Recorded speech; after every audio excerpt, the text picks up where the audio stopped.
Tune in to nostalgia. Tune in to now. Golden Radio Hour.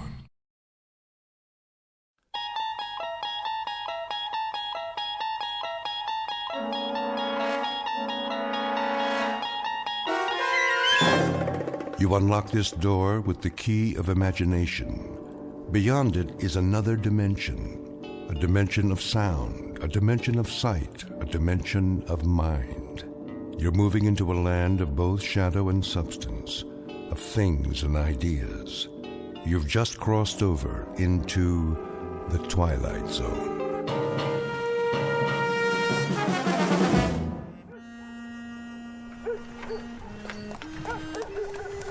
Oh there. Whoa.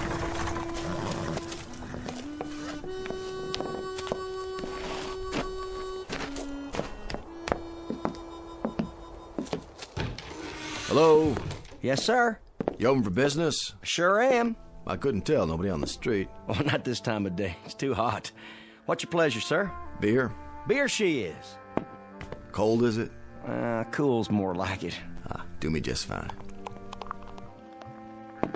That'll be a nickel. Nickel it is. Come a long way, did you? Long way. Saw the name on the map, but I didn't know if it was still here. Lovely little town. What's that? I was remarking about the town. Lovely, peaceful place you got here. Yep, that it is. And the name really gets me. Happiness. That's what she's called. Happiness, Arizona.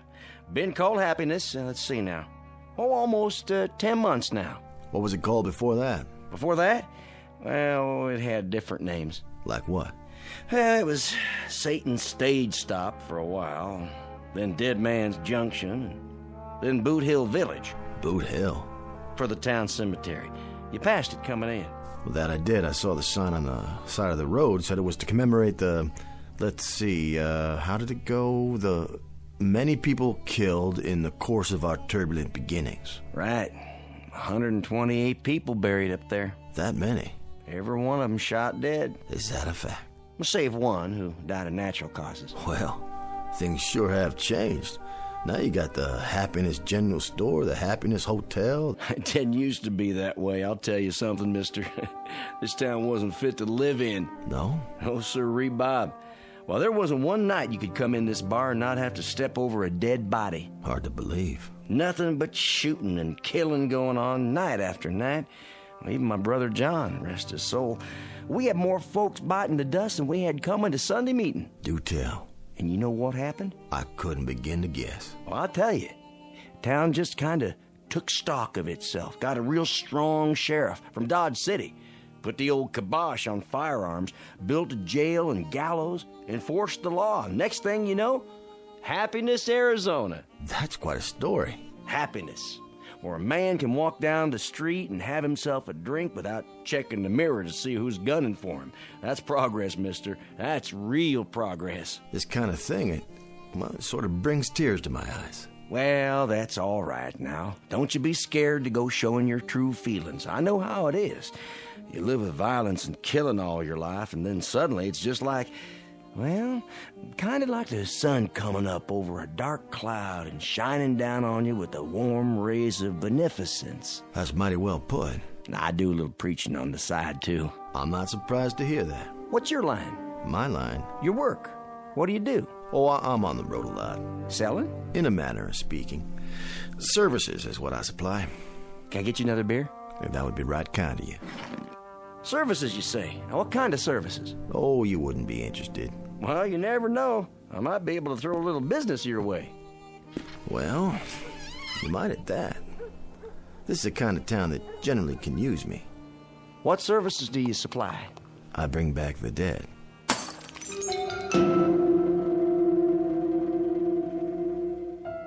Introducing Mr. Jared Garrity, a gentleman of commerce, who in the latter half of the 19th century plied his trade in the wild and woolly hinterlands of the American West.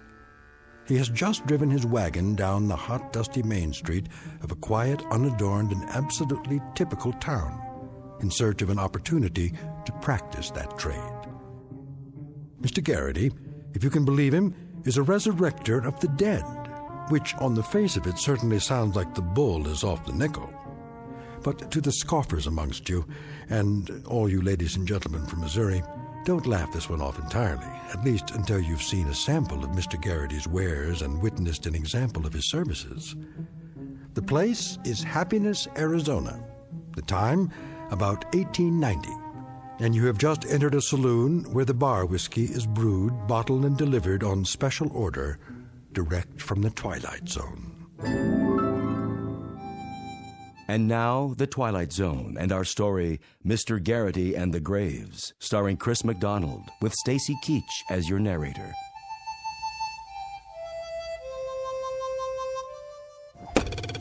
Hmm. 5 points. Sheriff! That's better.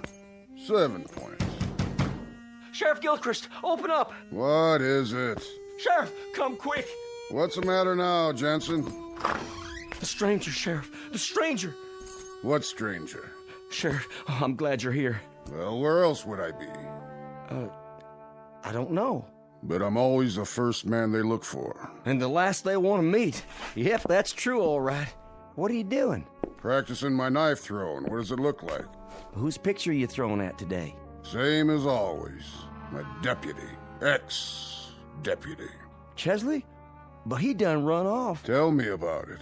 Oh, Sheriff, you gotta come quick. It's that stranger feller. All right. Just let me strap on my gun.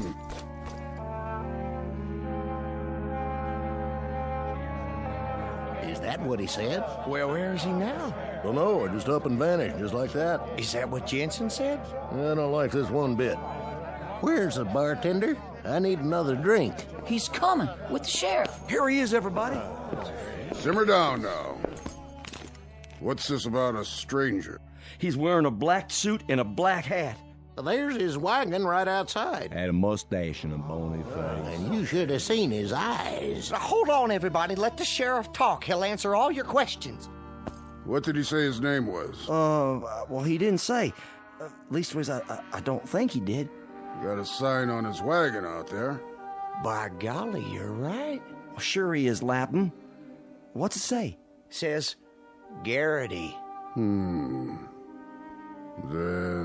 that could mean something, I reckon. That could be his name. Say, that's deduction for you. Now you know why we got law and order around here. Well, it's a chancy job. Makes a man watchful, I bet. And a little lonely. We finally got ourselves a lawman who uses scientific deduction. Why didn't I ever think of that? Don't know a fella's name, you just look at his wagon. Really wasn't no great shakes of deduction, Lapham. Well, now I beg to differ with you on that. But it points up the fact that you can't stop thinking on this job. Not ever. It's a kind of think proposition. Take this six-gun, for instance. A lot of men depend on this all the time, when they should be using what's under their hat. Under their hat? The old bean. Oh, by golly, nobody was ever righter than that. And besides, using the head instead of the gun, you save money on bullets. Not to mention burials and labor. You can say that again. No thanks. Now, he said what to you, Jensen? He said that he could bring back the dead. That's what his line was, bringing back the dead. That possible, Sheriff? Better ask Doc. But we don't have a doc in Happiness. Oh, that's right. Well, sir, when he said that, I'd like to keel over in my tracks. Bring back the dead. I think to myself, the man's either a lunatic or he's trying to gull me.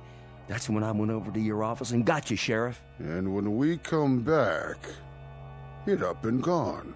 That's right. Interesting. Very interesting. He probably figured you'd gone to get the sheriff or some such. And he decided right then and there to make tracks. Now that's reasonable. That's exactly what he done. He's obviously some kind of a con man, and the minute he seen Jensen here leave the saloon, he knew he was gonna go get the law. So he decided things was too hot for him, and he better hightail it out of town. That there is a real deduction, all right. Except, how come he left his wagon? Gooberman, you're embarrassing to have around. What kind of question is that? How come he left his wagon? I can't believe you asked that. How come he left his wagon? So, tell us, Sheriff, how come he did leave his wagon out front? The way I figure it, he probably didn't get out of town after all. The way I figure it, he probably checked into the hotel or someplace like that. What other place could he go, except in the hotel? Maybe Miss Tabby's. But Miss Tabby run off with the deputy. Thanks, Jensen, for twisting the knife. The hotel, exactly. That's what he done. Sheriff, you got a lifetime job here if I got anything to say about it. Give the sheriff a drink on me, will you, Jensen? Sure thing. Kind of you, Lapham. Real kind of you. Yeah, real kind. That's him, Sheriff. That's him. Barkeep, Yes, sir? you got another one of those nickel beers? Coming right up, sir. You're Garrity? That's my family name, yes. Can I ask you a question, Mr. Garrity? Of course, Sheriff. That your wagon out there? Yep, that's my wagon. Says Garrity on it.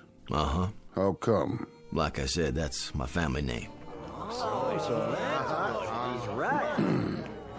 Mr. Jensen here tells me that you bring back the dead. That what he said? No, that's what you might call a figure of speech, isn't it? What are you getting at, Sheriff? What I mean is, you don't actually bring back the dead, do you?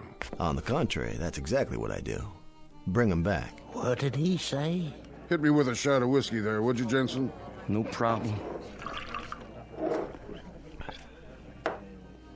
I don't suppose you'd care to tell us how you go about doing something like that.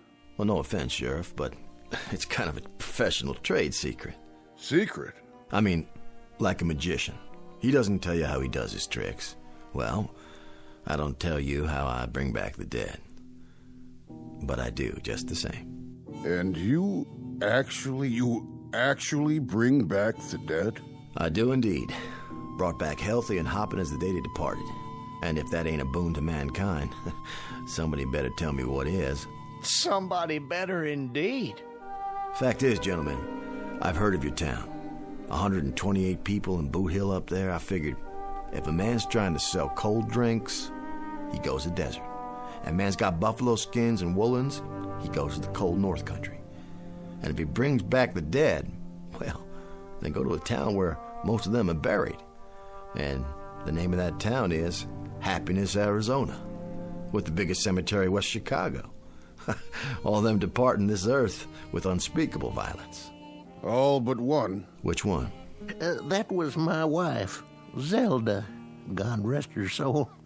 A bustling, healthy, strapping woman of 247 pounds. Not unattractive, mind you. And then one morning, she's taken with the dyspepsia. And I'd lost her. And that there is why I drink. From a broken heart. How much loss can a man stand?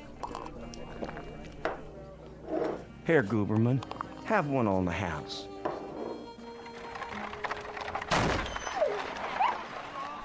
What the? Stand back, everybody. What's happened? Oh my gosh! He run over the dog.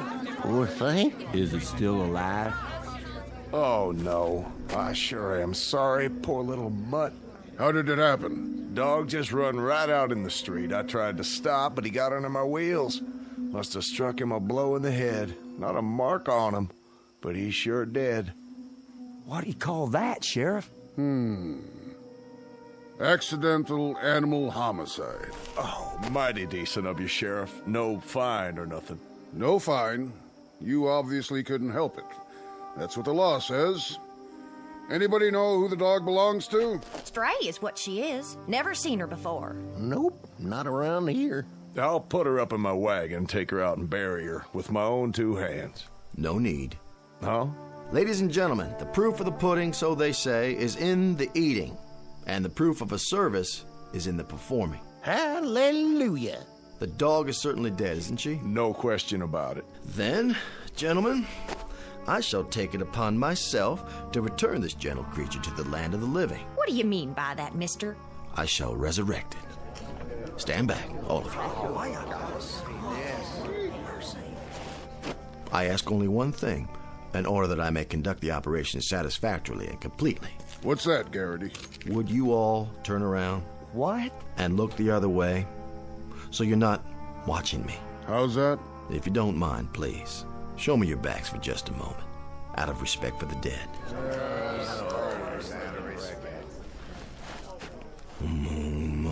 Madon, ergest rage grand, wazoo, intercoiter, metaluna, magic land of Alakazam.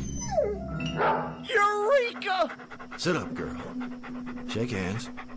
Shake. That's a good dog.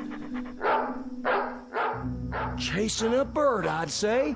Ladies and gentlemen, I rest my case. He done a miracle! That's what I'd call it, a miracle!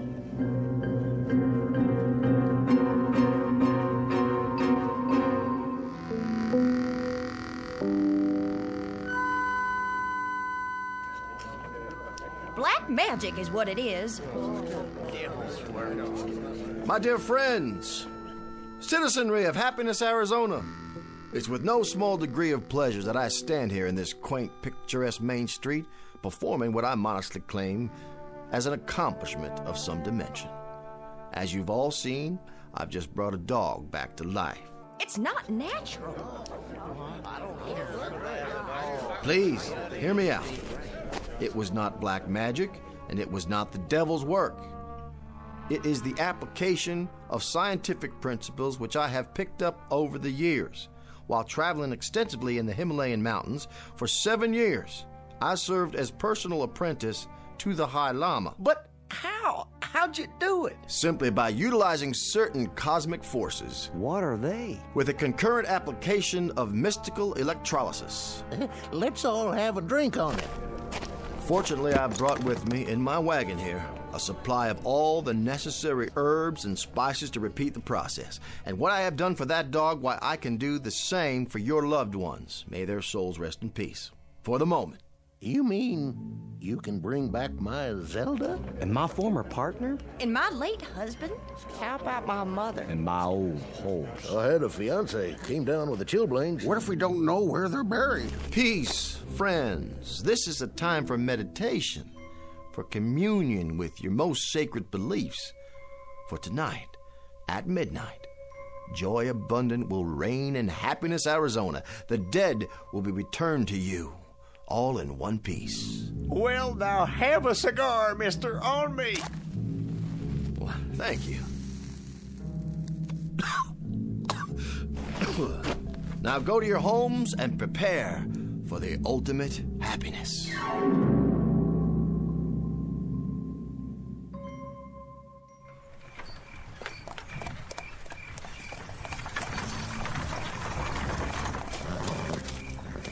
Hello, spirits of Boot Hill. Are you there? I say, spirits. I'm talking to you. Garrity here. Make yourselves known to me. Would you do that little thing, please? Spirits, come forth. Now, I tell you. I'm running out of time here.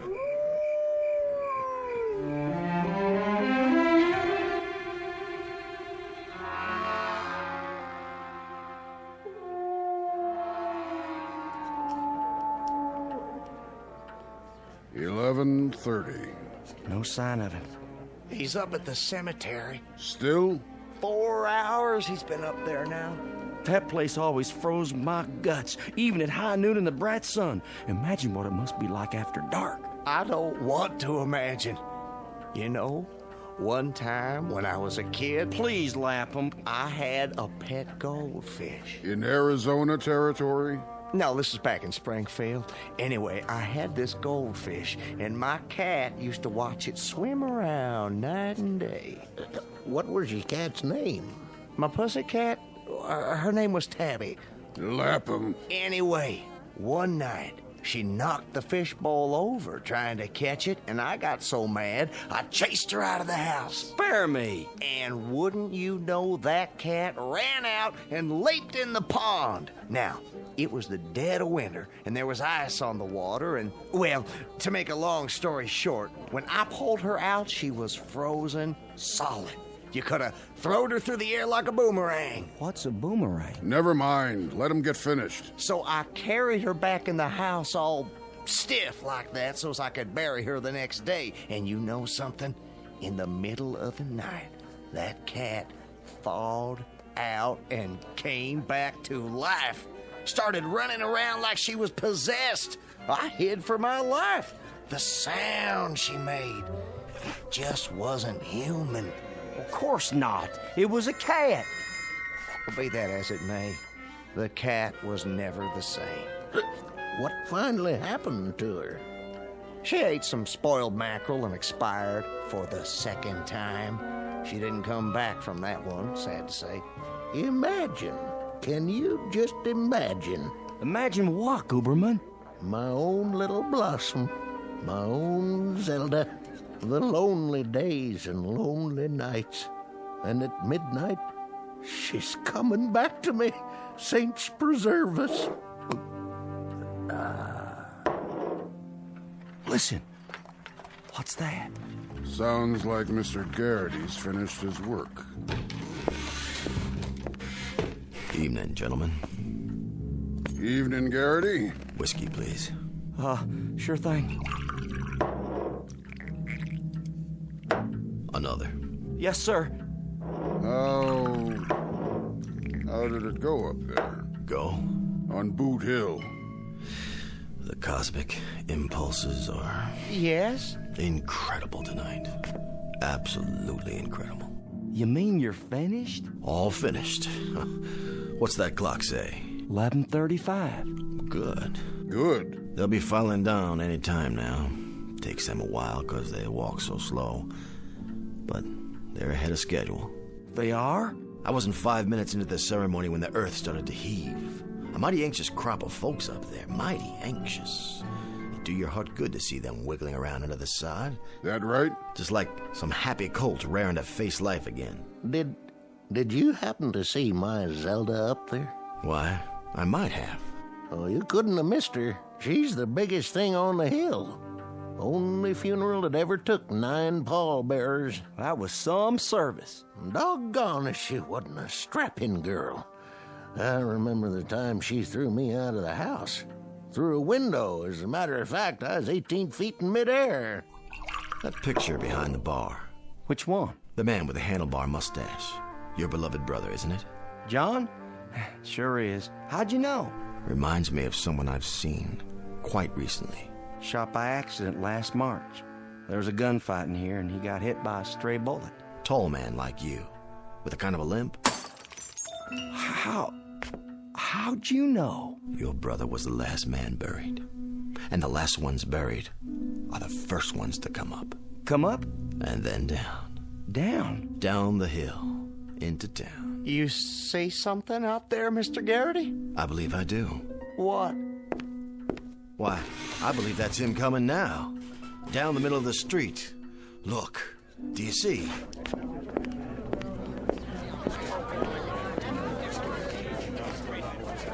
That's him. How can you tell? Look at how he's dragging his foot. Can't see his face. I was right, Mr. Jensen. You were? It's your beloved brother John. And a more decent and honorable citizen never pulled a cork out of a bottle, or so I'm told. He was a no-good thieving bum.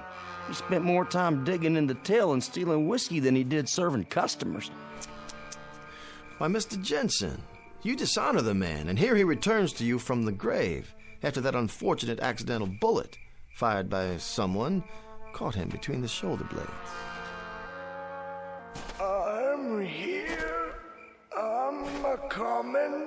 Coming back to you. Hold on. Mr. Garrity. Yes? How much do you charge for bringing back the dead? Well, just room and board, Mr. Jensen. My major source of income is the pleasure I derive from bringing happiness to my fellow man. Well, then, how would you like to increase that source of income real quick? You'll have to speak a bit plainer, Mr. Jensen. How much would you take to put him back up on the hill?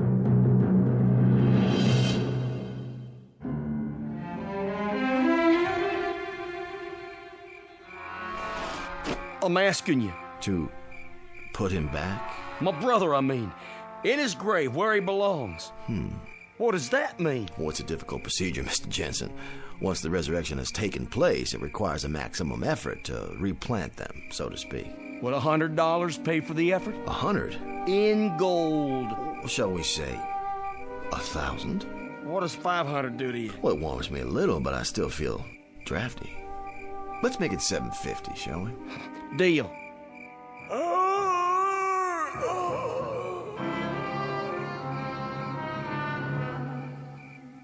He disappeared.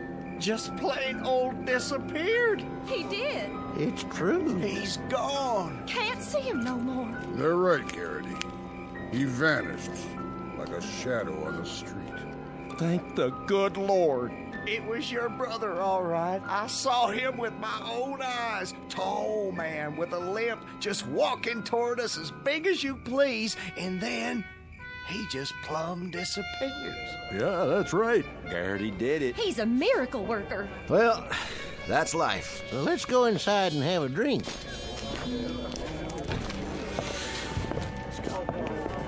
But don't fret, friends. He'll be followed soon enough by the others. The others? Including your beloved wife. Your lonely hours are a thing of the past, Mr. Guberman. Your Zelda will soon be back with you to share your life and restore your peace of mind. Well, no disrespect, but, Yes? what I mean is, she was the flower of all womanhood and everything. Of that I have no doubt. But on 6 different occasions, she broke my left arm. That thing was in a cast so much I developed a permanent list. Your point, Mr. Guberman? Well, I sort of hate to disturb her rest. Get me? I'm beginning to. What'll it take to put her back? A difficult assignment, Mr. Guberman. Let's say $500. With me, it was $750. Jensen, I'm disappointed in you. And ashamed, truly ashamed. Your own dear brother. And you, Guberman, your own wife. Garrity, as an official of this town, I apologize for these men. I'm humiliated. Nothing less than humiliated. I don't blame you, Sheriff. Not one bit. But you, I could perceive immediately that you are made of sterner stuff. Well, I suppose that's true. I didn't see you quake in your boots, just because Lightning Peterson will be one of the departed returning tonight. Lightning Peterson? You killed him yourself, didn't you, Sheriff? And he was supposed to be the fastest gun in the territory. Boulder Dash. I say Boulder Dash. Lightning Peterson, indeed. You killed him once, Sheriff, in an honest showdown, and if his internment hasn't taught him anything, you can do it again. Something, Sheriff? You're resurrecting that gunman, along with the rest? It's a mass operation. I see. I see. As a matter of fact, it provides a marvelous opportunity for you to dispel those ugly rumors I've heard. Rumors? That you actually shot Peterson in the back late at night, when he was alone and unarmed, while you had 6 deputies at your side. Hold on. Now, I know you faced up to him in broad daylight, a man of your character, but this will give you a second chance to shoot him down if need be, face to face. Have a seat, Sheriff. You don't look so good. If you really want to know, Mr. Garrity, I don't think Peterson should be resurrected. I think he's, a menace to society. Fact is, Sheriff, judging by that clock on the wall, I'd say he's already on his way down. Personally, I wouldn't mind facing him again, but why go to all the trouble? Trouble? For a man of your skill? Would $500 put him back up there? Lightning Peterson? You do him an injustice, Sheriff.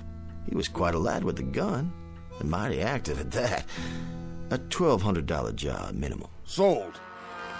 Just bring me the bottle, Jensen. Mr. Garrity, are you in there? Ma'am? You happen to see a scrawny little man up there? Kind of gimlet-eyed? Name? Perkins. Ephraim Perkins. A relative? Ex-husband. And no tighter man ever squeezed a silver dollar. Thing of it is, I'm married again. And if the truth be known, I never did care much for Ephraim while he was living, and I don't properly see why I should have to go through it all again. Besides, what would I do with 2 husbands? I can appreciate your dilemma. $100? 5, madam, would be a bit closer to home. Poor fella, Uncle Jeb. Left me his farm. Say, how much would it take to keep him there? Hold on now. One at a time.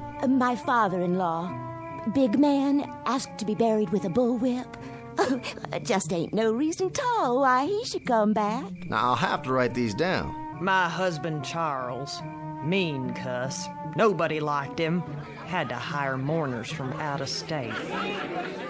Order, please. I'll take your money one at a time. Can you make change? Well, let's see here. Who's next?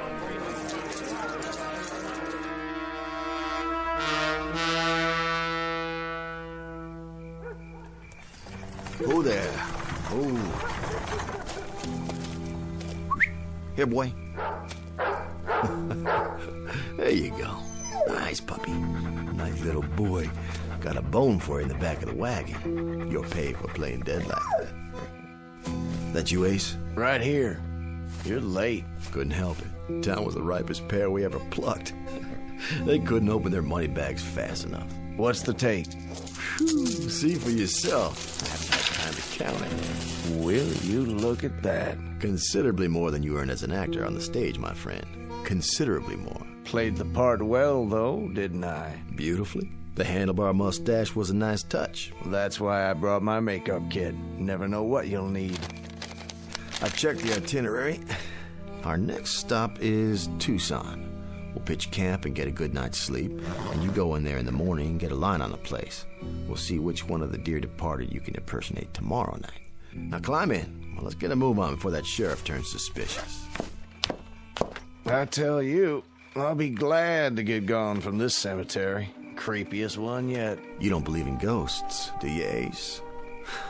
Well, I never did, but this one, there's so many tombstones everywhere. Man thinks he's hearing things after a while. Not this one. The folks up here on Boot Hill, they're buried deep enough. So long, friends. Real sorry I couldn't perform what I laid claim to. Rest in peace now, all of you. Come on, let's go. Come on.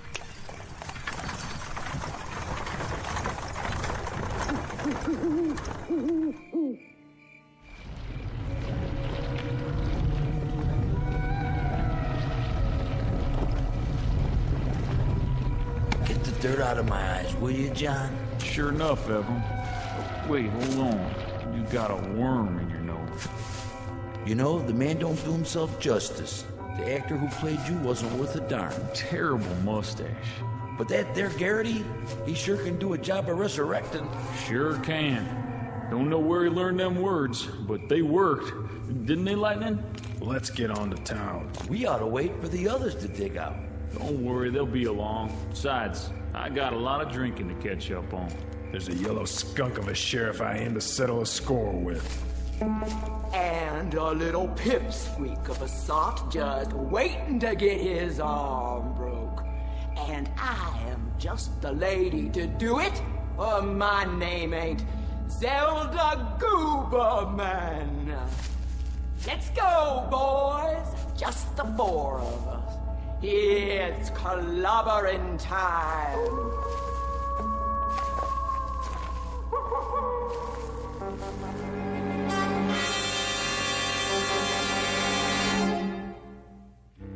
Exit Mr. Jared Garrity, a would-be charlatan, a make-believe con man, and a sad misjudger of his own rather considerable talents. This haunting little fable respectfully submitted from a soon-to-be empty cemetery located atop a dark hillside on one of the more dangerous slopes leading into and out of the Twilight Zone.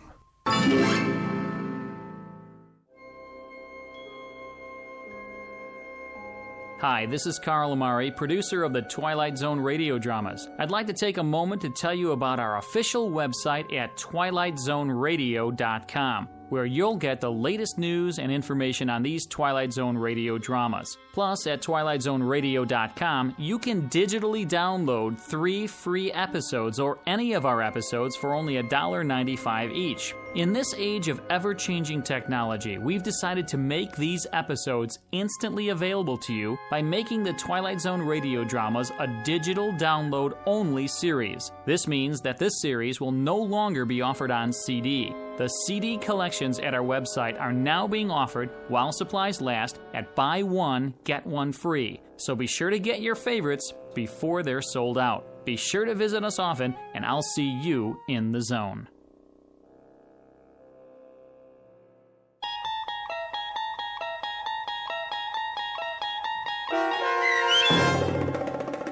Mr. Garrity and the Graves, starring Chris McDonald with Stacy Keach as your narrator, was adapted for radio by Dennis Etchison and based on a script by Rod Serling. Heard in the cast were Rich Komanek, Doug James, Christian Stolte, Roderick Peoples, Linda Reiter, Michelle Graff, Vince Amari, Roger Wolski, and Carl Amari. To learn more about the Twilight Zone radio dramas and to obtain audio cassettes and CDs of these programs, visit our website at twilightzoneradio.com. This copyrighted radio series is produced and directed by Carl Amari and Roger Wolski for Falcon Picture Group. Doug James speaking.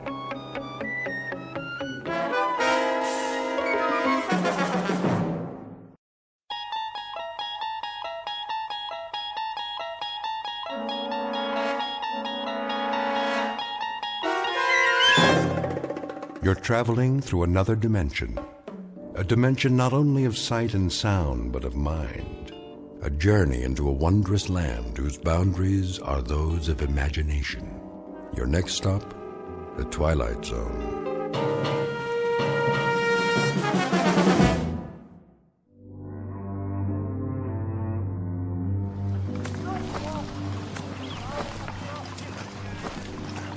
Sergeant? Yes, soldier? Can I ask you something? Go ahead, son. If it's whiskey you want, well, I don't have none. Not for days now. It's long gone. Oh, that's not it, sir. Oh, I thought maybe you wanted something for the pain. Your arm. You'd best change that bandage. I don't have anything, Sergeant, except my uniform, and there ain't much of that left. Here, take my kerchief. Oh, no, I can't. Sure you can. Come on now. Get that sling off. Make yourself a new dressing. You need it in the heat. Thank you kindly, sir. Go ahead and sit, if you like. Oh, no, I don't want to do that. I gotta keep moving. Why? There's no hurry. Not anymore. Well, if you can walk on that crutch, I figure I can as much on these 2 feet. Besides, I got a long way to go. How far, soldier? Alabama. I made it to be 600 miles. My folks will be waiting. Stop now, I might not get there at all. You'll get there all right. We all will, one way or the other. Because we have to. No place else to go. Yes, sir. Going home. That's what I wanted to ask. You know the date today? I'm sorry, son. I lost track. I don't know, still April or thereabouts. Hey, Willie. That you? You know that boy? Sure I do. Sounds like Willie from Birmingham. We was together at Appomattox. You go on ahead. I gotta take it slow for a while. Much obliged. See, it's night, sir, when we make camp. Luck to you, son. God be with you.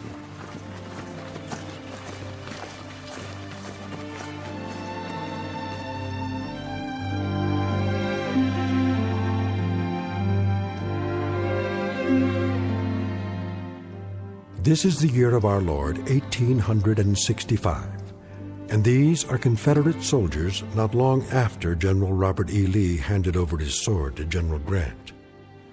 Lee's troops have been released from duty, and for most that means traveling on foot, carrying with them the last vestiges of dignity in defeat. They walk these roads by the thousands, by the tens of thousands, with one goal in mind: to get home. They survived a war that cost more than 1 million lives, and those left are the walking wounded, bandaged, dirty, bearded, and exhausted, moving past burned-out homes in a burned-out land that now relinquishes a burned-out cause.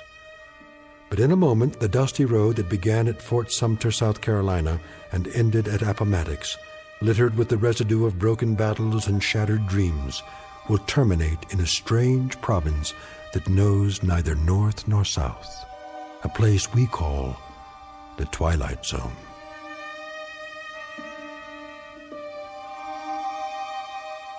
And now, back to the Twilight Zone with The Passers-By, starring Morgan Brittany, with Stacy Keach as your narrator.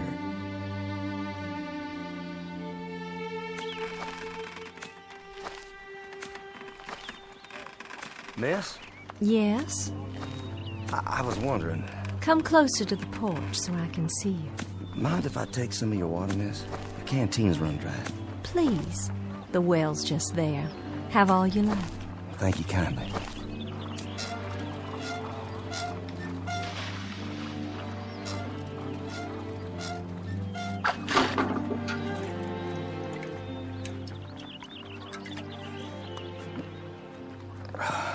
You don't know how good that tastes. I see by your uniform. Sergeant, isn't it? Well, I was. Don't know that it matters much now.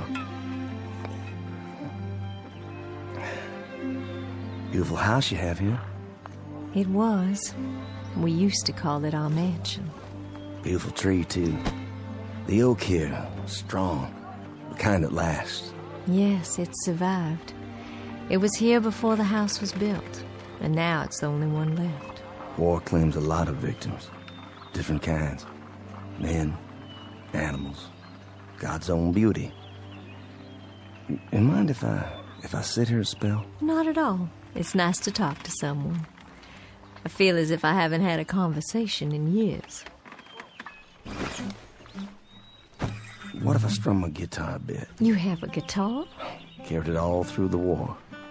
Would it bother you? Oh, it would be lovely.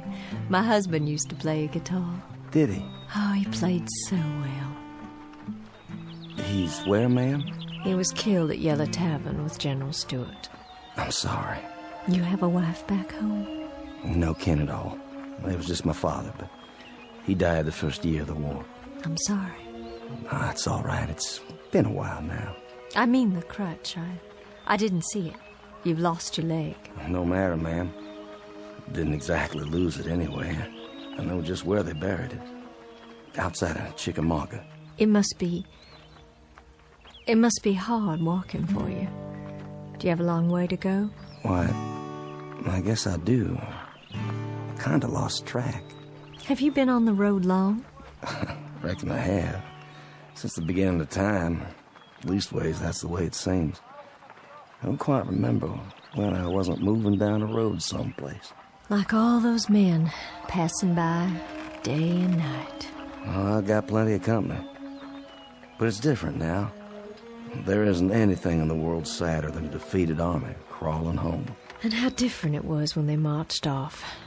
Brand new gray and gold braid and 1,000 flags, with trumpets and drums. Nothing but trumpets and drums. I thought it sounded so wonderful. I remember. Gonna lick the Yanks in a month. That's what they said. In a month. How wrong they were. And we stood by in our summer dresses and cheered them on and threw flowers and felt so grand. Just a few tears. Not many. Because we were so sure they'd all be coming back just as they left. And how wrong we were.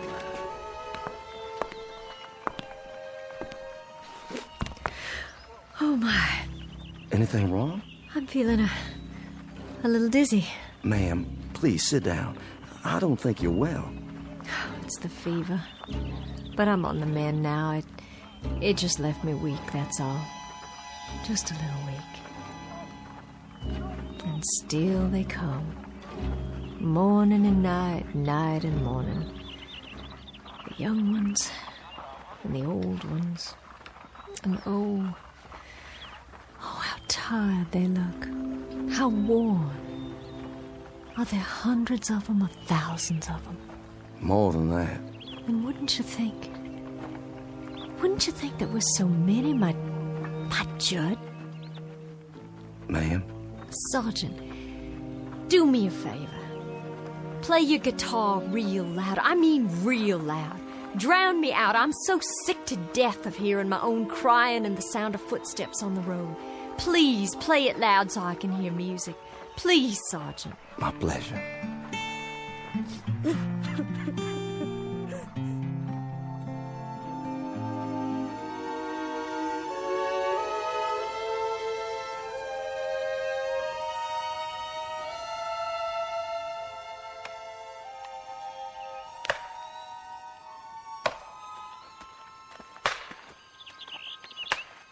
Charlie? Charlie Constable, is that you?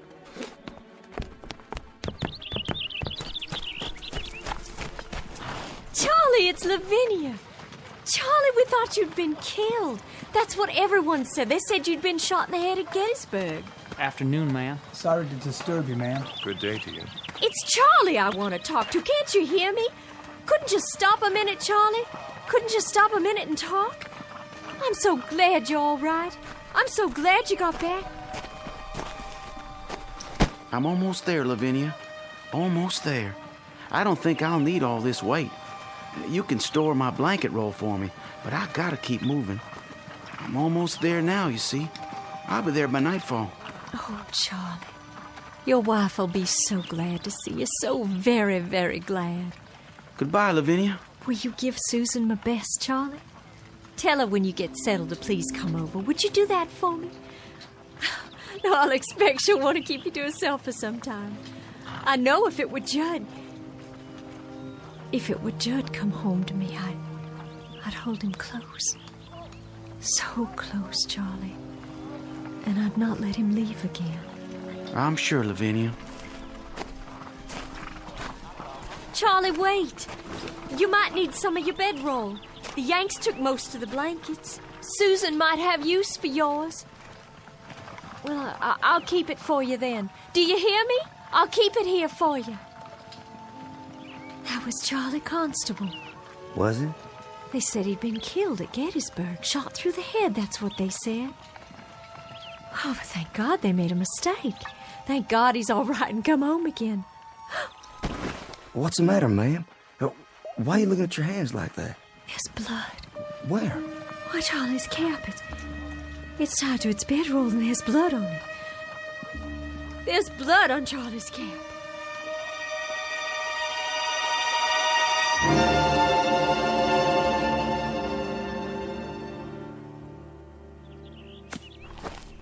Ma'am?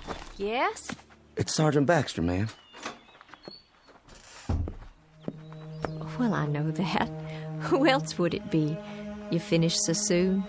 I got a feeling for wood, carving it or chopping it. I got enough cut there so you can at least start the winter. Well, I thank you sincerely. You don't know how much that helps me. No, I thank you. I'm obliged for the dinner. Such as it was. It beats salt pork and hardtack, which is what I've been used to for as long as I can remember. I was hoping you'd play your guitar one more time. Would you? Made this myself. You didn't. You know how to make musical instruments. After a fashion. Not as good as the ones I made at home. I had more time then. You have to pick the right tree. A good, solid one with character. You cut a branch and strip off the bark and take the wood in layers, but carefully, just right. Then you soak it and bend it into the shape you want. Well, there's plenty to it, believe me. And then after it's dry, it has to be planed and glued and whittled till it's perfect. And then comes the tuning. You know, they say a good guitar takes on the voice of the man who made it. If he has a voice to start with. Seems some men don't. No matter what they play, it just comes out flat and dead. I'll bet all your guitars sound beautiful. just like this one. My old man used to say that I'd wind up nothing but a bum troubadour. Did he? My old man. But he was a proud one when I marched off. Proud as an old rooster, because his son was going off to war to become a man. And I come back, half a man. That song of yours. Black is the color? Judd, my husband, he used to sing that. Oh, I wish you could have met him. I wish so, too. A very gentle man. A very nice and decent man. And I can remember nights he'd sit out on this porch and play and sing. Even the crickets would keep quiet. And the bullfrogs down at the pond. It was just as if they'd stopped their noise so they could hear the music. And then the Yankees came. Like blue locusts who had to eat away the trees and the land and everything on it. I owe them for much. For our house, our lawn, our trees, for everything that was. Including my husband's life. I owe them for very much. Ma'am? Why don't you leave here? This place is no good for you. This place is all I have. Just an empty shell of an old house and a burned-out field. But it belongs to me, and it's all I've got. You need something else, something different. Being here alone and sick and staring out toward that road, that ain't gonna cure anything. Fever, sadness, heartache. It won't cure nothing at all. What do you suppose happened to him? Your husband? The Yankee who killed my husband. Do you suppose he's marching home now? Back to his own kin? Do you suppose he's laughing and singing and telling all his neighborhood about the rebels he killed? All the bullets and the heads he shot them through? I don't reckon that at all. You shouldn't either, ma'am. There's been a lifetime of suffering on both sides. I got a gun inside the house. An old shotgun. And I keep thinking about how someday, some moment, a Yankee will ride by, and I'll take out that gun, and I'll aim it at him. I'll aim it steady. But first, I'll tell him. I'll tell him that he can consider this the last shot of the Civil War. A bullet in exchange for the one my husband took. You let that kind of poison sit on your mind, you'll die from it, I swear. Who's coming? Can't see yet. It's him. What do you mean? The Yankee. Well, hold on now. It's a hot night. Hot indeed, Lieutenant. Couldn't see if anyone still lives here. They do. You traveling a long way? Oh, just up the road. But I've been on it a long time. You too, Sergeant? Long time. I've got a half-full canteen, but my horse is running dry. Well, there's water in the well. I don't think they'd mind. Much appreciated. I know you, don't I? That's possible. I mean, I've seen you before. I seem to remember. Go on. What is it you remember? You'd best heed the sergeant's answer because it's the last thing you'll ever hear. No, ma'am. Put the gun down. You don't understand. The last thing you'll hear on this earth. This I promise you.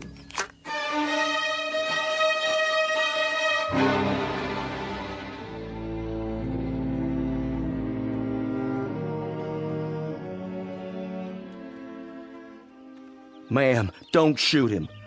The lieutenant here tried to save my life. Stand aside. Hear me out first. I was lying on the side of a road. A mini ball had landed amongst us and took off my leg, and I laid there bleeding. And then he come by, a patrol of Yanks, and he propped me up, and he tried to stop the bleeding. I remember looking straight at him and saying, I said to him, danged if you ain't the most changeable breed in the world. First you do your best to kill me, then you call off the war long enough to try and save me. You remember that, Lieutenant? I thought to myself then that if General Lee had many more of your kind, we'd take a lot of lumps before we could lick you. Well, we sure give you some. That you did. Lieutenant, this is Lavinia Godwin. You've thanked him, Sergeant. Now be so good as to step out of the way so I can thank him for a few other services. Ma'am, the lieutenant here, he stood out on the open road and tended to me while both sides were shooting up a storm over his head. And yet he stayed there, and he tried to save my life. I've got this shotgun leveled straight at his head, and my hand is steady. I've waited a long time. I aim to blow his head right off his shoulders. This your pleasure, ma'am? And duty. A little bit of both, perhaps. Well, then you'd best get on with it. Ma'am, I can't let you do that. I just can't. You can't stop me with that guitar. I've got the gun. Then I'll stop you with my hands. You'd better stand down, Sergeant. I've got my finger on the trigger. And this is for you, Yankee.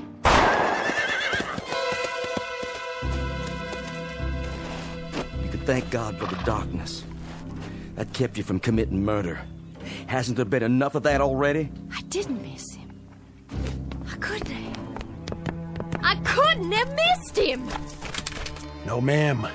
You couldn't have. But it doesn't make any difference. Not anymore. I remember now. I do remember. They got you that day. They got you in the back while you were kneeling over me. You took a bullet in the back and you fell right over. Yes, I think that's how it happened. I thought you were dead. I remember thinking you were dead. What's going on here?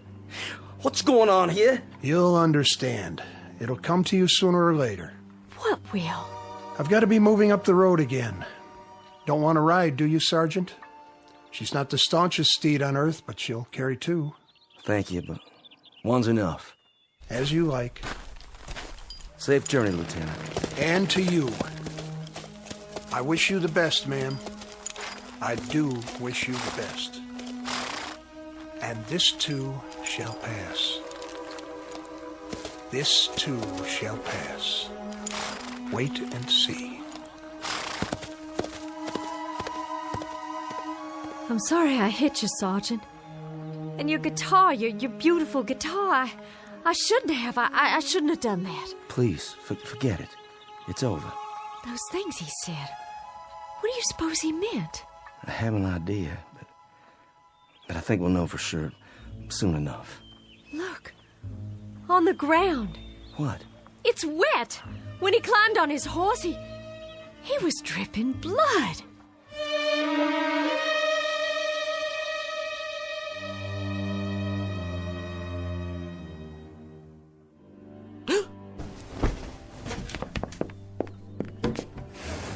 Sergeant! Sergeant Baxter!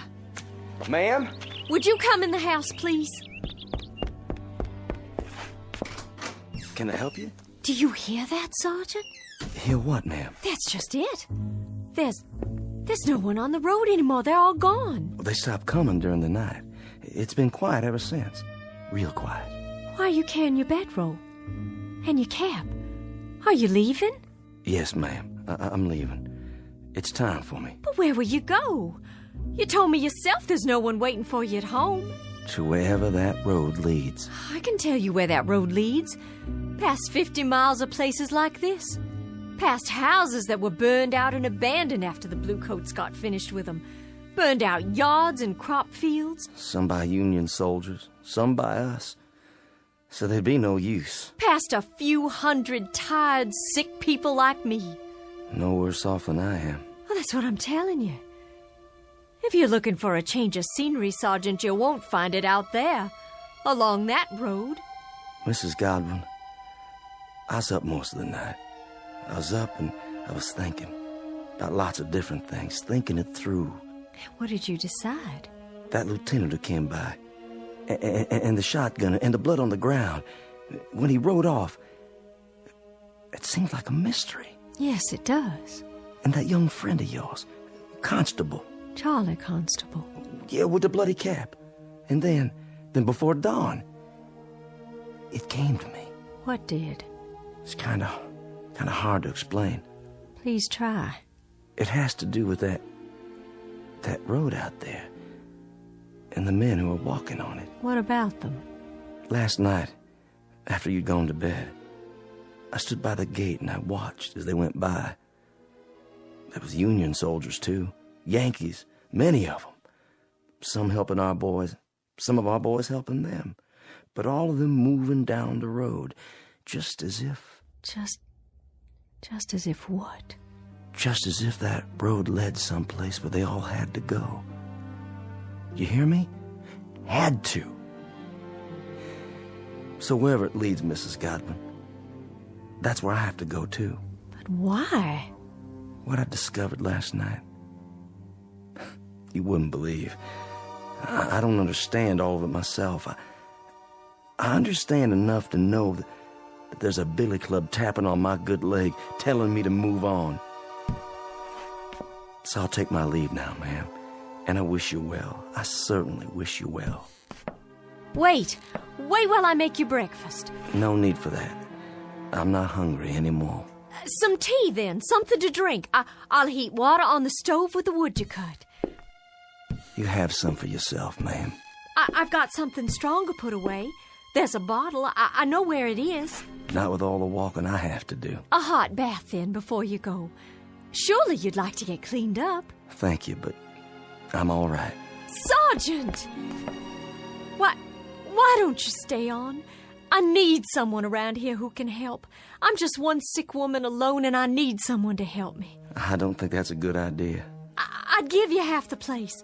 You could take a wife if you like and live here, and half of it would be yours. There's nothing here that could ever belong to me, ma'am. Nothing at all. Why not? If I say it does. And you know something else? There's nothing here for you either. Nothing but a lot of memories, and there's a prescribed period for mourning. Are you going to wear black for the rest of your days? My memory's a lot longer than yours, Sergeant. My hatreds don't die because somebody signed a slip of paper and turned in their sword. I don't think we need to compete when it comes to memories, Mrs. Godwin. I don't mean that. But as to hatreds, I'll concede that you carry yours for a lot longer than me, so you just stay on here and bide your time between some mourning and some hating. I've got to take a walk up that road. And while I'm doing it, I'm going to forget about all the yesterdays, and I'm going to start thinking about all the tomorrows instead. What do you think is up that road, Sergeant? A future? A new South, perhaps? Another Confederacy born out of the ashes? What do you think you'll find? I don't know. But I think every man has to find his own end of the road. It's whatever he wants for himself. And every woman, too. What's that? Sounds like my guitar. But it can't be. It's broken. There's a soldier in the yard. He doesn't mean you any harm. It's a Confederate soldier. Why, it's Judd. My Judd, he's finally come home after all.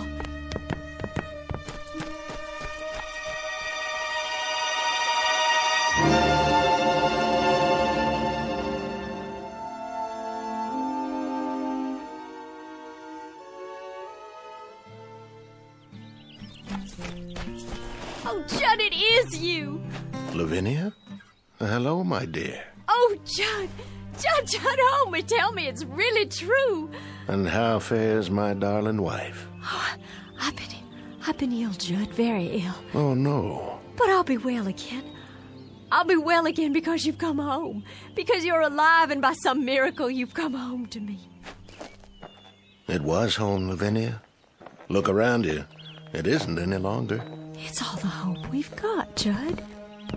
How do you do, Mr. Godwin? Sergeant? Stop for some water. The old well. It's still good? I'll be moving on now. The sergeant. He's been telling me there's a pot of gold at the end of that road. Has he? And I told him, Judd, and now I have to tell you, I understand. Understand what? There's nothing at the end of that road except more road. And more places like this. But we can rebuild it all. We can paint it and plow up the fields. We can buy seed and we can... Lavinia. Judd, what is it? Sergeant? Yes, sir? Do you know? I think I do, yes. It's easier that way. I'm not sure, but I think I do. Goodbye, Mrs. Godwin. Goodbye, Sergeant. I'll no doubt be seeing you farther on.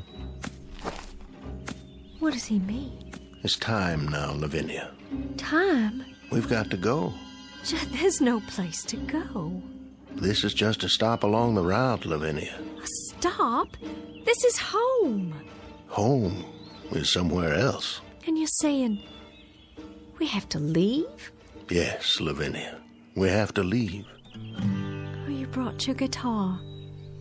I'm glad. This isn't mine. It's that sergeant's. But... See? You remember this guitar, Lavinia. It was all broken, wasn't it? And now it's all in one piece again. Why, yes, it was. How did you know? It was broken, but now it's been put together. And it can be played again, and music can come from it. It's sort of like a human being, Lavinia. A bullet comes along, or a cannonball, or a fever, and it breaks our bodies and throws them aside, and they're no use to us anymore. But then something else comes. What are you saying? With that comes a second chance. Judd, are we? Yes, dearest. My death came at Yellow Tavern with a bullet. Yours came here with the fever. No. Then you mean all those men? All those men are heading to the end of the road, to whatever it is that each of them yearns for. Yearns? To a place or moment that is their heart's desire, theirs and theirs alone. Are you ready? I'm alive, Judd. I have to be. I can feel it. I'm alive. And I don't want to leave here. I'm not ready. I don't want to leave here because if I do, that means I'll have given up. There's nothing to give up anymore, Lavinia. There's nothing at all. Yes, there is. There's the house and the field and the crops we planted that we'll plant again. And the trees and the leaves that rustle when there's a breeze all night long. And the livestock to replace. And sometime one day, the child we'll have, you and me. And he'll grow strong and healthy. And he'll help you tend the fields. And then he'll move on to a life of his own. His life and his children. Our grandchildren. And we'll grow old together on the piece of land that's our own. And in that way, life goes on. Oh, there's so much life still left. So much living still in me, I can't give it up. Don't you feel it? If you don't, I have enough for both of us. It's all I ever wanted, to be here with you. I'll see you later on, then, when you've made your peace. I'll wait for you, just as you waited for me. Oh, Judd, please. Please don't leave me. I'm not leaving you, my darling. I told you, I'll meet you at the end of the road, unless... Then you'll come back? You will. You'll find out what I already know. There isn't anything at the end of the road. There isn't anything at all you can't see right here. You'll come back, Judd. I know you will. That's as it may be, but I'll be waiting for you. Judd! Judd, please come back. Please come back to me. Go after him, my dear. Who are you? Just a fellow traveler. You must be tired. And hot in that black suit and that tall hat. Odd, isn't it? Passing strange how it doesn't seem to bother me now. I have some water if you like. That would be a most extraordinary kindness. Over here, there's a well. The water's cool and sweet. Here, drink your fill.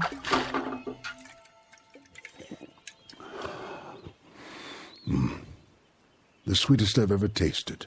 I know you, don't I, sir? Do you? I'm sure I do. I've seen you, but not in these parts. In town? No, I don't think so. Don't worry yourself. Not on my account. But your face and that beard. May I tell you something, my dear? Please. Go after him. You must. Oh, but he'll be back. I know he will. My Judd will be back. Wait no longer. There's no reason. He's going someplace that you'll like, I promise you. Someplace where you'll find peace. How do you know? How? It's something we learn about death. Something we all come to understand. You see, my dear lady, this road, it isn't the end. It's the beginning. There's peace up there, serenity and freedom for all, from anguish. It's whatever you want most, what you have always sought but could not name. You sound so sure. I am. Go to him, my dear. Go to your loving husband. Go there with him. I can see him on the road, can't you? Standing in the sun with his arms outstretched, waiting to receive you. Your face. I know that face. I've seen it in the newspapers. But you were shot, sir. I read it. You were shot by an assassin at Ford's Theater, Washington. But that's so far from here. How? So far that I can hardly remember. It all falls away, like seeds in the earth. And so now, Mr. President, you're one of the... Yes, my dear. I guess you might say that I am the final casualty of the Civil War. And now I'm the last man on this road, the very last. I think it only fitting that I be the last of the passers-by.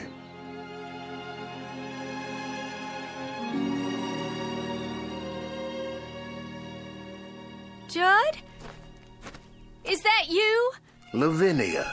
It is. I see you. Wait, Judd, I'm coming. I'm coming now.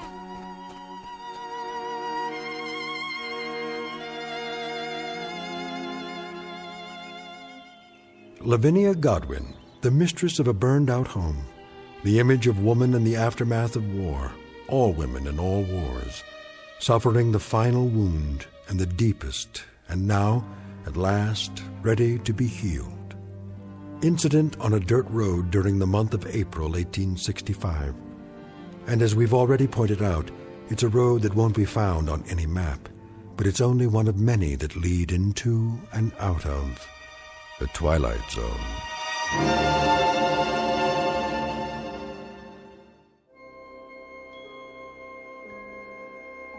Hi, this is Carl Amari, producer of the Twilight Zone Radio Dramas. I'd like to take a moment to tell you about our official website at twilightzoneradio.com, where you'll get the latest news and information on these Twilight Zone radio dramas. Plus, at twilightzoneradio.com, you can digitally download 3 free episodes or any of our episodes for only $1.95 each. In this age of ever-changing technology, we've decided to make these episodes instantly available to you by making the Twilight Zone radio dramas a digital download-only series. This means that this series will no longer be offered on CD. The CD collections at our website are now being offered while supplies last at buy one, get one free. So be sure to get your favorites before they're sold out. Be sure to visit us often, and I'll see you in the zone.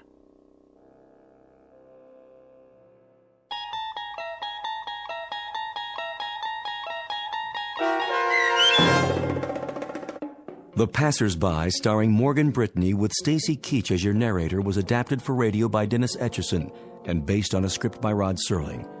Heard in the cast were Doug James, Jeff Lupetin, Turk Muller, Roderick Peoples, Norm Woodell, Carl Amari, Roger Wolski, Paul Patch, Don Longo, and Lynn Foley. To learn more about the Twilight Zone radio dramas and to obtain audio cassettes and CDs of these programs, visit our website at twilightzoneradio.com. This copyrighted radio series is produced and directed by Carl Amari and Roger Wolski for Falcon Picture Group. Doug James speaking.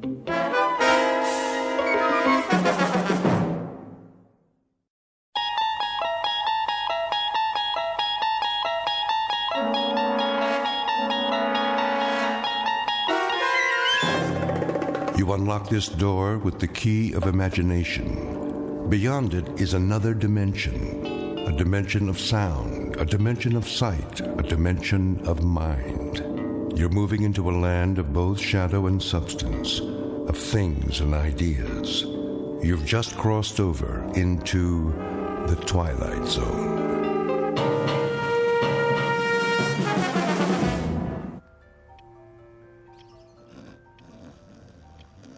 Shh, I'm trying to sleep.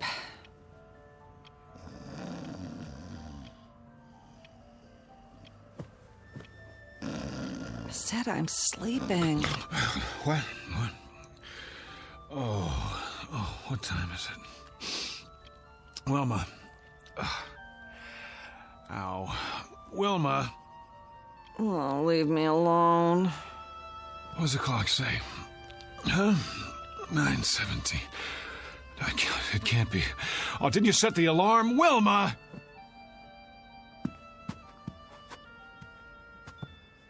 I've got to be at the bank. Do you know how late I am? Oh, great. Just great.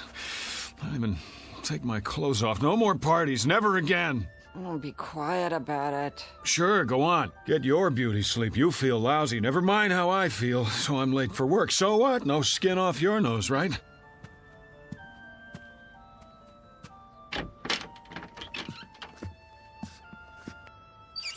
Oh, yeah, I shouldn't have looked in the mirror.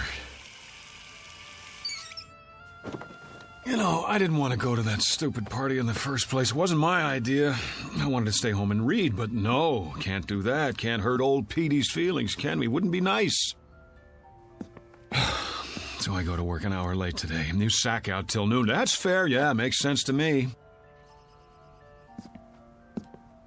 Oh, my aching feet. Could have at least taken my shoes off, but that would have been too much to ask before you passed out.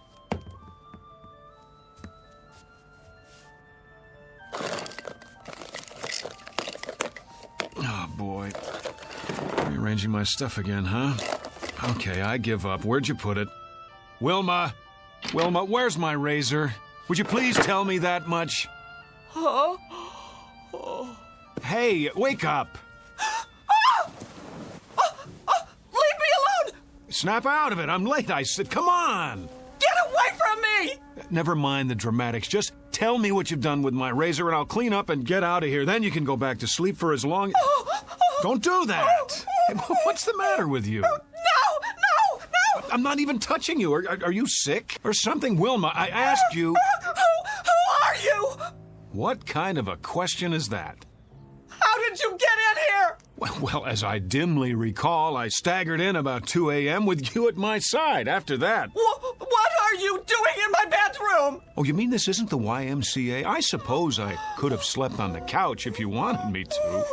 Am I forgetting something? Did we have an argument? Because if we did, I'm afraid I... Get out of this house! Come on, honey, knock it off. I'm late enough as it is. Just tell me where you put the razor so I can shave, change my shirt. Out! Out! I'm in no mood for jokes. If you don't, I'll scream again, louder. Wilma! How do you know my name? It's on our marriage license, remember? Mister, I don't know what you think you're doing, but I've never seen you before in my life.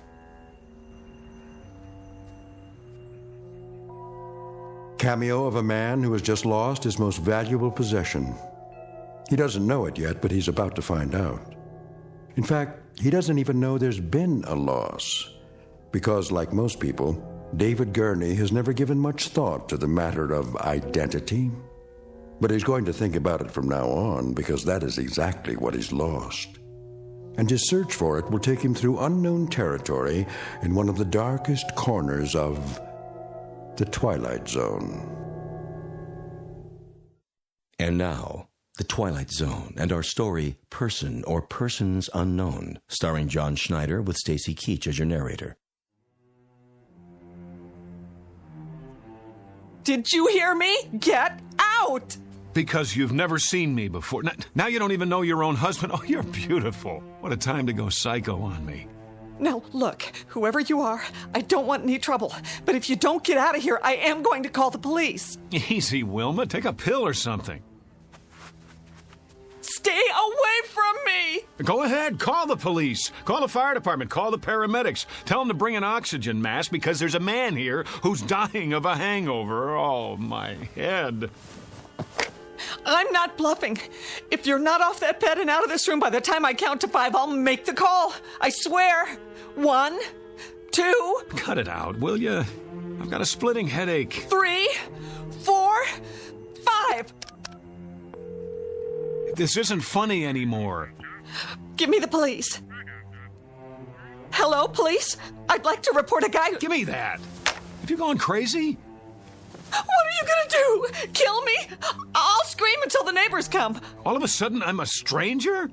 I suppose I didn't buy this king-size brass bed and the lamp and the carpet and the wallpaper to go with it. If I didn't, who did? Santa Claus? Oh, you're insane! Boy, this is what I call a delayed reaction. 2 martinis at midnight and she gets drunk the next morning. Go back to bed, sleep it off. You cannot tell me what to do! You got it. I won't waste my breath. Now, what are you doing? Changing my clothes. What are your panties doing in my drawer? Your drawer? Where did you put my socks? If you don't keep your filthy hands out of my things... Filthy? Yeah, well, if I had time to take a shower... What in the name of... Those are my dresses! So I see. What did you do with my clothes? Oh, the Lord is my shepherd. All right, I'll wear what I had on last night, but if anyone says something at the bank, I'll tell them whose fault it is. My darling, brain-damaged wife with her defective sense of humor. Daily bread and forgive our trespasses as we forgive those who trespass. I'm going to work now. When I get back, you'd better have things straight again, understand? Do I make myself clear? The kingdom, and the power, and the glory, now. Goodbye. And forever. You gotta help me.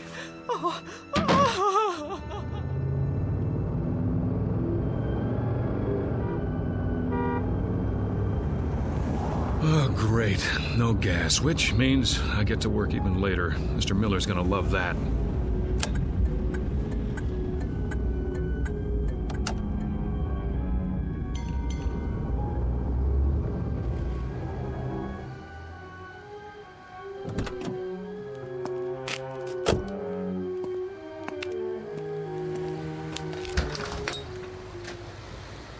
Come on.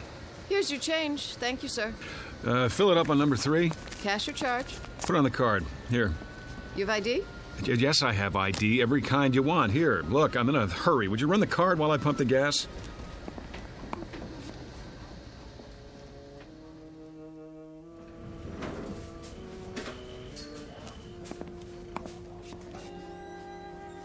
Morning, Jim. Morning, sir. Welcome to Federalist Savings and Loan.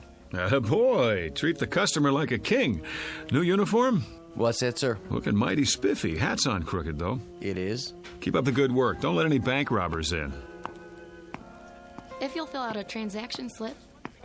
Who do I see about a loan? Morning, Julie. Fred. Bring back this loan application and I'll begin the procedure. Well, how long's it gonna take? Oh, no, not long. We can usually give you a decision in 72 hours. What in the... Well, see, I sort of need the money right away. I'll do my best, Mr. Klein. May I help you? George? I am Mr. Hurtubise, Assistant Vice President. Of course you are. Who's that? Sir? At the desk by the window. Why, that's Mr. Cooper, our Vice President. Well, would you mind telling me what Mr. Cooper is doing at my desk?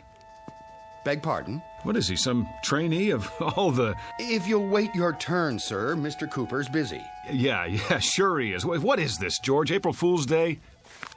I don't see why I have to fill this out. I already gave you all the information.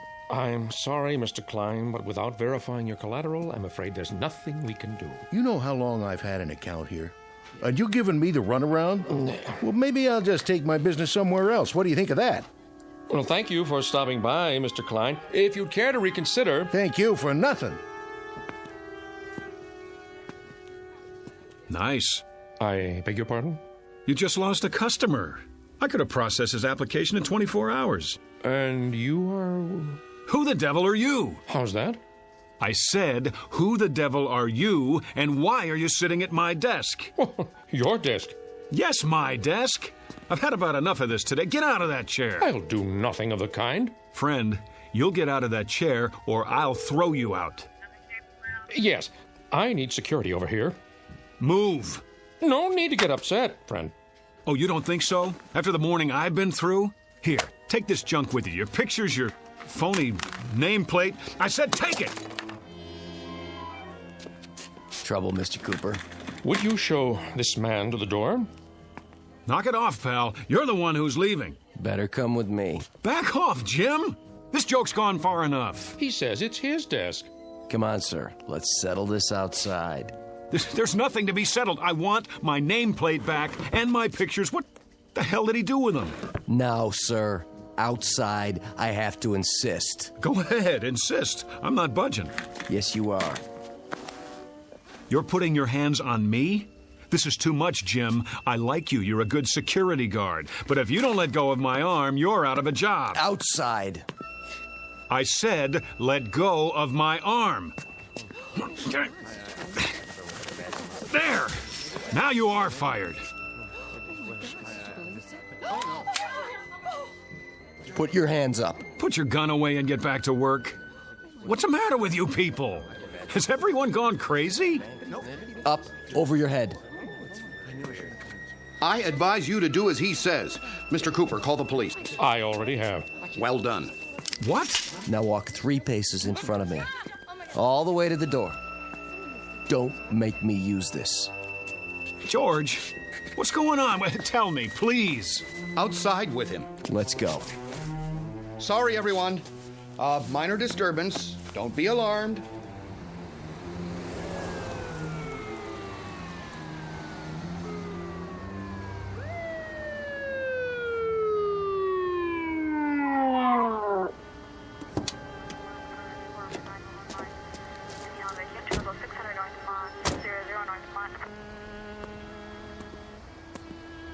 This the man? That's him. Hands behind your back. Oh, for God's sake. Hold still, fella. Ah, get in the car, nice and easy. Wilma, is that you? That the same guy? Yes. What's your name? Why don't you ask her? We did. She doesn't know. Doesn't know? After 11 years of marriage, she doesn't know. He's a complete stranger to me, officer. I can't tell you how frightened I was. Let's go. Wait, Mrs. Gurney, let me introduce myself. I'm David Gurney, your husband. Well, what's everybody staring at me for? That's who I am. Tell him, Jim. I've worked with this man for 4 years. Tell him. Never saw him before. He just walked in and started a ruckus. Slide in the back seat. Come on. Wait, you don't believe I'm David Gurney? I can prove it. Look in my wallet. Go ahead. Take it out of my back pocket. Then we'll see. No wallet? Sure there is. Check the other pocket. Nope. Nothing. But I had it. Oh, hold on. The gas station. I must have left it on the counter. Everything. Driver's license, credit cards. Watch your head.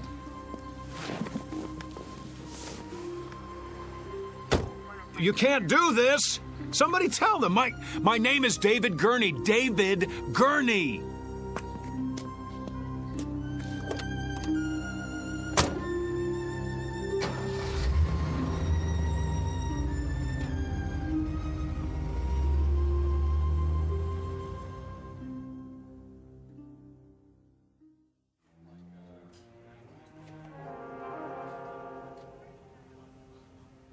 On your feet. Where's the doctor?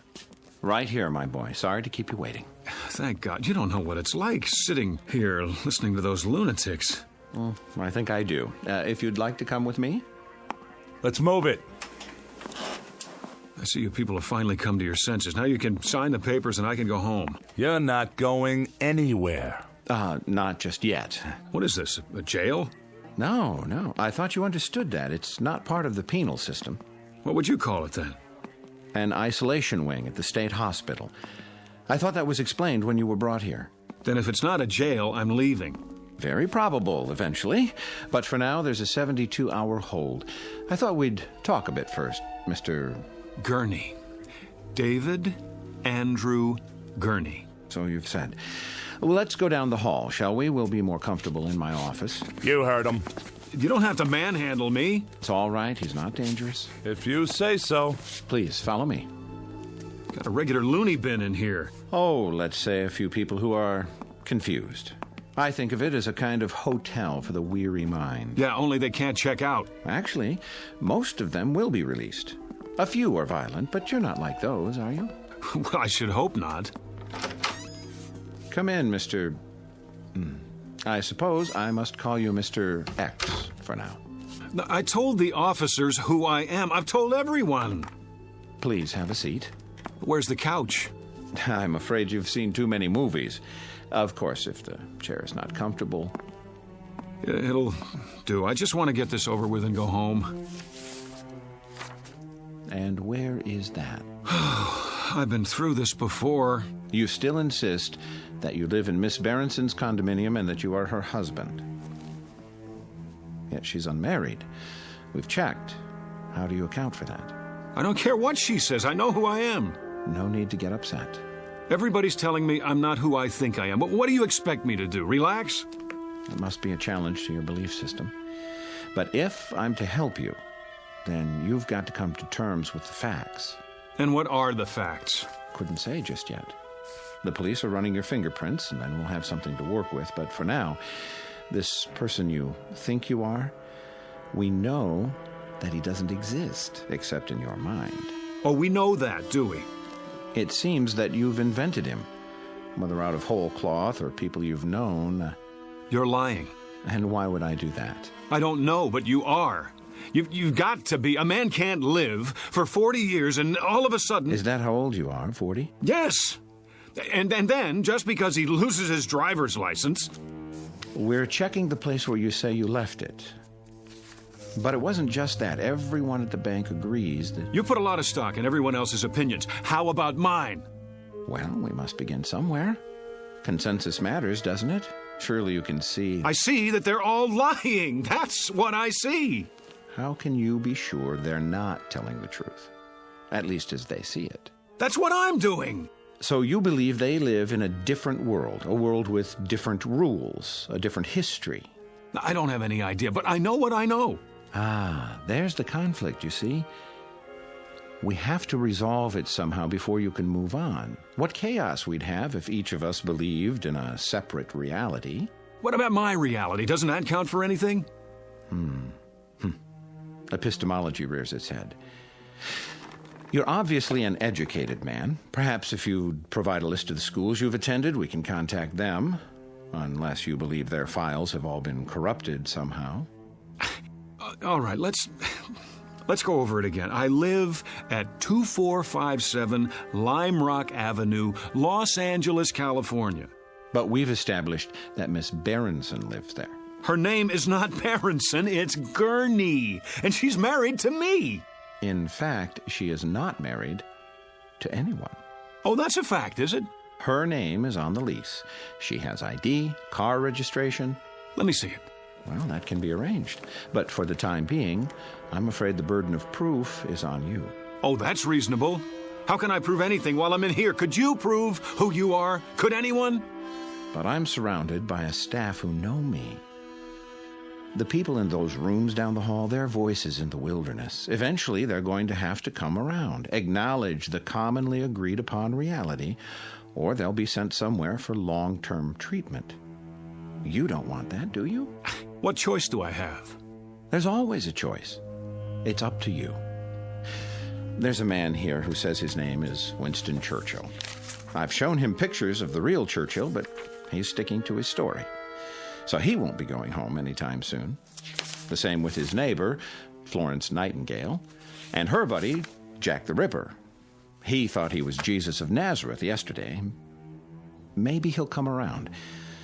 I hope so, because the sanitariums are full of Jesus Christs. It's a real strain on the budget.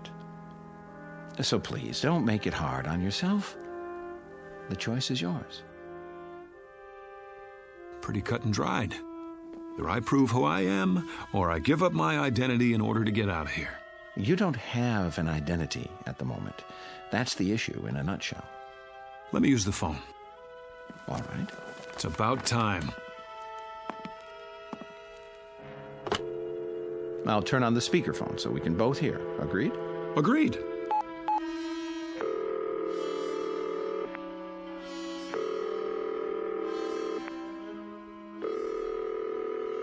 Front desk. This is Dr. Koslenko. Let me have an outside line, please.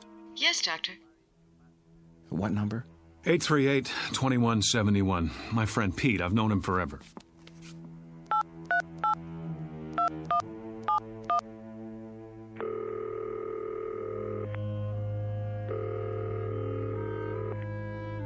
Hello? Hello, Pete. Yeah? Who's this? It's Dave. Look, you don't know how glad I am to hear your voice. Listen. Dave who? Pete, for God's sake, Dave Gurney. Wilma and I were at your place last night. Don't kid around. I think you have the wrong number, fella. But we went to school together. He's my best friend. Care to try someone else? Let's just cut through all this. Call 272-3478. Ask for Mrs. Gurney. Very well.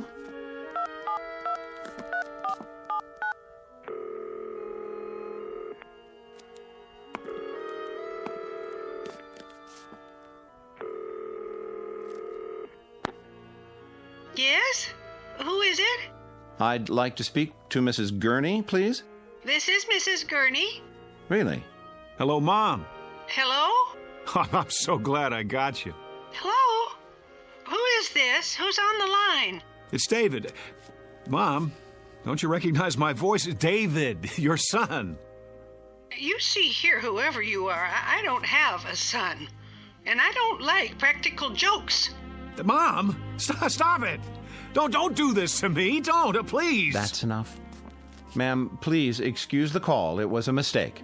Well, you see that it doesn't happen again, or I'll report you. I don't understand.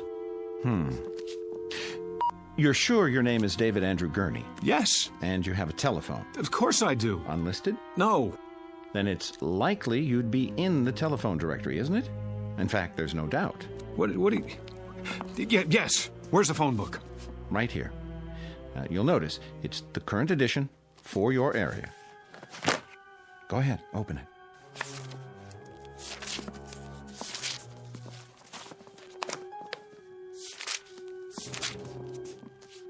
Gurney, Bertram J, 26837 Broadview, no. Elizabeth Y, 6578 Logan Street, Van Nuys. Well? It's not here. I believe that's called evidence. Now, are you ready to consider an alternative? But if I'm not David Gurney, then who am I? That's what we're going to find out. Now the real work begins. In other words, I'm crazy, just like the guy who thinks he's Jack the Ripper? That's what you're telling me? Well, let's say temporarily disoriented. It's not uncommon when one is under stress. I know it must be difficult to accept, but looking at it logically, could there be any other explanation? Sometime last night, you suffered a break, became confused, entered Miss Berenson's apartment. No, for some reason that's what you want me to believe, but it isn't true. Because in spite of everything, I know who I am. If I don't know that, I don't know anything. Oh, I was afraid of that. You know, I've been through this a great many times. Too many. And it's what I was trained to do, and I'm very good at it. Always ends up the same way. With the patient either returning to a normal productive life or entering into a lifetime of treatment. Why? Because they won't break? Hear me out. We're not playing around in here. I can give you a prescription for drugs, set up a schedule of visits, but it's maintenance, that's all. The bottom line is it's up to you. If you behave that way, you become that sort of animal. My name is David Gurney. I live at 2457 Lime Rock Avenue. Look out the window. You see all those people on the grounds walking back and forth? Some of them look normal enough, some of them look like zombies. But all of them are here for the long haul. It's such a waste of time, money, human lives. Don't do this. You're an intelligent, educated man. The system is what it is. You can't beat it. Take my advice. Learn to play ball right now, before it's too late. Or else... Not this way. What other way is there? I have to know. Do you understand? Either I am crazy or somebody's gone to a lot of trouble to blot me out. Use your brain. Why would anyone want to blot you out? How should I know? What, the CIA? This is not a spy novel. Whoever or whatever it is, they can rig all the phone books in the world and they can pay off everybody who ever knew me, but there's one thing they can't do. They can't get inside my mind, and they can't think of everything. What do you mean? Something even Wilma doesn't know about. I just realized there's still one way to prove who I am. Well, I'll be happy to take it under consideration. Sure you will. Stand back. I'm going to make sure I get there first. Get away from the window. No, out of my way.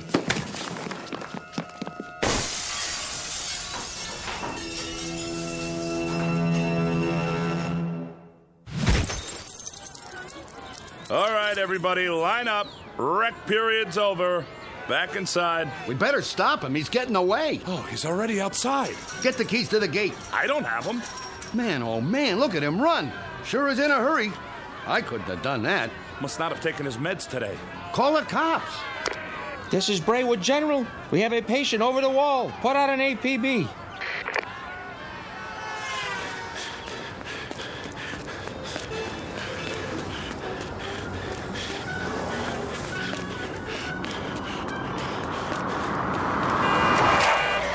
Hey, buddy, get out of the way. Give me a lift. Yeah, sure. I have to get out of here. Yeah? Well, call a cab. I don't have any money. Did you help me? Sorry, buddy. Get out. I need it. Get out. Hey, what are you doing? Then slide over. I'm in a hurry. Hey, look, man. I don't want any trouble, okay?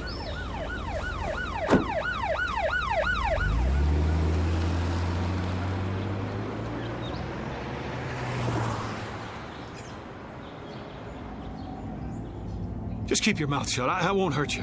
Hey, who's after you? The cops? Huh? What'd you do? Nothing. That's just it. Nothing. And what are they chasing you for? Because I don't believe their lies. Oh, I get it. You're on the run, right? Is that it? Something like that. It's okay, man. I'll play ball. Just stay calm, okay? Turn right there. There's an alley. Oh, thanks, kid. Look, where do you want to go? Downtown L.A. You know how to get there from here? Sure, but don't take the freeway. Go the back streets. I'll show you.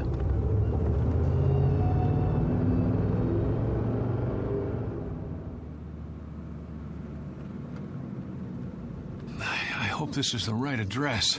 So, can I go now? Now, go on. I can handle it from here.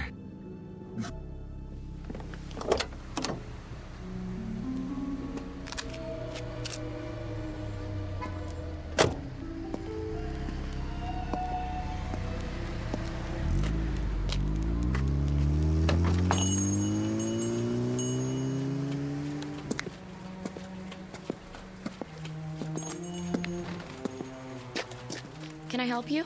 Oh, I sure hope so. This is the place where people pick up photos, right? Sure is. Good. I thought I got it right. You have a receipt? What? The receipt for the photo. Did someone take your picture? That's right. And he told you to come here? It was in Griffith Park with my wife. We were walking past the merry-go-round. It was last Sunday. A man came by with one of those big cameras. Dave, that man just took our picture. Beautiful shot, too. What are you doing? Here you go, folks. I didn't say you could do that. Oh, there's no obligation. Take this ticket to Photos R Us. Address is right on it. If you like the picture, it won't cost you an arm and a leg. 8x10s, wallet size, 3x5. He gave you a ticket. Yeah, but I don't have it with me. Then I can't help you. We have hundreds of proof prints. That's what I need. Proof. Hold on. I can almost see the number in my mind. 670. Yeah. That's it. 6708777. I remember because of the 4 sevens. Maybe your wife's got the ticket. No, she's forgotten about it. I was going to surprise her. Sunday, that would be the 14th. I'll check the files. You found it? This must be the one. Hey, let me have it. Wait, was that 4 sevens at the end or 3? There's only one way to find out. Yes! Is that it? Yes, that's it. Oh, you don't know how important this is to me. You okay, mister? Oh, I am now. That'll be $4.75 for the enlargement if you want extra prints. Hey, mister, you have to pay first. You. Hello, Mr. X. What are you doing here? I might ask you the same question. We've been following you since the hospital. I wanted to see where you'd go. What is this? All right, hands behind your back. Wait. Have any knives or weapons in your pocket? I said hold on. It's all right, officers. I'll take responsibility. The guy owes me money. Oh? $4.75 to be exact, plus sales tax. And do you know what for? I'm sure you're going to tell me. Proof that I'm not crazy. Really? And what kind of proof might that be? I told you they couldn't think of everything. Well, I was right. I suppose you found a signature or some such? That wouldn't be enough, would it? I could have signed it at any time. Correct. Or if it's something else, I could have printed it up or bought it like a fake driver's license. I doubt that you've had time. What about a photograph, Doctor? A picture of me hand in hand with the woman who says she never laid eyes on me before this morning. Is there some way to explain that? What do you have there? Go on, open the envelope, take it out and look at it, and then tell me what you think. Well? And what am I supposed to see? Me, with Wilma at Griffith Park last weekend. That should establish something. I don't understand. What's to understand? You need glasses? This is a photo of you in front of a carousel, alone. Let me see that. No, it was different a minute ago. A picture of two people, two. You saw her. Tell him I showed you the picture. You didn't show me nothing, mister. Just looked at it yourself, then you tried to run off without paying. But I tell you, she was there. We were there, together. Come along now. We'll go back and talk this over. No, we were there together. Together. Together. Together. We were... Dave? Together, I tell you. Dave, honey, wake up. What? Oh, where am I? In bed, you were dreaming. Oh, Wilma, it seems so real. That's why they call them nightmares. You want me to get you something? No, that's all right. What time is it? 4 a.m. Go back to sleep. You have to be at work in a few hours. Whew, I must have had the nightmare, the granddaddy of them all. That'll teach you to mix scotch and martinis. Well, no, that'll teach me. Sorry I didn't put you in your pajamas, but I was a little out of it myself. Forgive me? Oh, sure I do. Don't blame yourself. You're in a rare mood. You don't know how happy I am just to be here. I love you, too. Oh, you better check the alarm. I'm not sure if I set it. I can't see. Now turn on the lamp.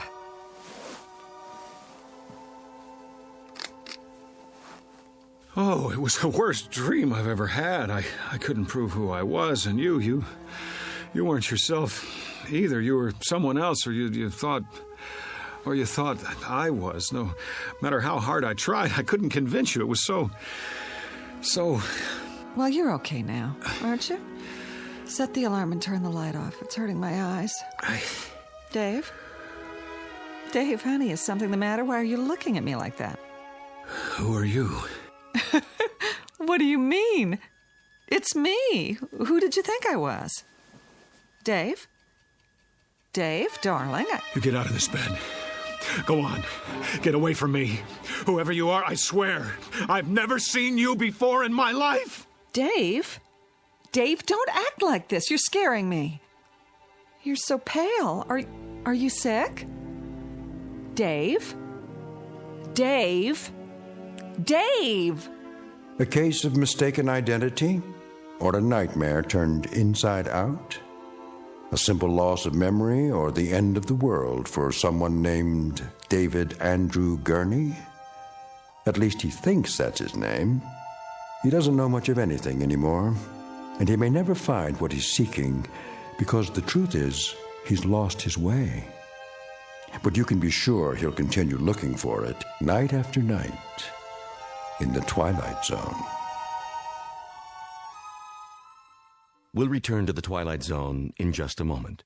You are about to enter another dimension, a dimension not only of sight and sound, but of mind, a journey into a wondrous land of imagination.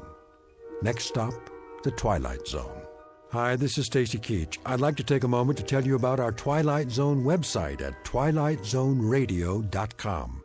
At twilightzoneradio.com, you'll find the latest information on these Twilight Zone radio dramas, including behind-the-scenes photographs, plus the newest product releases, trivia contests, ways to contact us, other Twilight Zone-related info and merchandise, plus links to other fascinating websites. So make your next stop twilightzoneradio.com.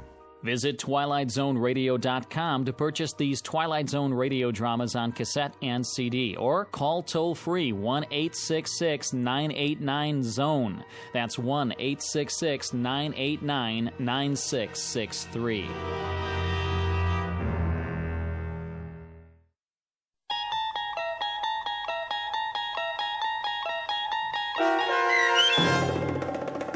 Person or Persons Unknown, starring John Schneider, with Stacy Keach as your narrator, was adapted for radio by Dennis Etchison and written for The Twilight Zone by Charles Beaumont.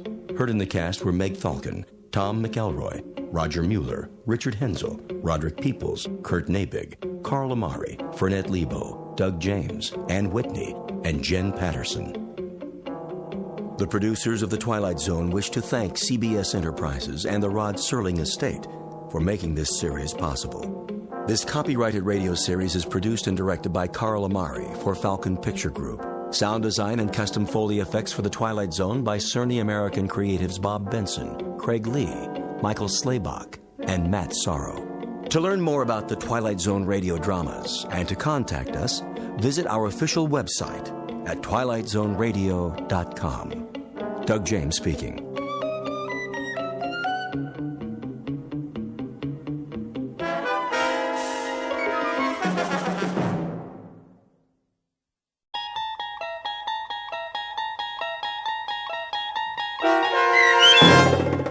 The Mind and the Matter, starring Hal Sparks, with Stacy Keach as your narrator, was adapted for radio by Dennis Etchison and written for The Twilight Zone by Rod Serling.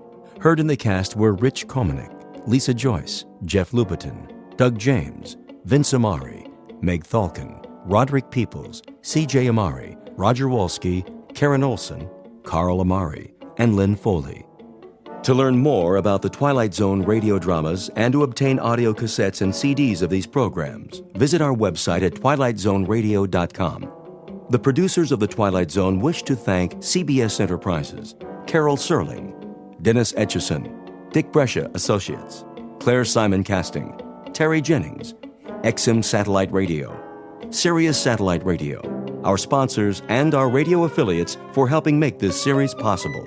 This copyrighted radio series is produced and directed by Carl Amari and Jason Mallow for Falcon Picture Group. Doug James speaking.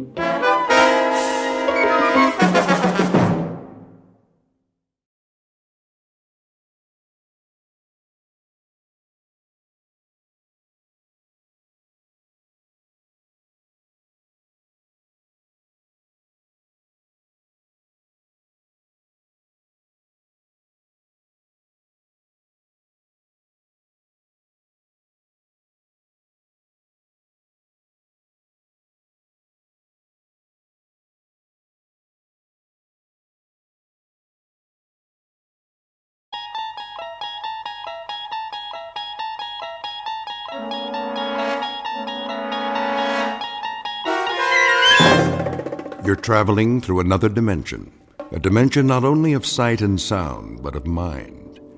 A journey into a wondrous land whose boundaries are those of imagination. Your next stop, the Twilight Zone.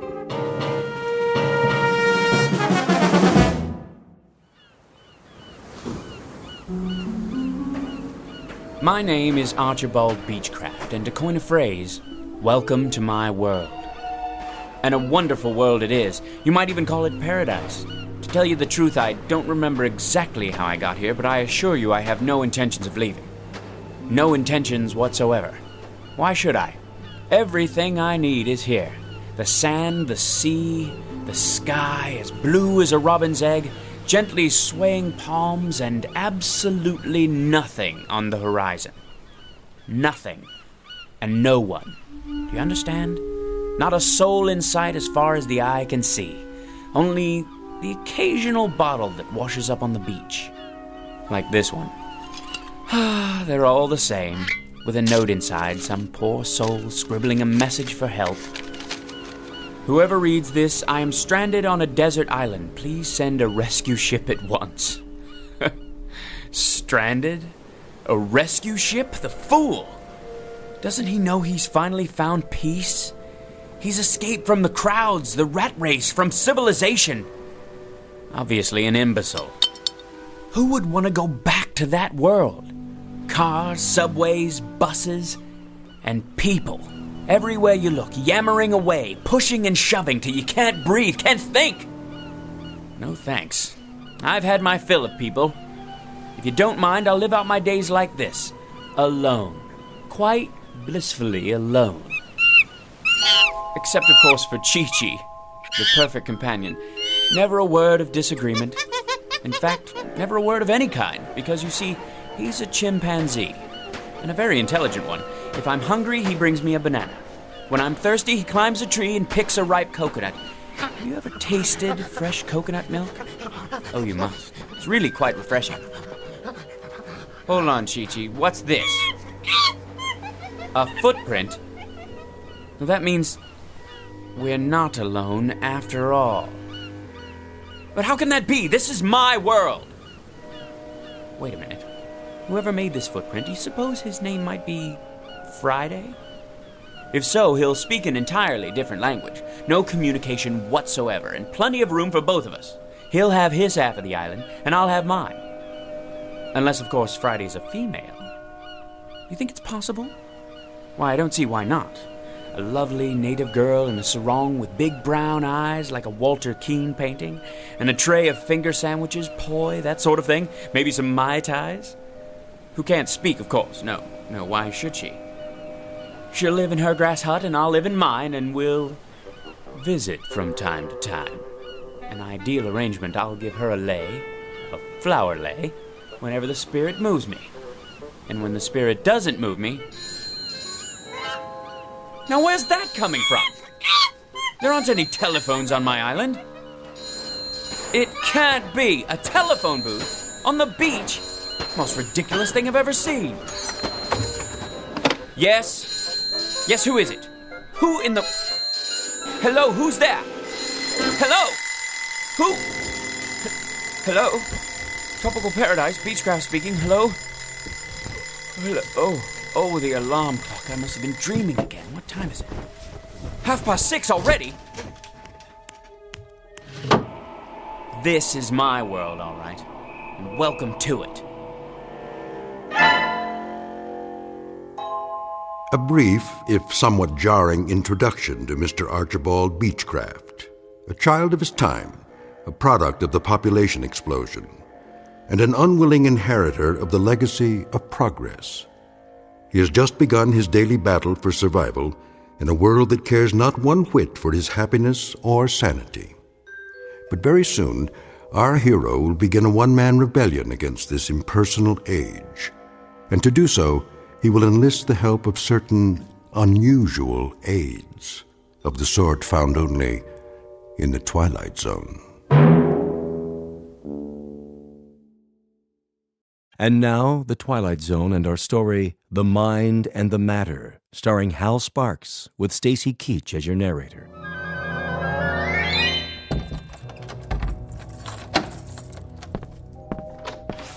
Morning, Beechcraft. I don't see what's so good about it. How's that? If you'll excuse me, I'm late. You're always late. Take it easy. You'll get there. I'm sure I will. And what an unmitigated joy that will be. 91, 92, 93. Stand aside. I don't have to.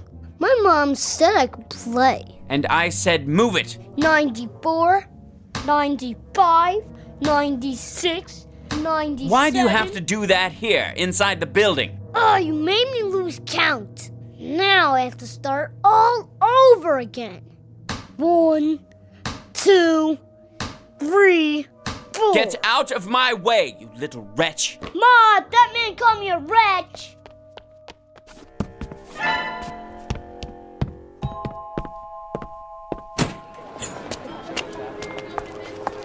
Hey, watch it, buddy. Sorry. Look where you're going. Beg your pardon. Hey, careful with the briefcase, huh? I'm late, you see. Hey, he almost knocked me down. If I miss my train...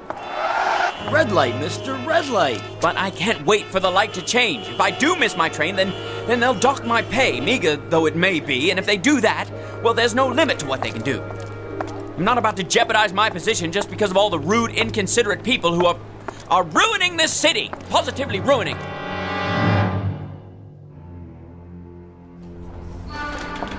That's my train! Slow down, one at a time. But you see, officer, I absolutely must catch the 732 uptown. Keep your shirt on, pal. Let me through, please. Watch who you're pushing. You don't understand. This is my... Hands off, buddy. One person per token. I don't have a token. Well, then you better get one at the window. But I overslept. I'm late.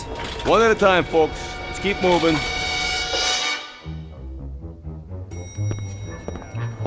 Let me on, please. Hey, you stepped on my foot. Move to the back, please. This elevator's full. But I absolutely must get to the 15th floor. Why don't you wait for the next one? I can't wait. I'm late as it is. I said this one's full. Surely there's room for one more. Sorry, Beechcraft. If I could just squeeze in. Will you watch the elbow? I do apologize. Going up.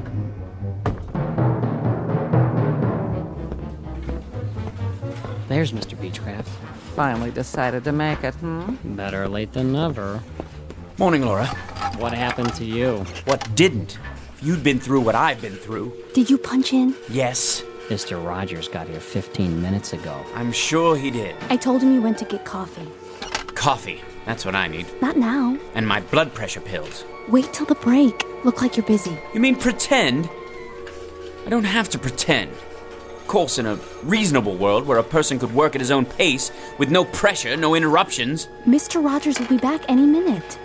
I'll bet he will. All right. Where did I leave off yesterday? The Campbell file, as I recall. I'm finishing it for you. What?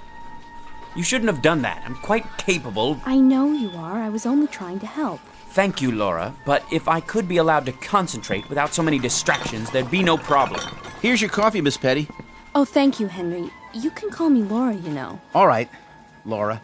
I didn't know how you wanted it, so I got cream and sugar. Is that okay? That's fine. Kindly give it back. The Campbell file. I'm just about to close it out. Where do you want me to set it? What? The coffee. Just a minute. If you please, Laura. Here you go. Oh, no. Why, you clumsy clod. Gosh, Mr. Beechcraft, I sure am sorry. You spilled it all over my jacket. I guess I didn't see you. That's precisely your problem. Try cold water before the stain sets. I'll get another cup. That's all right, Henry. No harm done. I ought to send you the cleaning bill. Is that Beechcraft? Yes, sir. Looks like he's headed for the washroom. Something the matter? Well, Mr. Rogers, you see, He's a little out of sorts this morning. Is he now?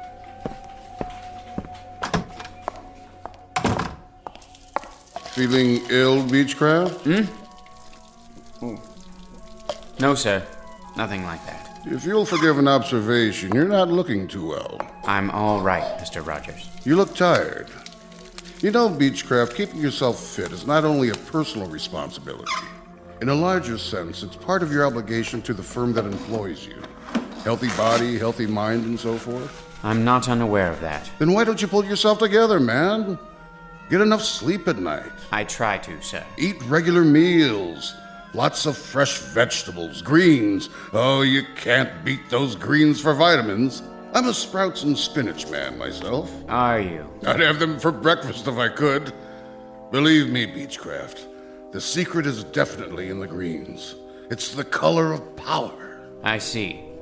Not drinking, are you, Beechcraft? Touch of the old sauce? I don't drink, Mr. Rogers. Well, if you don't drink and you don't stay out late at night, you must not be watching your diet. From now on, see that you do. If you'd really like to know, Mr. Rogers, if you'd really like to know precisely why I'm so dead tired, try coming to work on the 732 subway train every morning, then jamming into an elevator with a herd of cattle, then trying to work in that den of cacophony you call an office. Take hold of yourself, Beechcraft. Then, standing in line in that so-called cafeteria during that so-called lunch hour, which is never more than 42 minutes. Oh, that's really good for the digestion. Then getting trampled to death in the subway again at 5:38 every night. Then standing in line with more people at a Greasy Spoon restaurant, followed by another line at a movie or a concert or anywhere else I care to go. But always standing in line, always getting shoved, always getting jostled, always getting pushed around by more people. For goodness sakes, man, take hold. I'll take hold, Mr. Rogers. I'll take hold when I can achieve that milestone, that millennium, that absolute perfection that only comes with solitude. Understand? Solitude. That means no people. You read me, Mr. Rogers? They're the ultimate insult, and my problem is simply that I can't get away from them. At no time, except during the wondrous 7.5 hours I spend in my bed every night. And even then, I hear them outside. Hear what? People. Raucous, shrieking, shouting people. Herds, droves, legions, hosts, armies, bevies, flocks and coveys of people. I don't like that look in your eye, Beechcraft. I don't like it one bit. If I had my way, here's how I'd fix the universe. I'd eliminate them all. I mean, cross them off. Get rid of them. Send them packing. Destroy them. And then there'd be only one man left. Me. Archibald Beechcraft, Esquire. Let me out of here. You're quite mad. Do you know that, Beechcraft? You're either off or en route away from your rocker. Well, if I am, I very much prefer my madness to the so-called sanity around me. People, as far as I'm concerned, you can have them. If I had my way, I'd make them all disappear. Every last one. Well. Old Beechcraft's finally showing some gumption. Just the same, I'd best keep a close eye on him. A very close eye indeed.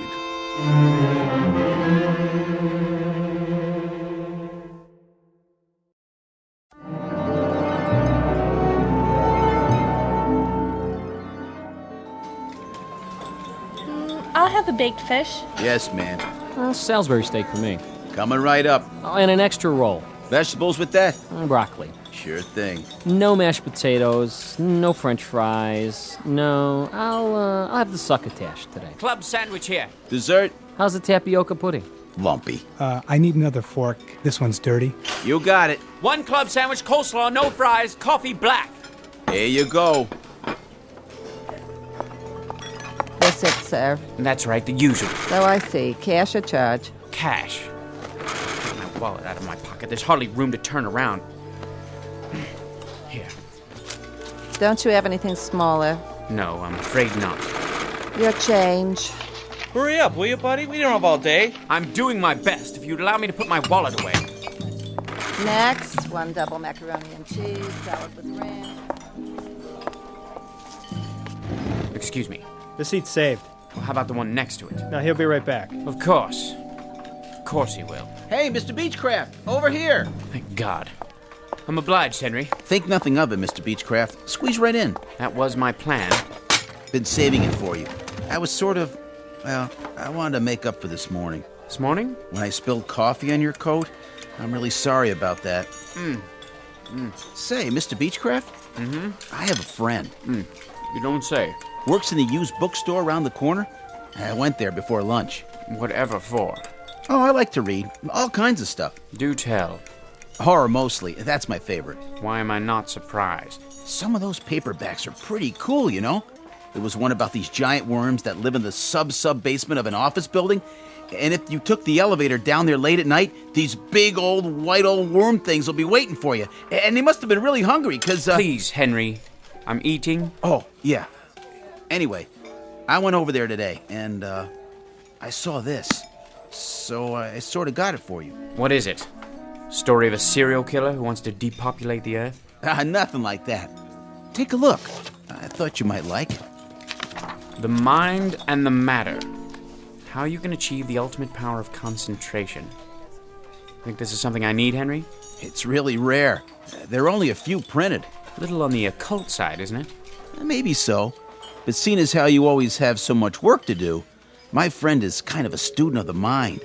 He swears by this, says it's the last copy. The publisher was supposed to destroy all of them. For what reason? Too powerful. Tells you how to make people do things. Things? Would you believe it, Mr. Beechcraft? I've seen him. I've seen my friend cause a woman to do something fantastic. How's that? It's true.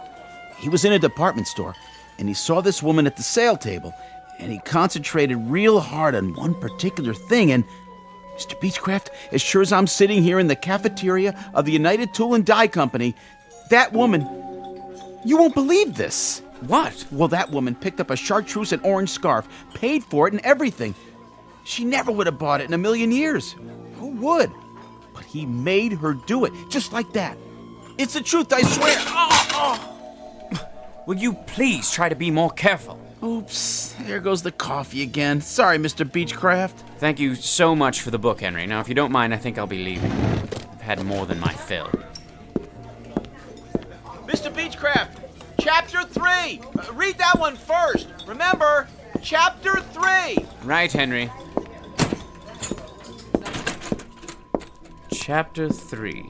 Initial phenomenon of intense concentration. Focus on a single desired outcome, then close your eyes, mental picture, repeat 3 times. Ready to go back?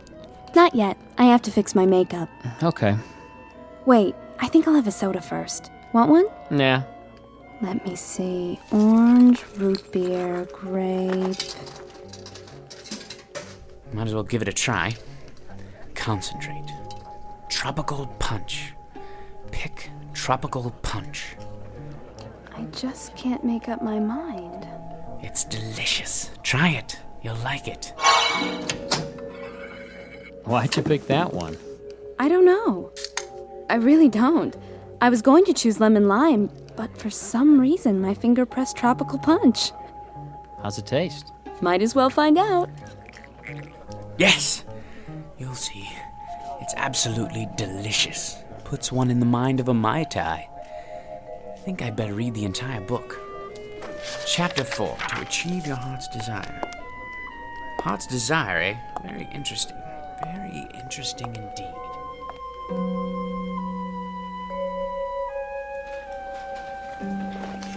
The most important element is concentration. Blot out the quotidian irrelevancies that pollute your day. Quotidian? Nice vocabulary. Mr. Beechcraft? The science of the mind requires absolute adherence to the following rules. Mr. Beechcraft? What is it, Laura? Did you turn in the Campbell file? Campbell? John R. From this morning. I don't see it. I'll get to it. Now then. The following rules of mental control over the omnipresent phenomenology of the modern environment. I really need the file before Mr. Rogers comes by again. Silence! Can't you see I'm reading? Sorry I disturbed you. Oh, Laura, how was your beverage, by the way? Beverage? In the hall, the can of soda. Tropical punch, wasn't it? Oh, yeah. Not bad, actually. Reminded me of a pina colada. Did it now? Delicious, I bet. I'll just get back to my book. A very important book. Very, very important. Distractions which divert 98% of our brain capacity from the more highly evolved regions of the cerebral cortex.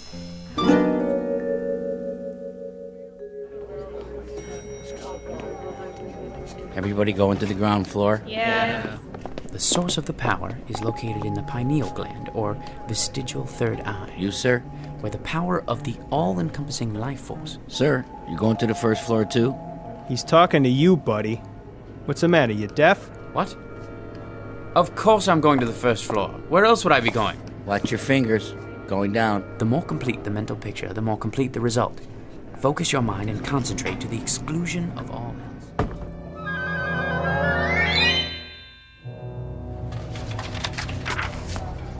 From the lower to the higher chakras, until you feel the power surging. You getting on the train or what? Oh, yes. Then move along. All aboard? Please step back. The doors are closing.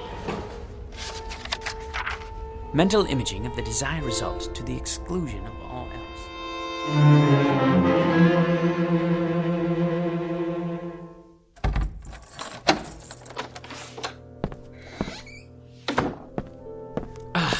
Now, where was I? Chapter 9. The energy generated by pure mind has an electrical coefficient of... Yes, The numbers are absolutely correct, unequivocally. That being the case, it stands to reason that the conclusions are correct as well. Why, the mind must be the most underrated power in the entire universe. Given the proper concentration, well, there's really no limit to what a man could do. No limit at all. Look at them down there. People. So many. I wonder, if I concentrated hard enough, could I actually get rid of... But why not? Why not? Concentration, that's all it takes. I have the power here, inside my head. Sheer concentration. Concentrate on getting rid of all those people. I wonder if I could do it in one fell swoop. Or knock them off one by one. Just think of it. Nobody in the elevator, in the office, the cafeteria, or on the street. None! Not in the hall or on the stairs. Nobody except... Mr. Beechcraft. Mr. Beechcraft. Who is it? You know perfectly well who it is. It's Mrs. Weller. The rent is due, Mr. Beechcraft. Do you hear me? The rent. I'm not going away till you pay, Mr. Beechcraft. Mr. Beechcraft. Close your eyes and repeat the following words 3 times. Go away. Disappear. Be extinct. The rent, Mr. Beechcraft. Go away. Disappear. Be extinct. The rent. Go away. Disappear. Be extinct. Mr. Beechcraft. Mrs. Weller? Mrs. Weller? Mrs. Weller? Aha! You're gone! Concentration, that's the key. And I have it. Today the landlady, tomorrow the world!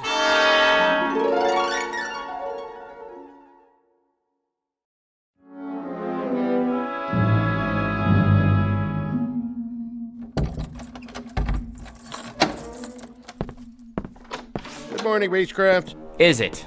I only meant... I know perfectly well what you meant. Why don't you just keep to yourself and mind your own beeswax? Well, I don't know why I bother, Beechcraft. I was only trying to be a good neighbor. I've tried to be a good neighbor for years, and what good does it do me? Why don't Go you keep away, to yourself from now disappear, on? I'll stay in my be apartment, extinct. and you stay in yours. Go and away, never the twain disappear, shall meet, okay? be That extinct. Suit you because it suits... Aha! I wasn't dreaming. It works. 113, 114, 115, 116. Out of the way, son. Make me. 117. Very well. 118, Go away, disappear, be extinct. Go away, disappear, be extinct. Hey, give me back my ball. I don't have your ball, young man. Then where did it go? Ma! Silence! Ma, the I'm afraid bandit you took leave my me no ball. choice. Go away, disappear, Ma, be he won't give it extinct. back. He won't. And another one bites the dust. Hey, watch it. Out of the way, jerk. I was here first. Let me through, please. I need to catch the 732. Officer, that man cut in front of me. Hey, you! I said you! Surely you're not addressing me. Put a token in like everybody else. I don't have a token. So get one. I don't have time to buy tokens. If I miss my train... Step out of the line. What for? I'm writing you up. You're gonna get a big fat fine for cheating the city out of... But it's only a token. I'll mail it to you. I'll deposit 2 tokens tomorrow morning, but I simply do not have the time. Yeah, I heard it all before. This one may take some doing. What'd you say? Nothing, officer. Concentrate. Go away, disappear, be extinct. Are you cursing me out? Go away, disappear, be extinct. All right, that's it. I'm taking you in for insulting a transit officer. I got a nice pair of bracelets that'll fit you just fine. Go away, disappear, be extinct. You were saying, officer? You were saying? All right, 732, let's get ready to rumble. Beechcraft is coming through.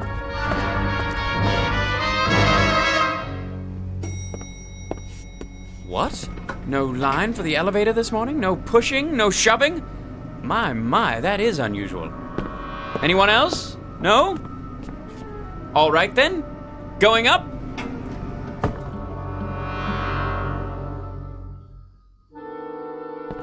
Morning, everyone. Laura? You're not here, are you? Slept in, I presume? Like a great many people. Fine with me. I'll just sit down here and get to work without being rushed. Now, where was I? Oh, yes. Jones Stephen. A rather large export to the UK.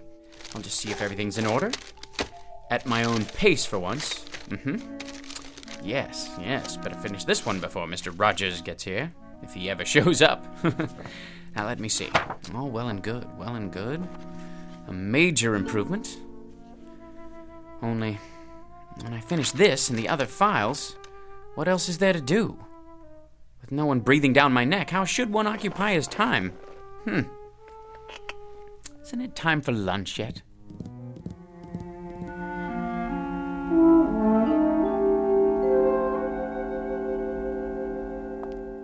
I think I'll just have the salad today. Some soup to start off and crackers. No hurry, mind you. Plenty of time to digest my meal. Where to sit?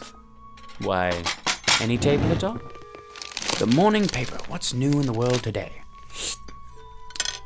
White House. Middle East. Federal Reserve Bank. Oh, it's no use. I hate eating alone. And worse than that, I'm bored. If only I had someone to talk to. One person, that's all. Someone quiet, well-mannered, intelligent, someone like me, in other words. That's it. Concentrate, Beechcraft, concentrate. You called? It worked.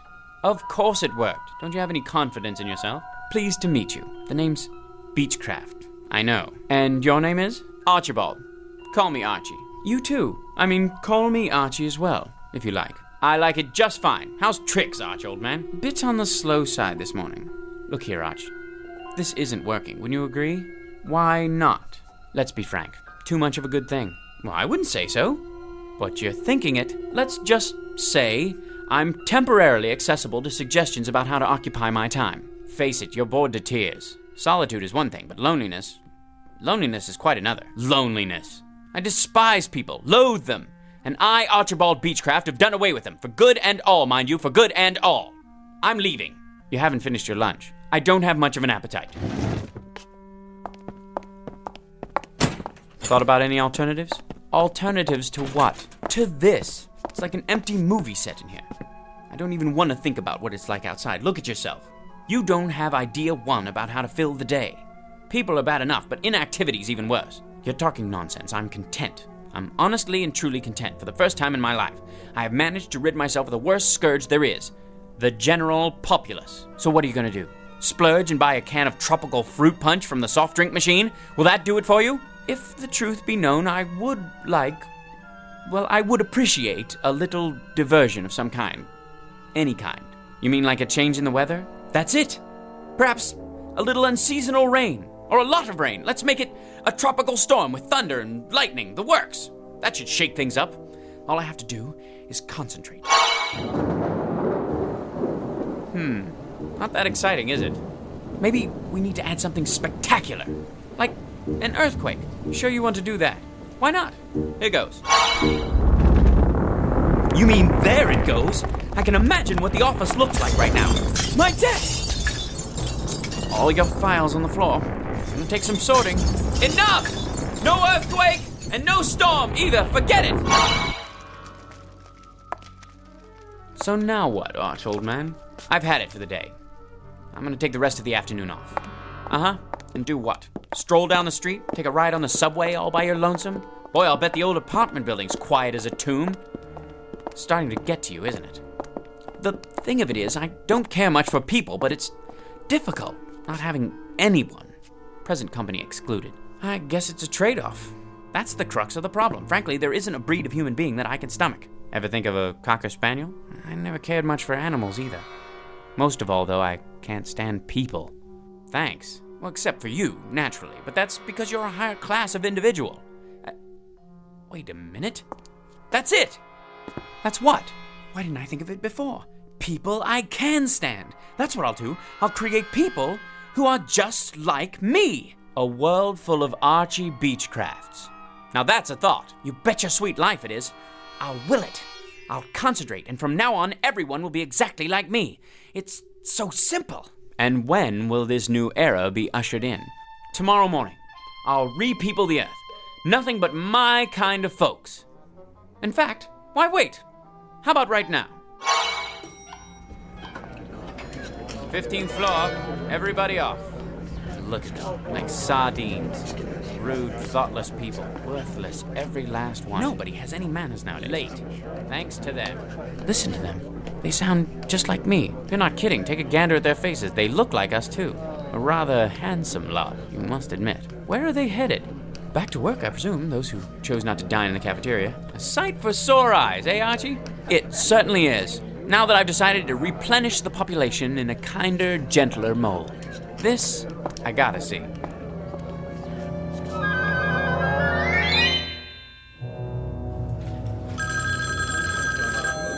United Tool and Die, one moment, please. Rude son of a noise, the miserable noise. I'll go out of my ever-loving mind. Keep it down, I'm trying to work. Can't hear myself think. People. Is there no respite? Herds, droves, legions, armies, hosts, bevies, coveys of people. Deliver me, please, deliver me. Hear that, Arch? I've heard more than enough. You asked for it, you got it. A sty. That's what it is. Nothing but a pigsty. A people sty. Had it? Undeniably. Finally getting through to you, huh? Without a doubt. A lot of me is just as bad as a lot of them. You said it. So, what's to do now? Nothing else to do but put it back the way it was. Just like that. Just like that. Mind over matter. Concentrate. Go away, disappear, be extinct. Go away, disappear, be extinct. Go away, disappear, be extinct.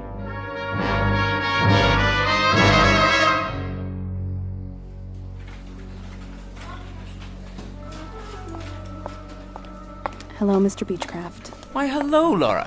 How nice to see you. What? Oh, nothing. It's just good to have you back.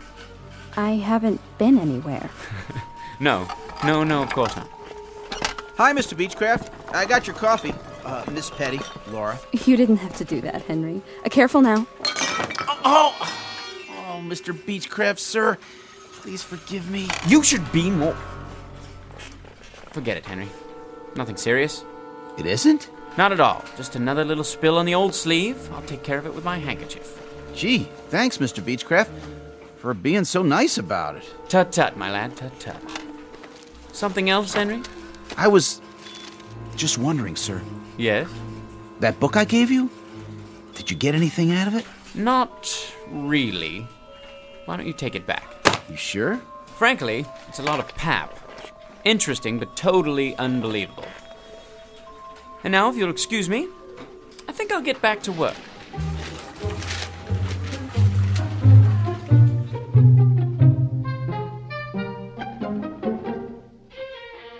Mr. Archibald Beechcraft, a child of his time, a product of the population explosion, and an unwilling inheritor of the legacy of progress.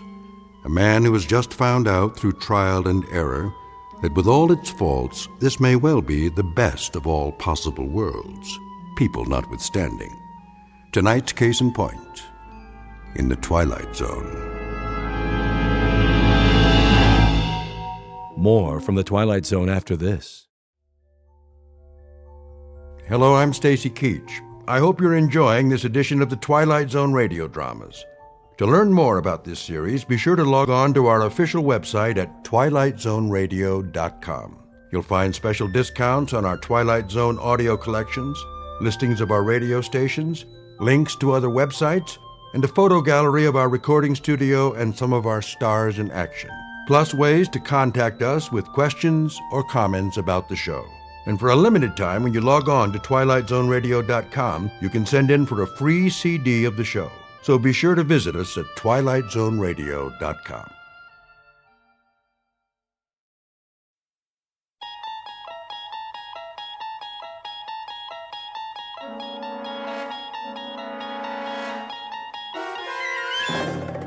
You unlock this door with the key of imagination. Beyond it is another dimension, a dimension of sound, a dimension of sight, a dimension of mind. You're moving into a land of both shadow and substance, of things and ideas. You've just crossed over into the Twilight Zone.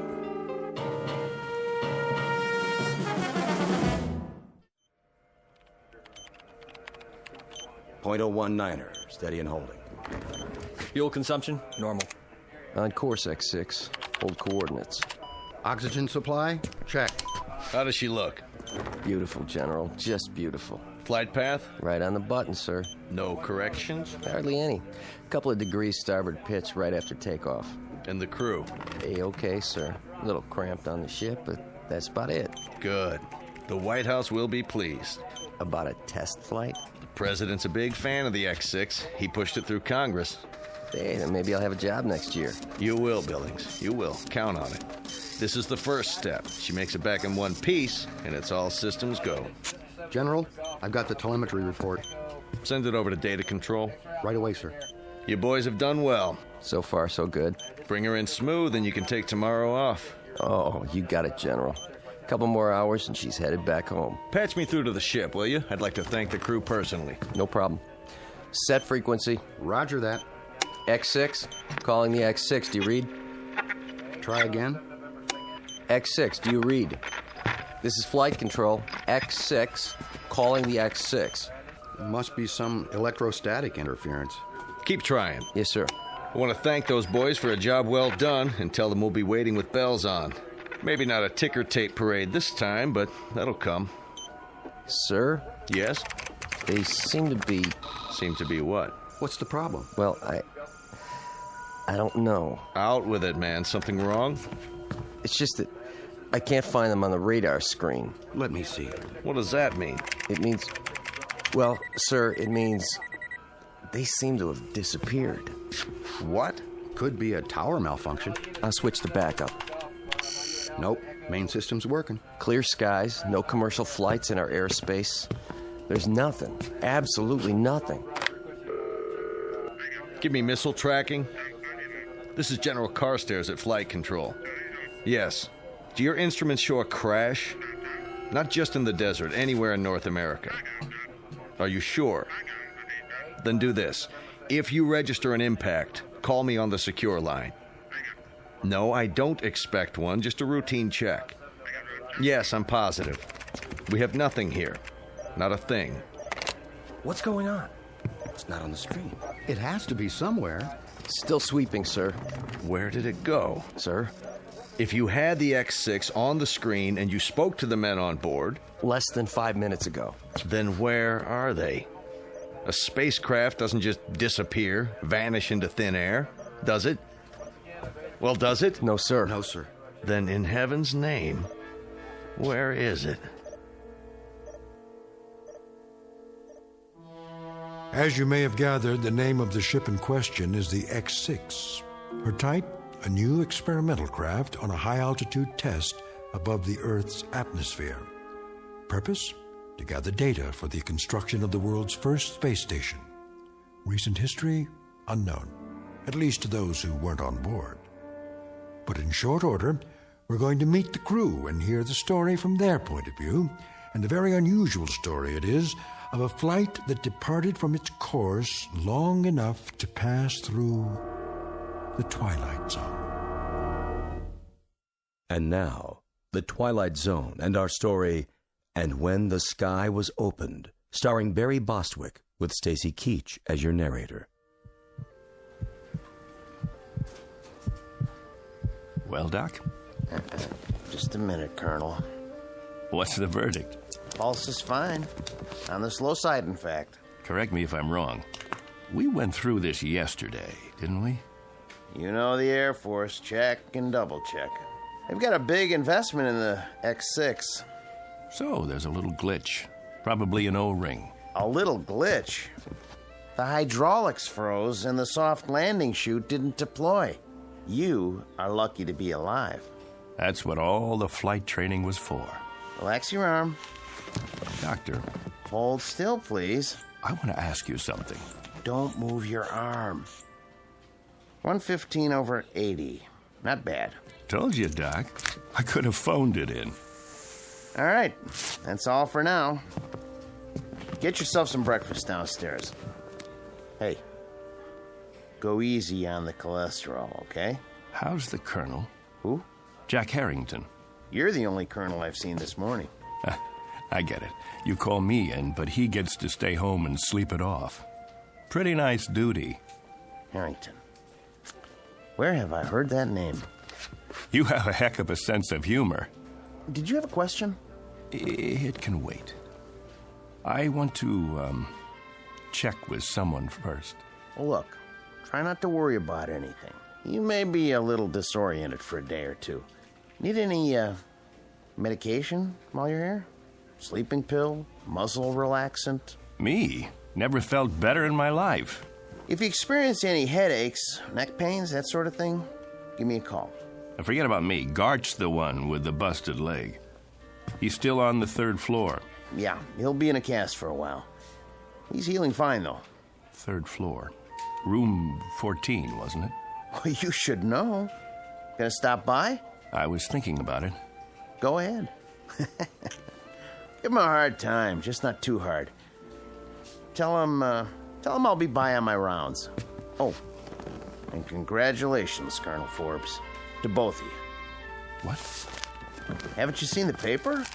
You're heroes. We flew the course, nothing special. Well, the force is proud of you just the same. The nation is. Just doing our job. Here, take this with you if you like. I've already seen it. Then give one to Major Gart. They've got copies all over the base.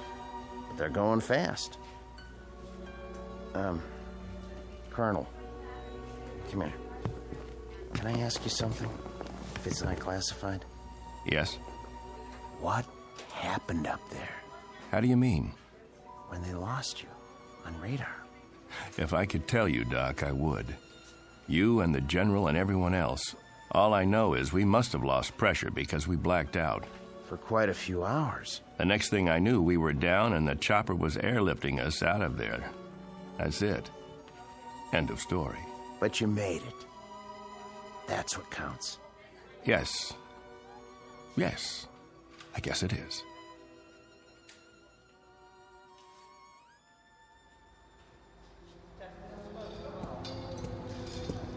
I want her completely broken down, piece by piece.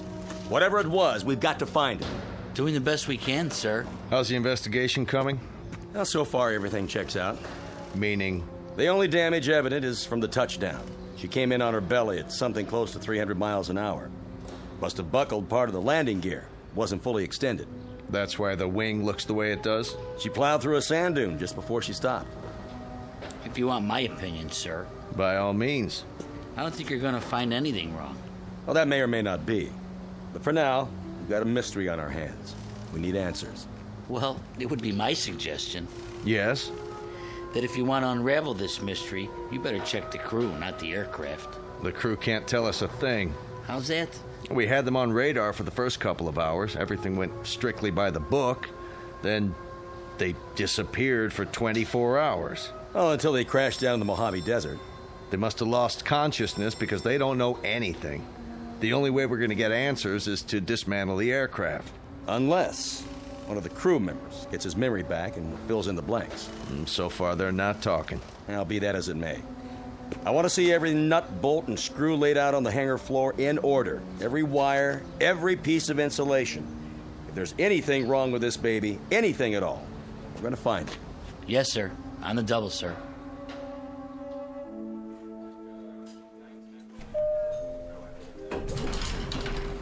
Dr. Bridges to the infirmary. Dr. Bridges. Oh, hello, Colonel. I didn't see you. That's all right, nurse. No harm done. How are you feeling, sir? Fine, thank you. How's Major Gart? Coming along nicely. You can go on in if you like. He'll be glad to see you. Thanks. I will. Is that one of the pilots? The ones who crashed? Yes. Colonel Forbes. He's cute. He is. But did you see his eyes? Blue, I think. No, that's not what I mean. I mean, they've got a kind of far look. Like his body's here, but, I don't know, his mind's somewhere else. I don't know where. I just hope he's okay.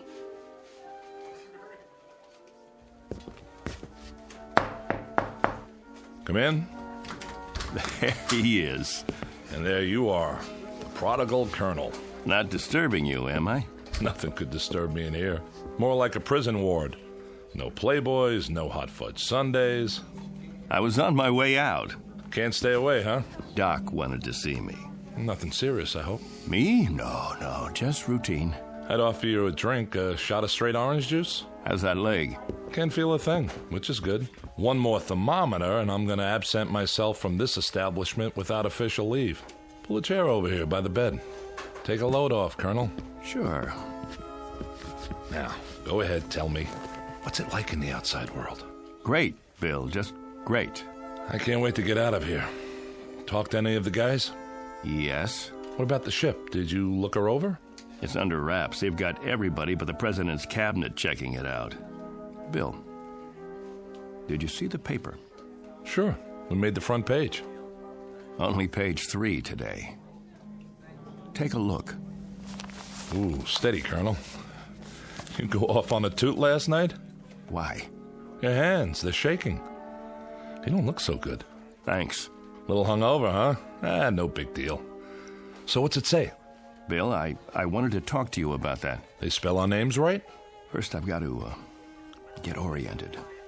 If you don't mind, I'd like you to answer some questions. Shoot. When did I leave here? Huh? When did I get discharged from the hospital? Yesterday morning? Don't you know? I don't know anything anymore. Easy, Colonel. All I know is I need to verify a couple of things. Now, that shouldn't be very complicated. Around 9:30 yesterday morning, I walked out of here, didn't I? About that time, I guess. And who did I walk out with? Are you kidding? How am I supposed to know who you walked out with? Some nurse you picked up in the hall, probably. What's the matter? Can't remember a name? I mean, when I left the room, this room, who was with me? Nobody.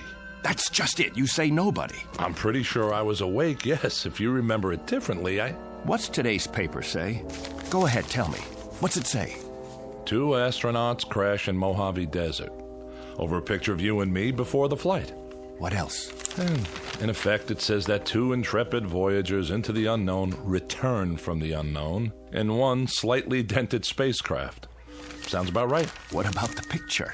I've seen better. What's in the picture? Look, if this is a literacy test, I can assure you that even though I'm not a West Point graduate, I can read and write, count up to 10. Gart, don't get wise with me now. What's it say under the picture? Read it. Colonel Clegg Forbes and Major William Gart just before their historic flight that ended in a mysterious crash. That's what you remember? I don't... You and me. The X-6 taking off. About 2 hours up, we black out, and 24 hours later, we come to in a crashed aircraft in the desert. We don't know where we've been or what's happened. Right so far? You remember something different? Bill, there were 3 of us in that craft. There was you, me, and another colonel named Harrington. What? Jack Harrington. Don't tell me you've never heard the name. He was 36 years old. He was my best friend. I'd known him for 15 years, and you'd known him for 5. That ship took a crew of 3, and we were the 3. Now, I want you to listen very closely because, Bill, I swear I can prove it to you. I've got to, or I'll lose my mind.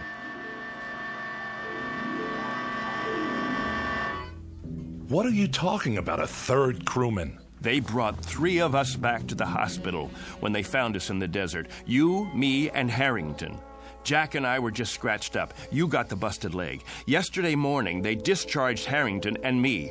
There was 3 beds in this room. Now, wait a minute. We said goodbye and promised we'd come back today to visit you. Then Harrington and I left to do the town. Now, you tell me none of that sounds familiar?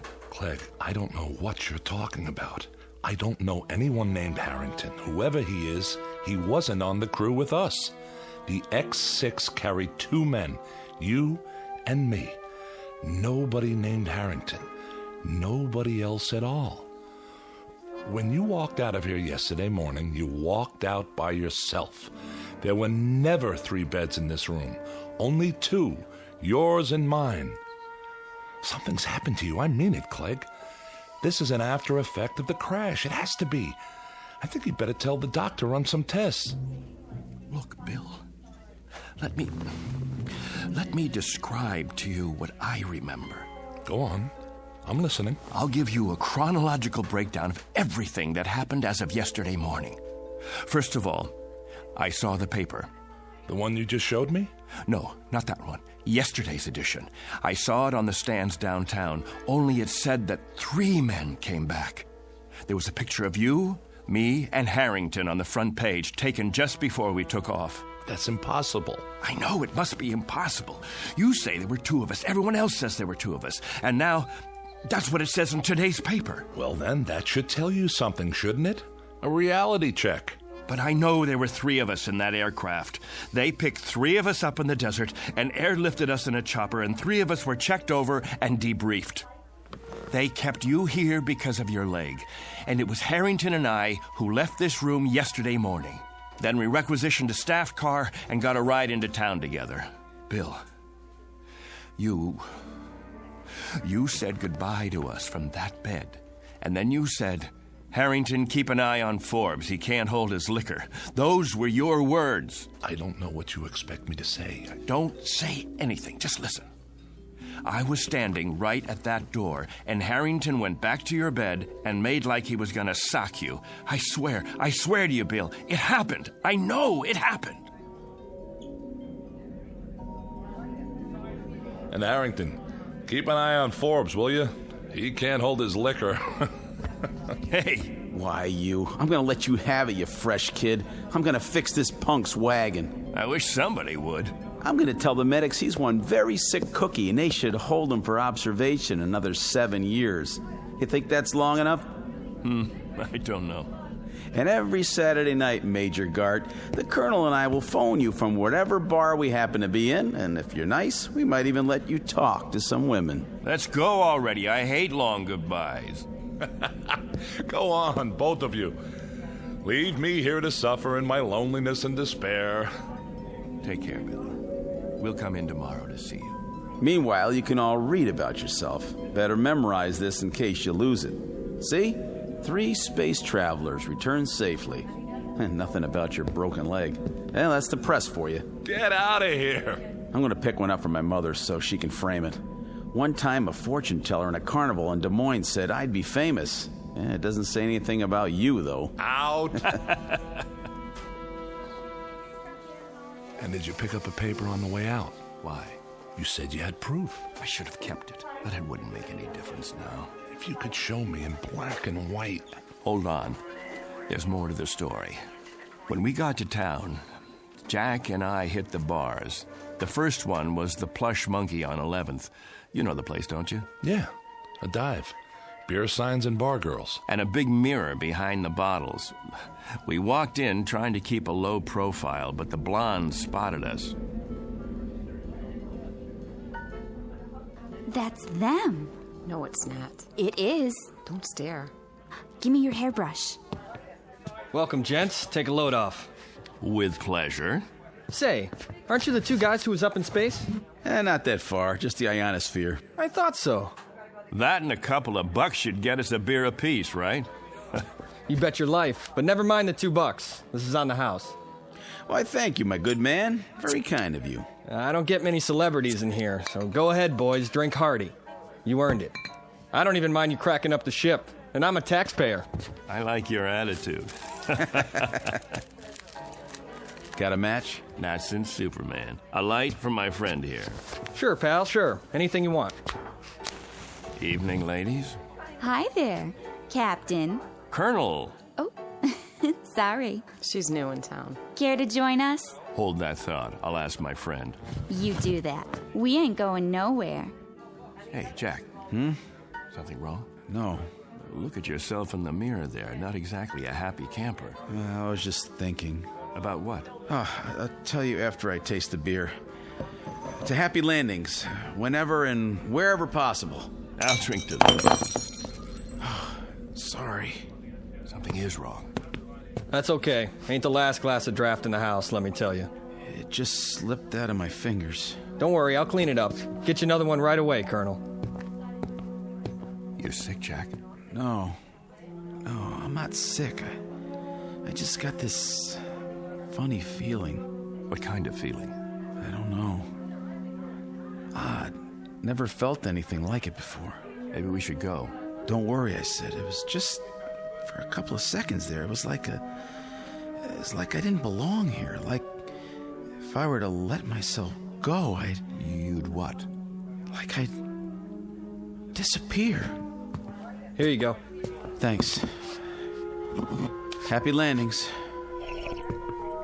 You don't like it? I want to call my folks. Good idea. I should call Amy, too. Where's the phone? All the way in the back. You sure you're okay? Yeah. Be right with you.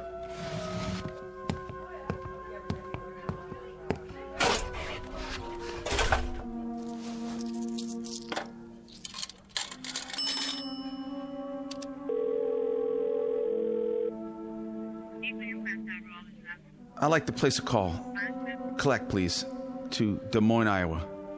The residence of Mr. James Harrington. That's right. Oh, my number, let's see, Fletcher 90632. That's what it says here. My name, that's Jack Harrington. That's right.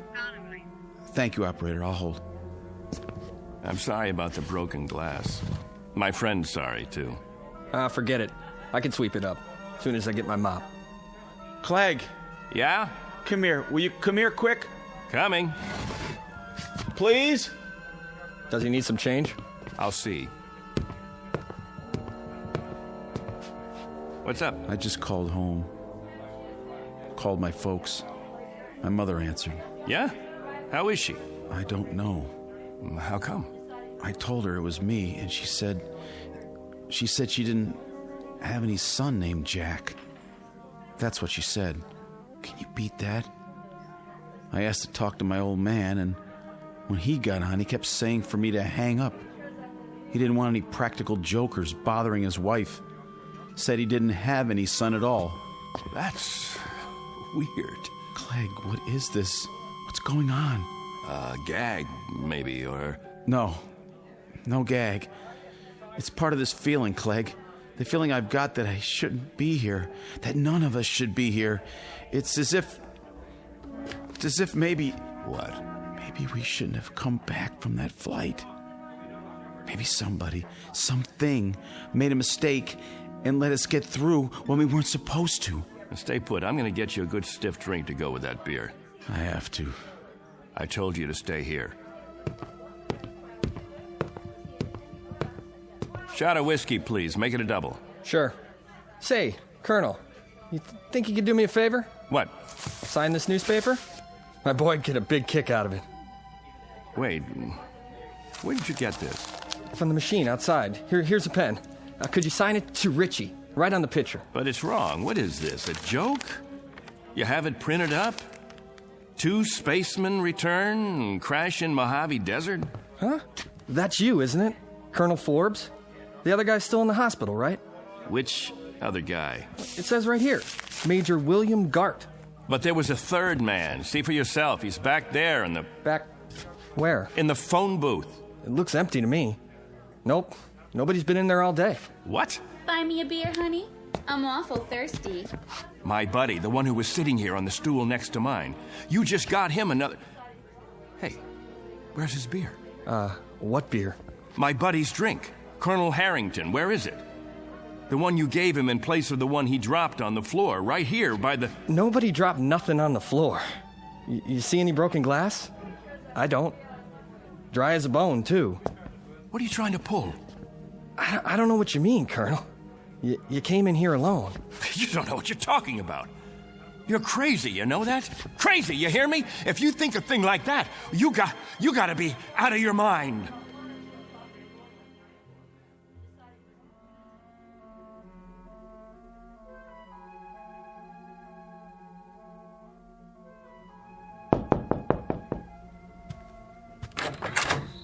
What do you want? room 8A.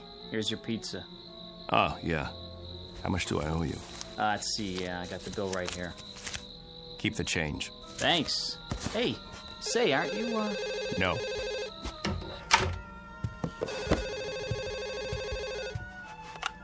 Yes? Ready with your call to Des Moines. Thank you, operator. Hello? Hello? Who is this? Mr. Harrington, this is Clegg Forbes. Who? You remember me, sir? I had Christmas dinner with you and your wife last Christmas. You and your wife, and Jack. Jack who? Your son. What is this, another crank call? Because if it is, it's not funny. Who is this, anyway? Perhaps I don't have the right house. Is this James Harrington? I'm James Harrington, but I don't have any son, and I've never heard of you. You live at 43 Elm Street? All my life. Got 2 daughters, both married. One lives in Sioux City, the other moved to Binghamton, New York last year. I should know whether I got a son or not. And don't call me again. Now what? Look at that face in the mirror. I don't know myself anymore.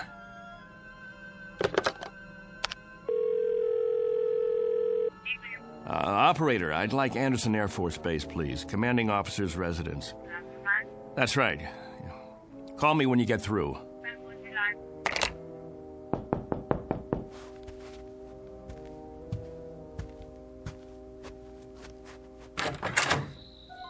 You've got some nerve. Amy. Amy, honey, am I glad to see you. Keep your hands to yourself. You, Colonel Clegg Forbes, are a devious, miserable, two-faced, two-timing... Amy, you won't understand this, but I need your help. You send me a telegram that you're getting out of the hospital in the morning and that you'll meet me at the station at 2. Well, I was at the station at 2. Amy, listen to me, please. I was also there at 3, and I was still there at 4. I could have had my pick of several Marines and an elderly gentleman who owns 25,000 shares of AT&T, but there was a missing Air Force officer named Forbes who didn't have the simple courtesy to leave a message or even a number where he could be reached. I can explain. Do you have any idea how many bars I've been to? How many hotel lobbies? Did it ever occur to you to... Amy, please! You look terrible, by the way. All right, Clegg. What kind of trouble are you in? And what are you doing in this motel? Are you hiding out? Oh, I don't even know where to begin. I sent you the wire because I did get discharged from the hospital that morning. Jack and I... The wire. It was in the telegram. What was? I told you that Jack and I were getting out. Wait. I wrote down the message when I sent the telegram. That'll prove it. I wrote it on a piece of paper. Now, where? Wrote what? Here it is. I wrote it right down here. See? It says, Dear Amy, I'm getting out at 9. No. I was sure of it. I wrote down that Jack and I were getting released from the hospital. Both of us, understand? Jack and I were... Am I missing something? Who's Jack? Don't you know? I don't know any Jack. Who is he? There were 3 of us in the ship. Gart, me, and Harrington. Jack Harrington. And I was with him, and he just disappeared. But you know him, Amy. You know him. You've met him 100 times. We've eaten dinner together. We've gone to dances together. We've double-dated. Clegg, what is happening to you? I don't know. I swear to God, I don't know, but... Yes. Put him on, please. Hello, General. This is Clegg Forbes. Yes, sir. That's right. General, about Jack Harrington. Harrington, sir. Well, you know Jack. We were in your wing at the field. We were there for your... Harrington, sir. Jack Harrington. We were on the X6 together. Jack Harrington. Stop it. Jack Harrington. Jack Harrington. You need help. If you'll tell me who to call. No, I know. I know this is a put-on. That's what it is. A big, earth-shaking, highly complicated, practical joke. He's still back at the bar. Of course he is. Amy, that's where he is. He has to be. At the bar. Clegg? Clegg?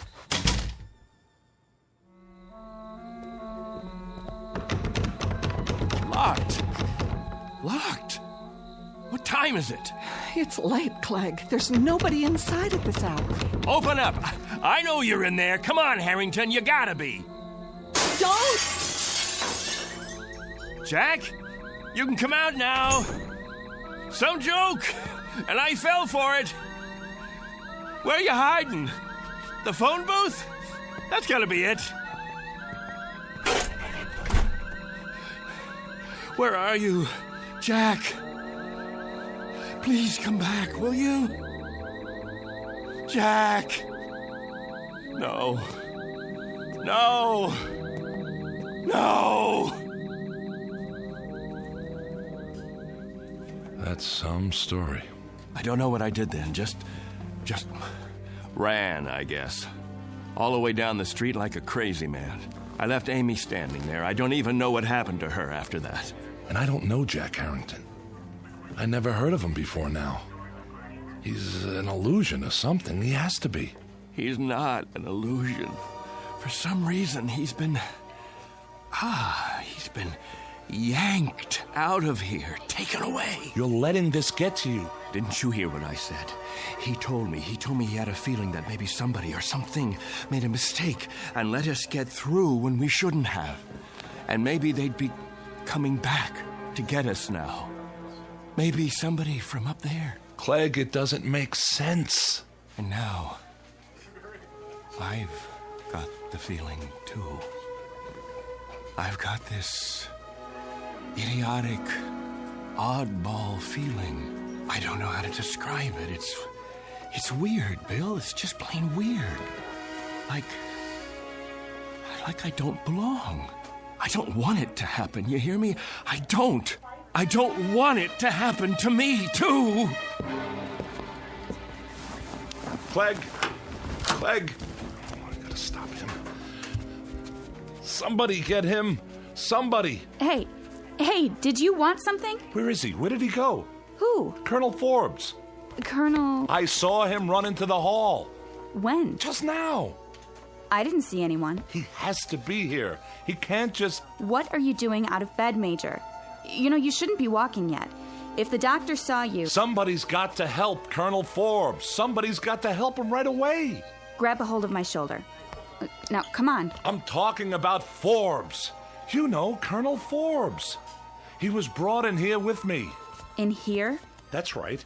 In the other bed, next to mine. Look, this is a private room. What? There's no other bed but yours. No. You see? All right, now, lie down. Now, raise your cast. That's it. What do you mean there's... Oh, no.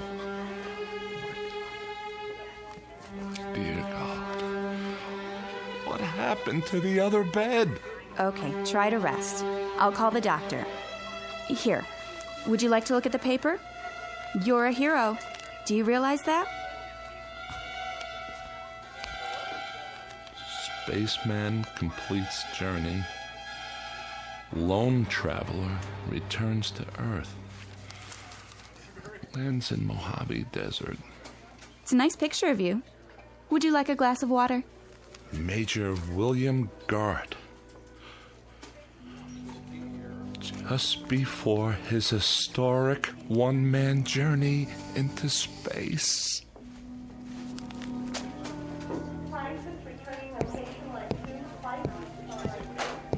Hey, Doctor.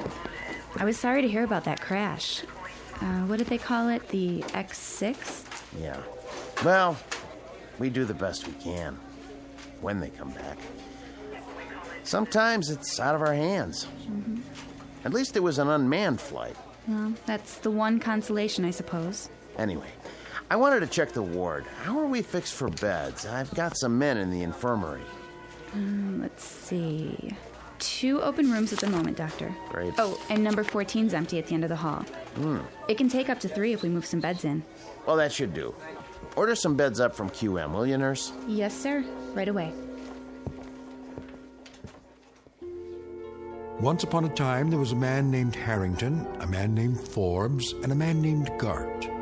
All were officers in the United States Air Force, trained for experimental flights into the upper atmosphere. They used to exist, but don't any longer. Someone or something took them somewhere. At least they're no longer a part of the memory of man. As to the aircraft, the X-6, it's still supposed to be housed in a hangar on the base, or it will be one day. For the record, it hasn't been built yet. It's still on the drawing boards. But be careful.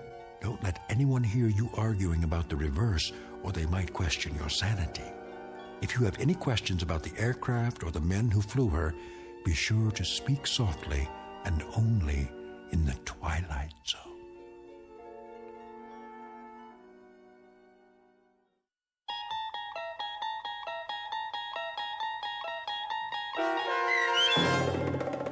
And When the Sky Was Open, starring Barry Bostwick, with Stacy Keach as your narrator, was adapted for radio by Dennis Etchison and written for The Twilight Zone by Rod Serling, based on a story by Richard Matheson. Heard in the cast were Mike Starr, Jeff Lupetin, Meg Thalken, Joby Cerny, Christian Stolte, Kurt Nabig, Richard Hensel, Doug James, Vince Amari, Justin Kaufman, Elizabeth Lido, Carl Amari, Jennifer Joy, and Tracy Hernandez. To learn more about the Twilight Zone radio dramas and to obtain audio cassettes and CDs of these programs, visit our website at twilightzoneradio.com. The producers of The Twilight Zone wish to thank CBS Enterprises, Carol Serling, Dennis Etchison, Claire Simon Casting, Terry Jennings, XM Satellite Radio, Sirius Satellite Radio, our sponsors and our radio affiliates for helping make this series possible. This copyrighted radio series is produced and directed by Carl Amari for Falcon Picture Group. Sound design and custom Foley effects for The Twilight Zone by Cerny American creatives Bob Benson, Craig Lee, Michael Slaybach, and Matt Sorrow. To learn more about the Twilight Zone radio dramas and to contact us, visit our official website at twilightzoneradio.com. Doug James speaking.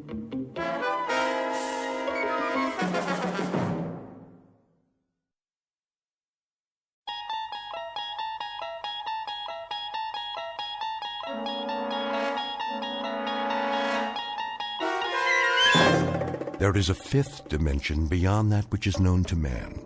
It is a dimension as vast as space and as timeless as infinity. It is the middle ground between light and shadow, and it lies between the pit of man's fears and the summit of his knowledge. This is the dimension of imagination. It is an area which we call the Twilight Zone.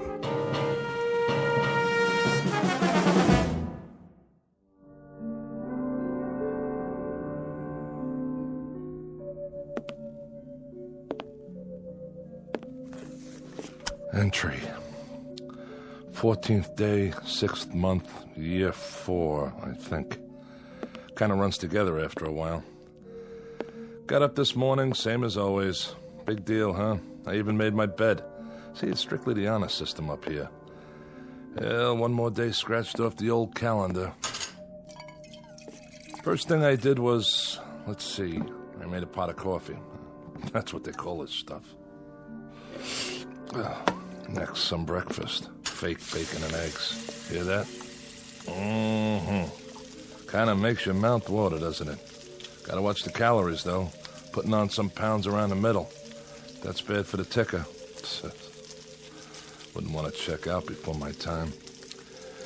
I make it 46 more years, give or take a few. Anyway, welcome to my world. At least I'll have something to play back later. Otherwise, I wouldn't have anybody to listen to. Because this way I know I'm dealing with a higher class individual. Corey, you did it again. My compliments to the chef. Now let's go outside and take a look around. Don't mind if I do. This is my backyard. And my front yard.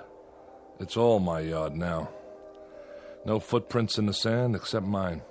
I never even locked the door. Why should I? Nobody comes calling.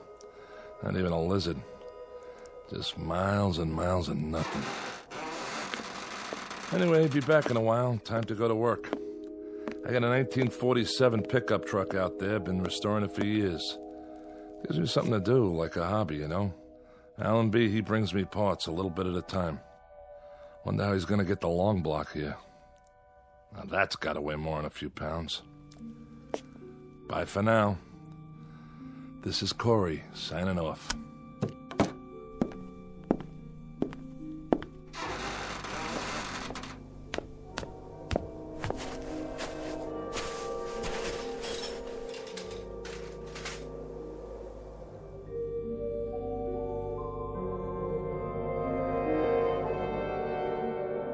Welcome to the world of Mr. James A. Corey. A shack, a shed, and a yard made up of sand and scrub that stretches to infinity. His work? An old truck, cobbled together from junkyard parts. He takes his time, for there is a ritual to loneliness. Twice a day, Corey leaves his shack, goes over to his vehicle in progress, and makes a few minor adjustments. Then he sits in the front seat, stares through the windshield that isn't there, and perhaps succumbs to a wishful daydream that he is at the wheel of a moving car, and the car is on a highway and there is someplace to go.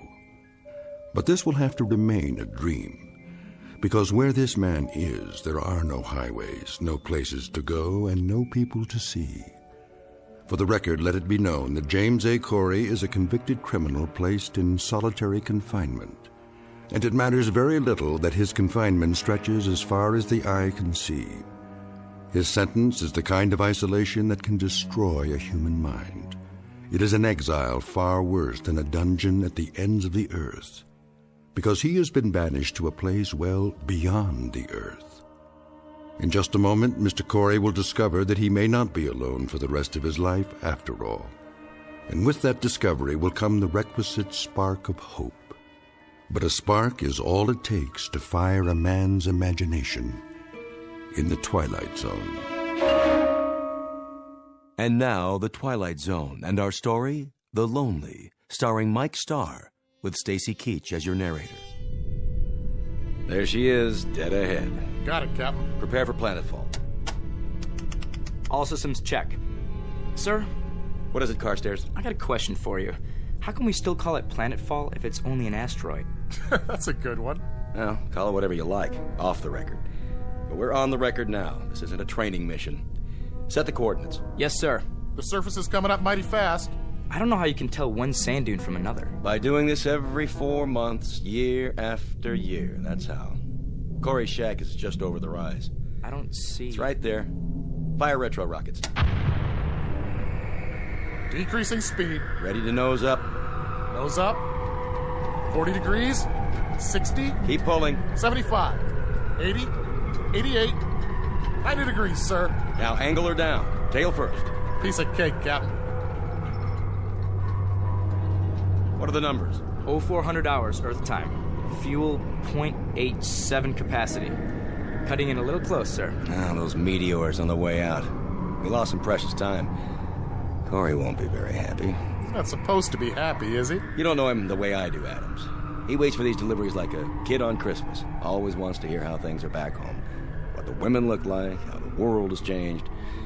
I'm the only contact he's got. If I didn't stop here, I think he'd go stir-crazy. What'd he do, anyway? He stopped caring, that's what. After he lost his wife. Yeah? He got in a fight. Some say it wasn't his fault. The guy died, and he ended up here. They don't have room for any more criminals back home. The new regime, huh? I read about that. But he's had a lot of time to think. Nothing to do here but think. Prepare to set her down. I want a 3-point landing this time. Yes, sir. Tail fins ready. We're going in.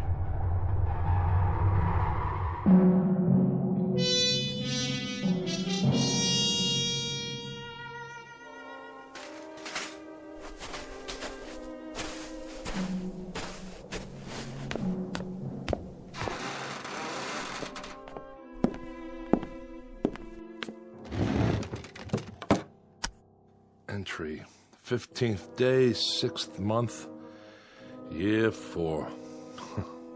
I'm even measuring time by this place now. I go on every day like the day before and the day before that, the weeks, the months. But I can't give in. I have to stick it out. There'll be a supply drop coming soon, I think. They're overdue. Hope it's Allenby's ship. because he's a decent man and he brings me things. Like he sneaked the parts for that antique out there. Few pieces at a time, as much as he could carry. Thank God for that truck and the hours it used up. I can look at it out there and know it's real. And reality is what I need. Because what else is left that I can believe in? The desert? The wind? Myself? Here's a thought. Maybe I'll end up like that truck. Inanimate. Nothing but an object sitting in the sand. Wonder if I'd still feel the loneliness. Would I feel anything? Hey! That's it. The ship. Hear that, diary? Now I don't have to talk to you. I've got somebody else. Besides myself. Be back later.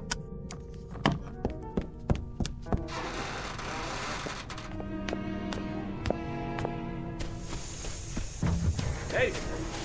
Hey! How you doing, Allenby? Corey, how are you? All right. Corey, Well, don't just stand there. Come on inside. It's hotter than blazes.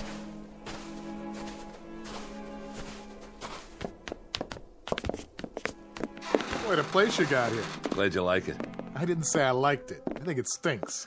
And I guess you think I don't? I don't know what you think. Hey, take it easy, Adams. Well, you don't have to live here now, do you? No, but I've got to come back here 4 times a year. And that's 8 months out of 12, Corey, away from Earth. Sometimes my kids don't even recognize me when I get home. I'm sorry. I'll bet you are. Come on, fellas. Have some coffee. I got some clean cups. That's all right. Corey. Wait, what am I thinking? Let me pour you a real drink. Thanks, Corey. It's real nice of you. Not right now, Carstairs. If you say so, Captain. Hey, this isn't so bad, huh? I like the way you set it up in here. Sure. I have what I need. Most of it anyway. Thanks to the captain there. Yep, you got it made. This is Corey's kingdom, and it never changes. Sit down, everybody. How about a little poker? 4-handed draw, jacks to open. Who's in? We don't have much of a layover this time. All right, no openers. Joke is wild. There was some trouble on the way, and we lost time. Deuce is wild. How's that? Or blackjack? Anybody want to play blackjack? You can count to 21, can't you, Adams? Listen to this guy. Look, we've only got 15 minutes, guys. So what? Nobody's checking your schedule out here. What's the big deal? I'm sorry, Corey. This isn't an arbitrary decision. If we delay our departure by more than 15 minutes, that places us in a different orbital position. We'd never make it back to Earth on the fuel we've got. We'd have to stay at least 14 days before we're in position again. So? Why not hang out here? I've got some beer put away. I can turn up the generator and get it cold. We'll sit around, talk. It's just not possible. It's a few lousy days. A few hours, even. A couple of card games, at least. How about you guys? What's the matter? Think I'll murder you or something over a bad hand? Not this time, Corey. All right. 3 or 4 minutes gone already. Better get going. I wouldn't want to foul up your schedule. Not for a lousy game of cards or a few bottles of crummy beer. How's your water supply? Don't worry about it. I got plenty. Well, I'll have a cupful then, if you can spare it. Sure. We've got some fresh on board. I'll have the men bring it over. You do that. Brought you a few more things, too. I thought you could use them. Thanks. Any news? Not yet. But I told you last time, there's been some pressure back home about this kind of punishment. A lot of people think it's unnecessarily cruel. Well, who knows what'll happen the next couple of years. Well, they may change their minds, rewrite the law, bring you back to a prison on Earth like the old days. Allenby, I have to tell you something. Every morning when I get up, I tell myself that this is the last time. That I won't be able to live another day alone, not another day. And by noon, when I can't keep still anymore and the inside of my mouth feels like gunpowder and burnt copper and deep down in my gut, I've got an ache that won't go away and it starts to spread through my body, tearing little chunks out of me. Then I think that I've got to hold out for one more day, just one more day. But I can't keep doing that forever. You hear me? Or I swear I'll lose my mind. You're breaking my heart. What do you know about it? That's enough. Let him go. Why should I? What do I have to lose? I said... Take your hands off me, you nutcase. Watch your mouth. Corey. He shouldn't worry about losing his mind. Look at him. He's already lost it. Back off, Adams. Now you and Carstairs go back to the ship and get the supplies. Yes, sir. Go on, do as I tell you. And the big crate, the one with the red tag, handle that one gently. How about using the truck out there? Some of the stuff's pretty heavy. It's not running today. It isn't, huh? What's the matter, Corey? Out of gas? Lots of places to go around here. There's the country club past the mound over there. And the seashore over that way. And the drive-thru restaurant. That's around here someplace, isn't it? Knock it off, Adams. Get the supplies. I'm going. I brought you some parts for the truck. A set of coil springs. I got some magazines, too. Strictly on my own. And some old vintage movies. Science fiction. You'll get a kick out of them. I'm sure I will. I brought you something else. Yeah? It would mean my job if they found out. Look, Allenby, I don't want your gifts. I don't want your tidbits. Makes me feel like an animal in a cage and there's a nice old lady out there who wants to throw peanuts at me. Allenby, I only got one question. What about the pardon? I'm afraid you're still out of luck. That's what I figured. The new regime, huh? The sentence reads 50 years. And they're not even reviewing cases of homicide. Allenby, take a look out there. What do you see? It says 90% of the view I'm going to have for the rest of my life. Did it ever cross your mind? Because it crosses mine every hour of every day. Unfortunately, we don't make the rules. All we do is deliver the supplies and pass on information, because you're out of position for radio contact. Yeah, that's why they picked this place. Look, Allenby, a pardon. That's the only information I want. I'm not a murderer. I know. It was self-defense. A lot of people believe me, and it happens to be the truth. I killed in self-defense. I remember, Corey. Then why am I here? I doubt if it'll be much consolation to you, but this kind of assignment isn't easy. Stopping here 4 times a year, having to look at a man suffering? You're right. It's not much consolation. Here they come. I can't bring you freedom, Corey. All I can do is try to bring you things to help you keep your sanity. You want this big crate opened up, Captain? Not yet. Stay there. I'll be right out. Okay, I'll bite. What's the big box? You can open it after we're gone. If it's 20-year supply of puzzles, you can take them with you. When I want a problem to solve, all I have to do is look in the mirror. We've got to go now. Did you hear what I said, Corey? Wait till we're gone to open it. And this is important. When you open up the crate, there's nothing you need to do. The item has been vacuum packed. It needs no activator of any kind. The air will do that. There'll be a booklet inside that'll answer any of your questions. You're being awfully mysterious. I don't mean to be. It's just like I told you, though. I'm risking a lot to bring it here.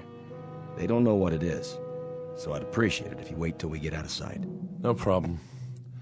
Give my regards to Broadway. And every place else while you're at it. Sure, Corey. I'll see you. Allenby! Yes? I don't much care what it is. But for the thought, Allenby, for the decency of it, I thank you. You're quite welcome, Corey. Have a good trip! 2 minutes, Captain. Go ahead and fire up the rockets. Yes, sir. Captain, just man to man. What did you bring him? What's in the box? I'm not sure, really. Maybe it's an illusion, or maybe it's salvation. Open the hatch. Let's get out of here.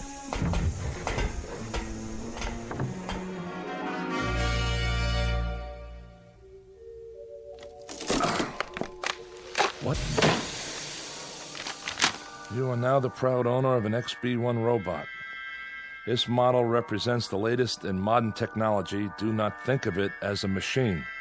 For all intents and purposes, it functions as a highly sophisticated simulacrum of a human being.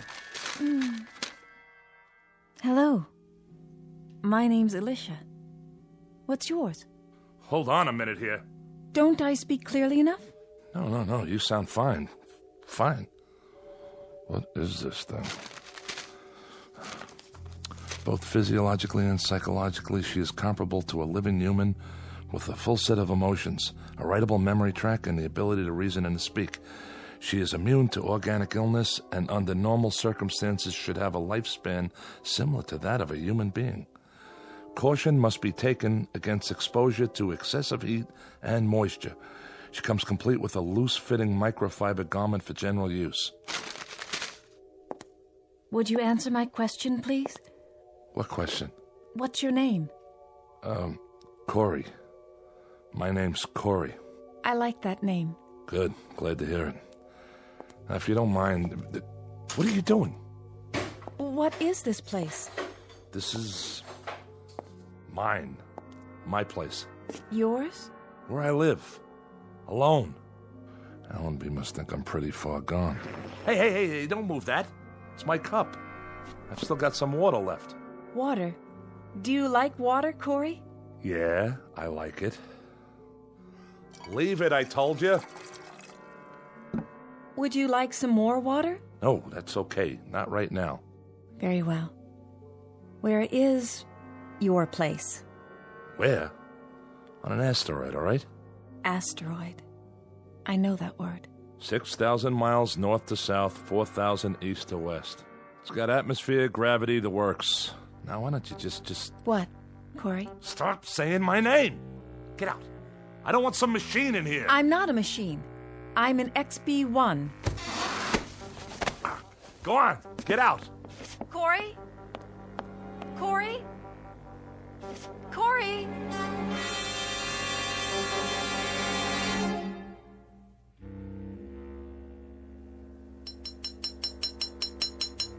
Ow! Blasted coil springs. What's wrong, Corey? Nothing, all right? I brought you some water. Where shall I put it? Just leave it. But it will get warm on the sand. It won't taste as good. You know that, huh? What it tastes like? I can feel thirst. Yeah? What else can you feel? I don't understand. Can you feel heat and cold? The wind? Yes. How about pain? Can you feel pain? That too? How? How can you? You're a machine. Excuse me. A different kind of machine. Yes. Of course you are.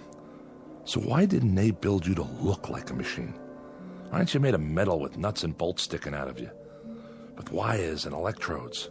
Would you prefer that? You know, I might. Because then you wouldn't be a lie. A lie? Why do they cover you with stuff that looks like flesh?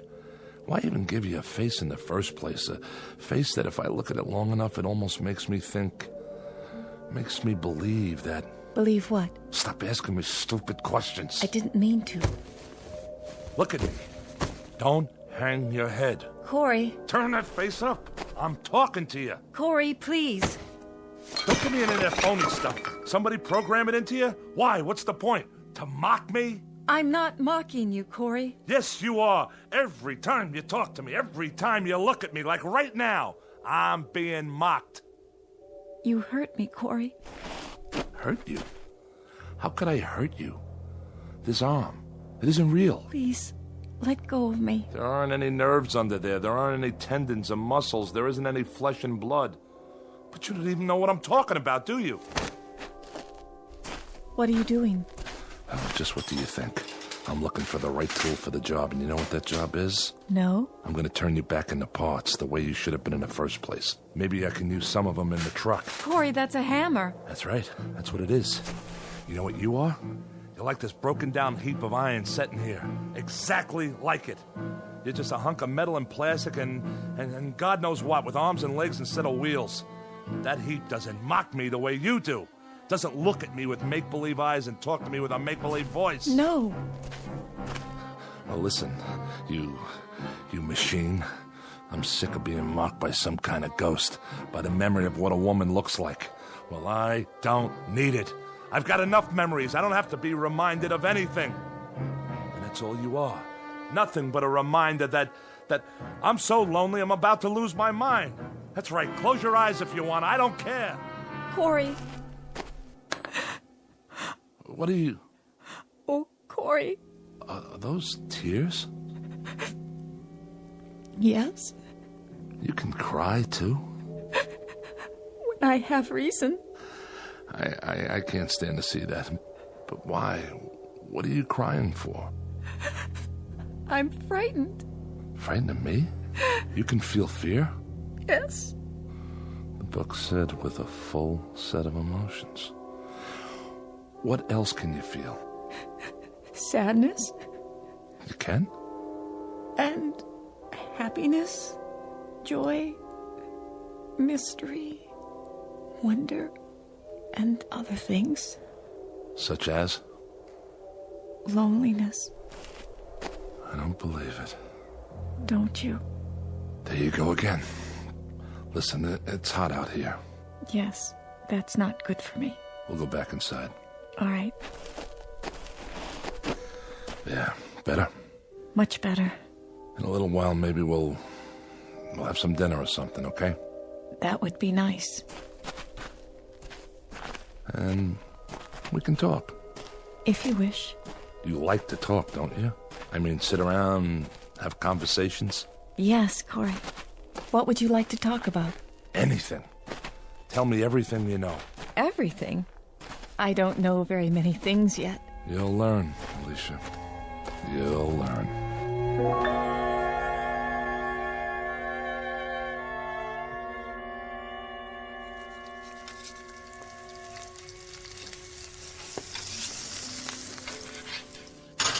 Here you go. Of course, it's only freeze-dried, but it isn't bad. You're not a vegetarian, are you? No, Corey. I hope you enjoy it. Me? This is for both of us. It smells wonderful. You haven't touched your wine. I'm fine, thank you. No. Go ahead. Drink up. I don't require food or drink, Corey. Is that right? Yeah, of course. What am I thinking? You should have let me prepare the meal. Why, you're not a slave. We're going to be partners from now on. You and me. No. But it means so much to you. I like to see that. It makes me feel happy. It does? Of course, I'm not a true human being as you are. I don't care. I don't care how you were born or made. You're flesh and blood to me. I need you, Alicia. Do you understand? And I need you, Corey. Okay. Now that we got that settled, let's drink up. Here's to us. From now on, we don't need anybody else. Yes, Corey. Drink up.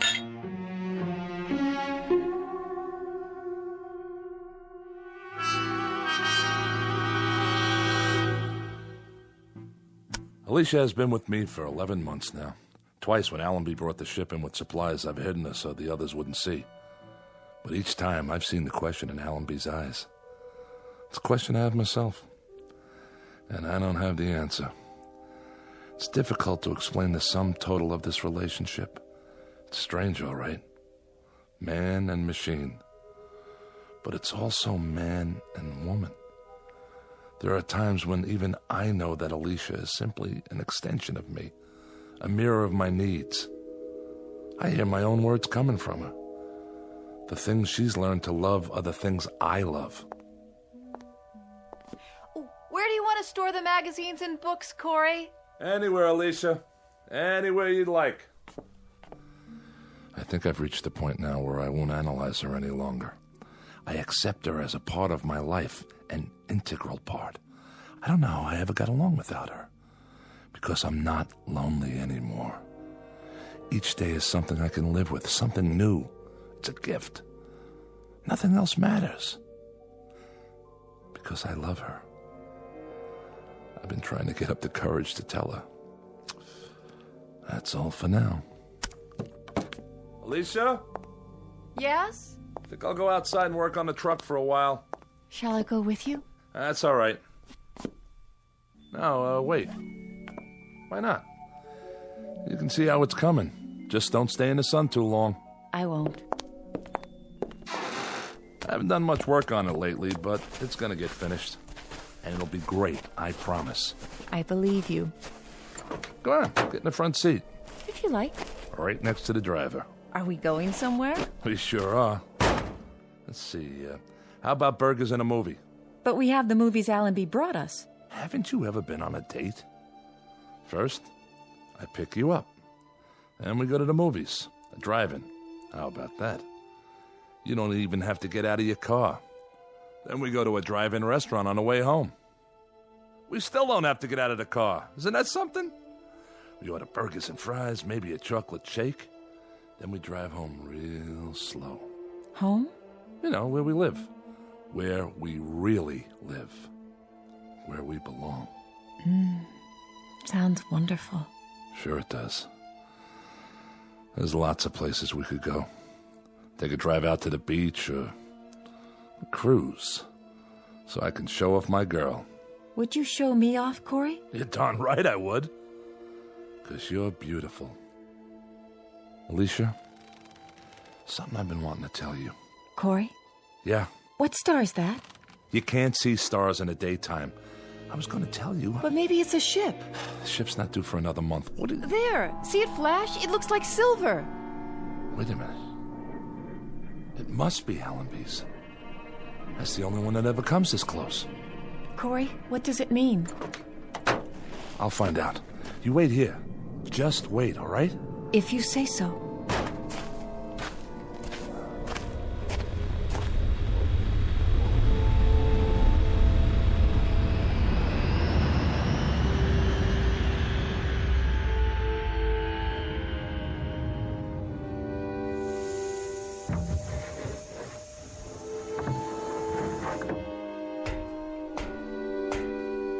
Allenby?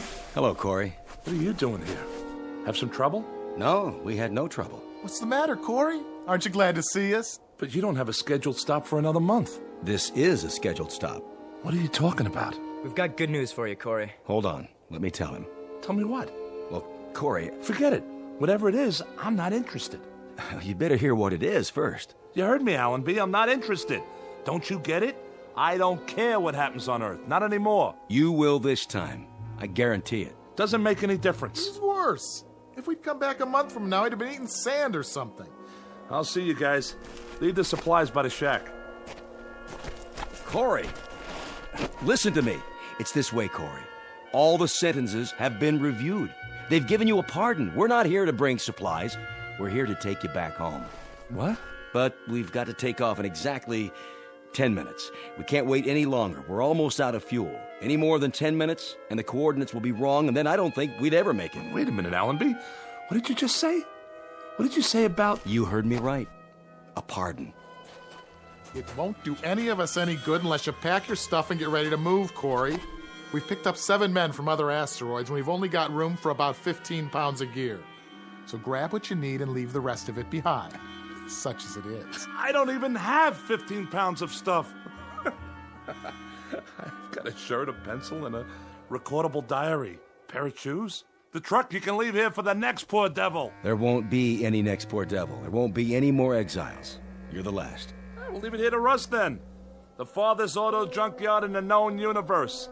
And Alicia and I will wave to it as we leave. We'll just look out of the porthole and throw it a kiss goodbye. The car, the shack, the salt beds, the sand dunes, the whole works.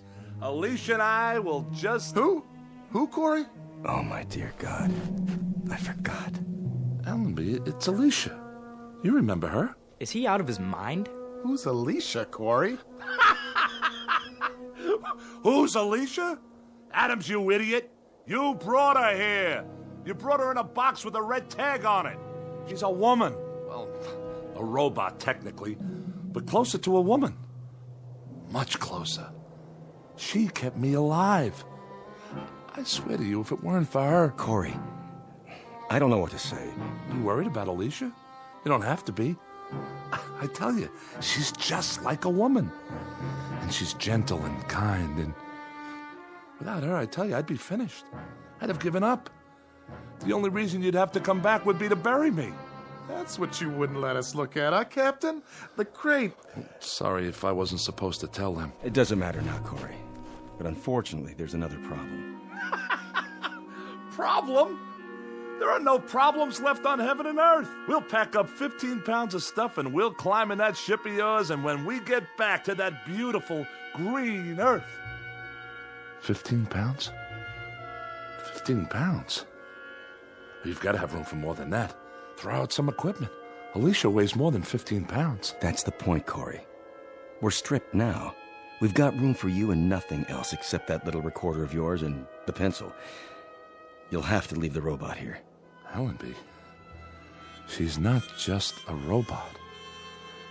You leave her behind. That's murder. I'm sorry, Corey. No, you don't understand. You can't leave her. Alicia! Come here. You'll see. You'll see why you can't leave her. Alicia! Alicia! Where is she, Corey?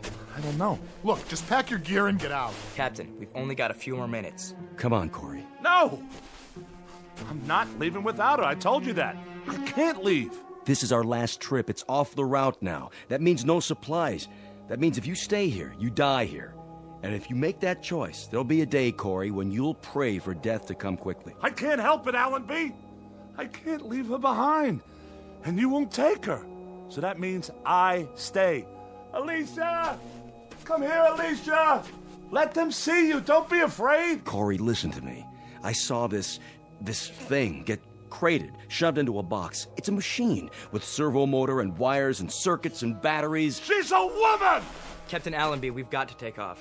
How about it, Captain? We better leave him. We can't do that. Sick, mad, or half alive, we've got to bring him back. Those are the orders. Corey, it isn't just you now, it's all of us. So we can't argue anymore, Corey. We have to take you one way or another. I'm sorry, Corey. Grab him. No, you don't. Alicia! Stop him. Corey! Come on, Corey. We'll carry you if we have to. There you are. Alicia, talk to them. Tell them you're a woman. Tell them... Corey, is it all right? You said to hide. What are they doing? Are they hurting you, Corey? I have no choice, Corey. No choice at all. Now, Allenby, I tell you, she's a human being. She's... Corey, I'm frightened. Corey! No! You see, Corey? There's nothing behind that face except wires and circuits and visual receptors. Alicia! Alicia... Corey? Corey? Corey? Corey? Corey? Come along now. It's over. Yeah. It's over. It's gotta be now, Captain. Put it behind you, Corey, like a bad dream. When you wake up, you'll be on Earth. You'll be home. Home? That's right. All you're leaving behind is loneliness. I'll have to remember. Remember to keep that in mind. Let's go, Corey. Let's go home.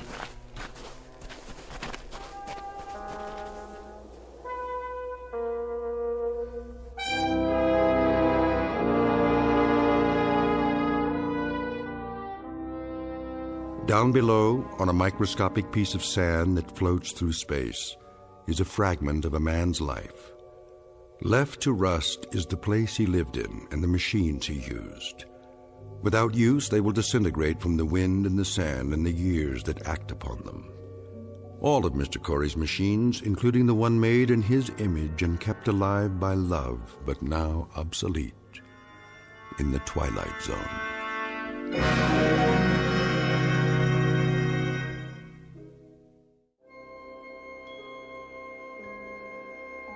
Hi, this is Carl Amari, producer of the Twilight Zone Radio Dramas. I'd like to take a moment to tell you about our official website at twilightzoneradio.com, where you'll get the latest news and information on these Twilight Zone Radio dramas. Plus, at twilightzoneradio.com, you can digitally download 3 free episodes or any of our episodes for only $1.95 each. In this age of ever-changing technology, we've decided to make these episodes instantly available to you by making the Twilight Zone Radio Dramas a digital download-only series. This means that this series will no longer be offered on CD. The CD collections at our website are now being offered, while supplies last, at buy one, get one free. So be sure to get your favorites before they're sold out. Be sure to visit us often, and I'll see you in the zone.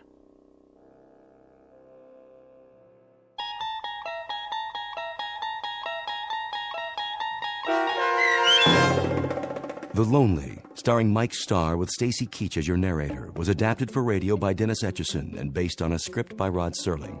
Heard in the cast were Taylor Miller, Doug James, Carl Van Sickle, and Adam Blaine.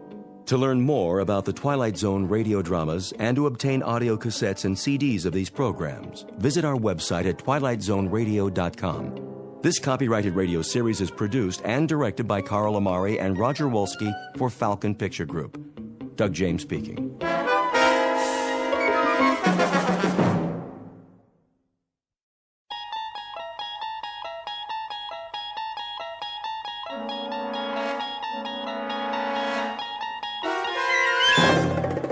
You unlock this door with the key of imagination.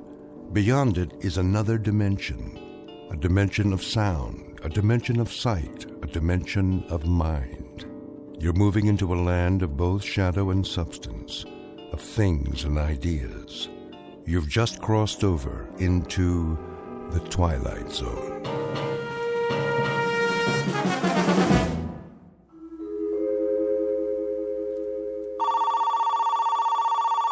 The Gerald Hugo Agency. Mr. Hugo's in a meeting. May I take a message? The Gerald Hugo Agency.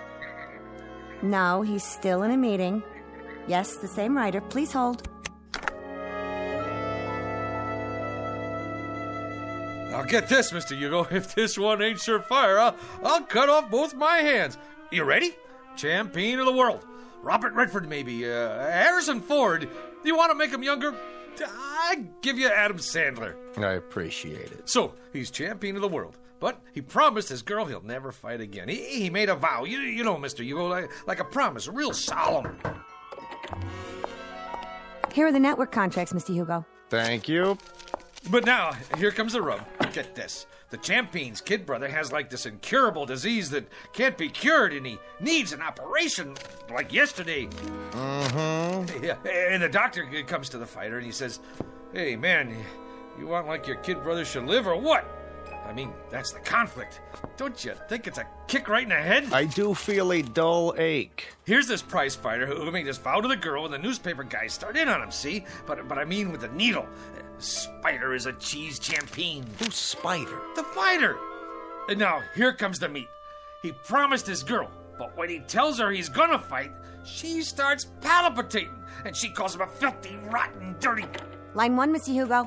Excuse me, Julius. See, the beauty of the story is that you can dress it up any way you want. Maybe he ain't a prize fighter. Maybe he's a cowboy, and he promised his girl he'd never shoot a gun again, and it's her kid brother that's got the disease. What's the matter? Don't that grab you? Why don't you go downstairs and cross the street on a red light? How about science fiction? There's this rocket man who promises his girl he'll never go up in a spaceship. Julius, you've been here all morning. I'll give you this. I've been an agent for 23 years, and I've never heard so many variations of the same story. Now, would you mind going home? I've got a big deal cooking here. A big deal?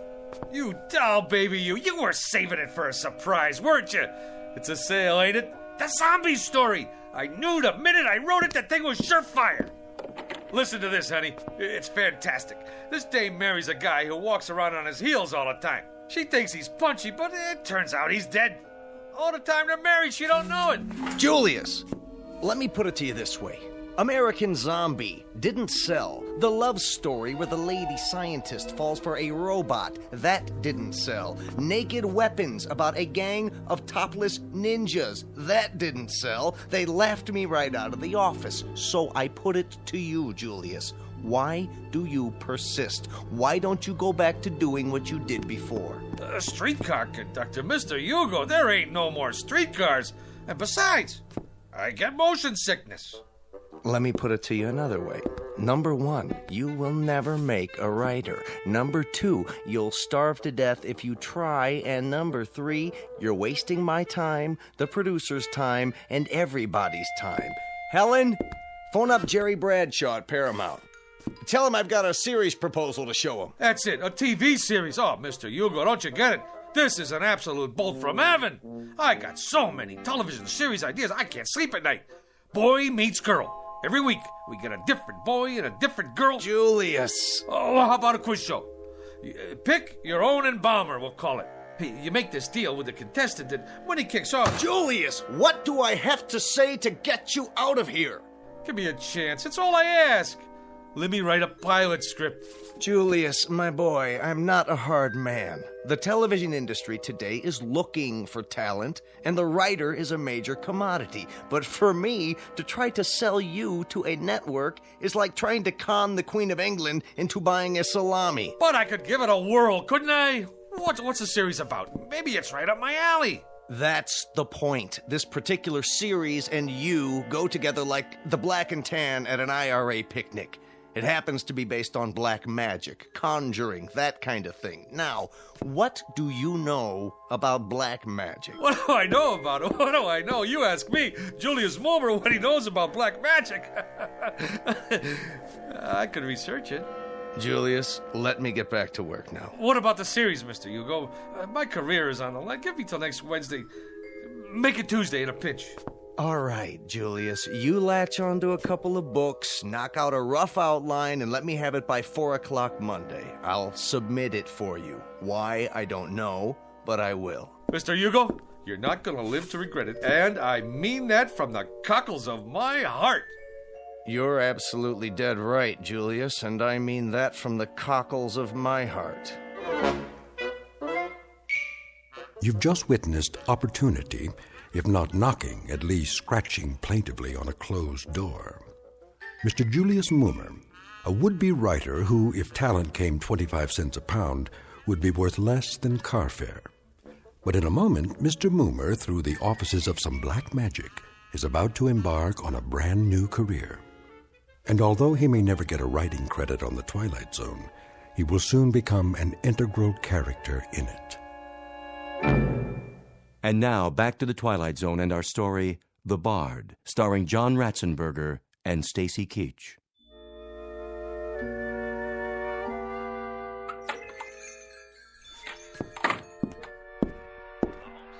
Hello? Anybody here? Yes. Hey, what are you listening to? The ball game. Oh, this is the Minor Arcana bookstore, right? Sure is. What'll it be? I have a special price on first edition Keats. Okay, show me a keep. That's a man's name, not a thing. And not a very uncommon name at that. There was a third baseman came up from Newark, played for the Yankees one year. They used to call him Beanball Keats. Yeah? Held the American record for getting beaned the most times. One time they were playing the Browns. That was when St. Louis had the Browns, and he got beaned 3 times the first 5 innings. Old Beanball Keats. You learn something new every day. Ever hear of a pitcher named String Bean Slattery? Well, Now there was a beanball artist. He could hit a batter when he was still in the dugout. As a matter of fact, he did one day.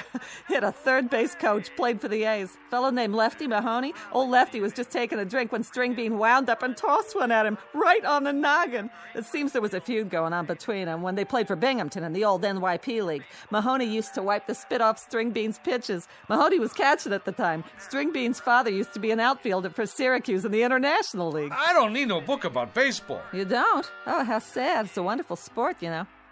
Where were we? I come in about... Well, what I had in mind was... Yeah? What do you got on black magic? You have an interest in the black arts? You bet I do. See, I'm Julius Mulmer from television. Oh, I'm Sadie Polodny from Newark. I'm afraid I don't have very much on black magic. I have a great deal of information on the Black Sox, however. You probably know they threw the series that year. Terrible thing. Very discrediting to the game. And they could have taken the series 4 in a row, too. That's where that expression, say it ain't so, Joe, comes from. Now, what is it you wanted? Books. Black magic. I'm afraid that one eludes me, but I'll tell you something. If I could exercise a little magic, I'd see what I could do about getting the New York Giants back. Hey, look out! Don't worry, that shelf will stand anything. I'll get it for you. Now, isn't that strange? It's one single book. That's the only thing that fell off that shelf. And it fell right in front of me. Which one is it? The Book of the Black Arts. What do you know about that? Lady, can you do that trick again? Well, this book and I have never been formally introduced. We are total strangers. Here, you want black magic? You got it. Maybe it's some kind of sign. Well, if it is, it's your problem now. It's been a real pleasure meeting you, having this chat. Mutual. You didn't happen to play third base for the Elmira Pioneers one year, did you? How much I owe you for the book? Nothing. Accept it as a gift. You're a wonderful ball player and a credit to the sport. It's been great. Now, bye.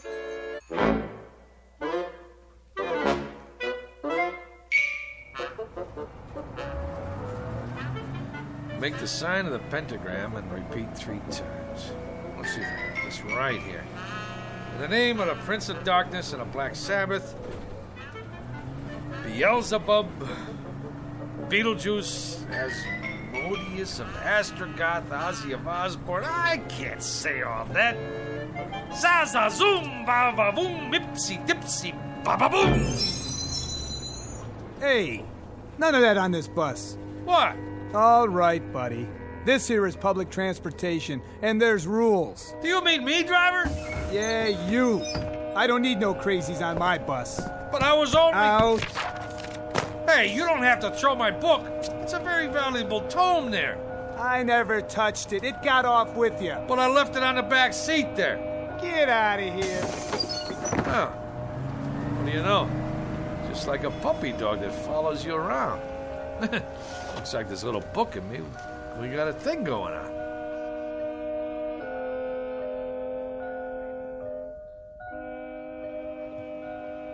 Seven times 7 be thy number, but 666 be thy fate. Yeah, right.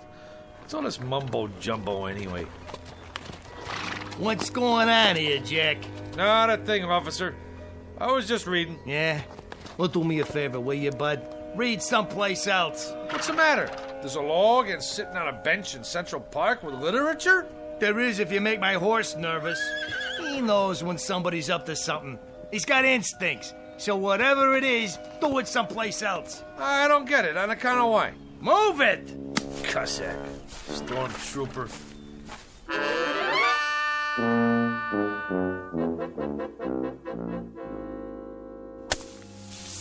There.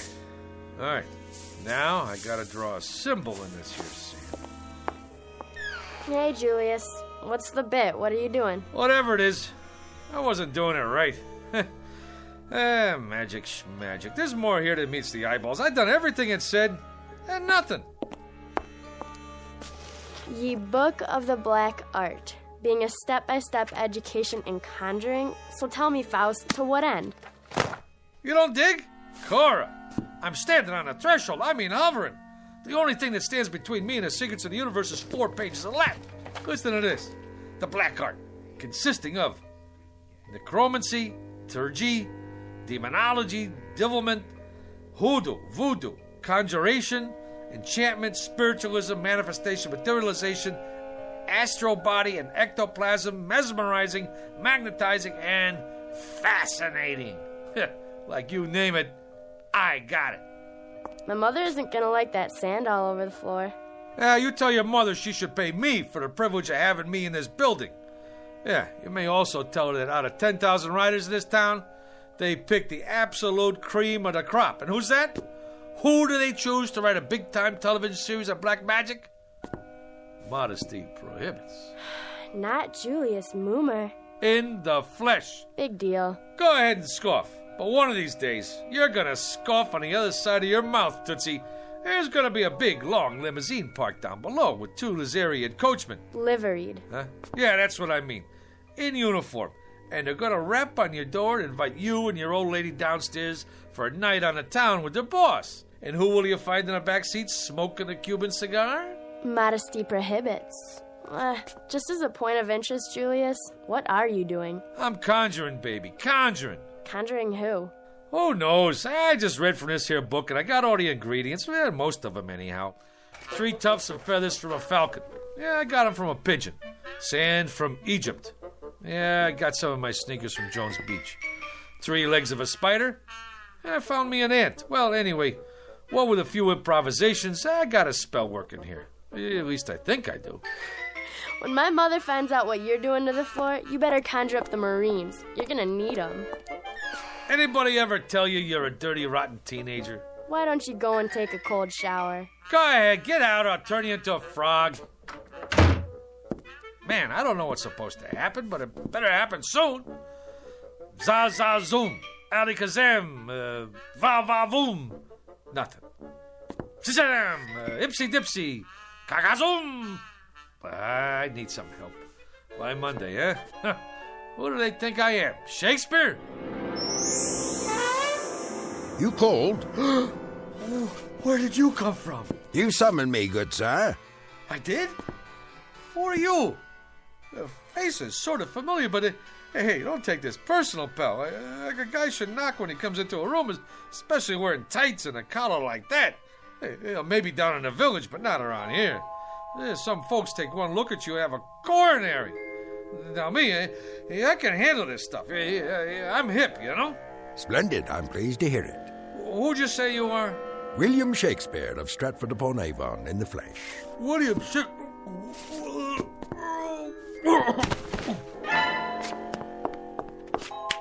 Good sir, I await your pleasure. What do you want from me already? Prithee, good sir, ask not what I want of thee, but rather what dost thou ask of the Bard of Avon? Would you try that one more time? It seems I must speak in the parlance of the time. Your time. I simply said, good sir, it was you who conjured me up, and I'm at your service. What would you ask of me? On the level, Pops. You mean to say you're the Shakespeare? Man, you've been dead 1,000 years. 'Tis true, of course, but death be not proud. You required a service of me, hence I am at your disposal. Well, He speaks, yet he says nothing. Romeo and Juliet, Act 2, Scene 2. Quaint surroundings, decidedly so, if squalid. And this, an ancient printing device, perhaps? Yeah, that's my Underwood typewriter. I inherited from my old man. He used to write letters on it. You would ask me to compose a sonnet, perchance, a play? You have but to ask, Mr. Moomer, is it? You mean you could knock me out a couple of pieces? Good sir, you have but to ask. What nature of authorship would you require? Oh, I got me an idea, Will. You don't mind me calling you Will, do you? What's in a name? That which we call a rose by any other name would smell as sweet. Man, what language! Hey, Will, don't let anybody knock your stuff. You got potential. But here's what we'll do. You and me will collaborate. You knock out the rough draft, and I'll do the polish. Yeah. We'll start out slow, see? Just to get the feel. Something with star power, you know, like for Julia Roberts. Julia? Never heard of her? Where you been, pal? Never mind. Don't tell me. A comely woman, I take it. One fairer than my love. The all-seeing sun ne'er saw her match since first the world begun. Solid! I love it! Now you start writing. Anything. Maybe a twist on the old Romeo and Juliet thing. You know, like West Side Story. Oh, swear not by the moon, that crazy, crazy moon. Yeah, take it, booby. Right. If you don't object, I prefer my own writing instrument. A feather, huh? A quill pen, actually. Will, baby, I don't care if you write with your feet. Go, man, go. Create. I'll just make us some coffee. Gilbert and Sullivan, Rimsky and Korsakov, Lennon and McCartney, Moomer and Shakespeare. I like it.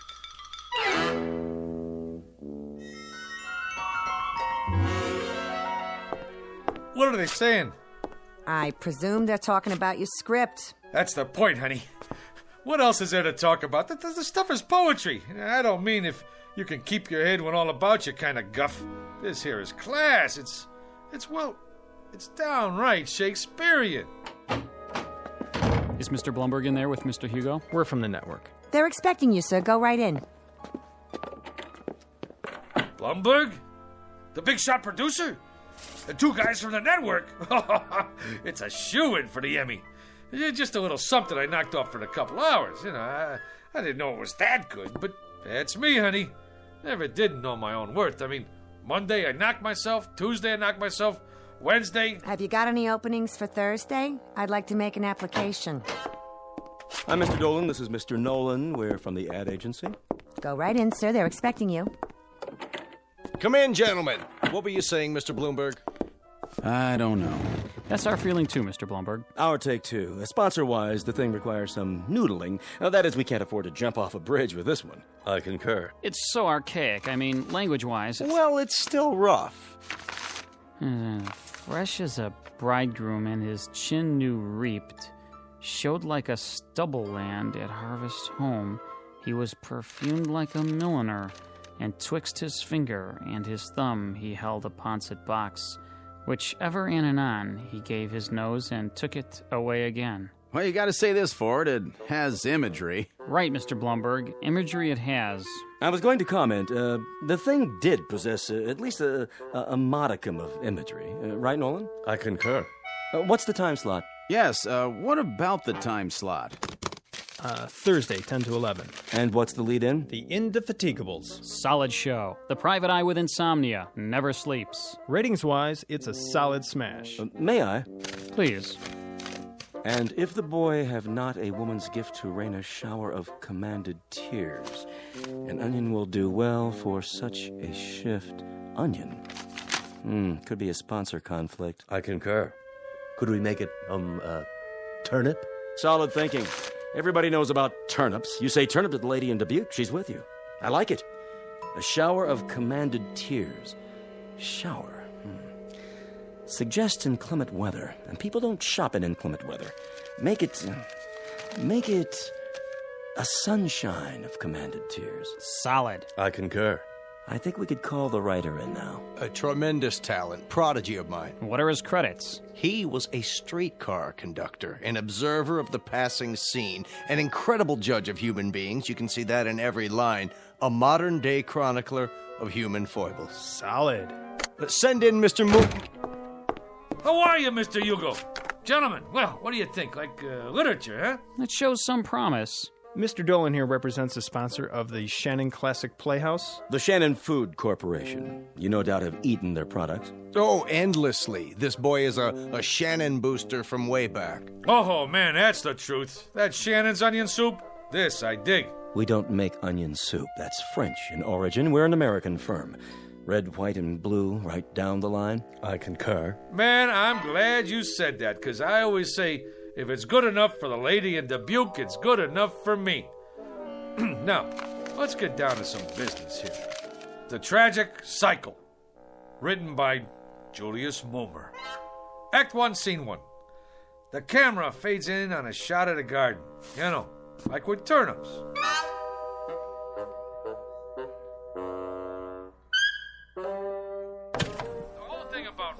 Is to stay in there and keep punching. It's like Keats said one time. All the time, keep punching, or you're done for. Hey, how about that, Will? Taped this show last night. You like it? Verily, a most impressive performance. Ain't that the truth? Ladies and gentlemen, welcome to this week's interview. Our guest tonight, Mr. Julius Moomer, that rising young author whose tragic cycle will be seen next week on this network's Shannon Classic Playhouse. Mr. Moomer, I'm told you've been writing for some time. You've come a long way. Yeah, it's like progress. Wasn't one of your early works in the horror genre a story about a zombie? Yeah, how about that? The fellow with a heart that don't even beat. Did he find love anyway? It was a little too controversial. That's why it didn't get on the air, you know. But I'm always trying to tackle controversial stuff, you know, pushing the old envelope. What about your TV pilot script, Mr. Moomer? A situation comedy involving a billionaire. Just plain Trump. Yeah. The whole thing there was, we're always seeing stuff about typical guys and their typical wives and kids, you know? Well, what about the big shots? I mean, like what they call the rubber barons. Just because you're healed, that don't make you inhuman. Some great stuff in there. The idea was, can a fellow who makes $9 million a day find happiness in a small mansion? I mean, he's entitled. Of course, a writer now, he's got to suffer. Like, I remember sitting in that cold attic night after night with hardly enough strength left to dictate, and some little voice inside me always kept saying, "Go, Julius, go, Julius." So, I went. Truly inspiring, Mr. Moomer. That kind of got me. Right here. I, too, felt a twinge of a sort. I believe I've finished this last sequence, Mr. Moomer. Yeah? Let me see. You know something, Will, you got a real thing with words. It comes from working in an attic, Mr. Moomer. A little voice deep inside me keeps saying, "Go, William, go." I like that. Anyway, Can't you just see it? The Shannon Food Corporation. Ta-da! Presents the tragic cycle written by, ta-da! Julius Moomer. From an original story by Julius Moomer. Additional dialogue by Julius Moomer. Lucky I'm so modest. A thing like this could go to a guy's head. They're already talking another miniseries, movie contracts even. Maybe a Broadway musical.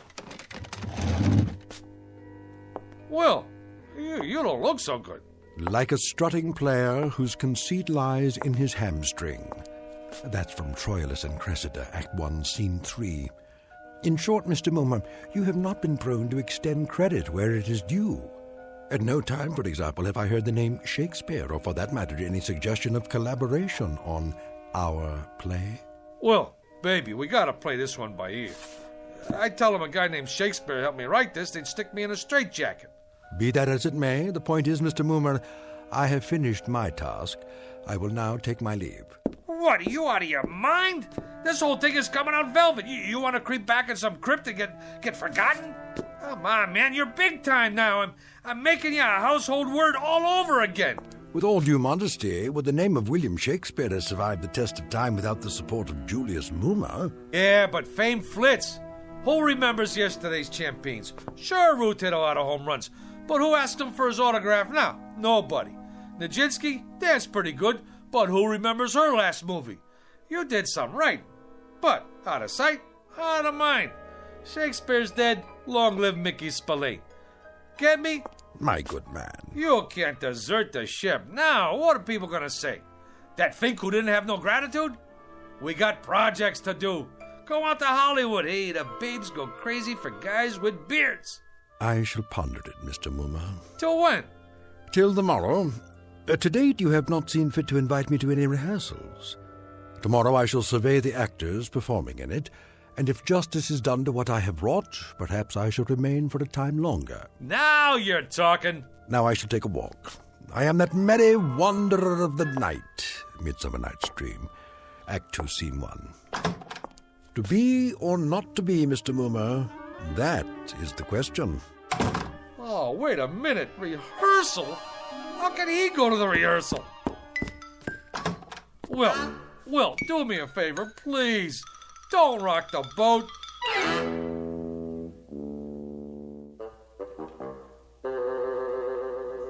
Comfortable, Mr. Shannon? Well, these seats are kind of hard on the old derriere. Mr. Shannon, before we begin the rehearsal, I'd like to say we're fortunate, sir, to have secured the services of the hottest young actor in the business, Rocky Rhodes. Rhodes, schmodes, I sell soup. Which one is he? Oh, the attractive one in the T-shirt and the motorcycle boots. All right, people, we'll pick it up with Scene 2, Act 2. Now, Felicia, remember that at this moment, life and death await you in the hallway, and when Rocky comes through that door... I got a question. Yes, Rocky? I mean, like, what's the tertiary motivation? Like, when I open the door, like, why? Why, Rocky? Exactly. Like, any slob can walk in the door, but he could do it any time. But I ask myself, would I walk through that door? How come? I gotta find my motivation. So the question is, where is my motivation? Well, I'd say you walk through the door to get inside. That work for you? Yeah. Wow. Great. Let's run through this and see how it plays. Shall we do that? All right, people. Come on, folks. From the top. I don't care what you say. If Jeremy comes here tonight, I have to go away with him. Oh, come, Olivia. Cast off those benighted colors of Benetton and gaze as a friend on the people of Greenwich Village. The village people? Here? She's got a point. Let not forever with your veiled eyes seek your noble boyfriend in the dust motes. I know it is common, but all that live must die. That's easy for you to say, sister. But outside this room, this tenement is a harbinger of the worst kind of fates. Is it Jeremy or his killer? Am I to be a correspondent of love or a recipient of hate? This is the real question, the biggie. Who awaits me out there, I ask you? Come on, cop out. I'm looking for Mr. Moomer. Shh! Quiet on the set. May we continue, people? Once more, and get ready for your cue, Rocky. I don't Sit care down, what Will. you say. How does it look to you, Mr. Jeremy Shannon? comes Only here great? tonight. What about the commercial? Where does that come in? Right after the opening teaser. Are they gonna put a spotlight on the soup? Well, that comes in the first commercial. I know when that comes in, but I want to make sure you see the label. When the soup is Shannon's, I want 40 million people should know it's Shannon's. I concur. It's imperative that we see the label. Cut! Take 5. Who is that? What's he dressed up for? Oh, that's my typist. On your staff, is he, Momer? Well, actually, he's a relative on my mother's side. He's eccentric. Eccentric? You know, he has delusions. 1 week they come, 1 week they go. What about this week? Yeah, this week he thinks he's Shakespeare. Hey, come on over here, Mr. S. Meet the boys. I've been telling them all about you. Would that we had this much space at the Globe. Yeah, they're just going over the second act. Ah, the balcony scene, a most delightful love sequence. On a balcony yet?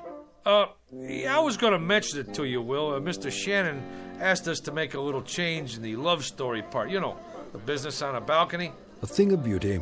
Oh, spirit of love, how quick and fresh art thou. Who owns balconies these days? Tremendously valid point, Mr. Shannon. No question about it. Right on down the line. You mean no balcony? You see, this here is television. It's like you gotta grab them quick. Instead of the boy climbing up to the shrubbery to meet the girl, it's a subway station. You jest. That's the bit. She sprains her ankle, and this here boy kind of like the doc on ER. He operates on her ankle right there between the Brighton Express and the Bronx Local. You see, doctor stories are big this season. All right, cast. I want to run through the next scene. Mr. Mumar. What's the trouble, Will? Is that Esmeralda? In the blue canvas breeches? The jeans? Yeah, that's the chick. But if what you told me is true, what is the reason for her suicide? Her soliloquy about love's labor's lost? Suicide? No suicide, Mr. Shannon. That's definitely out. Oh, I meant to mention that to you, Will. She don't stick herself with a shiv. Now she runs off with a guitar player. That was my wife's suggestion. And an inspired one at that. It was indeed. I concur. And the father and brother who burst in? My wife didn't care for that. The way we play it now, the two guys who come in are cops. Cops? Policemen. And then later, the scene where the mother starts talking about all the blood on her hands, she ain't the mother anymore. She's the gardener's wife who did time for embezzlement. But she has the most definitive line of the play. In the epilogue, I took it from Twelfth Night, if music be the food of love, play on, give me excess of it, that surfeiting the appetite may sicken and so die. Sicken? The Shannon Food Company is paying this kind of money to make people sick? Will, get with it. You're taking the butter right off the toast, baby. Here we go, people. Let's hear the narration just for the timing. On October 13th, the gardener's wife returned to the scene of the crime. The police had already arrived, and once again, the Federal Bureau of Investigation... Enough of this idiocy. There is no soliloquy here.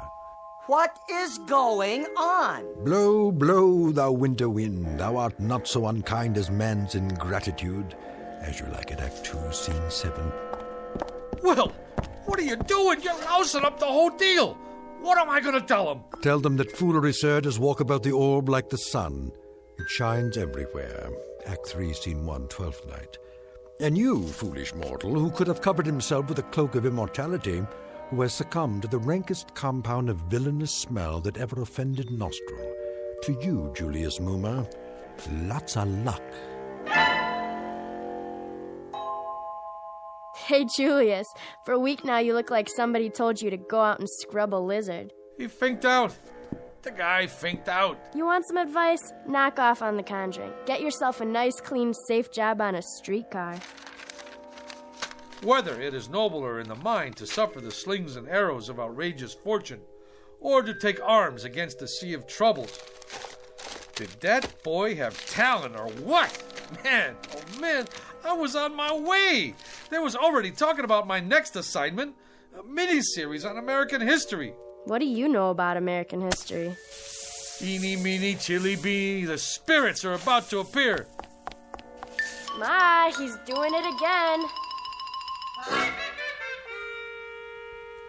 I'm sorry, Mr. Bloomberg, but writers are temperamental. No, he didn't care about the reviews. As I recall, he said something about foolery walking around the orb like the sun. Who knows what it means? The American history thing? Frankly, Mr. Bloomberg, I haven't been able to reach him. Mr. Hugo, he's outside. Who is? Julius, he's got some people with him. Mr. Bloomberg, he's here. The boy has come back into the fold. I knew we could count on Moomer. I'll get right back to you. Hey, Mr. Hugo. Julius, my boy, where have you been? A whole week. The networks are screaming for you. The agencies are screaming. My clients are screaming. They want that new miniseries. I'm right in the middle of it. Me and my staff been working night and day. Not that person in the knee breeches. Don't worry about him. He's out. This one's about American history, right? Right. You want authentic, right? Authentic above all. Then I'd like you to meet my staff. Send them in, will you? General Robert E. Lee, General Ulysses S. Grant, George Washington, Abe Lincoln, and the little lady here is Pocahontas, in the flesh.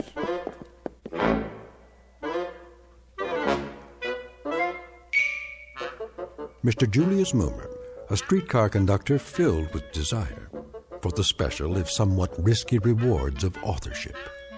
And if the tale just told seems a bit tall, remember a thing known as poetic license in a place called the Twilight Zone.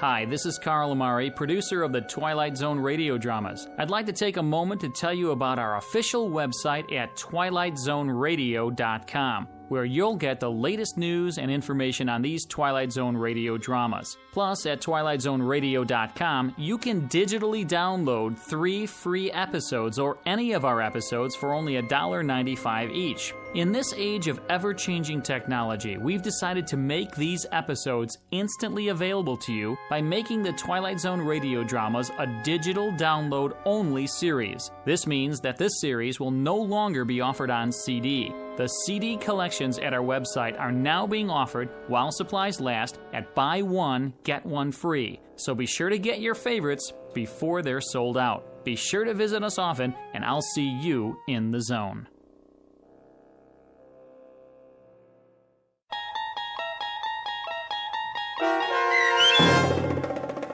The Bard, starring John Ratzenberger with Stacy Keach as Shakespeare and your narrator, was adapted for radio by Dennis Etchison and based on a script by Rod Serling.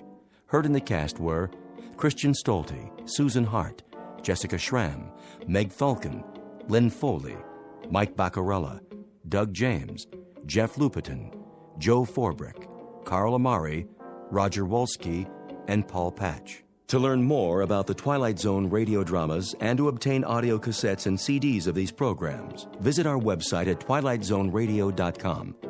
This copyrighted radio series is produced and directed by Carl Amari and Roger Wolski for Falcon Picture Group. Doug James speaking.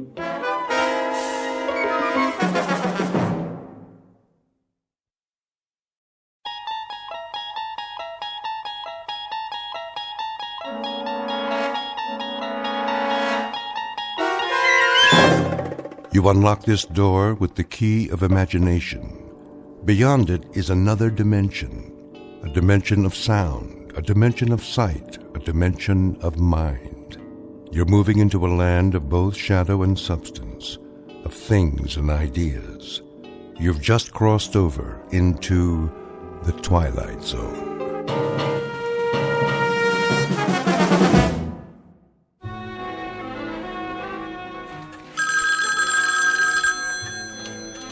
Roswell G. Flemington Model Ship Company.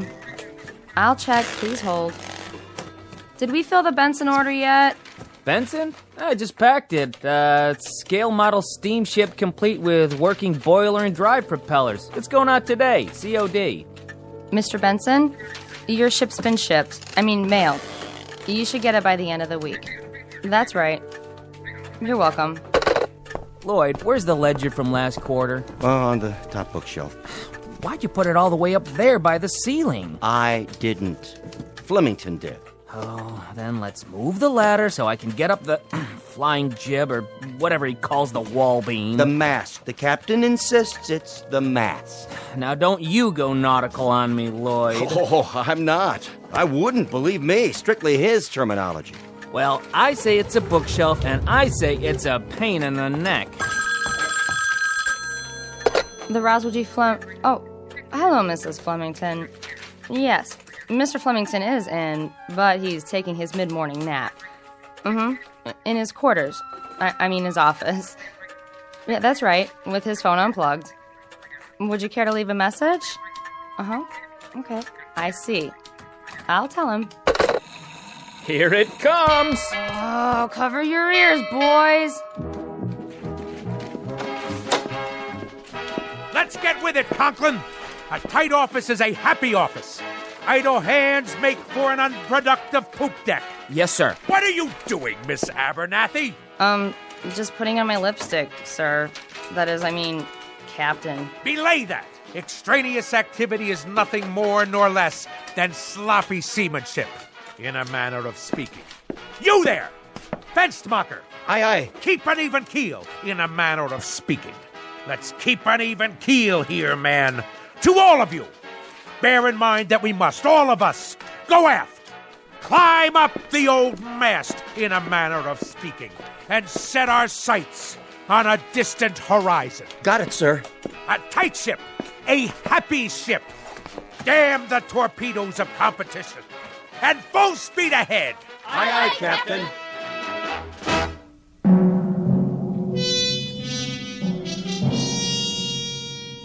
This is Roswell G. Flemington. 220 pounds of gristle, lung tissue, and sound decibels. He is, as you may have perceived, a noisy man, one of a breed who substitute volume for substance, sound for significance, and shouting to cover up the readily apparent phenomenon that he is nothing more than an overweight and aging perennial sea scout, whose noise-making is in inverse ratio to his competence and character. But soon our would-be admiral of the fleet will embark on another voyage, this one in an uncharted and twisting course, headed for a distant port called the Twilight Zone.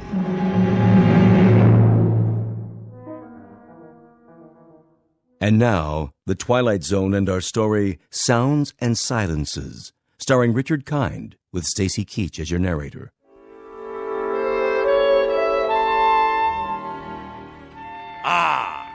Clear skies, visibility unlimited.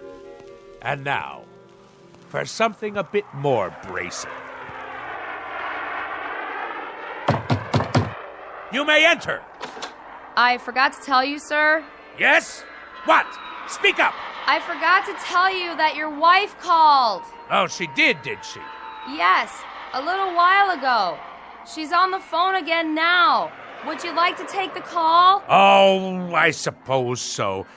See how the home fires are burning. What's that? I said I'll plug in the extension. Yes, sir. Here, madam. Yes? Yes? What noise? Oh, well, it's a most excellent recording, actually. Flight sounds of aircraft leaving the carrier Hornet. No, I can't turn it down. It has to be heard at realistic levels. Speak up. What is your request? Talk? About what, pray tell? Well, then talk away. Very well, later. Of course I shall be home for dinner. Yes, of course, I'm quite sure. Goodbye.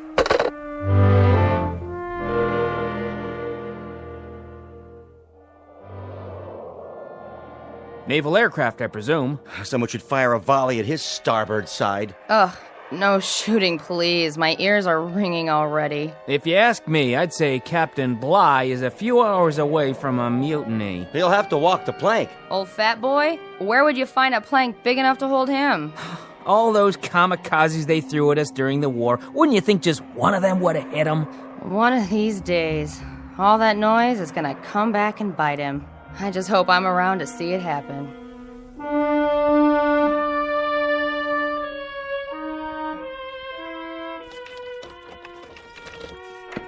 All ashore!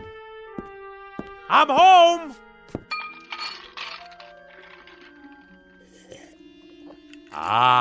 Navy rum. To be followed later by a full measure of grog. But first, some easy listening on the stereo. Which album shall it be tonight? Sounds of submarine warfare, great squalls of the North Atlantic, cruising on a windjammer, engine rooms of the great destroyer. No. Wait. Here it is. Perfect!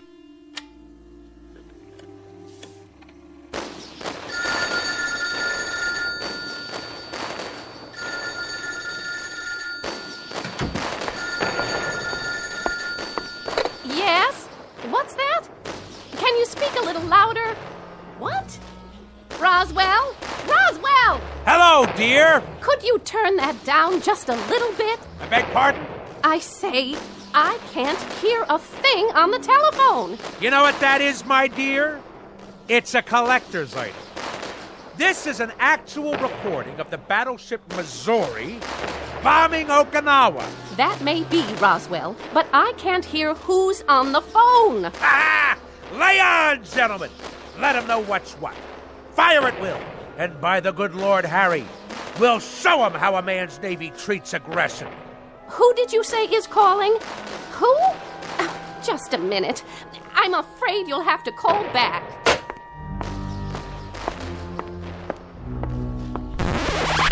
Woman! What have you done? Called a truce in the Pacific. You've ruined the record. That, madam, constitutes an act of utter abomination and the most callous vandalism. I would remind you that I live in this house, too. That there were only 100 such recordings pressed for the collector's market, as rare can be. Well, now there are only 99. Absolutely irreplaceable. What you have just done is an act of wanton desecration, not unlike the defacing of John Paul Jones's statue. What are you, madam? Some kind of crazed peace fanatic? Roswell, we've had this out before. I'm not the fanatic around here. I must say, your meaning eludes me. Perhaps I should use semaphore signals. This insistence on blaring noises and running a household like it was a destroyer escort on convoy duty. This combination has now become quite impossible. Nonsense! That's why we have to talk. We are talking! And if I read you correctly, you have grown intolerant of my ways. In point of fact, you hold my very business in contempt. Not your business, you. The way you run your business and this ship-shape home. Ah, so you disapprove of the nautical decor. I'll have you know that every item is of enormous value. Enormous. From the ship's wheel at the helm. It's not a helm, Roswell. It's a living room. To the sails and riggings. They're curtains made out of canvas according to your orders. Old canvas. To the life preservers on the walls. All obtained at great expense, with profits from the self-same company that has kept you in good stead for so many years. Well, I can't live with it anymore. How's that? Oh, knock it off, Roswell. Stand down, madam. You're a noisy, insufferable clown, but you're not stupid. I have had it up to here, and my ears have had it, and my stomach lining has had it, and whatever part of the brain that keeps a person balanced, that's had it too. In short, I have had it. I'm leaving. By the good Lord Harry. Departing a sinking ship, you might say. And don't tell me how sudden this is, because as you well know, we have been en route to this point for the last 20 years. I can't bear to be at sea any longer. I am totally and absolutely astounded. Are you now? I am indeed. My own wife, and after 20 years. 20 years ago, I was not taken in marriage. I was piped aboard. And after 20 years, the piping has become shrill and unbearable. It has destroyed me, my nerves, and my sanity.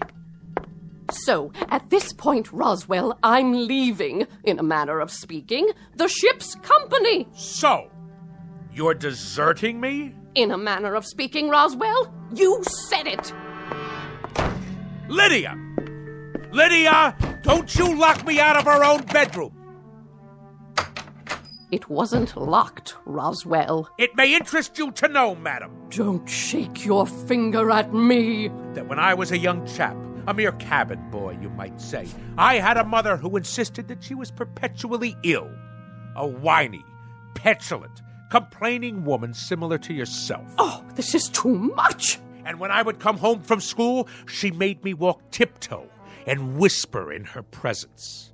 Whisper, whisper, whisper, whisper. Do you know that in our house we never had any cookies? Just soft fudge brownies, because they made less noise when you chewed them. Eat your brownie and then run upstairs, change your clothes, but keep it quiet. And I tell you, madam, I took quite enough of it. That is why I went to sea. And that is why I've spent my life in the very wholesome, healthy, quite understandable pursuit of the free and the unfettered. Strip off the cotton and the insulation, and let the sounds of the earth come in. And so now I am owner, manager, chairman of the board, and president of the Roswell G. Flemington Model Ship Company. Second to none in the field. Whose motto is, damn the torpedoes, full steam ahead for fun and profits. I know the company, I know the president, I know the motto. And I respond, Mr. Roswell G. Flemington, with the following nautical phrase, which I have now taken to heart and will proceed to implement. The phrase is, lay aft and dump the garbage. So, in a manner of speaking, consider yourself dumped.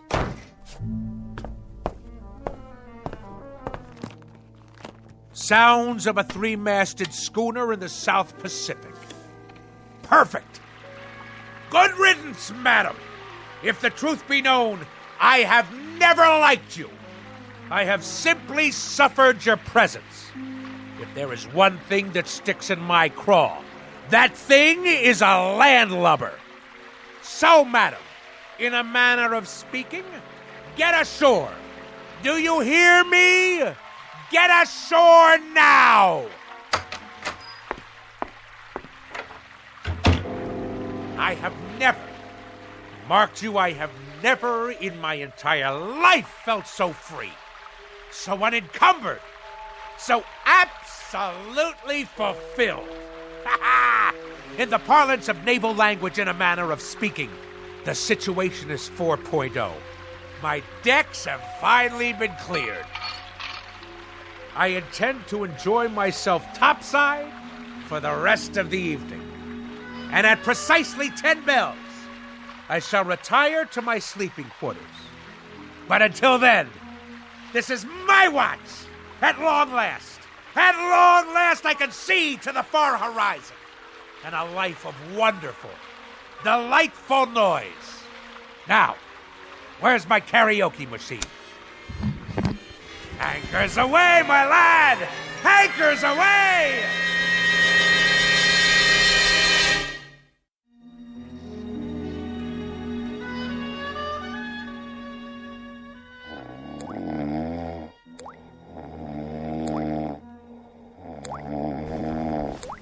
What?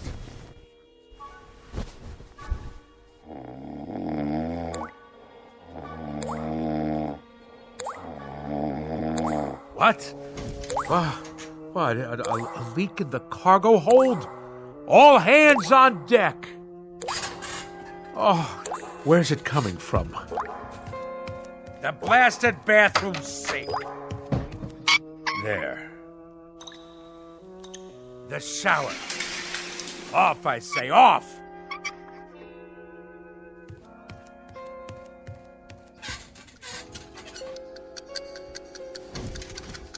How do you turn off this wretched alarm clock?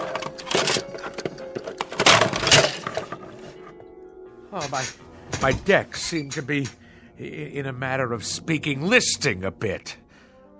Where are my Navy cut cigarettes?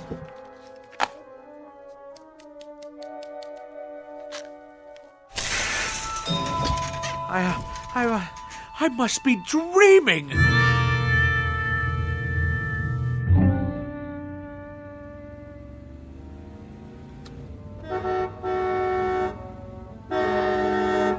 Go around! Pass, you imbecile! That's right. Run the red light. No noise laws in the city at all anymore. Any rattletrap is permitted on the streets. At last, my turn to make my way through the flotsam and jetsam.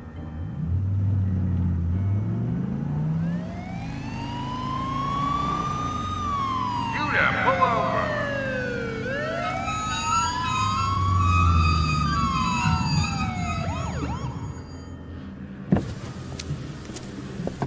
License and registration. Certainly, officer. Happy to oblige. My duty is a civilian. Here you are. Mr. Flemington? Roswell G. Flemington of the Flemington Model Ship Company. Perhaps you've heard of us. Purveyors of the finest in maritime collectibles. A Navy man, are you? Coast Guard? Merchant Marine? Something wrong with your car? Why, no. No, not at all, thank the good Lord Harry. Now, this boat has kept me afloat for many years now. Hydromatic V8 with overdrive. Though the engine seems to produce a most curious sound this morning. Like a motorboat every time I step on the gas. No, it's more like a tug, I should say. Like a tug hauling an ocean liner to the dock. On your way to work, are you? I am indeed. And if you wish to cite me for speeding, you'll have difficulty proving it in court. A great deal of difficulty. At no time have I exceeded 15 knots. Point of fact, that's an impossibility. Considering the sounds of strain emitted by this engine. I didn't stop you for speeding, sir. Oh, good. Well, I'll be on my way. I stopped you because you were going so slow. You did? Oh, I see. Well, then that's all very well, then. Why are you driving so far under the speed limit? Why? It's as I said. This craft obviously has a few bolts loose somewhere. I tell you, I've never heard such a racket from the engine room. Then I'd suggest you take her into port somewhere. There's a gas station on the next block. They do repairs. But frankly, sir, the car sounded just fine to me. A real classic. You got a cherry piece of Detroit iron here. Lots of horses under the hood, huh? Anyway, try to keep up with the flow of traffic, would you, Mr. Flemington? Good day to you.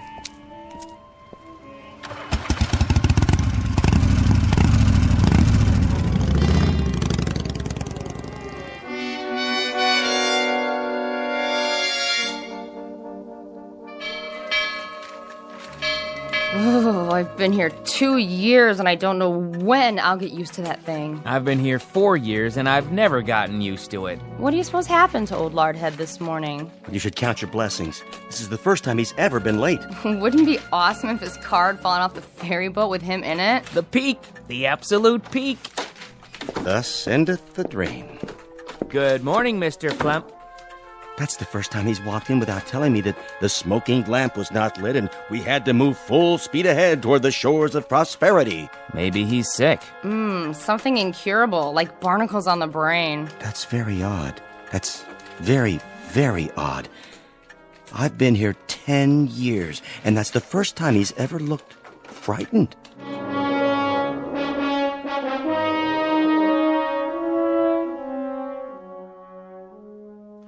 Something restful. Actual sounds of Hawaiian outrigger canoes. Yes.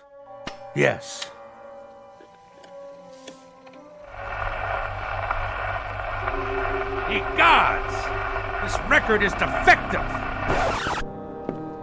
Fresh air, that's what we need. The great outdoors, the smell of salt spray in our nostrils.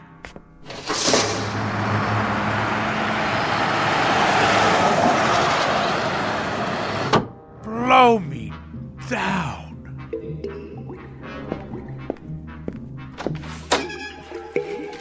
Conklin! What are you doing, man? Me? Just pouring a glass of water from the water cooler, that's all. Well, let's keep it quiet out here. Yes, sir. Now what are you doing? Swallowing, Mr. Flemington? I was thirsty. Quietly, I said. Quietly. Now stop gaping. Get back to work. All of you. Mr. Fenstermacher! Begging your pardon, sir. New shoes. What have you gotten them? Dead fish? Oh, people! This ship has to shape up. Repeat, shape up. Noise pollution hinders efficiency. Let's secure the hatches now and mind the torrent of bilge. Oh, what is going on? By the good Lord Harry, what on earth is going on?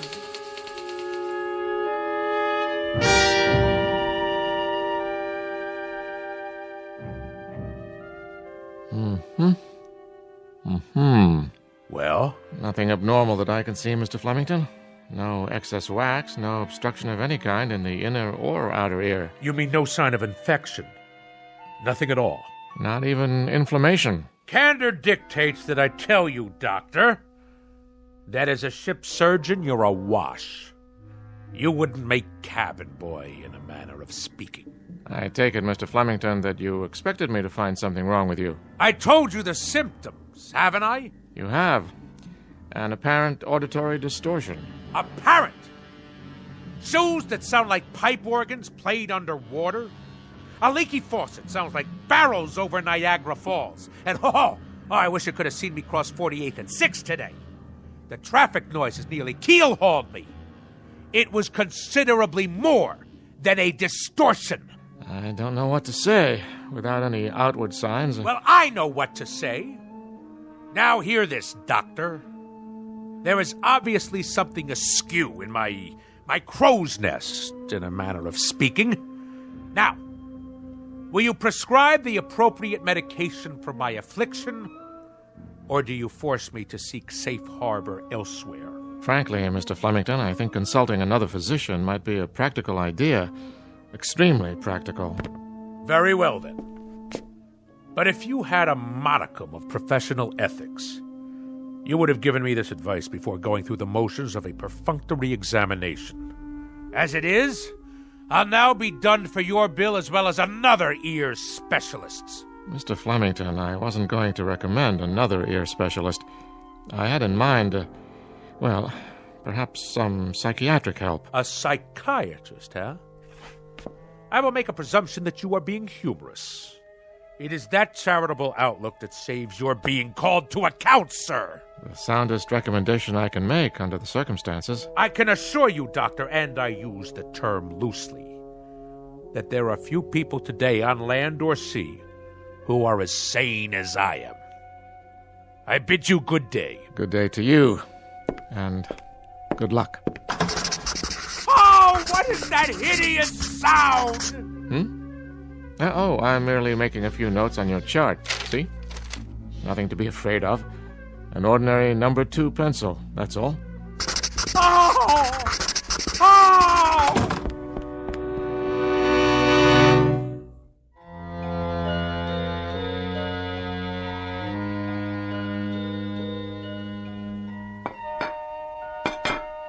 Do you have to be so piercing with that rose? Sorry, Mama. Well, you've done a beautiful job setting the table. You can sit down now, Mama. Oh, you're a good girl, Rosie.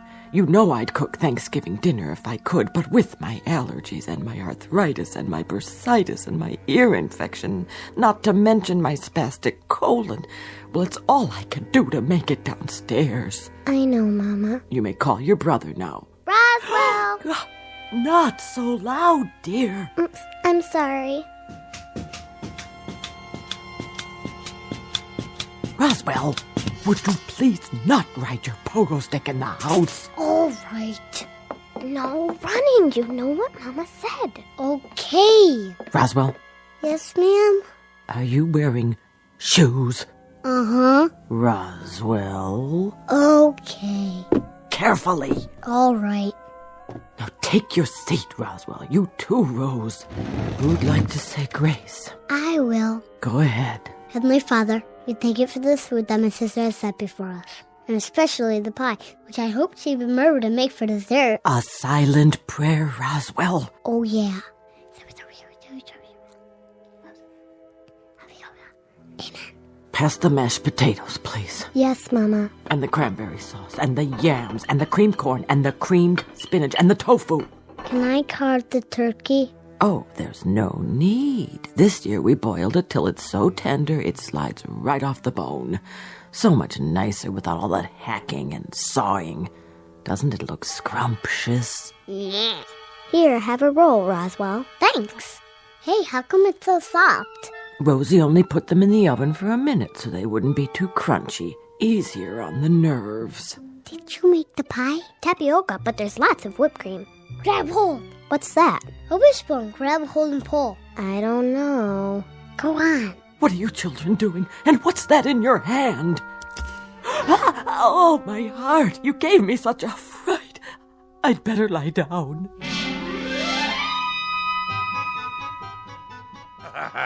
But we got her good with the wishbone. Oh, didn't we? She thought she'd been shot with a harpoon. And you enjoyed that? Haha. It was the best Thanksgiving ever. Oh, the rules she had. Did I mention that we only used paper plates and plastic forks after that? I see. Out with the pogo stick. I padded around in socks from the moment I got home from school. The radio was permitted only with headphones. The telephone had no ring, just a little red light. My toothbrush, soft bristles. No toast, only soft-boiled eggs. No ice cubes in the refrigerator, not even chunky peanut butter. And all my school books had to be paperback, in case I accidentally dropped one on the floor. Go on. As soon as I was old enough, I ran away and joined the Navy. What happened to your sister? Oh, she became a sign language interpreter for the National Theater of the Deaf. Well, I should say that about covers it. It does? Now do you understand, Mr. Flemington? Understand what, Doctor? Unless I'm very much mistaken, it's a phenomenon we in the psychiatric profession call autosuggestion. Nothing to do with motor cars, I presume. A person talks himself into believing that certain occurrences take place, when in reality they are pure figments of the imagination. Beyond that, there are some suggestions that you were very resentful of your mother and her preoccupation with her imaginary aches and pains. You don't say. My guess would be that this feeling now extends to your wife, who very similarly provides you with a mother image. But I can tell you this, Mr. Flemington, and forgive me if I repeat myself, these occurrences are only figments of your imagination. Yeah, but if that's so, then... Snap your fingers. Do I dare? Go ahead, snap your fingers. Any abnormal sound? None. Now, stamp your feet on the floor. Normal? Happily, delightfully normal. Now, let's really put it to the test.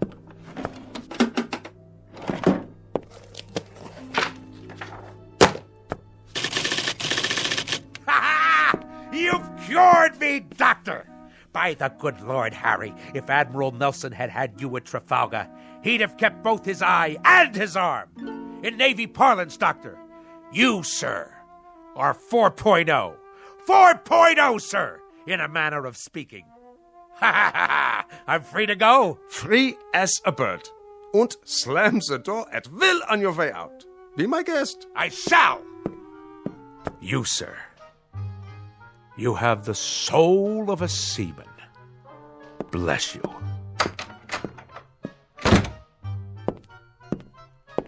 Any more patients today? No, Doctor, that was the last one. Praise Freud. Why do I get all the nutcases?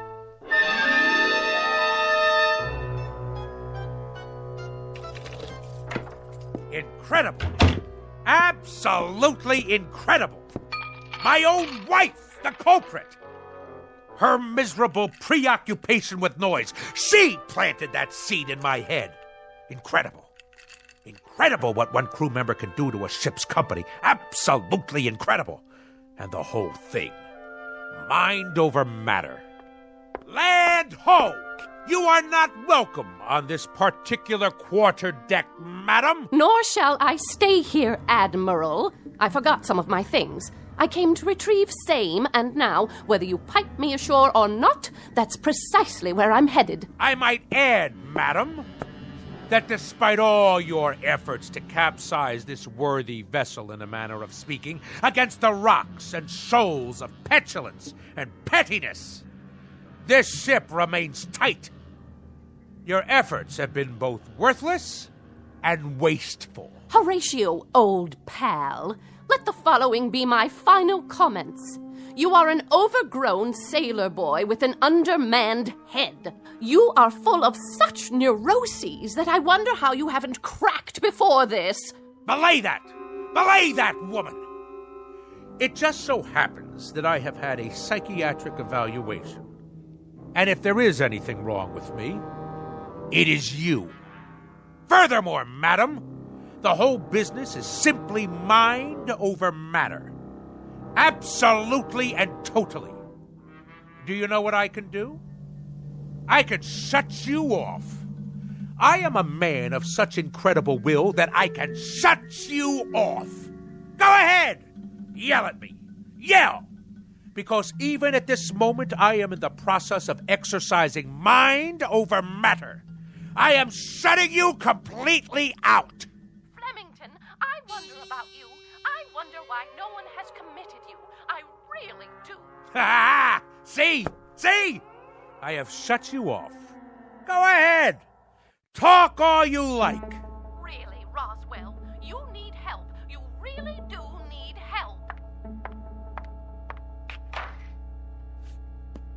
Mind over matter. I want to shut her out. I simply shut her out.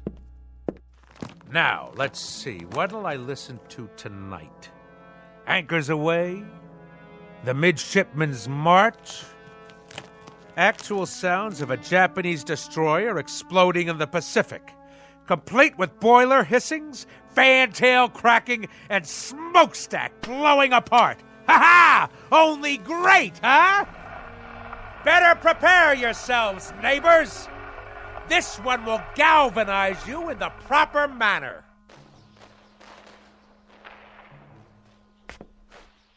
Something wrong with the record player? Better turn the volume up. All the way. Must be the speakers. Why is everything so quiet? What's wrong out there? I can't hear the city. Hey out there! Hey! Hey, what's going on? Why can't I hear anything? Louder! I want it louder! More noise! More noise out there! Let's hear it! Come on! Louder! Louder! Help me, someone! Help me!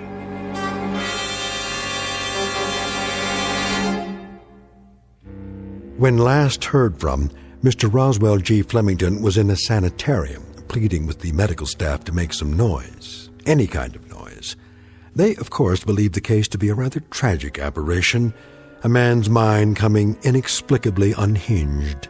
And for this, they'll give him pills, therapy, rest, and lots of peace and quiet. Little do they realize that all Mr. Flemington is suffering from is a case of poetic justice. Tonight's tale of sounds and silences from the Twilight Zone. More from the Twilight Zone after this. Hi, this is Carl Amari, producer of the Twilight Zone Radio Dramas. I'd like to take a moment to tell you about our official website at twilightzoneradio.com, where you'll get the latest news and information on these Twilight Zone radio dramas. Plus, at twilightzoneradio.com, you can digitally download 3 free episodes or any of our episodes for only $1.95 each. In this age of ever-changing technology, we've decided to make these episodes instantly available to you by making the Twilight Zone radio dramas a digital download-only series. This means that this series will no longer be offered on CD. The CD collections at our website are now being offered while supplies last at buy one, get one free. So be sure to get your favorites before they're sold out. Be sure to visit us often, and I'll see you in the zone.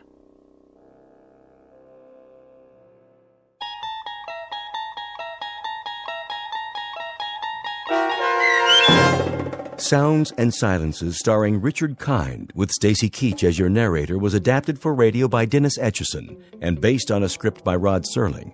Heard in the cast were Maggie Carney, David Darlow, Richard Shavsden, Peggy Roeder, Sarah Marks, Carl Amari, Doug James, C.J. Amari, James Schneider, and Amanda Amari. To learn more about the Twilight Zone radio dramas and to obtain audio cassettes and CDs of these programs, visit our website at twilightzoneradio.com.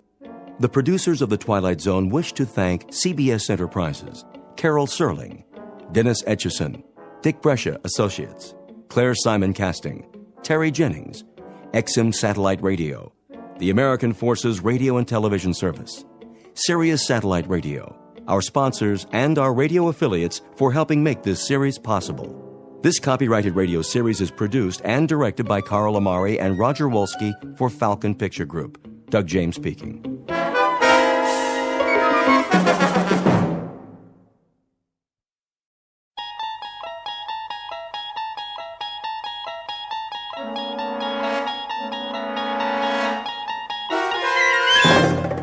You're traveling through another dimension.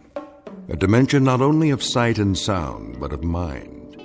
A journey into a wondrous land whose boundaries are those of imagination. Your next stop, the Twilight Zone.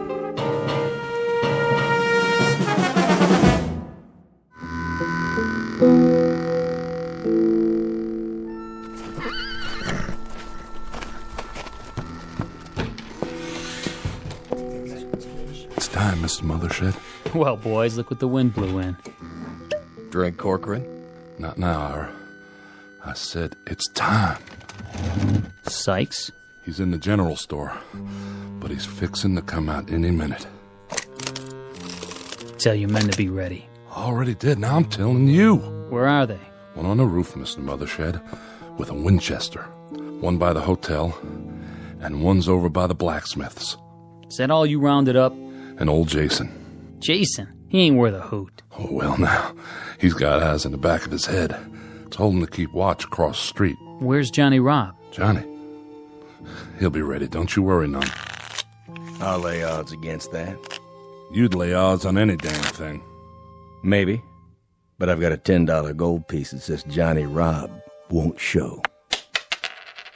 Get on now. This ain't a proper gambling matter. I set it up real good, Mr. Mothershed. You'll see. All you have to do is sit tight. Any time now, I'll tell you. Hear that, boys? I hear it. It's gonna be just like a turkey shoot. You don't want to go taking any chances now. Pinno's fast. Fast on the draw. Sure he is. All right, wait till he walks out, then open fire. Ain't even gonna give the man a fighting chance, huh? That's not some cowpoke over there. That's Pinno Sykes. Yeah, I heard about him. We all did. What kind of chance he ever give anybody? True enough. See y'all later, boys. Hey, don't you want that drink? I told you, Ira, I got business. There's gonna be a funeral. No funeral, just dig a hole and dump him in. But we gotta have one. His family keeps a plot up on Boot Hill. Plus, we already paid for the coffin. Where's he going? I'll tell you where. He's hiked down into his hideout till the killing's done. It's just as well. We don't need any more guns. If he's telling the truth. Especially about the Winchester. Pour me another whiskey, bartender. Yes, sir. Hear that? I heard something. There's old Jason's signal. Let's go, boys. It's as good as over.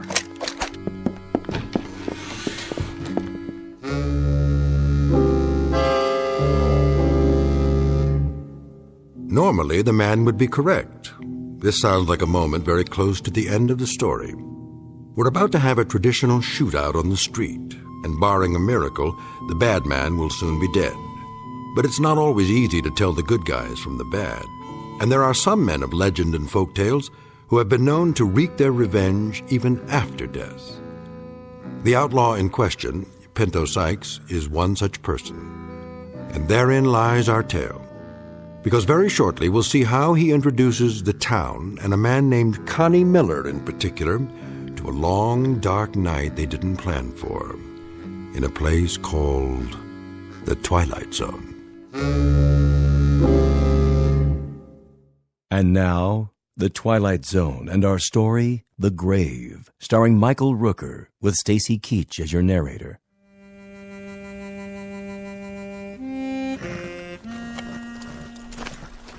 Put it on my bill.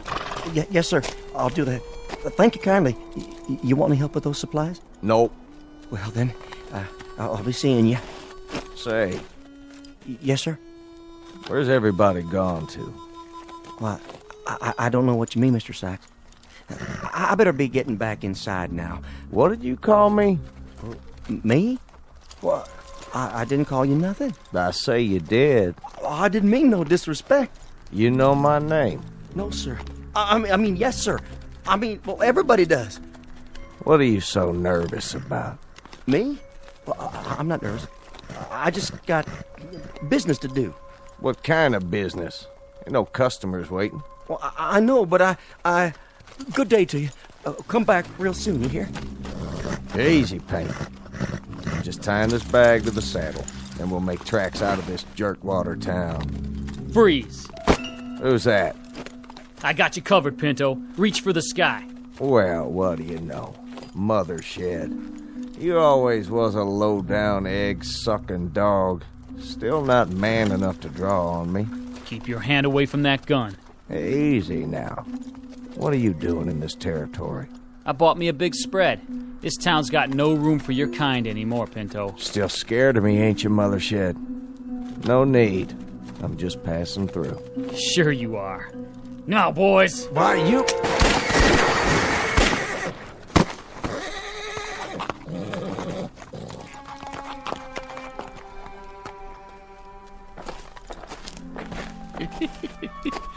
He's still alive. He won't be for long. Go on. Get him to the old jail. What for? Town folks are watching. He's got people here. Lift his feet. Nah, just drag him. See that, Johnny Rob? Never even got his gun out. No, he sure didn't. That famous pearl-handled .45. Who gets to keep it now, you figure? Leave it, old man. Fetch a good price. Bury it with them. It's only right. They really did it. They? You was in on it too, Johnny Rob. Not me. I don't believe in taking a life. Even his. I put a bet on Pinto. A Guinness, you mean? Never thought they'd get him that easy. 8 shots. No man can stand up to 8 shots. Not even Pinto Sykes. He ain't got more than a few minutes left to live, Johnny Rob. Reckon you'd better fetch his pa and sister. Ain't there nobody else can do it? Well, I sure can't. I have to see if the casket's ready, now don't I? All right, Mr. Corcoran. Yes, sirree. This here's the end of Pinto Sykes.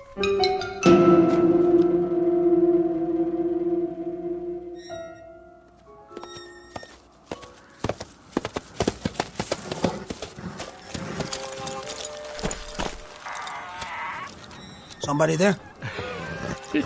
Only me, Connie. You shouldn't be standing in the shadows, Jason. I was waiting. Waiting for what? Had a feeling you might show up, now that it's safe. Why? Pinto Sykes come through here yet? You didn't hear. Why don't you talk sense, old man? What's that picket fence doing out there in the street? His sister, Ione, put it up day before yesterday to mark his blood. Closed it off so nobody would ride over it. Whose blood? Well, just who do you think? There's a southern wind. You know what that means, don't you? Not much dust in southern winds, blowing down off the mountains. I'll bet if you look close, you can still see Pinto's blood shining in the moonlight. Who shot him? I asked you a question. Who, old man? Who? Where did you go?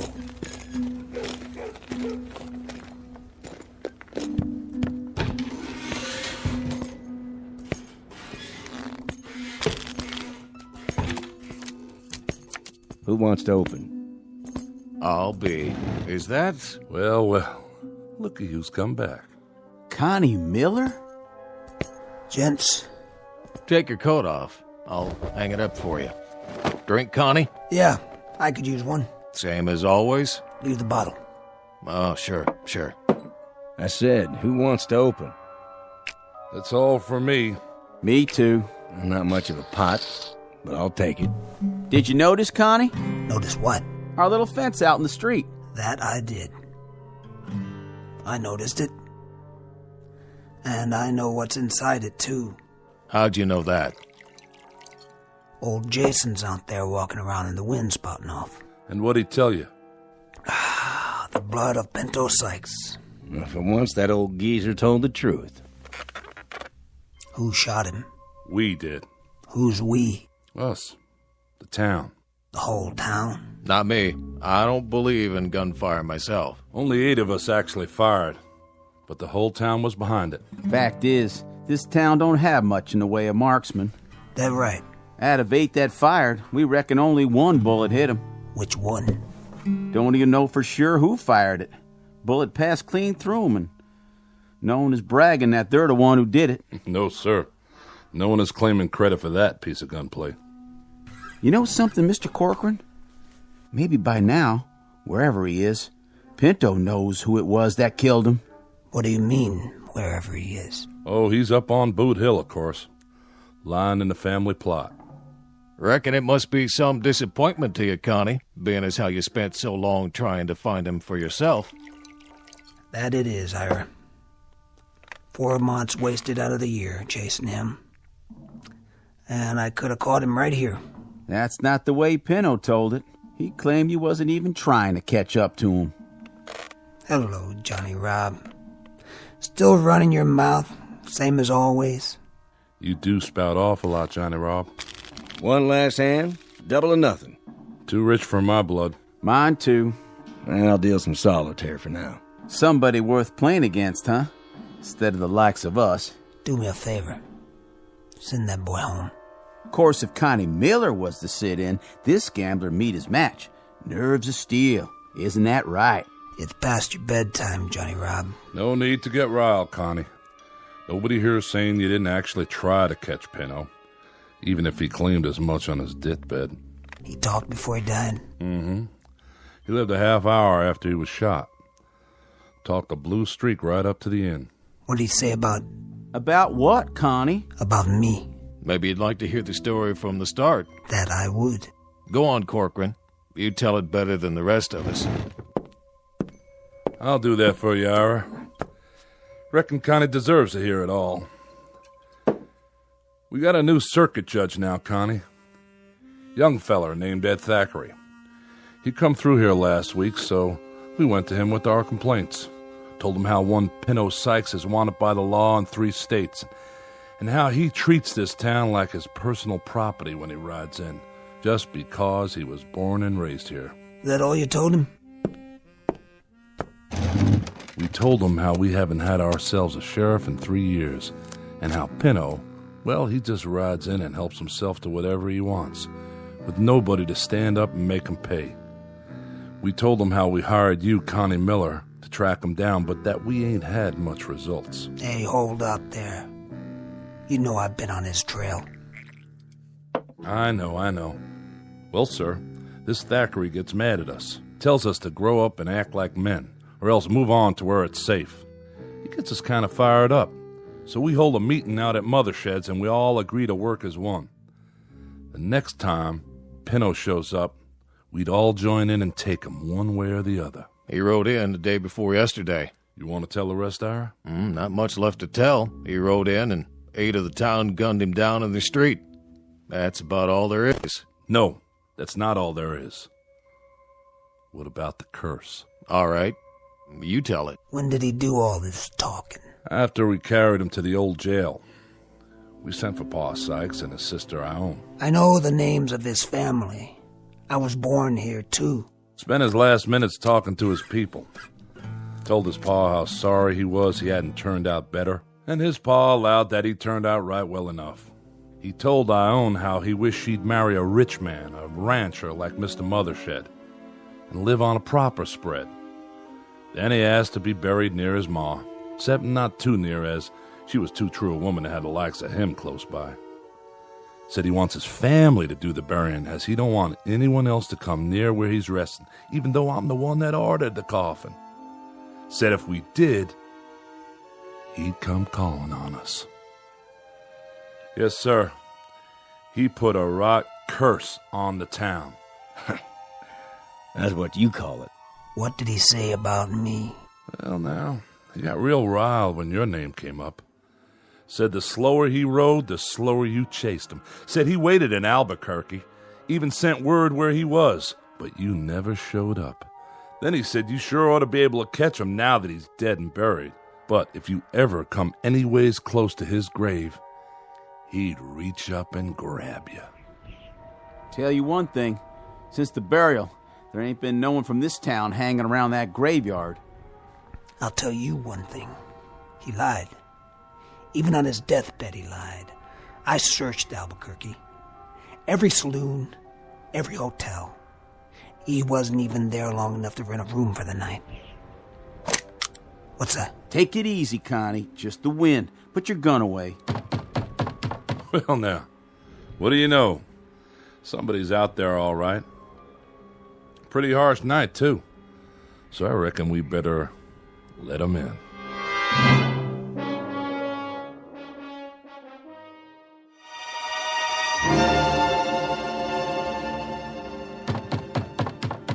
I'll answer it. Oh, how do? Hello, Ione. Nice to see you. Miss Sykes, what are you doing out so late? Gentlemen. Mr. Broadley, give me a bottle of rye whiskey, if you please. Surely. Seems your paw is hitting the drink a mite heavy, though. You think so? None of my affair, but maybe you could try and get him to taper off. He's a fine man. He truly is. All I mean to say is, I swear Ione, folks don't hold it against him that he was Pinto's paw. Oh, this isn't for my paw, Mr. Broadley. This is for me. Oh, I see. Begging your pardon. Well, look what rode in on the wind. Hello there. My brother was just talking about you. Your brother? Most certainly. When was that? Day before yesterday. He's real sorry he missed you. We told him, Ione. And did you tell him how Pinto's going to greet him if he does see him? We told him that, too. You've been chasing him for so long, Connie. You ought to feel real lucky tonight. You finally know right where he is. And all you have to do is walk out there. How nice for you. That whole Sykes family was never real bright. Tell us, Connie. Tell you what? You afraid of Pinto's grave? What are you talking about? Because the rest of us are. How about you? I'll tell you something, Johnny Rob.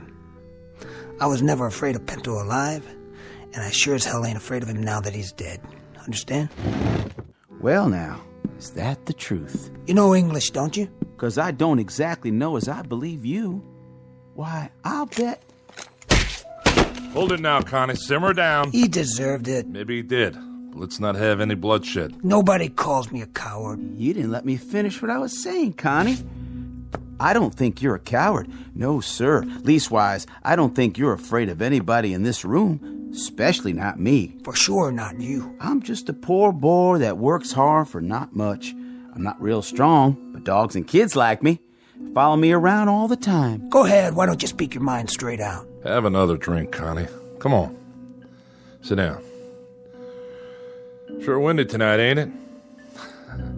I remember the last time we had a wind like this. I'm waiting, Johnny Rob. Well, like I was saying, no, sir, I don't believe you or anyone else is afraid of me. But whether or not you was ever scared of Pinto is something only you know. Johnny Rob. Well, I was about to say when you hit me and hurt me is, I'll bet, not that I'm accusing you, I'm just saying, I'll bet that you won't be calling on Pinto anytime soon. No. Anytime like tonight, for instance. Now, why don't you shut up before you really get hurt? Now, Connie. Look at the time. By golly, it's almost 12 midnight. What about it? Drop it, Johnny. I'm betting you won't go out of here at midnight sharp and climb all the way up to Boot Hill and visit Pinto's grave. Now, I got a $20 gold piece somewhere. Yeah, it took me nearly 20 weeks of odd jobs to save it. Here, I'm betting it all that you won't do what I just said. That a real bet, Johnny Rod? Boy just can't help running his mouth, can he? Never could, as I recollect. Well, he does have a point, though. What about it, Connie? What about what? You calling him? Of course not. Why make him save for 20 more weeks? I don't need the money. Just the same, you did state that you ain't afraid of Pinto, dead or alive. If I heard you right. Look, I'm a grown-up man, and I don't do little boy things anymore.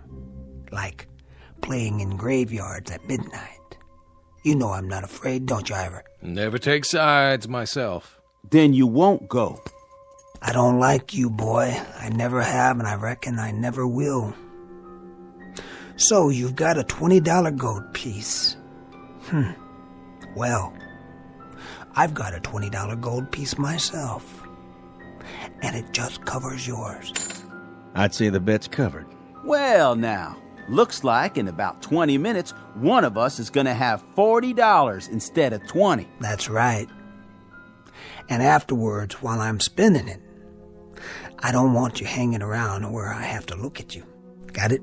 Don't you want to know where Pinto's buried, Connie? It's on the southeast corner of the graveyard, close to where Tom Santee's planted. Connie. Yeah? Haven't got another 20 you want to put up, do you? Are you saying you want to bet against me, Steinhardt? Betting's what I do, Connie. You know that. Oh, you're not looking so good tonight, Connie. When a gambler bets, he has to win, or else he go out of business. So, you don't think I got the nerve to go up either? I didn't say that. Then what did you say? I just said I'll bet $20 that you won't. You got a bet. It's my 20. Your turn. What are you asking? To see my money? That's the idea. We've made bets before, Steinhardt. Yeah, but this time's different, Connie. Now, if we were betting on a horse race or the turn of the next card, I'd trust you. But not this time. What's so different about this time? When you get out to Pinto's grave, how do I know he won't reach up and grab you? If you don't come back, how do I collect? There. That good enough for you? Gold certificates. Legal tender in my book. Hold these for us, Ira. Sure, Connie. How about you? I've still got some more betting money left. Whose side are you on? Never bet myself, nor take sides. How about you? Can't afford to bet tonight. Steinhardt here took all I got to lose. If you hadn't lost to him, how much? And which way would you have bet? Reckon I'd bet against you. Nothing personal. I don't get it. You people know me. Why all at once you think I'm yellow? Because we'd be afraid. You can draw them guns of yours real fast, Connie. We've seen you. But out in that graveyard in the middle of the night, they ain't worth a copper cent. You'll have no more to fight with than a yearling on his first legs. I don't get my nerves from these guns. I had it way before I could pick 'em up. You'll find that out soon enough. Ira, get my coat. Right here. Just one thing before you leave. Yeah? Oh, we've got a detail to work out, Connie, since this is a job you have to do by yourself. How can we be sure you did it? My word's good. Well, maybe so. But look at it from where I sit. What's to keep you from going, let's say as far as the edge of the graveyard, and then coming back and telling us you went all the way? You saying you don't trust me? Hey, business is business, Connie. This is my livelihood. Then it looks like you're going to have to go along with me to protect your interest. Don't it?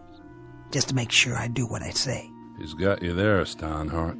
Yeah, that won't do. Even if I were inclined to go, which I'm not, it'd improve his chances by the simple fact that courage comes easier when a man's not alone. And how'll we ever know? I have another way. Give me your Bowie knife, Ira, from behind the bar. If you say so, but I don't see... Just bring it over and put it on the table. There. Now, Connie, when you arrive at your destination, Stick the knife into the earth of the grave. And then at daylight tomorrow, we'll be able to see the proof. That's a real smart plan, don't you think so, Connie? I don't like to disturb a grave, not even Pinto's. You backing out? I said I'd go out there, but I won't treat no grave with disrespect. Then stick it near the grave.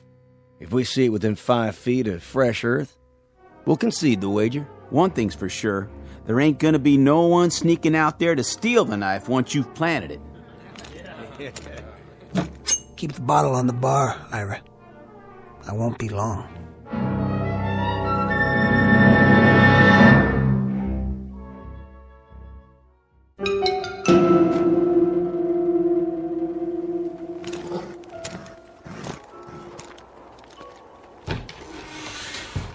Well, who'd have thought?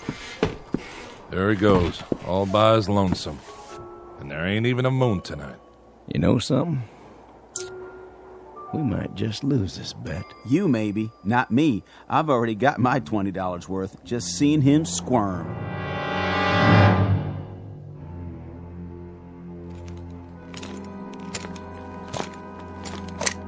Who's there? Just me. That Connie Miller again? Jason, I told you once, don't be lurking around in the dark.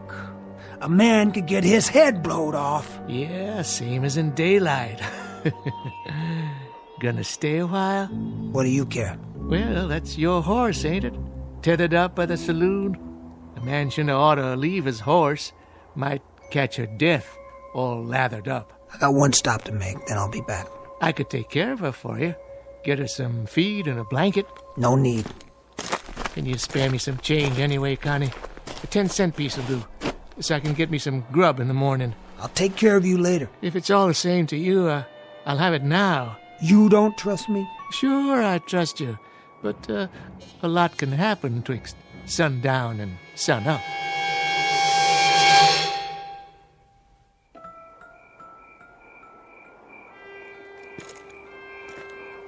East side. Right about there.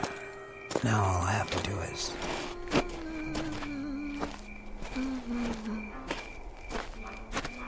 Evening, Connie. Come to see Pinto? Maybe. You're braver than I thought. What's that under your cape? You want some? A good belt of red rye might make it easier. There's still half a bottle left. I don't get my nerve out of a bottle. Oh, no? Where do you get it? I ain't afraid of no man. Then you go on up there and see him, why don't you? I'll do that. I was just there. He's waiting for you, you know. I'm coming, Pinto. You can count on that. Pickett, Winslow, Appleton, the Nottinghams. Where? What? Old caretaker's shed, that's all. Door blowing off the hinges. Caretaker's shed. That's all. Look at all this junk. Picks, shovels, markers. And a little old window. Good. That's good. Sure it is. I can spot you from here, Pinto. Right there. By the Santi plot. Fresh dirt. And a wreath. Well, Pinto, all those pretty flowers, they're gonna blow away by morning, and then what will you have? Nothing. That's what. You can't hurt me now, Pinto. Not now. You'll never hurt anybody again. The day has passed. But I remember you. The way you used to beat kids up in school. The way you lied so your ma wouldn't know. The way you cheated me out of my first horse. And me always looking over my shoulder to see if you were following me. Why'd you do that, Pinto? Why'd you lie and cheat and steal? When you robbed your first bank, you thought you were a real man. And the first time you killed, you were so drunk you couldn't see straight. But you didn't care. Yeah, after that, the Rest was easy, as long as you snuck up behind them. You were fast, all right. Fast on the draw. But your last was weak. That's your blood in the dirt out there, not mine.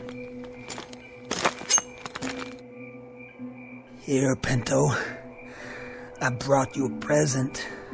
Something to remember me by. I'm leaving it on your grave. Stuck right through your black heart. Rest in peace! There. It's done. Now I hope you burn in hell. Yeah. Huh? What? No! Let go! Let go!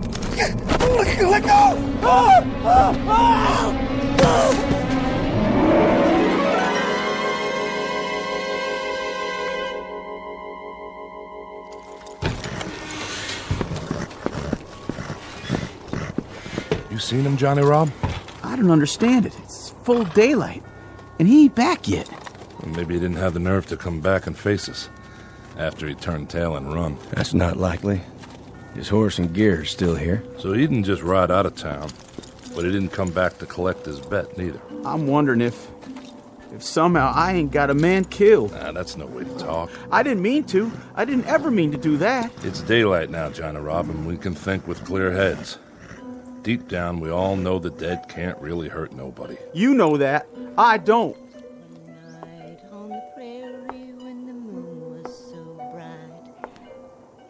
Morning. Morning, Ione.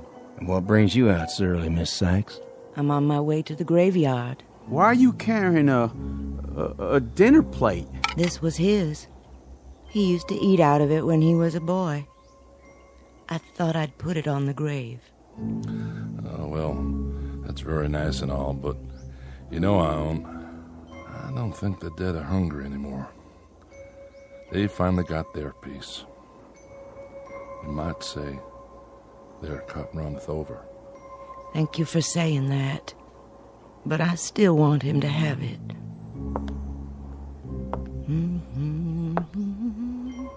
I'm going with you. Do you mind? You may, Johnny, if you like. Gotta see what happened.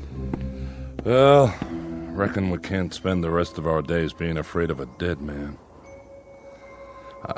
I'll come too. I guess this is one hand I'll just have to play out.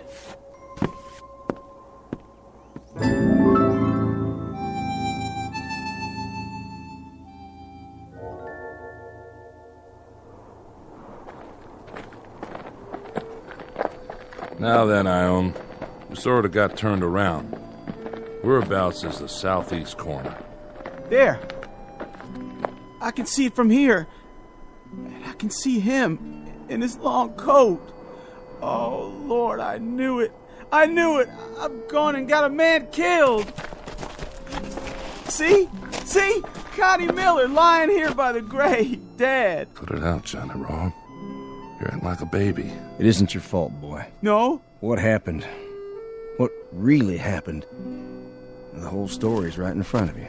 Look at it. I'm looking. And all I see is Connie with a knife through his coattail so he couldn't run. Oh, he must have been powerful scared. Well, he was more courageous than I thought. He came. He knelt by the grave, see? Right there's his knee prints. What are you getting at, Steinhardt? Somebody caught him here and pinned him to the ground. You don't think he did that to himself, do you? He pulled the knife from his belt. He thrust it into the grave like this. But the wind was strong, as it is now, and it blew his coat tail over the grave. And being so dark, he didn't notice that he'd put the knife blade through his own coat tail, pinning it down. You mean? Then he started to rise. As he did so, when he was perhaps halfway up, he felt a sudden tug, the knife holding his coat tail. But in his mind, Pinto had reached out and grabbed him. He was already scared half to death. This finished him. His heart gave out. That's all. That's what happened. It is, isn't it, Corcoran? Tell me, we ain't to blame, are we? What he says makes sense. Fact is, proof is all there. Kind of killed himself in a manner of speaking. Is that what you think? What's she saying? Now, there you are, Bud. Your plate, remember? So, you think Connie's death was an accident? That he stuck the knife in the hem of his own coat? Yes, ma'am. Tell me this. How did his coat tail get over the grave like that? Well, for some reason or other, because he was in such a hurry, he left it unbuttoned. Yeah, and the wind must have done the rest. What direction was the wind from last night? South, why? The south, same as now. And I'm standing in exactly the same spot Connie was. You are right enough.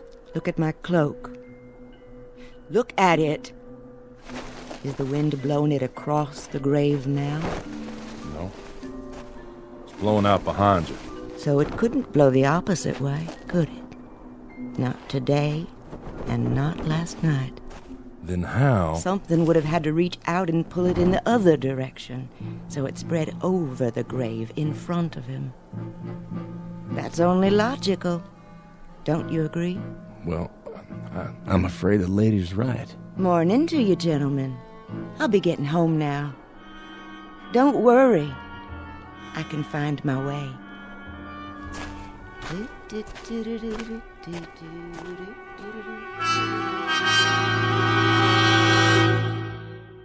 Final comment. You can take this with a grain of salt or a shovelful of earth, according to your preference, as either shadow or substance. We leave it up to you. And for those who are interested in a further search for truth, one suggestion. You might begin by checking under G for ghosts in the Twilight Zone. More from the Twilight Zone after this. Hi, this is Carl Amari, producer of the Twilight Zone Radio Dramas. I'd like to take a moment to tell you about our official website at twilightzoneradio.com, where you'll get the latest news and information on these Twilight Zone Radio dramas. Plus, at twilightzoneradio.com, you can digitally download 3 free episodes or any of our episodes for only $1.95 each. In this age of ever-changing technology, we've decided to make these episodes instantly available to you by making the Twilight Zone Radio Dramas a digital download-only series. This means that this series will no longer be offered on CD. The CD collections at our website are now being offered, while supplies last, at buy one, get one free. So be sure to get your favorites before they're sold out. Be sure to visit us often, and I'll see you in the zone.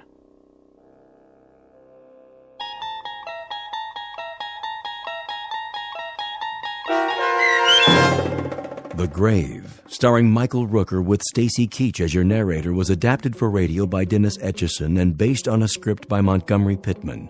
Heard in the cast were Mike Starr, Doug James, Jeff Lupetin, Linda Ryder, David Darlow, Christian Stolte, Bob Dunsworth, Carl Amari, Vince Amari, and Roger Wolski. To learn more about the Twilight Zone radio dramas and to obtain audio cassettes and CDs of these programs, visit our website at twilightzoneradio.com.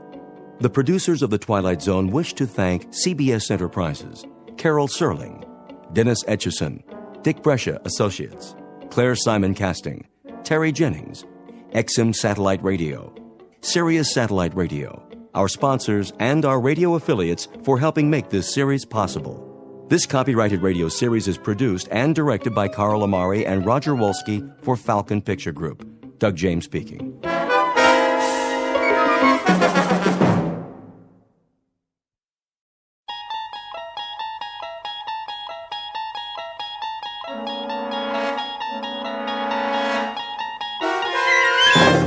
There is a fifth dimension beyond that which is known to man.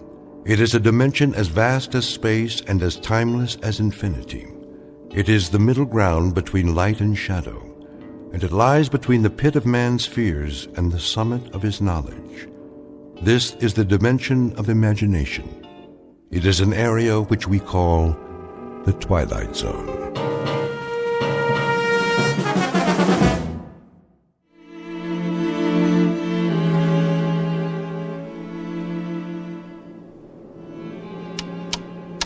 Hey, Magellan, how about a progress report? Coming up, Skipper. We'll be about 4 minutes behind flight plan at 30 degrees west. That all? I can pick up 4 minutes easy, Hatch, with or without the jet stream. That's what I like to hear, Captain. Early ETA. Leave it to Captain Farver, Craig, when you've flown as long as he has. Captain? Yes, Wyatt? Gander wants to know if you intend an altitude change after we pass 30 west. How are the numbers? Got him right here. Look okay, Purcell? Check. Here you go, Captain. Thank you, Mr. Purcell. All right, then.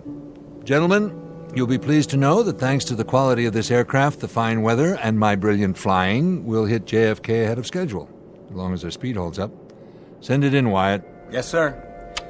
Shannon, copy, Gander. Transocean Flight 33, position 50 north, 30 west, time 1403, flight level 35,000.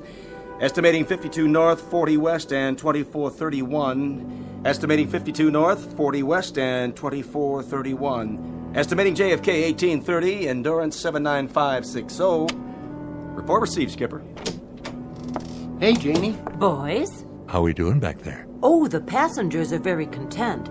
But on behalf of the flight attendants, we have one respectful request. That you get us to the Big Apple as soon as possible. One's going to the opera. Opera? And 3 in first class have heavy dates.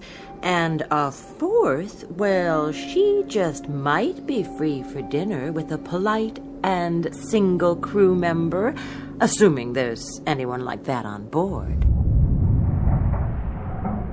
Hold it a minute. What is it, Captain? Did you feel anything? Feel? What do you mean, Skipper? I don't know. Thought I felt something. Something funny. Like a sensation of speed. I can't put my finger on it. Guess it's my bones. I must be getting old. True airspeed 440, Skipper. We're level. Do you suppose we picked up a tailwind? Maybe. Those jet streams are tricky, but it's that crazy feeling I can't shake. You can't feel a tailwind. But I feel something. Checking the instruments. Everything looks fine. Magellan, give us a speed check with your Loran. Right. I'd better do it again. What's going on? Skipper, Loran indicates a ground speed of 830 knots. I've never heard of a tailwind like that. Check it again. Wyatt, see if you can raise OSV Charlie, air defense radar. Ask them to give us a fix and check our ground speed. Magellan, you sure about the Loran? Skipper, I'm not only sure, but we're still accelerating. 980 now? 1120? 1500? God in heaven, I can't keep up with it. Wyatt, anything from air defense? No, sir. 2100. I hope the wings stay on. They will. Don't worry about the wings. Just watch that true airspeed. Ground speed means nothing. We must be in one lulu of a jet stream. Magellan, my needle just reversed on Gander Omni. How could we get past Gander? Give me a fast position check. Skipper, we are past Gander. We must be doing 3,000 knots. Try to raise Harmon control. If you can't, try Moncton or Boston. At this speed, you might as well try Kennedy. Transocean 33, Harmon control, come in, please. Harmon, please acknowledge. Transocean 33, Moncton. Transocean 33, Boston control, come in, please. Transocean 33 to Kennedy control. Can you hear us, please? No soap, I can't raise anyone.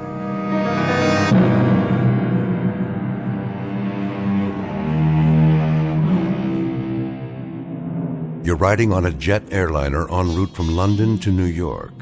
You're at 35,000 feet atop an overcast and roughly 55 minutes from John F. Kennedy Airport. But what you're witnessing inside the cockpit of this plane is no reflection on the aircraft or crew. It's a safe, well-engineered, perfectly designed machine. And the personnel you've just met are a trained, cool, highly efficient team. The problem is simply that the plane is going too fast, and there is nothing within the realm of knowledge or logic to explain it. Unbeknownst to passengers and crew, Flight 33's Odyssey will carry it to an uncharted region, well off the beaten track of commercial travelers. For you see, it's moving at record speed now and heading straight into the Twilight Zone. And now, the Twilight Zone and our story, The Odyssey of Flight 33, starring Daniel J. Travante, with Stacy Keach as your narrator.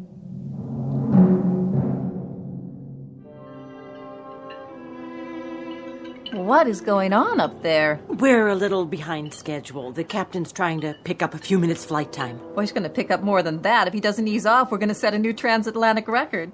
Help me, will you, Paula? Oh, sure, but... Get the beverage cart ready. Again? Yes, again. But it's going to roll all over the place. If it does, you'll just have to lock the wheels. Well, maybe we should wait. For what? Well, till the captain turns off the seatbelt sign. He hasn't turned it on yet. Well, why not? He's got other things on his mind. Like? Do as I say. Please. Oh, okay, Jane. Just the beverage service? And peanuts. Got it. I guess you must have told them. What? Delivered my message to the Flyboys. I've got 8 o'clock tickets for the Met tonight, the ride of the Valkyrie. I told them. Oh, thanks. I've always had a thing about Valhalla. Looks like I'm going to make the curtain after all. Come with me for a minute. Where? Back here, where it's private. We have to talk. About? In the galley. Listen to those engines. Oh, maybe you shouldn't have said anything. The guys are really showing off. They are showing off, aren't they? Let me put it to you this way. I just hope the Valhalla you're talking about is strictly at the Metropolitan Opera on 7th Avenue and 57th Street in Little Old New York and not the real thing. Are we in trouble? Paula. Oh, my God, we Listen are. to me. How bad? They don't know yet. That's the truth. Is the cart full? Oh, yes, but... Go ahead and begin serving. Just like that? Coffee, tea, or milk with a smile. Oh, I should have gone to acting school. You can do it. I'll be right there with you.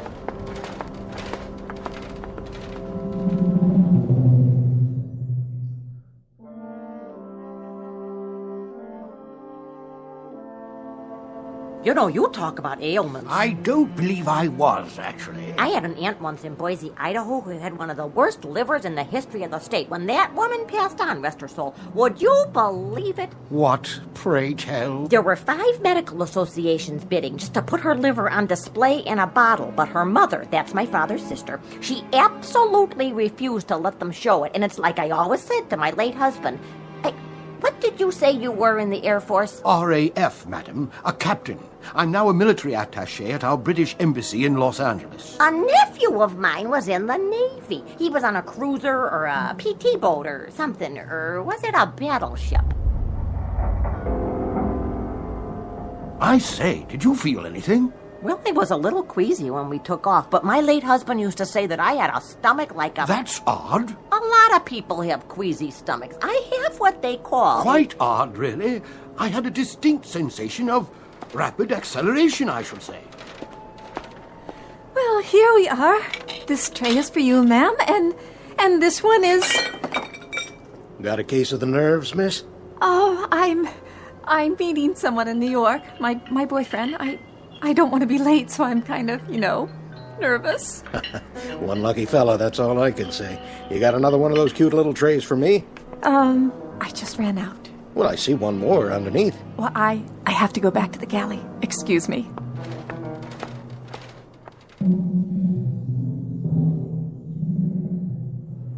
Repeat, Transocean 33.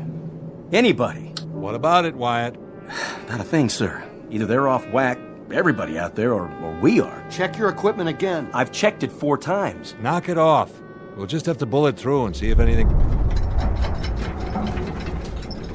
Did we hit something? Check for damage. What was that flash? Did we get hit by lightning? Numbers 3 and 4 are still on the wing. They look okay. I can see 1 and 2. Everything seems to be in one piece. Purcell. Yes, sir. Go aft and check for any cabin damage. Report back as fast as you can. I'll get on the horn and calm everybody down. That light, that crazy light. And all the shaking. Turbulence? I doubt it. It's more like a shock wave. As if we'd gone past the speed of sound. You mean we hit Mach 1? We broke the sound barrier? We didn't get any Mach 1 warning. We probably wouldn't. Not with a true airspeed of only 440. Magellan's last speed fix showed 3,000 knots. We could have broken some kind of barrier, but not any I've ever heard of. Magellan, can you give me a Loran fix now? Whatever that bump was, Skipper, it knocked out everything. Loran's inoperative. Altimeter and rate of climb steady. Skipper, I still can't raise Gander or Moncton or Boston. Either they're off the air or we are. Or both. Hatch, give me a sun fix. I'll need a heading from JFK for my last known position. If we can't raise anybody, we'll have to go down and establish visual contact. Skipper, we can't do that. We leave this altitude and we'll land smack in the middle of 20 other flights. Sooner or later, we're going to have to find a landmark or go VFR. With no radio contact, we're like a deaf and dumb man. But as long as we stay up here, we're even worse off. We're also blind. No damage aft, Skipper. Everybody's, well, scared. Ours not to reason why. Into the Valley of Public Relations. Hand me the mic. Ladies and gentlemen, this is Captain Farver speaking. I want to assure you that everything is under control and that there is no danger.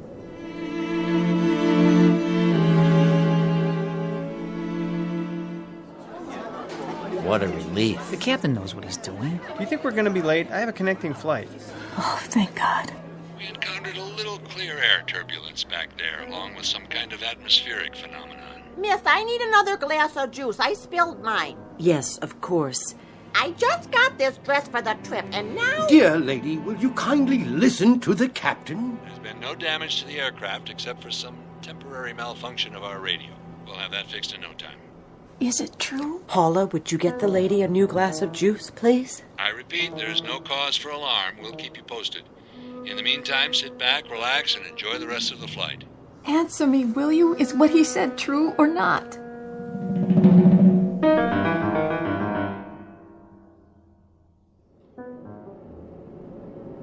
That should hold them. For now, maybe, but don't bet on it. If we run according to schedule, we should be landing at Kennedy inside of the next 40 minutes. Until then, please keep your seatbelts fastened as a precaution. Remember, our flight attendants are at your service. Purcell, what's our fuel? 29,435 pounds. With the Loran out, I don't know what our ground speed is. But I've got a hunch we left that tailwind. I don't have the feeling of acceleration anymore. Magellan, how about that heading to JFK? Well, part of this is scientific, Skipper, and part of it's Kentucky windage. Try 262. That's as close as I can make it. 262 it is. All right, gentlemen, you know what we're up against. We're apparently out of touch with all ground radar points. We don't even know if we're on an airway. And this 707 is a beast that gulps fuel. All of which means we've got one chance. To go down through this overcast and look for something familiar. You're talking about flying blind. It's very possible, not to say probable, that we may hit something on the way down, but we've got to take that chance or wait up here till we run out of fuel. I just wanted you to know where we stand. Now, everyone keep a sharp lookout for other traffic. And I don't think a few prayers would be out of order. All right, Craig, we're taking her down. Now we're really in that fog bank. Can't see a blessed thing. Wait, there. What is... Skipper. I see it. And? I don't get it. It happens to be a fact, though. That's Manhattan Island down there. How could it be? Looks more like the middle of the Amazon jungle to me. Where's the skyline? Where are all the buildings? I don't know where they are, but we're over New York City. There's only one small item that's a little amiss here. The passengers are confused. We're over land, but they don't see any... Any what, Janie? Well, any buildings or bridges or highways or... Nothing but trees, some stretches of grassland and more trees. It's the right shape, but it can't be New York. Oh, that's Manhattan down there. See? There's the East River and the Hudson River. Sure looks like it. There's Montauk Point and every other topographical clue we need. The real estate's there. It's just that the city and 8 million people seem to be missing. There isn't any New York City. It's disappeared. Come on, boys. You're joking, right? Skipper, verify something for me, would you? And in a hurry. Look. It's just not possible. The bringer of thunder. What? Down there, right below us, in the middle of all that foliage. You see it moving? All I see is a jungle. That thing there, the one that just pulled up a tree like a toothpick and ate the top off of it. I've seen them in picture books. That's a brontosaurus. Been extinct for, say, 150 million years. That, my friends, is the largest dinosaur that ever walked the earth.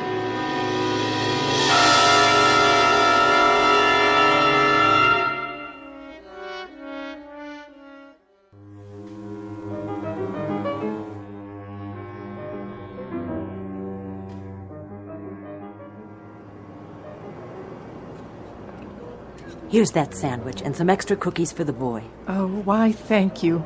Oh, what is your name? It's Jane. Well, Jane, when we land all safe and secure, I am going to write a letter to Transocean Airlines and tell them how nice you were to everyone on board. That's very kind of you, but it's not necessary. I'm only doing my job. Oh, more than that. Much more. You remind me so much of my daughter-in-law. She's a nurse and... Miss? Yes? You got a drink on that cart? Of course, sir. Would you care for coffee, tea, a soda? No, ma'am. I mean a drink. Drink. Anything you like. Scotch, rocks? Certainly. Yeah, make it a double. All right. How much owe you? Nothing, sir. You sure? I mean, this ain't first class. It's on the house. Everything's on the house today. Here, I'm giving you 2 drinks, 2 doubles. How come? Because you've been such a perfect passenger. We'll be landing soon. Not that soon. I don't see the city yet. You should buckle up anyway. Yeah, sure. Hey, you know what? You're all right. You know that? We're all right. Isn't that great? So what's the score? I mean, we've been circling for 5 minutes now. They said they'd let us know not to come in. Well, that sounds promising, doesn't it? At least we're back to normal speed. That's something. Something? Captain Farver's a pro. So's the rest of the crew. Yes, they are. Definitely. So there's no reason to panic. No reason at all. We just go on like a normal, ordinary flight. Okay, got it. So, shall I go help out in first class for a while? In a minute. I need you to do something else first. What? Pick out a couple of those little vodka bottles. Sure. What passenger? I want you to hand them to me. What are you doing? Rocks are with a mixer. Are you serious? We're on duty. Then I'll drink them myself. Wait. What is really going on? I promise you, if I knew, I'd tell you. But you know something, don't you? When I was in the cockpit, I thought I saw... Oh, Paula, did you happen to look out a window a few minutes ago, right after we leveled off? Why? What did I miss? They were all looking down, and I looked with them. I wish I hadn't, but I did. Oh, is it one of the engines? It's not the aircraft. Oh, then what? That's the trouble, Paula. I don't know. I give you my word, I really, truly don't know. Excuse me, ladies. I'm sorry, sir, but this area's off limits. I know, but you'll see... If you were looking for the restroom, it is at the other end of the aisle. No, you see, it's just that... Are you quite sure your pilot knows what he's doing? Absolutely. Captain Farver's the best there is. In that case, why has he announced an arrival at Kennedy when we're nowhere near that location? I'm not blind, you know. I've made this flight many times, a great many times, and I can assure you that wherever we are, this is not New York airspace. There was a last-minute change in the flight plan. The captain's taking an alternate approach. For what reason, may I ask? Something about the jet stream. Rubbish. I flew for the RAF. The jet stream occurs at different altitudes, not at widely varying longitudes. Whatever it is you're attempting to cover up... Would you mind taking your seat, sir? I'll tell you young ladies something else. I have a camera in my flight bag, and I've documented this alternative flight plan on 2 rolls of 35mm film. Whatever ideas that cowboy captain of yours may have about unscheduled shortcuts, I'm sure the Federal Aviation Agency will be most interested. Thank you very much, sir. I'll pass it along. I wonder what else he got pictures of. What? Nothing, Paula. Cheers.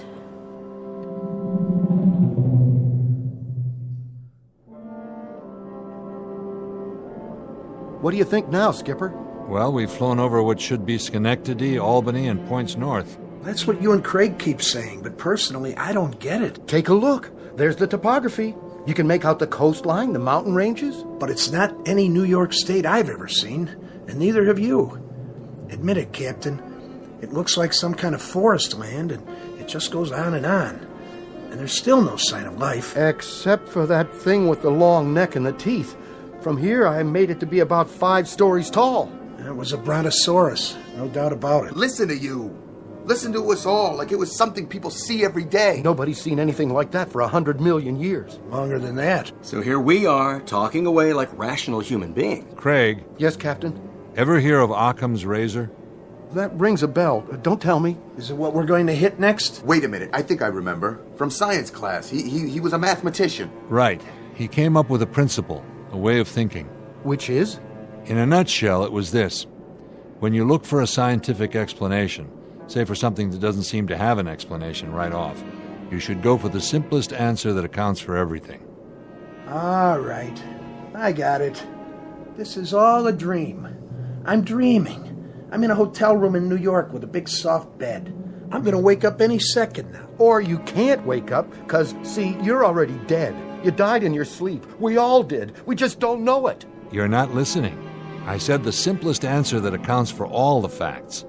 That means everything that's happened. There is no way to account for it. All right.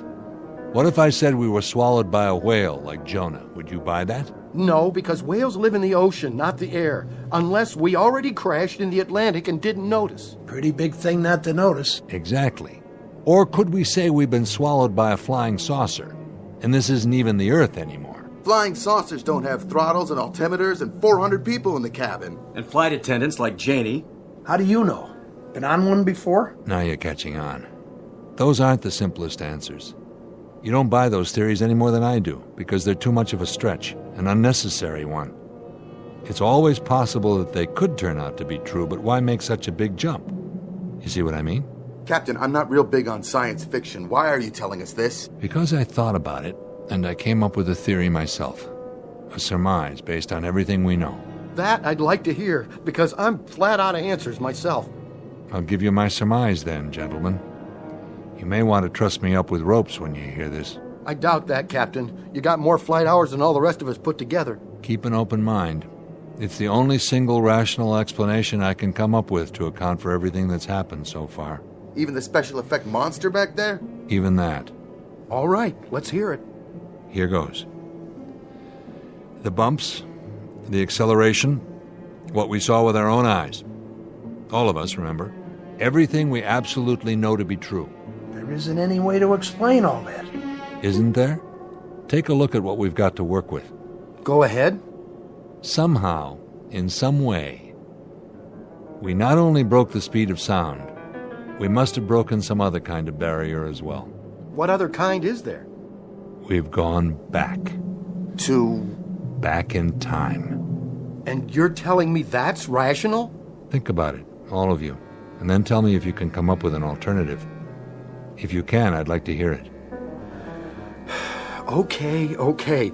Just for the sake of argument, say you're right. Where does that leave us, Skipper? And what are we supposed to do about it? Skipper, fuel is down to 19,000 pounds. That's about what I estimated. Not much. You know, I've stared at these instruments till I know every number by heart, but it doesn't do me any good. Because without a theory to act on, nothing changes. All this is still impossible. And the clock is ticking. And we're stuck up here, waiting for radio contact or visual confirmation till hell freezes over or we run out of fuel. And guess which one happens first? At which point we set this baby down in Adventureland, without enough clear ground to stop. And we break in half. So, let me get this straight. What you're saying is... What I'm saying is, when you don't have anything else to fall back on, pick the best damn theory you have and act on it. Because that's the only chance you have, even if it's a slim one. Not exactly good science. Too many unknowns. But when the choice is between slim and none... So what do we do about it? We rev this baby up till she's going as fast as she can. We climb until we hit that jet stream, and then we try to follow the same flight plan, and I mean exactly, and go back to where we came from. Is that all? Our instruments are functional. The only thing that's wrong with the radio on the Loran is that nobody's down there to hear us or send up a signal. It's a long shot. It's the only shot. You got a better one? No, sir. Then let's do it. 700 knots. 780 knots. 800. 900 knots. Skipper, I don't know if we're going to make it. Throttle forward. What are you doing in here? Hang on, Janie. Whatever you're doing, stop before you kill us all!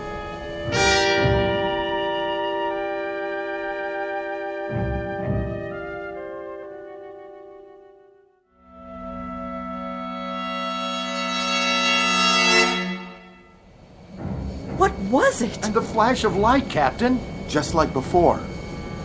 Look, I know you've got your hands full, but somebody get on the pipe. I have at least 3 passengers close to hysteria. Skipper, we made it. We're back. Look! What? There she is. Where? I can't... Over here. You know, I never thought the Empire State Building was that great, if you want to know the truth. Is that it? Yes, it is. But right now, it looks downright beautiful. Don't you think so, Captain? Where's the mic? Right here. Ladies and gentlemen, this is Captain Farver. We had some momentary difficulty back there.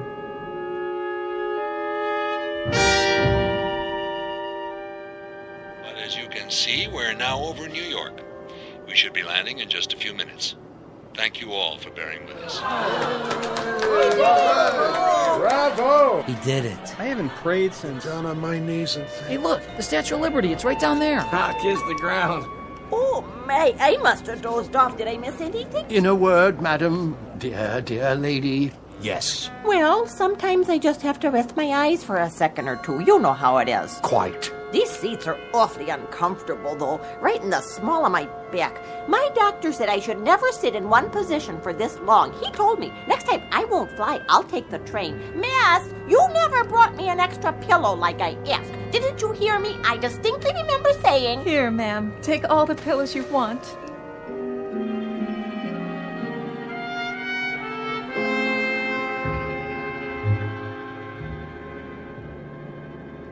How about Kennedy? Nothing doing. Our VHF is still out. Maybe Kennedy's is too. Try high frequency. I did already, Skipper. Nothing from JFK. How about LaGuardia? Keep using high frequency. Somebody should hear us. LaGuardia, this is Transocean 33.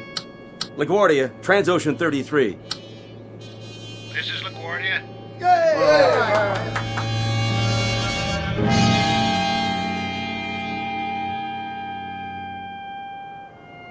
Oh, thank God. The boys had me going there for a while. Oh, I want to take a hot bath, then sleep for 12 straight hours. Oh, I wish I could do that. Oh, no. Are you on turnaround? Oh, no, it's not that. I thought you had your layover back at Heathrow. I did. You know, it's these time zones. I set my clock for London time, but I wake up on Eastern Standard. You ever try to order breakfast in the middle of the night? You get used to it. I know. Catch your Z's whenever you can. But a couple hours in the lounge just doesn't cut it. Not for me. There's always the taxi ride to the airport. That's good for a little shut-eye. Oh, 30 minutes in the backseat of a taxi in traffic. I don't know how you do it. I really don't. Sounds like they stuck you with a rookie schedule, Paula. I'll talk to Lynn at the hub office. She'll do something about it. That would be great. This kind of thing, I didn't know if I could handle it. You did fine. They didn't cover this in training. Not exactly. Has it happened before? Believe me, no. And it won't happen again. Should I collect the trays now? I don't know what the captain will say about this, but I'm going to break out the champagne splits for everybody.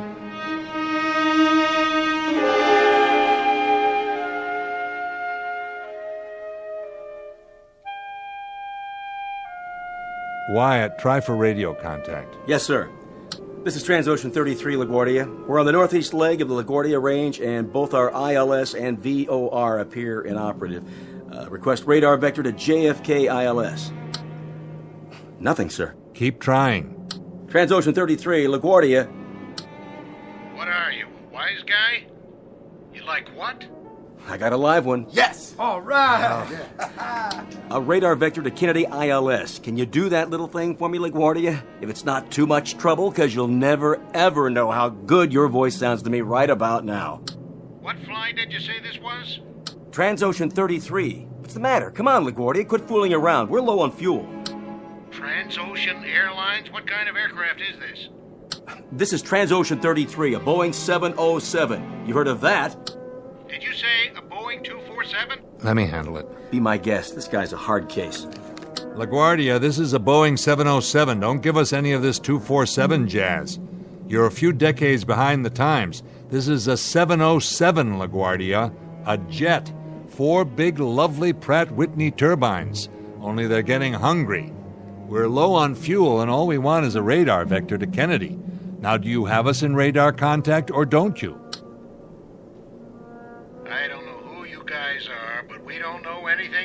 about radar or jets or anything else like that. But if you're really low on fuel, we'll clear you to land here. Well, aren't you the generous one? Hey, don't go to any trouble on our account. Captain, the approach chart says their longest runway is less than 5,000 feet. Should we take a chance? Transocean 33, you're cleared to land on runway 22. Altimeter 2988, wind southward 10 miles per hour. The captain is to report to the CAA office immediately after landing. Roger. We'll stay in touch. CAA? Why, they haven't called the Federal Aviation Agency the CAA in more years than I've been flying. What do you want to do? All right, Craig, we're bringing her down. If you say so. It'll be like landing in a phone booth, but... Captain, circle again, will you? Why, something wrong? Take a look. What is it, Hatch? What are you? Still New York, all right. Will you take a good look? What are those two structures? Where? Those buildings right under us. Skipper, do you know what they are? Do you? I know exactly what they are. The Trilon and Perisphere. The who? I saw an old newsreel about it. They built it all and tore it down a long time ago, before I was born. But there's no doubt. That's the New York World's Fair. The 65 World's Fair? They must have left some of it standing.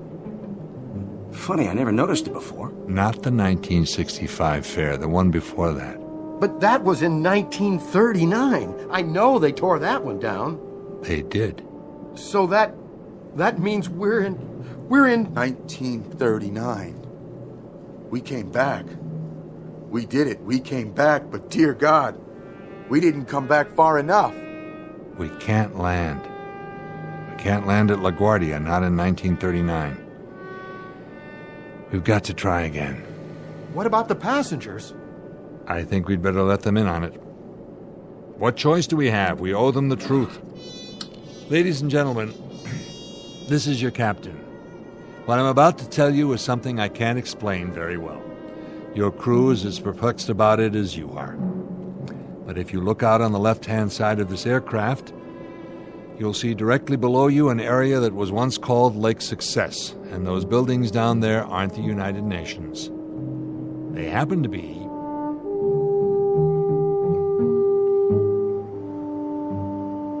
What is he talking about? Shh! Listen. They happen to be the New York World's Fair. That man's gone crazy. He shouldn't be flying an airplane. Madam, would you kindly not?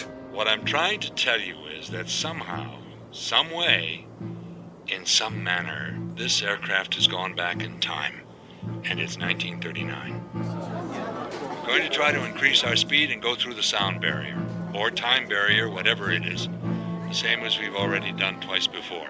I don't know if I can do it. I don't even know that we have enough fuel, but I ask you to remain calm and pray.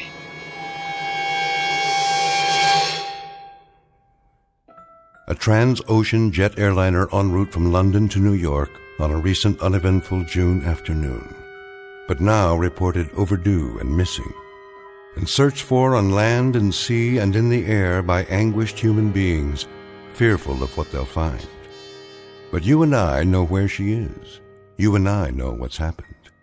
So if at some moment, any moment, you hear the sound of jet engines flying atop the overcast, engines that sound searching and lost, engines that sound desperate, shoot up a flare or do something, anything that might help the men and women aboard Transocean 33, all of them still trying to get home from the Twilight Zone.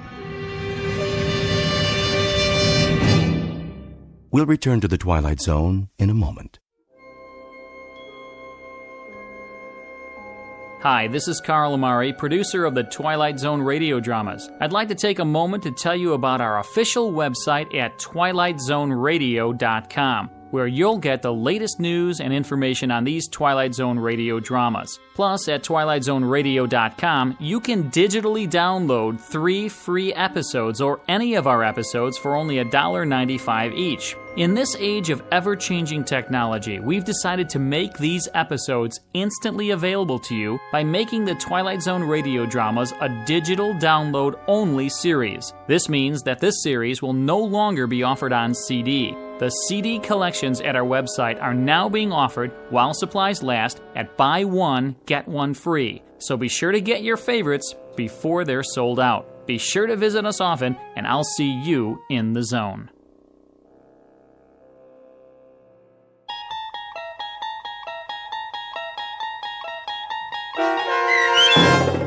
Odyssey of Flight 33, starring Daniel J. Travanti, with Stacy Keach as your narrator, was written for the Twilight Zone by Rod Serling and adapted for radio by Dennis Etchison. Heard in the cast were Taylor Miller, Peter DeFaria, Richard Hensel, Turk Muller, Doug James, Peggy Roeder, Carl Amari, Roger Wolski, Vince Amari, and Roderick Peoples. To learn more about the Twilight Zone radio dramas and to obtain audio cassettes and CDs of these programs, visit our website at twilightzoneradio.com. The producers of The Twilight Zone wish to thank CBS Enterprises, Carol Serling, Dennis Etchison, Dick Brescia Associates, Claire Simon Casting, Paul Patch, Terry Jennings, the American Forces Radio and Television Service, our sponsors, and our radio affiliates for helping make this series possible. This copyrighted radio series is produced and directed by Carl Amari and Roger Wolski for Falcon Picture Group. Doug James speaking.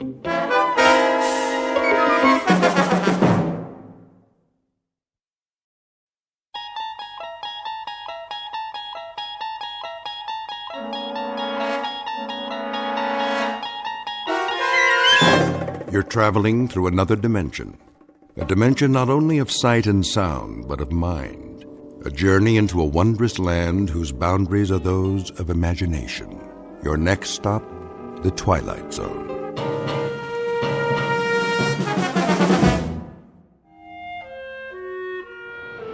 Trans-East Flight 23, now ready for departure. Please show your boarding passes at the gate. Ross? Morning, Stern. Gonna be a cold one. Oh, yeah. Ice on the wings all day. Got your long johns on? You bet.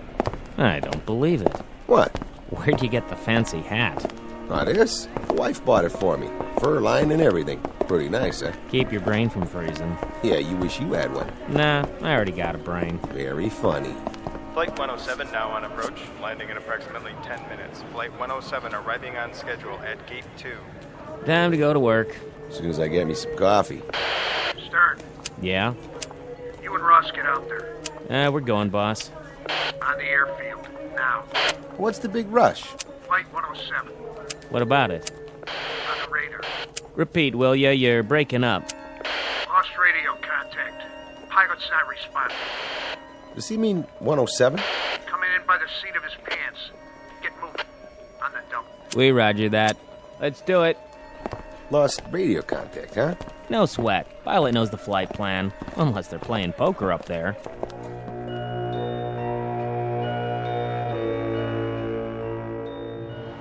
Here she comes. Lined up perfect. Wait a minute. That's not 107. It's gotta be. Yeah, but she looks different. Different how? Smaller, maybe. Yeah, right. Wipe your glasses. Get 23 off the runway. Keep it clear. Stern, walk her back to the gate. You got it. Uh-oh, there ain't time. 107's dropping fast. Well, get out there. Signal her in. My God, it's a prop plane. Is that a DC-3?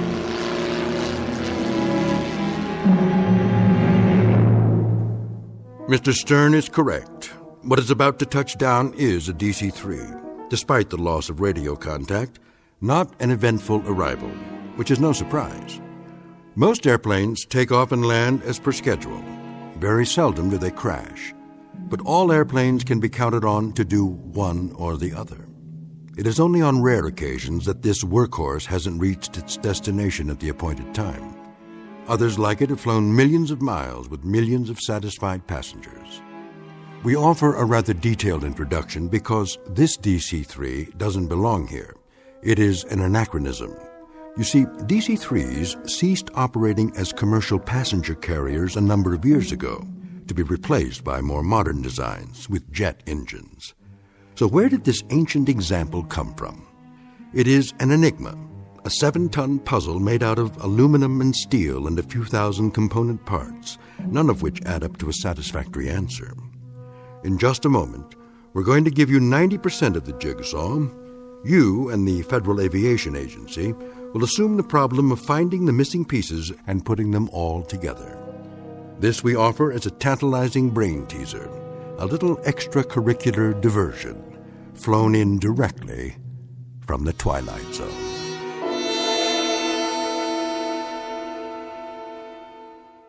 And now, The Twilight Zone and our story, The Arrival, starring Blair Underwood, with Stacy Keach as your narrator.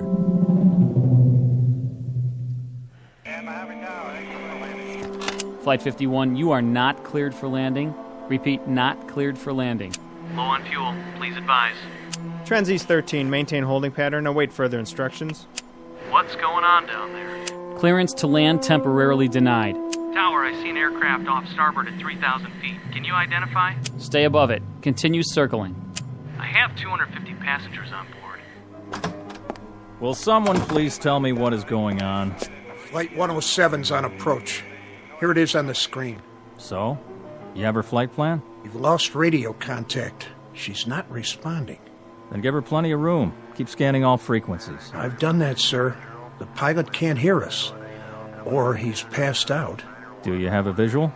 Not yet. She's dropping fast. Lined up and coming in. She almost clipped a 737. And he says... Well? He says it's not a Transeast plane. What? The pilot says it's... Look out the window. Let me see what kind of... That's not Flight 107. What the? Must be from an air show. I don't believe it.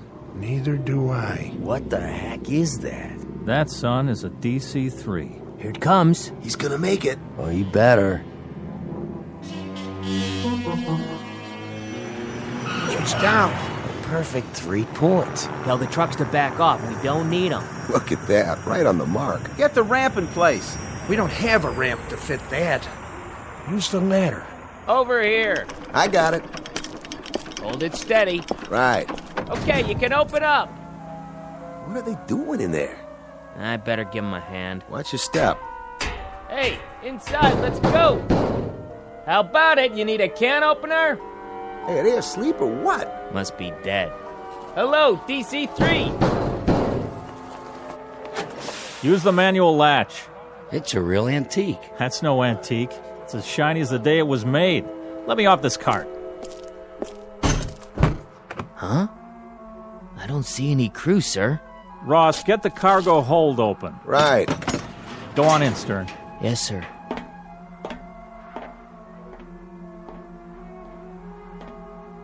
Well? Well, Mr. Cousins. Speak up. How many passengers do we have in this crate? None, sir. What are you saying? What do we have? That's just it, sir. We don't have anything. Hey, Cousins, you better come over here. What's the matter? There's no baggage in the hold. Not so much as a piece of paper. I'm calling Bankston. Somebody get the airport police. Whatever's going on. Stern, how are the crew? I couldn't say, sir. Talk sense, man. Nothing. No passengers. No pilot. No co-pilot. The entire plane is absolutely empty. Mr. Bingston, I'll take over. All right, gentlemen, will you knock it off, please? This is Mr. Sheckley from the Federal Aviation Agency. He'll continue the questioning. Is Malloy here yet? On his way, sir. Then we'll have to go ahead without him. The rest of you, do me a favor and just stick to the facts. It's all yours. Thank you, Mr. Bingston. First of all, I'd like to say that this is not a formal hearing. It's more the nature of a preliminary meeting. As your operations chief has noted, we're here to unearth as many facts as we can so that we'll know where we stand. And you can save us all a lot of time if you'd avoid any personal hypotheses you may have formed. That way we can keep the air clear and not clutter it up with 6 dozen theories. You see, theories happen to be my business. In 20-odd years with the FAA, I've got a pretty good record of putting together jigsaw puzzles. Maybe not all of them as off the wall as this one, but I'd lay my batting average on the line any day of the week. So don't worry. Whatever the answer is, I'll find it. Now, let's get down to business. Which one of you is, Cousins? Here, sir. You were in charge this morning? Yes, sir. And you were on duty when Flight 107 arrived? Flight 107? Out of Buffalo. That was the scheduled landing for that time, wasn't it? Yes, sir, but Flight 107's supposed to be an L-1011. Just answer the man's questions, Cousins. I'm trying, Mr. Bankston. Now, you were on duty? I was, yes. Anything you observed about the landing that was abnormal? No, sir. She did it by the book, as far as I could tell. Who signaled her in? Ross, over there. Mr. Ross? Yeah? Did you notice anything out of the ordinary? No, sir. She came in right on the button, followed my signal, stopped on the mark, and then shut off her engines. Did you see who was piloting? No, sir, I didn't. That is, I don't remember seeing them. Couldn't you see through the cockpit windows? Well, normally when I flag a plane in, my eye's on her mark and any other aircraft on either side. I don't remember actually looking into the windows at all. Not then, anyway. You weren't on the field alone, were you? No, sir. Mr. Stern was working with me. You concur, Mr. Stern, about the landing? Sure do. Nothing out of the ordinary that I could see. Thank you. Mr. Bankston, is this the manifest? That looks like it. And is this the flight plan? Yes, it appears to be. Did the dispatcher from Buffalo get here? Yes, sir. Good. You want to take a look at this? Yes, that's the flight plan. You saw the pilot sign this? I was at his elbow, sir, this morning at 11:12 a.m. The pilot was Captain William J. Slocum. That's right. And the co-pilot, John O'Brien. That was the first officer's name? Yes, sir. You knew both of them? Yes. Did you see them board the aircraft? Well, not exactly, sir. I saw them leave the dispatch office and head toward the field. But to the best of your knowledge, they were the crew of Flight 107 when it took off from Buffalo at 11:30 this morning? To the best of my knowledge, but it wasn't a DC-3, that's for sure. Slocum, O'Brien. They're good pilots, both of them. Sober, reliable, and... I'm not casting any stones, Mr. Bankston. It's just that the names seem familiar. I'm not sure from where. It'll come to me. Now, who was on duty in the control tower? That's me, sir. You had radio communication during the approach? Yes, sir. And then for the landing? She contacted us over the outer marker, and I gave her clearance. Now, the way I figure it... Just answer, don't offer. Well, I was just going to say that when the aircraft checked in over Fulton... Was that a normal checkpoint? Yes, sir. And she checked in right on the money. But the transmission sounded a little funny. As a matter of fact, I remember asking for a repeat of position. I couldn't raise him, though. I see. And did you hear from him again? Over the next checkpoint, 20 minutes later. Fulton, you say? Fulton. Huh. Mr. Cousins, you were the first one at the door, right? No, sir. By the time I got there, Stern was pounding on it. There was no answer. And Ross had already opened the baggage compartment? I waited for Cousins. Then I opened her up and I told him that the ship didn't have any baggage. How about when she loaded up in Buffalo? What was she carrying then? You got a list there. I know what I've got. I'm asking you, what baggage was in the aircraft? When she took off, there were 21 pieces of luggage, 5 sacks of mail, 5 other crates of equipment. Yeah, that checks. Sorry I'm late. Malloy, glad you could make it. Well, I guess that'll do for now. If I have any more questions, I'll let you know. And I'll see some of you later when I examine the plane. Thank you for coming. All right, man, back to work. If you're off shift, make sure you can be reached. And don't talk to the press. Is that clear? Not a word. Who is this? I'd like you to meet Paul Malloy. He heads up our public relations. Public relations, huh? Well, I can't help but wonder. How much public and what kind of relations are you poor guys going to have after this one? I'll handle it as well as I can under the circumstances. Frankly, I haven't decided what to tell the public yet. I'll tell you something. Relax. I've got 22 years in the saddle, and I haven't been licked yet. Sometimes the investigation takes a while. A couple of tons of smashed up metal spread over 50 square miles of countryside, and all it turns out to be is a misplaced air scoop, or maybe a loose bolt in an elevator hinge, or once in a blue moon, it's a pilot who got sick. But it's always something, and that something eventually shows up. You're talking about crashed aircraft. We're talking about a disappearing act here. Don't forget a switched plane. Like some kind of Las Vegas magic act. Look, you don't have to tell me that. I don't know what the wire services are going to make of it, but I've got to tell them something. And I hope you can give me a place to start. because none of this could have happened. An airliner takes off with a full crew and 13 passengers. At least some kind of airliner does, and it lands an hour later with nobody. This is simply not within the realm of possibility. Mr. Malloy, I have to hand it to you. You're dead right. But the truth is, it's happened. I deal in facts, not probabilities. But it can't have happened. First of all, an aircraft couldn't land that perfectly with nobody at the controls. Secondly, a plane load of people doesn't just disappear in midair. There has to be an explanation, a legitimate, valid, rational explanation. I couldn't agree more. And now, I think it's time we go over to the hangar. I'd like to have a look at this magic plane firsthand.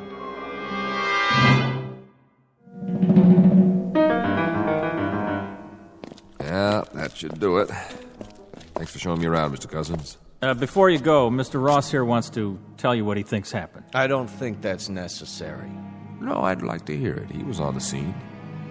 What do you have to say, Mr. Ross? Well, the way I see it, there's only one explanation. Just for a gag, these 13 people had parachutes. They kept them in the baggage compartment.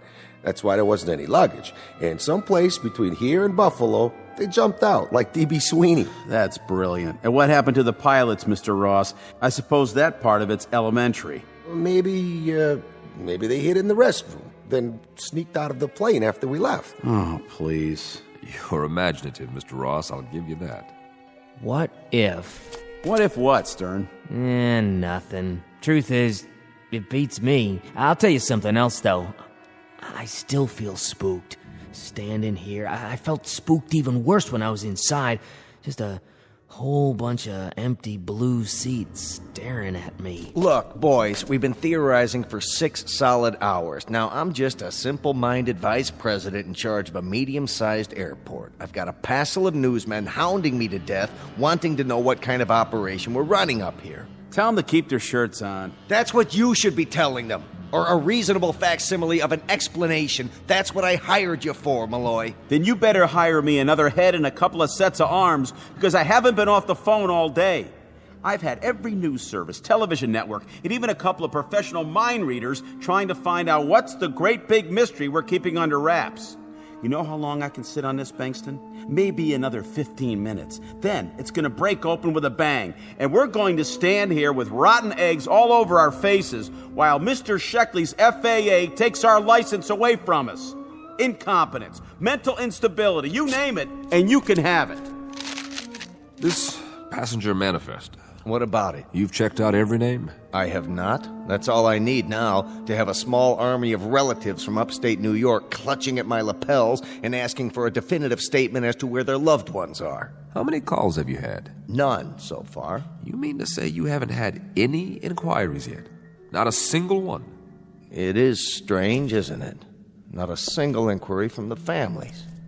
The plane only arrived 6 hours ago. Maybe they haven't had time to miss their... But I'm kidding myself. Of course some of them would have made an inquiry by now. Those who weren't already waiting at the gate. There goes that old feeling. What feeling? The one I get when I'm on to something. Trouble is, I don't quite know what it means yet. The names on this passenger manifest, they're familiar. You've seen them before? I'm not sure. Let me have another look at the inside of this plane. Sure, but why? I want to check it out. One more time. Watch your step. That ladder's tricky. What's he expect to find in there that he didn't see before? Something along the lines of a clue, I would hope. This is a waste of time. We've got to issue some kind of statement before we become a laughingstock. Ross. Yeah?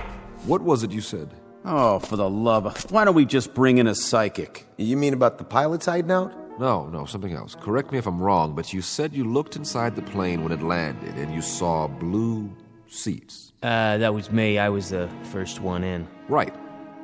Mr. Stern, I just walked up the aisle and back again. They are blue. What kind of nonsense is this? An hour ago, when I first examined the interior of this aircraft, the seats were brown. Haven't we got enough trouble without you two starting an argument about interior decoration? Hey, wait a minute. Where's the serial number on this plane? On the wing, of course, just as it was the first time you looked.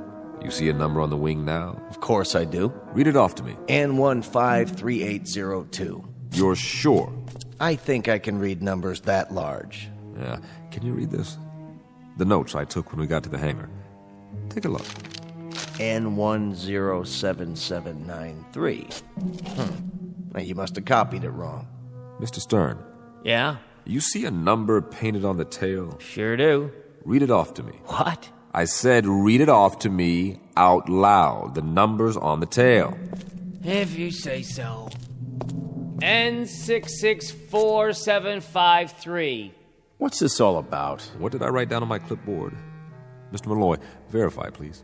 N107793, the same as Bankston said. I don't see what... Care to read it again? What are you trying to prove? That we're going off our rockers now? Seeing different numbers? That's always where the numbers are on a DC-3, the wing and the tail. When I started in this business, there were quite a few of them still flying. The first one was built in 1935, December 17th to be exact, the anniversary of the Wright brothers. There were hundreds made, and they kept flying for decades. I don't see what... A real workhorse, this plane. In the Second World War, more than 10,000 were ordered by the military. They called them C-47s. Eisenhower once said there were 4 inventions that won the war: the Jeep, the bazooka, the A-bomb, and the C-47. A few are still operating. It's a design you can trust, as solid as they come. All very enlightening, but if you don't mind, I have a press release to get out. Hold on, Mr. Malloy. You wouldn't want to miss this. What? Gentlemen, I believe I've finally come up with a theory that fits the facts. Unfortunately, there's only one way I can prove or disprove it. Why, unfortunately? Do you have someone who knows how to start this plane? Certainly, any one of my mechanics, but Would you call him over? Now. Bingston. Miller! Sir? Get over here. I don't see what this... With any luck, we'll all see one way or another. I'm sorry to say that what I'm about to do places me in considerable jeopardy. I hope I'm right. If I'm not, please make sure my wife is notified, will you, Bingston? Mr. Miller. Yes? I want you to climb into the cockpit. Sir? Then, on my signal, start one of the engines. If you say so. For what possible reason? I'll assume full responsibility. Now, everyone stand as far back as you can. If I'm right, you're about to see something you never imagined possible. And if you're wrong? Then you'll see something none of you will ever forget. Before you begin this experiment of yours, I think we deserve some sort of explanation. All right. Is everyone here familiar with DC-3s? Why, of course we are. It was the plane that made commercial air travel possible. Correct. And your mechanics, your personnel, they've all seen them, worked on them? Your point is? Just this. What do you know about the power of suggestion? What are you driving at, Mr. Sheckley? Suggestion on a large scale involving everyone here and on the airport staff. Now, call it mass hallucination, group hypnosis, whatever you want. But I think that's what we're dealing with now. I thought you deal only in facts. I do, including facts, not in evidence. Look at the situation. An L-1011 takes off from Buffalo. Somewhere along the flight path, the aircraft loses radio contact. Now, maybe it goes down in an out-of-the-way area. We don't know yet. But you were expecting it to land here. And at the appointed time, someone sees or thinks he sees a blip on the radar. And then, with everybody watching the sky, someone else thinks he spots a silver glint coming in. Only from his angle, it looks sort of like a DC-3. The next thing you know, he's spreading the word. There's your power of suggestion working full force. Bottom line is, everyone has a little hypnosis performed on him without even knowing it. Why, that's absurd. I'm looking at the plane right now. We're standing next to it. But are we? Consider the alternative. A modern passenger plane with jet engines changes somehow in mid-flight. And when it lands, it's transformed into an old prop plane. That's impossible, wouldn't you agree? And now, everyone's told us it landed, and that it's supposed to be inside this hangar. That's what everyone says. And every one of us has a picture in his mind of a DC-3 as he knows it. Only no two memories are identical. Hence, one of you says the seats are blue, another one says they're brown, and another one probably thinks they're red. I read off one number on the wing.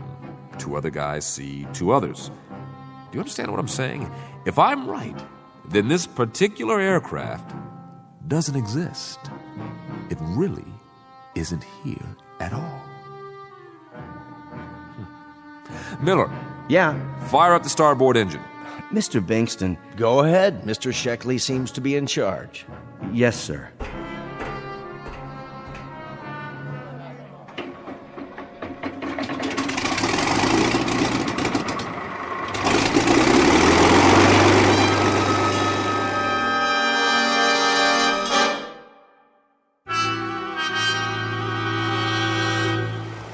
This is crazy. You're trying to tell us that this is an illusion? Well, I've got a news flash for you. It's as real as I am. You can feel it. You can touch it. In that case, one of 2 things will happen. Either I'm about to prove to you that you're wrong, or I'm wrong. Dead wrong. If this plane is a product of our collective imaginations, then so are the engines, and so are these propellers. If I stick my hand through them, nothing's going to happen. But if my theory is for the birds and these props are real, then remember what I said, will you? Break it to my wife gently. Ready? Wait, Sheckley, let's talk this over. We can talk later. He can't be serious. Aren't you going to stop him? I can't give orders to the FAA. Rev it up. What's he gonna do? Put his hand in the propeller. Jiminy Christmas, is he nuts or what? Get those RPMs higher. Can't look. Good Lord. He's going to stick his entire arm into the... Now!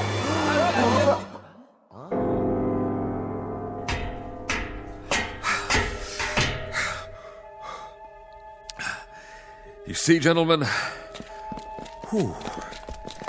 I believe I've proven my point. You okay? Careful. Here, I'll help you down. I'm fine. Still got 2 hands. A little shaky, but they're both attached. How'd you do that? I don't get it. Where's the plane? Well, it's simple, really. A little melodramatic, perhaps, but it was just as I thought. The plane was a kind of projection all along from our imaginations, our subconscious minds. You might say we believed it into existence. I could have sworn that... Yes, you could have. And why not? You've seen DC-3s before? Plenty of them, but... So, when everybody told you one was here, you saw it. Clear as can be. We all did. Now, if you don't mind, I think I'd like some fresh air. What'd it feel like? Like nothing at all, because that's what was there. Nothing. So you felt nothing because you didn't expect to? Something like that. But you expected to see us, so you still can? Just like the world outside this hangar. That's plenty real for me. Well, it's reassuring to know that my airport still exists. You don't need to stay with me, fellas. I can handle it from here. What are you going to write in your report? I'll think of something. I only hope it doesn't get me thrown into this booby hatch. We'll go back to my office and work out a statement. Mr. Cousins? Yes, sir? Take a walk through operations. Don't talk about what just happened. If anyone mentions a DC-3, laugh it off. Right. Deny. Will do, sir. Good man. No, I have a first-rate staff. You're referring to one man specifically? Your second in command. What's his name? I don't know who you mean. I have it here. Cousins. You spoke to Cousins? He was very cooperative. I'd like to make mention of him. You can't have spoken to Cousins. I gave him the rest of the day off. No, that man ahead of us. Where? Well, he must be out of the hangar by now. As for the other 2, Ross and Stern, they witnessed my little demonstration. I wouldn't recommend they talk to the press. You'll debrief them, Malloy? Who? I guess they stayed behind with the man who started the engine. The engine? How soon we forget. But that's for the best, I suppose. So now you've seen our main hangar. Tell me, Mr. Sheckley, what brings you to our facility today? Just passing through, or is it an official visit? You may have the right idea. To put it out of our minds. But there is one small matter. The FAA, if I can work out a version that jibes with Mr. Malloy's... Malloy, did you say? Well, he's right over... Where? The one who was walking next to you. I don't see anyone. What is this? Some kind of disappearing act? Malloy from PR. I'm Sheckley. Got it? And you're... Bingston. Bingston, where are you?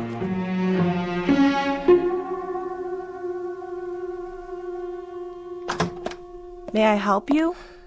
Where's Bingston? Mr. Bankston's in his office, but you can't go in without... What? Bingston, what happened to you? What happened to everybody? And you would be... Don't give me that. Oh, yes. Sheckley, isn't it? From the FAA. I think I remember you. We've met before. Is this a gag? Have a seat. Is there a problem? Problem? Are you kidding? One minute there's a hangar full of men and an aircraft, and the next minute I prove that not only doesn't the aircraft exist, but... I don't follow. What doesn't exist?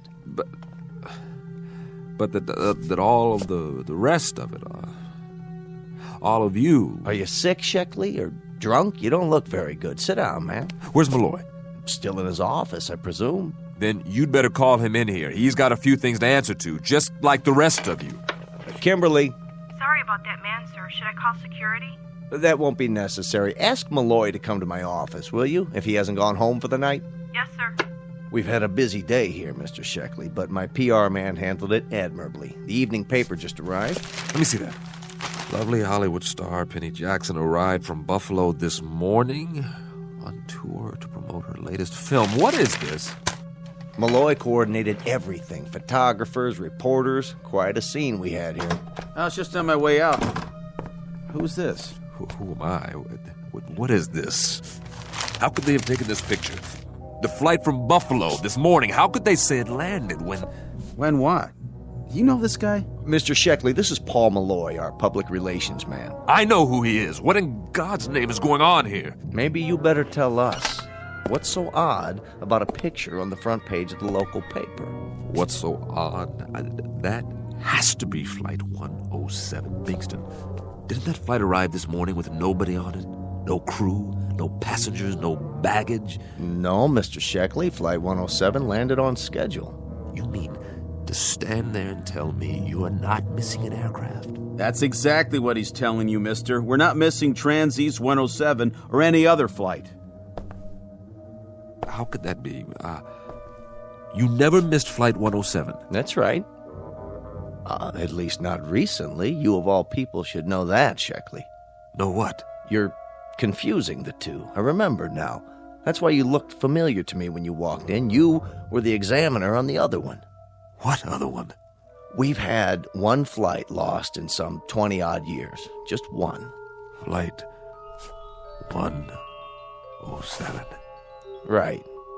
But, Mr. Sheckley, that must be 17, 18 years ago. Flight 107 out of Buffalo. Out of Buffalo. An old DC-3, but like I said, it was a long, long time ago. What's all this about? What happened to her? Lost in a fog and never found.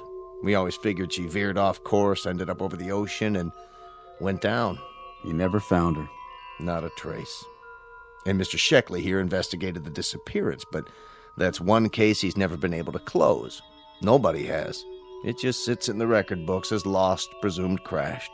For reasons unknown. And it's never stopped eating at you. It still is. So you came back here today looking for an explanation, any explanation, so you could finally put it to rest. I've never been licked on a case. Never. We've always found the cause. Mr. Sheckley, why don't you let someone drive you home? Never. We've always found the cause. Always, I tell you. Is he going to be all right? I honestly hope so. Flight 107, 13 people.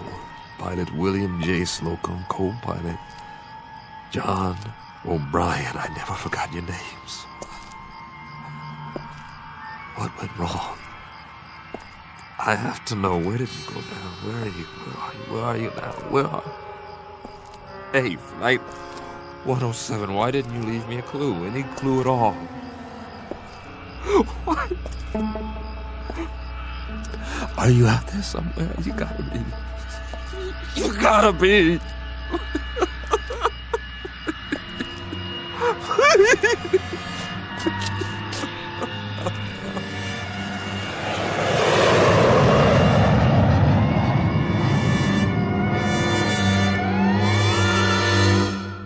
For those in need of an explanation, there's always the obvious one. Simply that of a man with an Achilles heel. A mystery that once landed in his life and robbed him of his peace. A perpetually missing aircraft that disappeared with no clues, leaving an unanswered question in Mr. Sheckley's neatly ordered world. A heavy burden to carry through the years, made up of one part enigma and one part the knowledge of his own failure. Until it ultimately took the form of an illusion. At least that's the clinical answer, the one they'll write on his case file as he goes off for a well-deserved rest. Or consider this. Maybe, just maybe, a plane did touch down, however briefly, before it disappeared again. A kind of airborne Flying Dutchman. A ghost ship lost in a fog-shrouded night, on a flight that never ends. Take your pick, but the latter is more conducive to the rules and regulations of the Twilight Zone.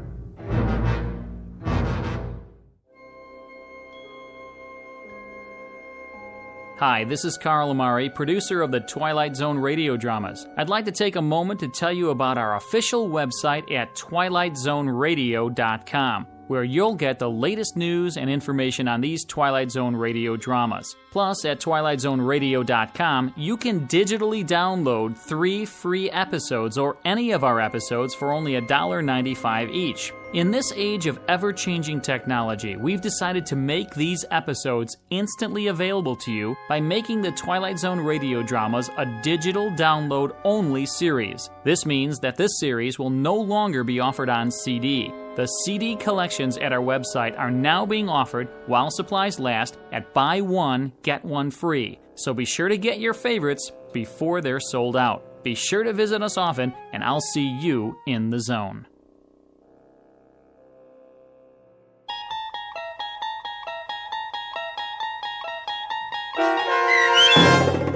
The Arrival, starring Blair Underwood, with Stacy Keach as your narrator, was adapted for radio by Dennis Etchison and written for The Twilight Zone by Rod Serling. Heard in the cast were Christian Stolte, Craig Brawley, Jeff Lupetin, James Schneider, Derek Procell, Turk Muller, Kurt Nabig, Karen Olson, Carl Amari, Roger Wolski, and Vince Amari. To learn more about the Twilight Zone radio dramas and to obtain audio cassettes and CDs of these programs, visit our website at twilightzoneradio.com. The producers of The Twilight Zone wish to thank CBS Enterprises, Carol Serling, Dennis Etchison, Dick Brescia Associates, Claire Simon Casting, Terry Jennings, XM Satellite Radio, Sirius Satellite Radio, our sponsors, and our radio affiliates for helping make this series possible. This copyrighted radio series is produced and directed by Carl Amari for Falcon Picture Group. Doug James speaking.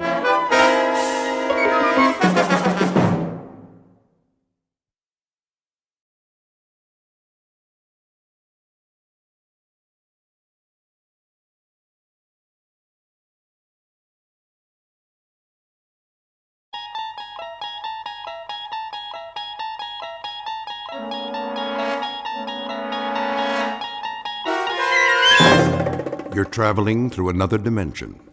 A dimension not only of sight and sound, but of mind. A journey into a wondrous land whose boundaries are those of imagination. Your next stop, the Twilight Zone.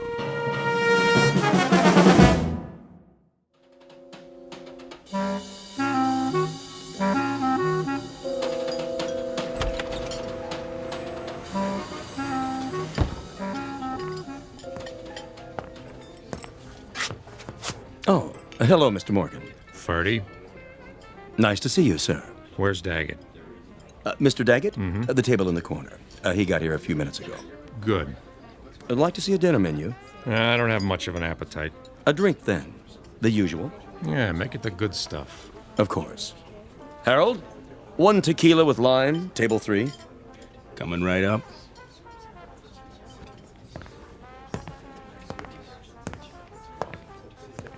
He's here, boss.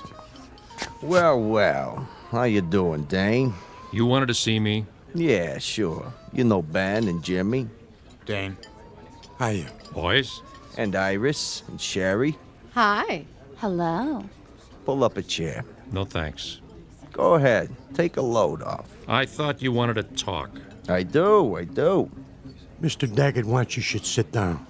I'll stand. Now listen. That's all right, Ben. If he doesn't feel sociable. I don't have all night. Well, we can't talk here. How's your drink, sweetheart? What? Oh, fine, Bernie. Order another one. Make it champagne all around. Ooh, champagne. Are we celebrating? That's right. A regular celebration. What's the occasion? The 6-month anniversary of a wonderful partnership. Come on, Dane. We'll go to my office. You too, Jimmy. Ben, stay here and keep the ladies company, like I told you. Okay, boss.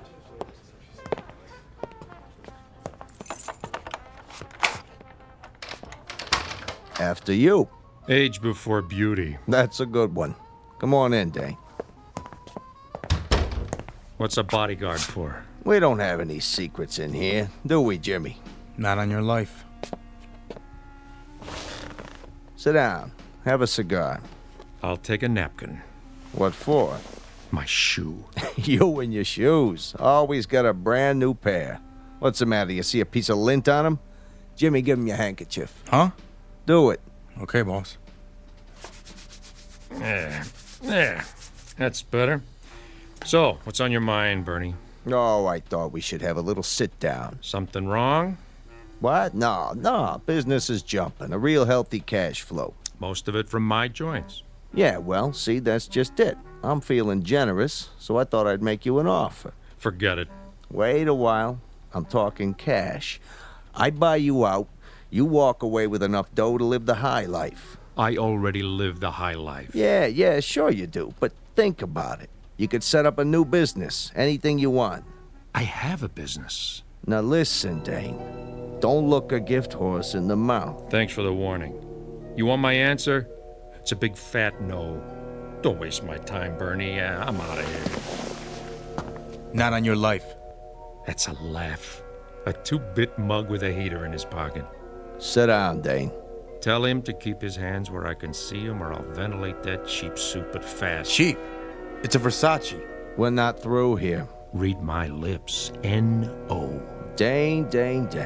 I thought we had a good thing going. See this 38, Jimmy? Out of my way. Put the piece away, Dane. You're hurting my feelings. You heard the boss. Stay out of your pocket. You too, Bernie. Hands on that desk. Anything you say, Dane. I'm backing out the other door. I see this mug stick his head in the alley. I'll blow it off. Clear? You're getting yourself in an uproar. You need more than a clown in a cheap suit to put the squeeze on me. Maybe so. Now, Ben!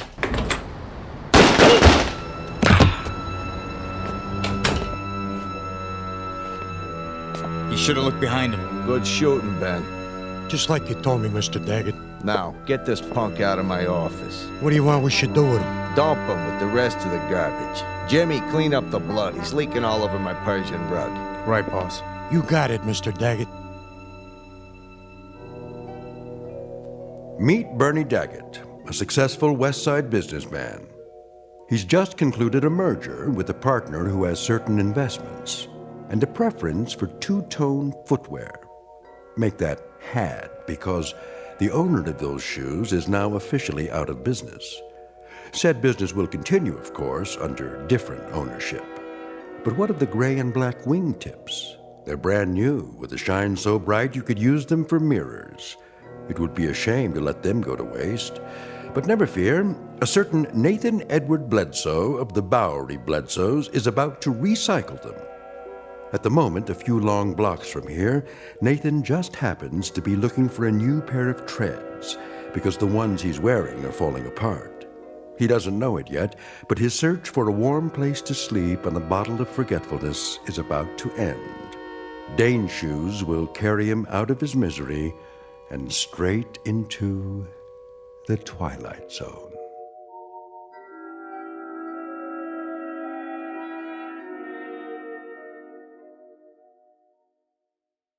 And now, The Twilight Zone, and our story, Dead Man's Shoes, starring Bill Smitrovich, with Stacy Keach as your narrator.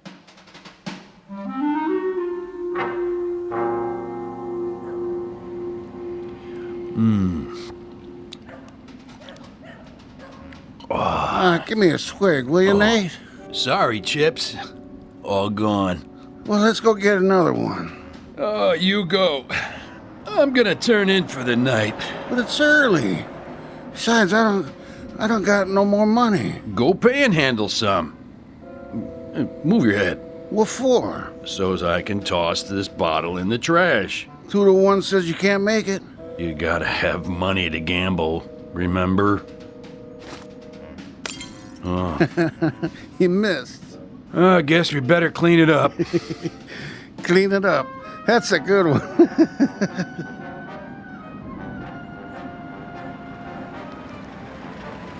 Now you done it. Somebody called the cops. Wait. That ain't a cop car. Okay, Jimmy. The coast is clear. Dump them. Where? Under the fire escape, by the trash.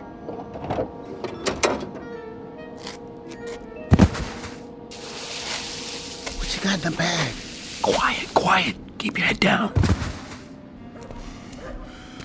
Okay, Ben. Done it. Let's go. Mr. Daggett said to come right back. So long, Dane. Good riddance to bad rubbish.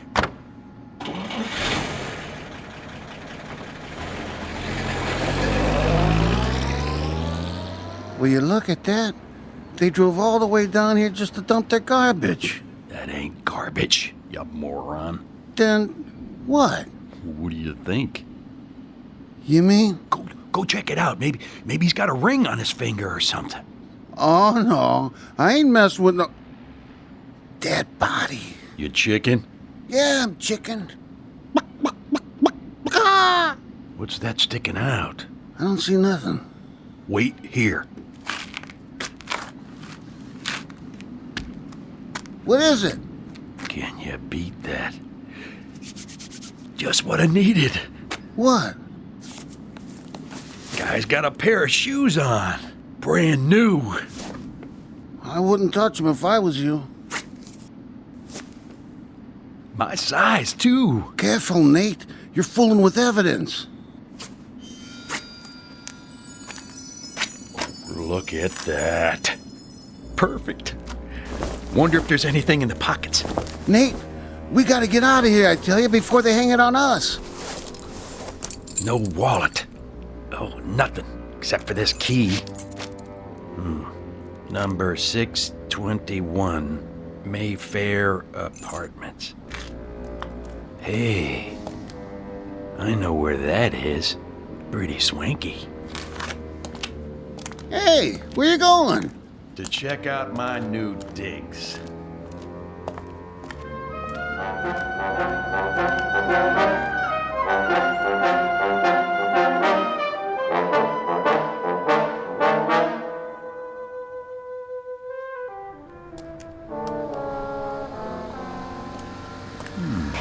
Mayfair Apartments. Dorman, would you get me a cab? Certainly, ma'am. Taxi! Next in line over here. Where's she going? West 84th. Ma'am, here you go. Thank you. Now this is for your trouble. Thank you, ma'am. Watch your fingers.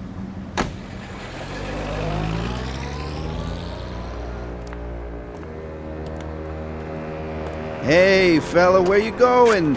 This building is for residents only. Yeah, sure, pal. So sue me.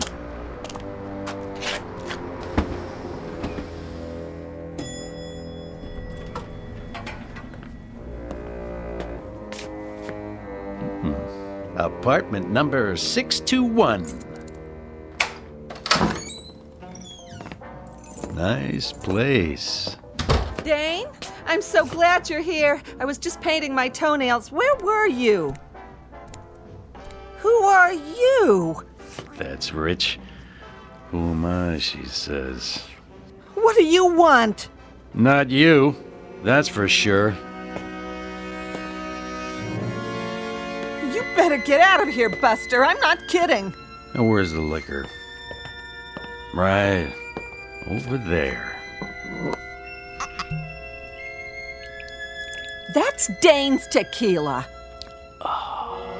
If he comes back and finds out you touched his stuff, he'll kill you. Sure he will. Do you hear what I said? He'll kill you. For real. Thanks for telling me, Wilma. Who told you my name? You know what I'm gonna do now? I'm going in the bedroom to get some clean clothes after I take a nice hot shower. And you know what you're gonna do? What? You're gonna fix me another drink. I am. And use the good stuff. The Gold Reserve. But that's... That's what? Nothing. Oh, and Wilma? Yes? Don't even think about leaving. You'd never make it downstairs.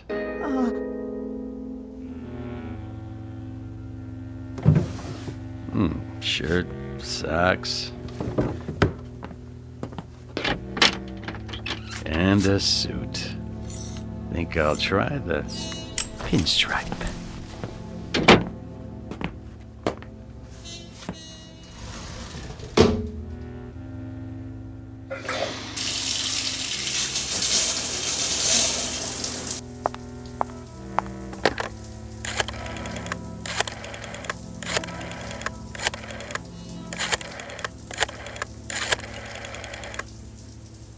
Bernie, it's me, Wilma.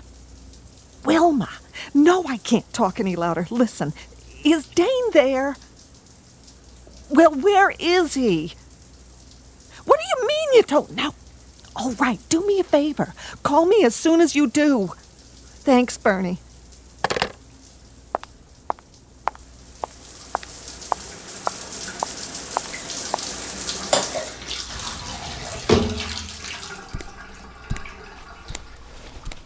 Where is he? Who? Dane! Dane? I don't know who that is. Oh, yes, you do. I don't. Honest. Then what are you doing here?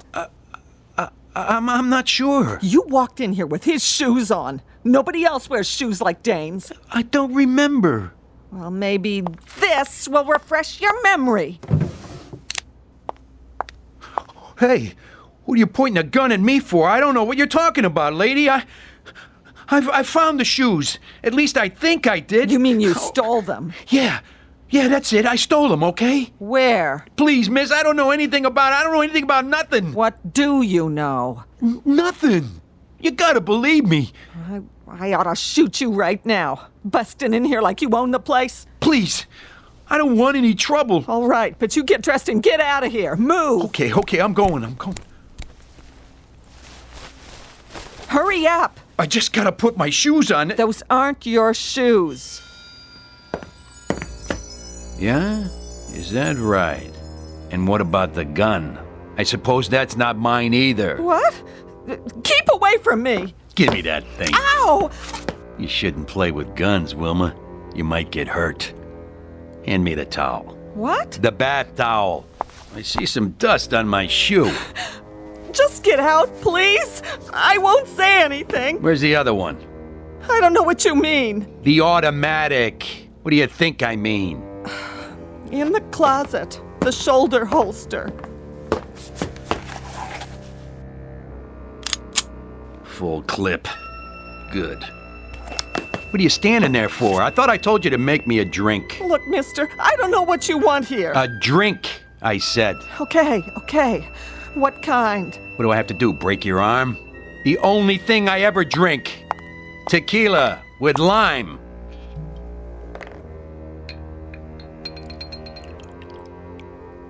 Dane's due back any second.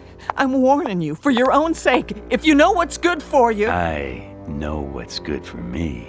Please, don't touch me. Please, don't.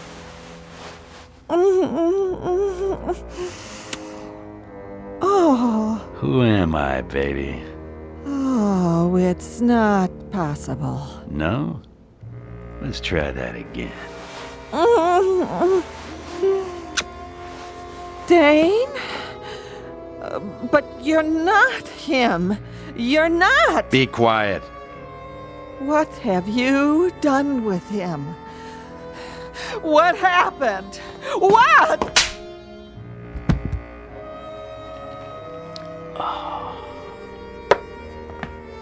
Wait, you gotta tell me, please! Tell you what? I have to know! Later. Where are you going? I got a little unfinished business to take care of. Where's Bernie? Bernie? Bernie Daggett. At the club. That's what I thought. You wait here.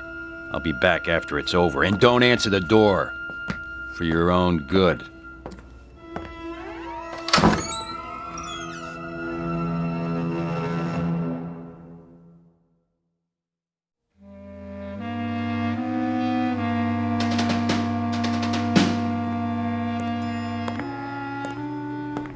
Sir? Yeah? Did you get the message from Mr... Oh, I'm sorry. What's the matter? There problem? Nothing, sir. I thought you were someone else. Oh, is that so? Like who? Another one of our residents. Let me guess. The guy in 621? That's right. You must know Mr. Morgan. Yeah, you might say that. Just visiting. What's it to you? Oh, nothing at all. It's just... Just what? That suit and those shoes. Mr. Morgan has a pair exactly like them. No kidding. Must be quite popular these days. Very smart. I like 'em. You got a handkerchief? Why, yes, I'm sure I do. Here you are. Clean one, is it? Oh, yes, sir. Good. Got a scuff on the toe. You do? It doesn't show from here? Shoe shine stand's closed, huh? Yes, sir. At this time of night. Yeah, here you go. Here's a tip. Oh, that's not necessary, really. It's the concierge's job, too. Listen, get a shoe shine boy who works around the clock. Some people care about how they look. Right, I'll do that.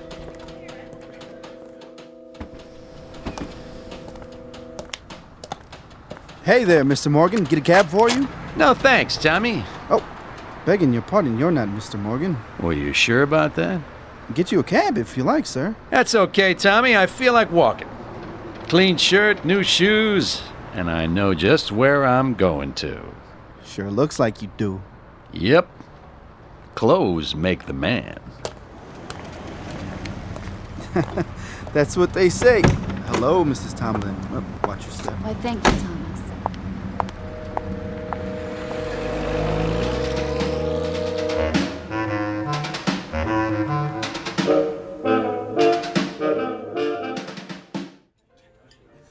Yes, sir. May I help you? I'd like a table. You have a reservation? How about that one over there?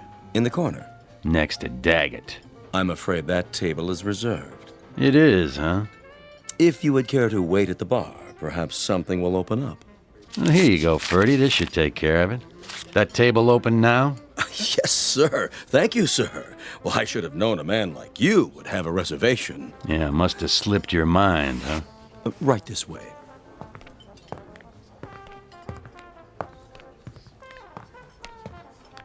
Let me pull the chair out for you. And what may I bring you, sir? The usual.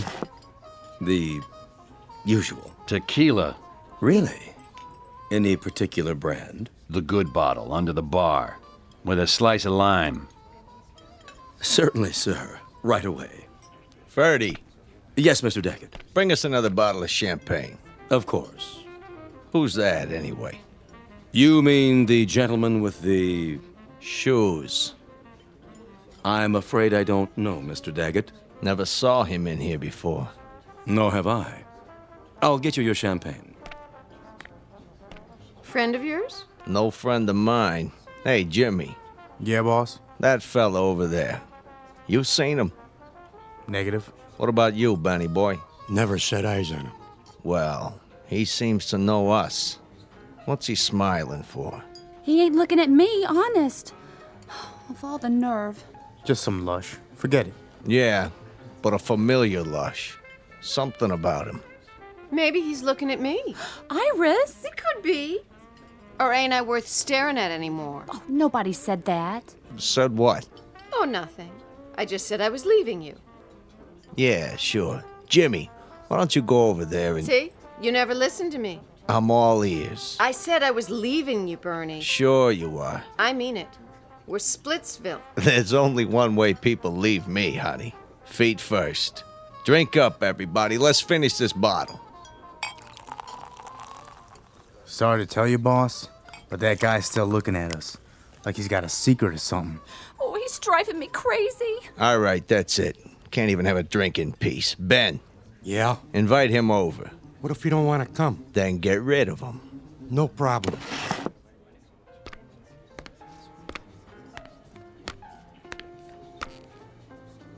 Hey. You talking to me? Mr. Daggett wants you. Oh, isn't that nice? Makes me feel all warm inside. He wants you should join him. Well, what do you know? An invitation from the great Bernie Daggett at his own personal table. Are you sure? He loves you should join him. Oh, I don't know what to say. Don't say nothing, just do it. Well, if you put it that way, I accept.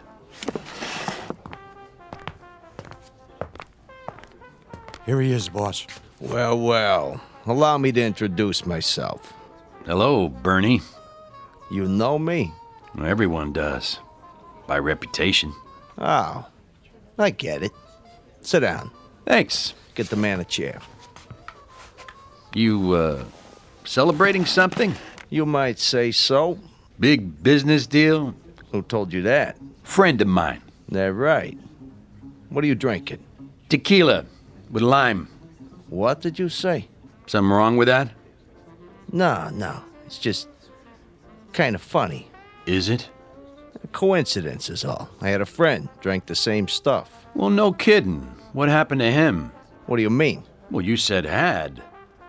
Say, what's your name? Kilroy? Look, buddy, when Mr. Daggett asks you a question... Easy, Jimmy. I'm sure he didn't mean no disrespect. What line are you in? Restaurants.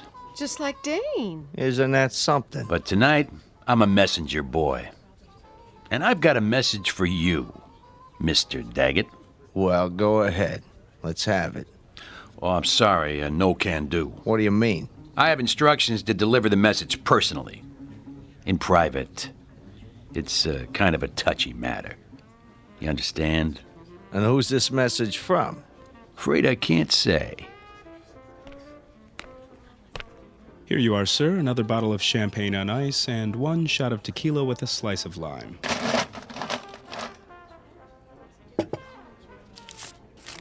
On me. Here you go, Paulie. Yeah, thanks. Think nothing of it. Anything else here? I'll let you know. Yes, sir. Nice drink. Glad you like it. Nice place. Real nice. You own it? This guy, what did he look like? Which guy? The one that gave you the message. Well, sometimes, Mr. Daggett, it's my business to forget things, not remember them. Okay, messenger boy. Let's go. Ben, wait here with the girls. Keep an eye on things. You know what I mean. Don't worry, boss. I got you covered. It has to be private. It will be. My office? Suits me. Hey, I didn't say where it was yet. Didn't you? Down the hall. The door at the end. Right.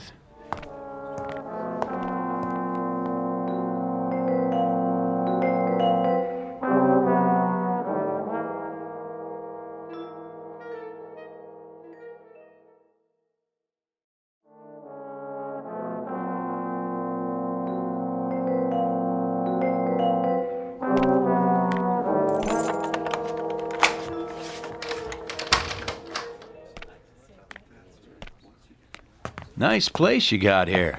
Soundproof, too, so we can talk in private. Good idea. Come on in. Make yourself comfortable. Oh, age before beauty.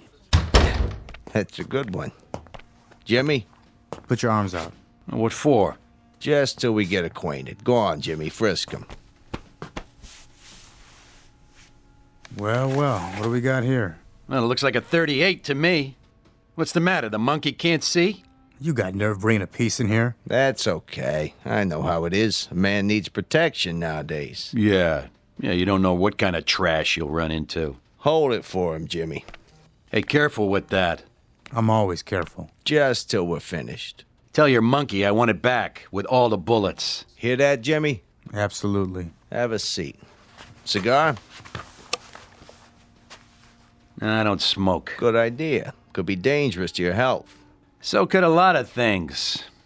Yeah, looks like you got a good thing going here. I get by. Win some, lose some. I bet you don't lose very often. I try to keep my hand in the game. And what game is that? Oh, you know. Little of this, little of that. I got a string of restaurants now. That right. Strictly legit. Must be doing pretty good. Nice digs, mirror on the wall, big desk. They call it Danish modern. Real oil paintings. Cost me plenty, let me tell you. See that picture there?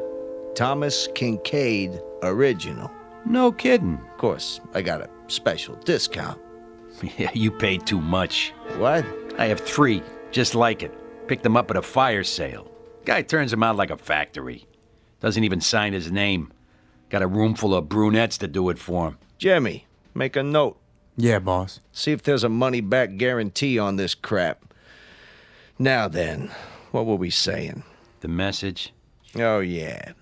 You're monkey deaf, too? Say, hotshot. Don't worry about it. When does he go back in his cage? I got no secrets from my boys. Yeah, you sure? Sure, I'm sure. And one thing first. What's that? Give me a handkerchief. You got one in your breast pocket. Yeah, I know, but I don't want to get it dirty. Hear that, Jimmy? Yeah. Here you go, hotshot. There's a piece of dirt on my shoe. Maybe you should watch where you step. Right. All kinds of dirt around here.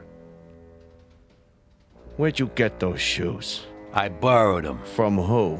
A friend of mine. What's your friend's name? I think you've met. What's your real name, mister? My name? That's from my friends. Aren't we friends yet? I don't know.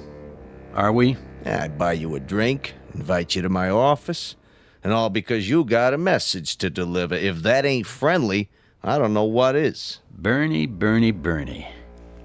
Mr. Daggett to you. How'd you get it cleaned so fast? What? The rug on the floor?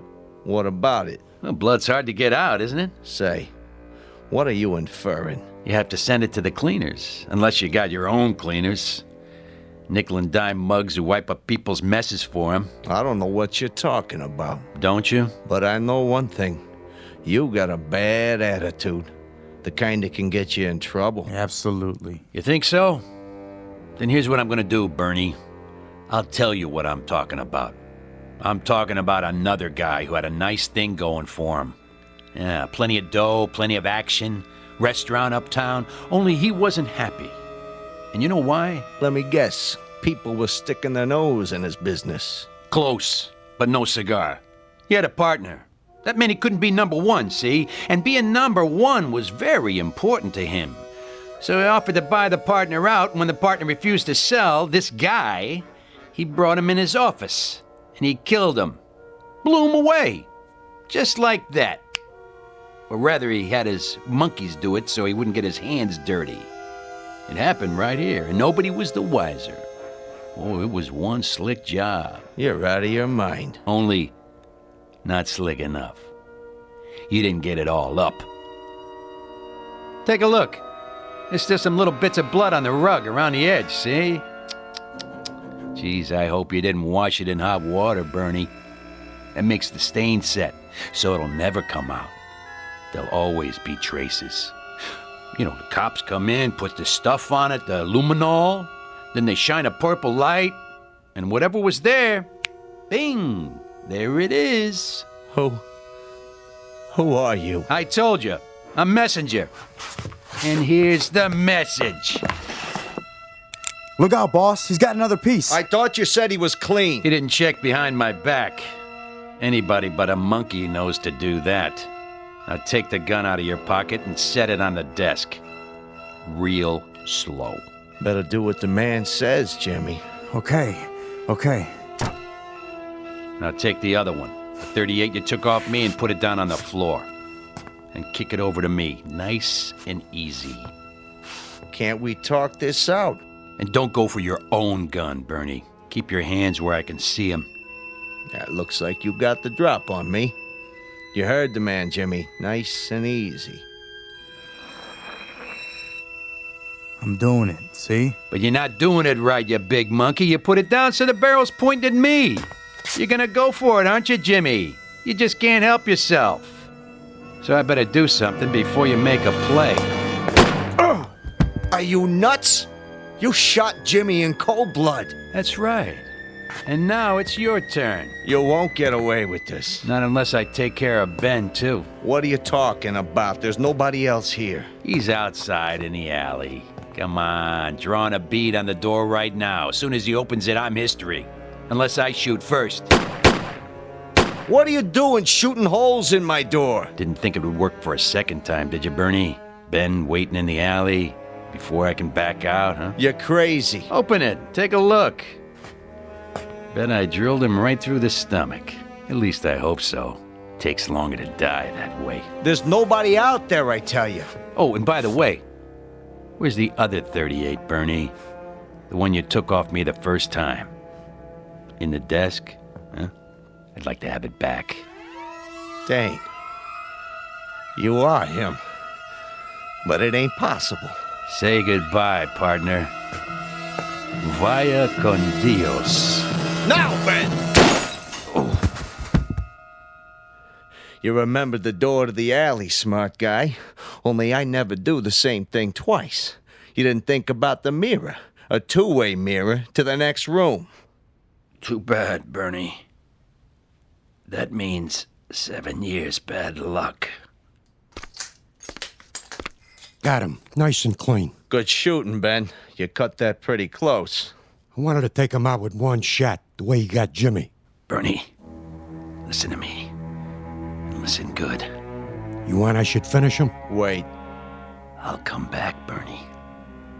And I'll keep coming back. Again and again. And sooner or later, I'll kill you. So help me. I'll kill you. Get him out of my face. Right. Drop this scumbag in the garbage. Any place you want. Just don't let me see those shoes again. Not as long as I live. With pleasure. Get some of the boys over here. We should bury Jimmy nice and proper. You got it. And remind me to send some money to his old lady. Who was this piece of junk anyway? I'll tell you something, Benny. I don't know. I really and truly don't know.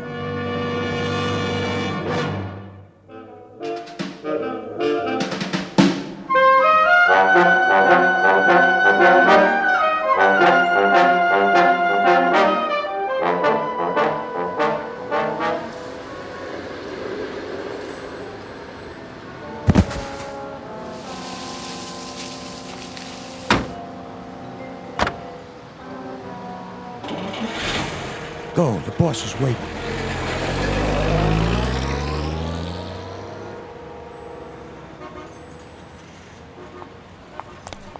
Thank you, ma'am. Thank you, sir. Spare change? Bus fare? Something to eat? Hold on. What in the... Nice pair of shoes. Huh? Nate? That you? Oh, no, no. Poor Nathan. I'm sorry. You forgive me, don't you, Nate? But I guess you won't have any use for him now. Rest in peace, buddy. Yeah, what do you know? Perfect fit. Spare change, sir? Ma'am? Anything at all? Hot meal? That's all I need. Yeah, and a hot bath and a change of clothes. That's all. 'Cause I got places to go and things to do.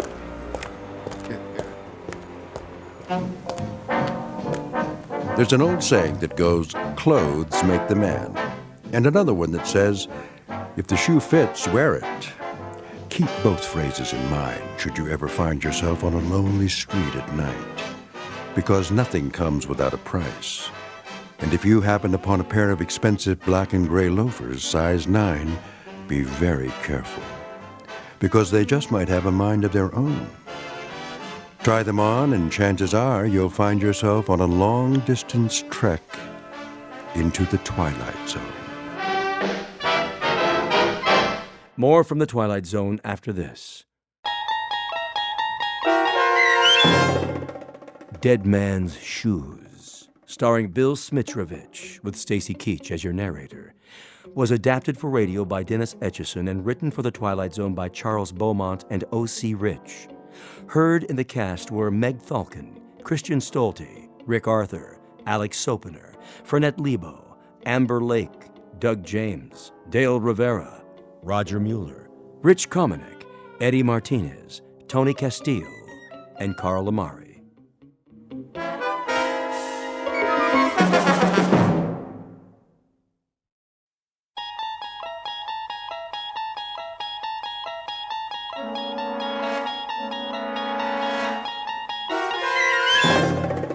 You unlock this door with the key of imagination. Beyond it is another dimension, a dimension of sound, a dimension of sight, a dimension of mind. You're moving into a land of both shadow and substance, of things and ideas. You've just crossed over into the Twilight Zone.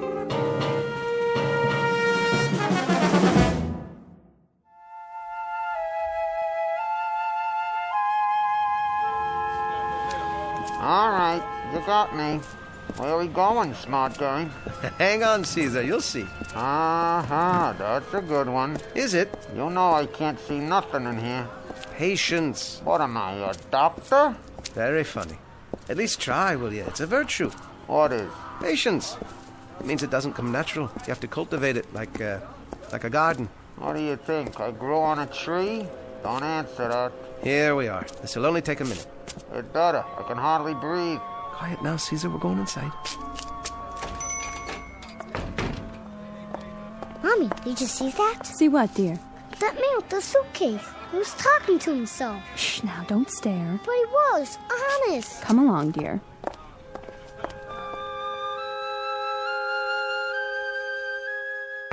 Hi there, Freddie. Oh, hello, Mr. West. Ah, you got a lot of new merchandise. Every day. Hey, look at all the TV sets and the watches. Is that a Rolex? Only a knockoff, I'm afraid. Something I can help you with? Well, now, the question is, can I help you? And you know, I might be able to do that little thing, seeing as how business is booming. Looks can be deceiving. What have you got for me today, Mr. West? Patience, my boy. I'll just be putting the case down, if you don't mind. Not on the counter, please. It's glass. Oh, yes, of course. Hey, take it easy. Quiet, Caesar. What's say? Oh, nothing. Nothing at all. Now, where is it? Ah, right here in my pocket. Feast your eyes on this. Did you ever see such a timepiece? Well, to be honest... Been in the family for years. $3. Surely you're joking. 5 tops. Oh, now, you might want to put your glasses on. It's got a jeweled movement, a gold case and chain. Gold-plated. Well, nonetheless, this is a real antique. You don't see watches like this anymore. True enough. People wear wristwatches nowadays. Listen, Freddie, I'm between engagements at the moment. It's strictly temporary. In fact, I have an audition this afternoon, a very important audition. $5, Mr. West. Take it or leave it.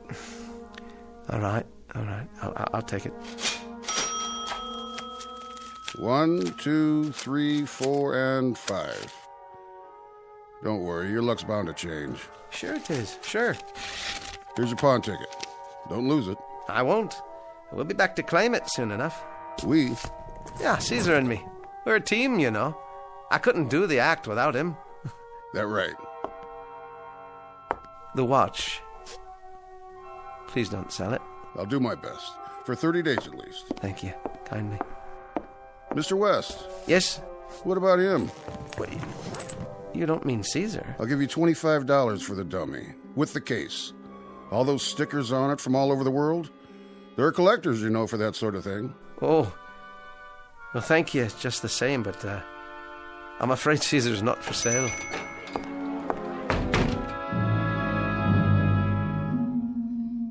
Mr. Jonathan West, ventriloquist, comedian, and master manipulator of a dummy, a small splinter with large ideas, very aptly named Caesar, a wooden tyrant with a mind and a voice of his own. Only a few minutes from now, he'll do his best to talk Jonathan West into a brand new act to be performed exclusively in the Twilight Zone. And now, The Twilight Zone and our story, Caesar and Me, starring Jason Alexander, with Stacy Keach as your narrator.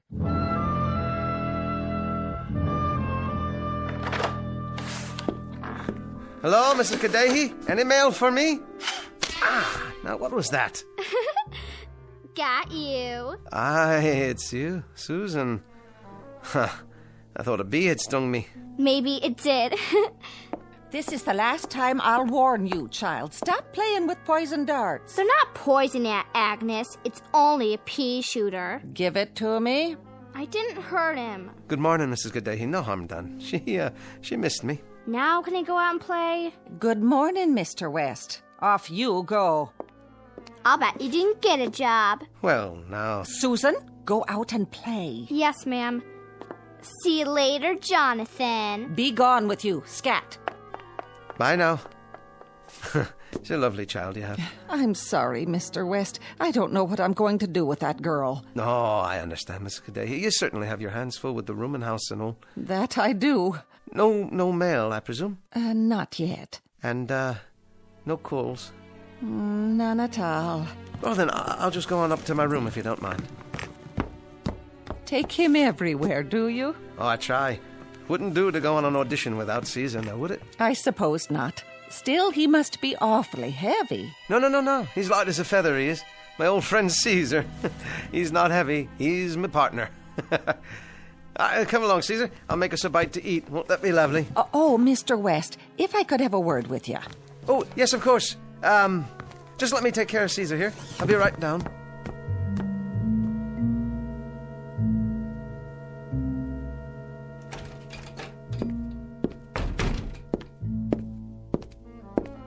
Well, there we are. Back safe and sound. Huh. About time. There you go. Watch your legs. Mighty stuffy in there. Is it? You're gonna have to get me some new summer clothes. I'm sweating pine sap. Caesar, you're such a kidder. You are. Relax, why don't you? Better buy some new furniture while you're at it. A guy could get splinters sitting in a chair like this. Where'd you get it? Sing Sing? Ha, that's a good one. Sing Sing. The chair. I think I'll use that in the act. What act? I ain't seen that audience since they invented vaudeville. Here's your slippers. I'll just pull them on for you. Yeah. Ain't you forgetting something? What's that? Oh, no. I didn't forget, Caesar. Here's your copy of Variety so you can keep up with the show business. This is last week's. Is it now? Well, no. You see, the subscription's run out. I've been meaning to renew it. See that you do. Right. I'll fix us some lunch. How's that sound? The least you can do. A guy deserves a little comfort once in a while. Well, that he does. Let's see here. Well, looks like it's soup today. Is that all you got? I'm afraid it's all that's left, Caesar. But don't you worry. We'll get a booking any day now. We'll be headliners, yeah? Just like you and that other guy used to be. Only I won't skip out on you like he did. You better not. All right. No. No, I won't run off with some girlie and leave you sitting in a pawn shop window. No, sir. You can count on me. It's you and me, pal. Forever. You got that right. The soup will hit the spot. Just a light lunch, you know what I mean? My mother used to say, never eat too much when you're hot and tired. Why don't you stop kidding yourself, buddy? How's that, Caesar? Face it. You're finished. Now, why would you go and say a thing like that? Because I can read the handwriting on the wall. You're going nowhere fast. No, but I told you, Caesar, we've got an audition this afternoon. Today's the day. I can feel it. We're going to knock 'em dead. Yeah, bore 'em to death. No. You'll see. Wait till they hear the new material. We'll be going in a few minutes, just as soon as I put on my tie and comb my hair. Wash your face while you're at it. You look like something the cat dragged in. Right. Good idea. That feels much better. Who's that? Oh, it's you, Susan. You know, you really ought to knock first. I don't have to. This is my aunt's house. Well, just the same. Show me how to make him talk. Well, I'd like to, Susan, but we're on our way downtown. Show me. Oh, we've got an appointment, a very important appointment. An audition. Just do it once, Jonathan. The part where he laughs, I want to see what you do with your fingers to make his head move back and forth. Okay, Susan. Where are you going? To the mirror. I have to put on my tie. But you can't do it from over there. Sure I can. Just you watch. Caesar, what did the lady say she'd do with you if you misbehaved? She said she was gonna slice me up into a Venetian blind. And what did you say? I said, oh, you make me shudder. There. How's that? I didn't see your lips move. That's right, you didn't. I'm the best there is. If you're so good, how come you can't get a job? All that's about to change, young lady. This very day. You said that before. Susan? Susan, where are you? You better run along. Susan! Coming. You won't get the job, I bet.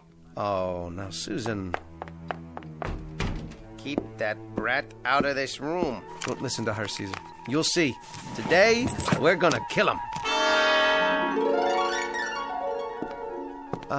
Now, Mr. Miller? Anytime. All right, then. If you're not ready... No, we're ready. Okay, Caesar. Quite stolen. Hello, Caesar. Hiya. I heard a new one the other day. That's a surprise. I wonder if I told it to you. Is it funny? Yes, as a matter of fact. Then you didn't. Oh, Caesar, I think I met your father the other day. Where? In a toothpick factory. Get out of here. Oh, excuse me, Caesar. It was a chopstick factory. A chopstick factory? Or was it your mother? I thought you were the straight man. Well, Caesar, at least I can stand up straight. I'd like to see you stand up if I stick my mitt in your back. Oh, sorry, didn't mean to hurt you. Just watch what you're doing with those fingers, all right? Don't know where they've been. Well, let me give you a hand. A hand, you see? He said... Is the microphone on? It's on. Would you like me to run through the juvenile delinquent routine? It's very funny, if I do say so. That'll be all. But you haven't heard the last part? No, but I've heard the first part, and it's more than enough. We'll be in touch. Oh. Okay, Mr. Miller, I'll leave my phone number, if it's all right with you. Sure thing. Next.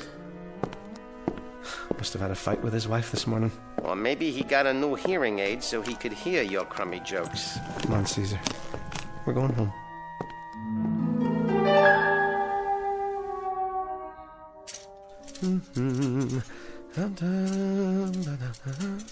There. That ought to do it. Clean shirt, tie all pressed. The suit's just about had it, though. Pardon me for asking a stupid question, but what are you so chipper about? You'll see tomorrow. Another lousy audition? Nope. Not this time. I am not talking about a nightclub job. Well, what in blazes are you talking about? I've been thinking, Caesar, and I came up with a plan. Oh, a plan, huh? You'll see. This one may change our lives. Okay. Surprise me. But I'll bet my bottom dollar that whatever it is, it flops. Don't you have any faith in me? Why should I? I know you. Stick by me one more time. Will you, buddy? Just this once. Things will change, I promise. I swear it. Give me one more chance. Okay? Okay. Once more. But that's it. You get one last shot. After that, we do things my way. As far as I'm concerned, you're living on borrowed time. You get me, buddy?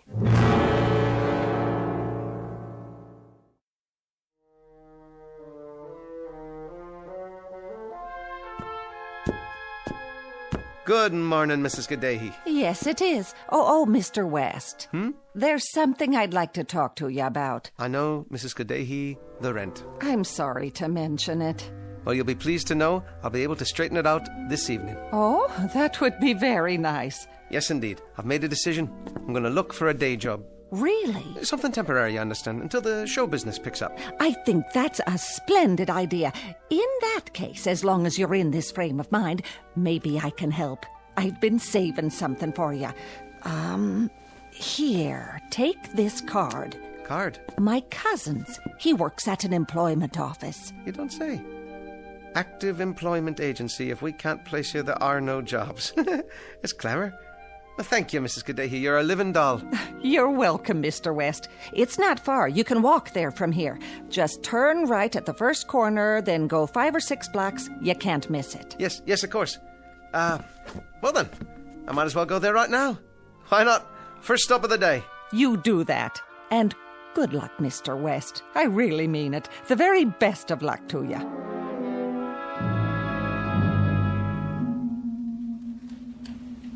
Well, here's an application form. Thank you, Mr. Smiles. But we should be able to cut through some of this, seeing as how you're no genie. Well, I should hope so. Typing. How's that? How many words a minute? I'll fill it in for you. Well now, No typing. Well, how about sales? How do you mean? Oh, you know, retail, commission, that sort of thing. To be honest... Go on. Not really. I see. Any mechanical aptitudes? You mean in the sense of machinery? Exactly. Appliances, automobiles, and so forth? Yes. Well, in that case, Mr. Smiles, no. Food preparation, perhaps. Restaurant work, service industries. Not that I can recall. Mr. West, have you ever held a position of any sort? Ever made any kind of a regular salary at any time in your life, at any time at all? That is, besides show business. Oh, yes. Doing what, may I ask? I once worked in an office. Well, that's a start. In an office building, actually. As? An elevator operator. You know, Mr. West, most all buildings today have automatically controlled stop and start systems. Yeah. True enough. So there's simply no call for elevator operators nowadays. No, of course not. There wouldn't be, would there? I'm sorry. There's nothing I can do for you right at the moment. I see. Well, thank you. Thank you for your time. But if you leave your name with the receptionist, I'll be in touch. Yes, I'm sure you will.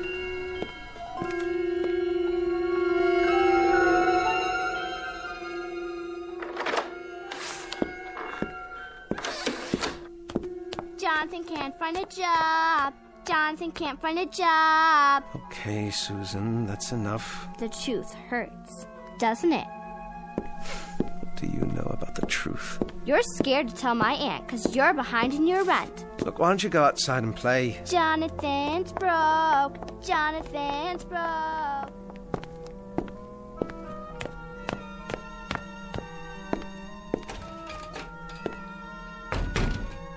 Well? Well, what? I see. It's like that, is it? I told you so. Please, Caesar. Now what? I don't know. No matter what I do, it doesn't work out. What else is new? If I could just get some money together. Not much. Enough for the rent and some food. Then I'd be able to think clearly without these pressures. Just a little money for rent and food, huh? Chump change. Is that all you want out of life? Right now, that'll do. You're a clod.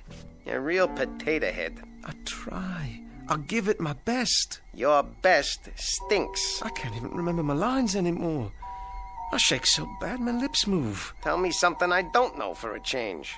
That's it. Caesar, I'll give up. I've had enough. I'm the one who's had enough. Get that through your thick skull. You? Let me spell it out for you.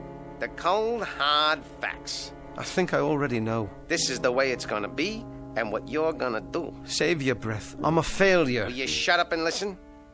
There are more ways than one to skin a cat. Meaning? You dummy. I'm talking about money. Cash. Moolah. There are other ways to get a hold of it. I've tried everything. You have not tried everything. Now dummy up while I lay it out for you.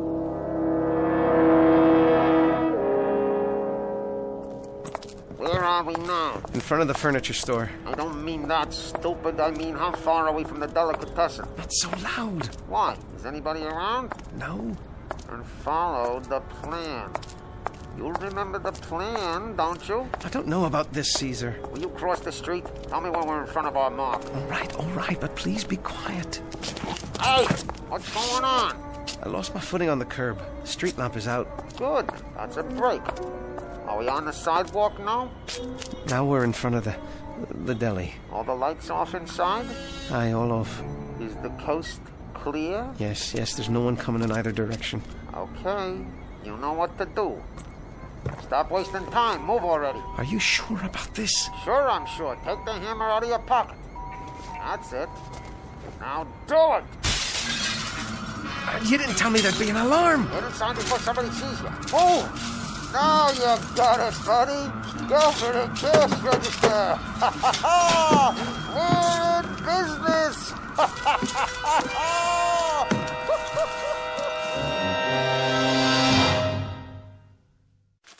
83, 84, 85. There you are, Mrs. Kadehi, all paid up. Oh, my.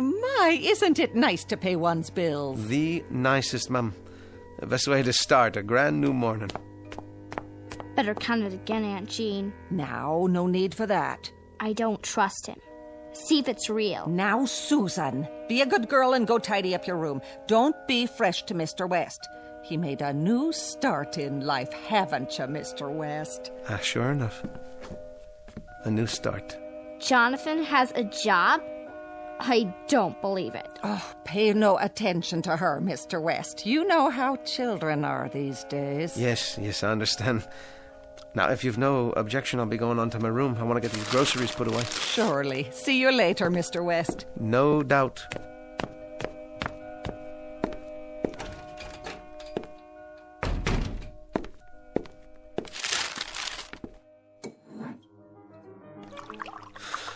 I can hardly believe it. Nothing but a lousy thief. What a way to make a living. You couldn't make it any other way. What's happened to me? What am I? A no-talent guy who throws his voice. It's worse than that. A second-rate burglar. Third-rate. Starving to death in the only profession I know, paying the bills by robbing a restaurant. Well, that's showbiz.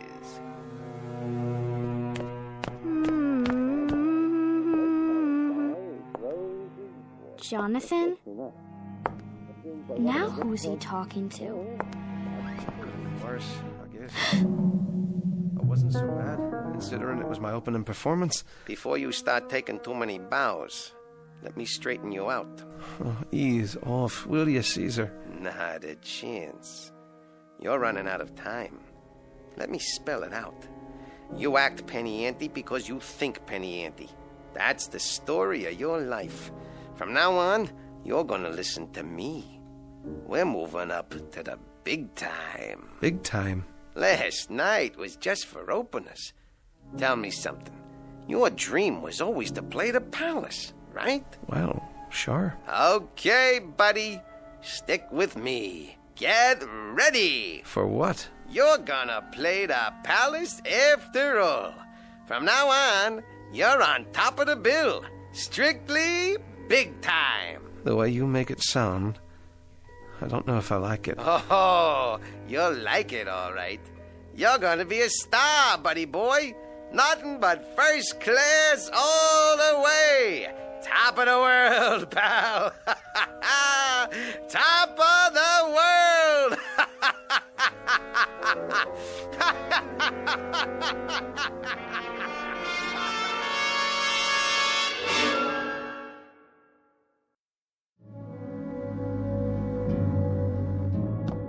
Oh, Mrs. Kadehi. Yes? I'll be going out now. What's that?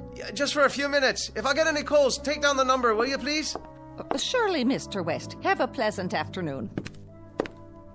Where are you going, Jonathan? Out of the way, Susan. You better be nice to me or I'll tell my aunt. Tell her what? Oh, things.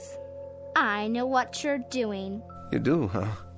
And what's that? I heard you talking in your room. I wasn't talking to anyone. Yes, you were.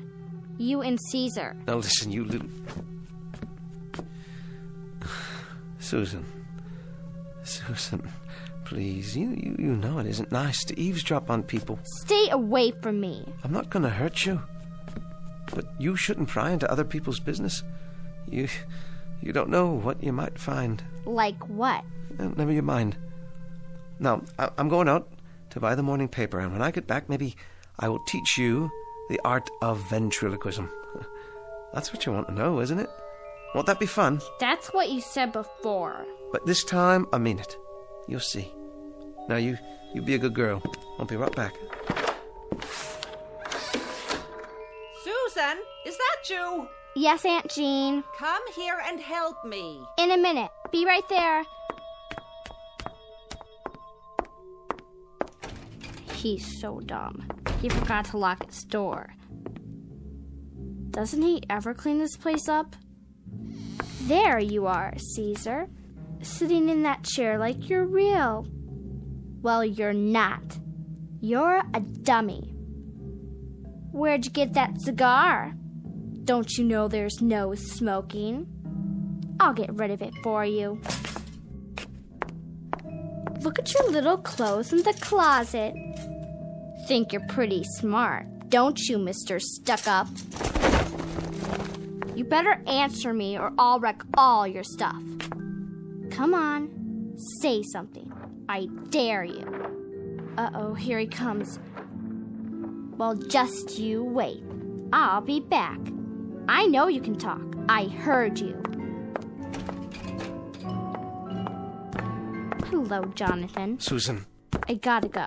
Wait a minute. You weren't in my room, were you? Let go of my arm. You're hurting me. Why's the door open? I'll tell my aunt. Didn't she teach you to stay out of other people's rooms? What were you doing in there? Wouldn't you like to know? You little brat, tell me. Why don't you ask him?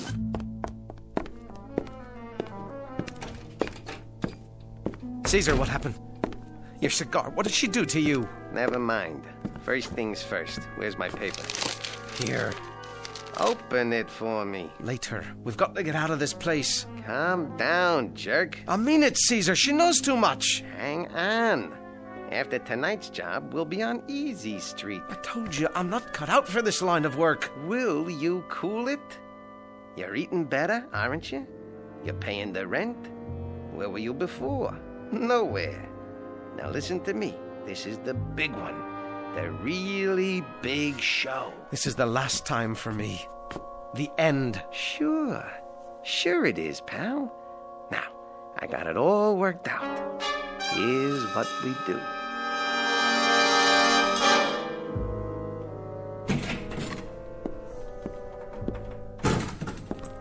All clear so far. There's nobody in the club. Then get a move on. Where?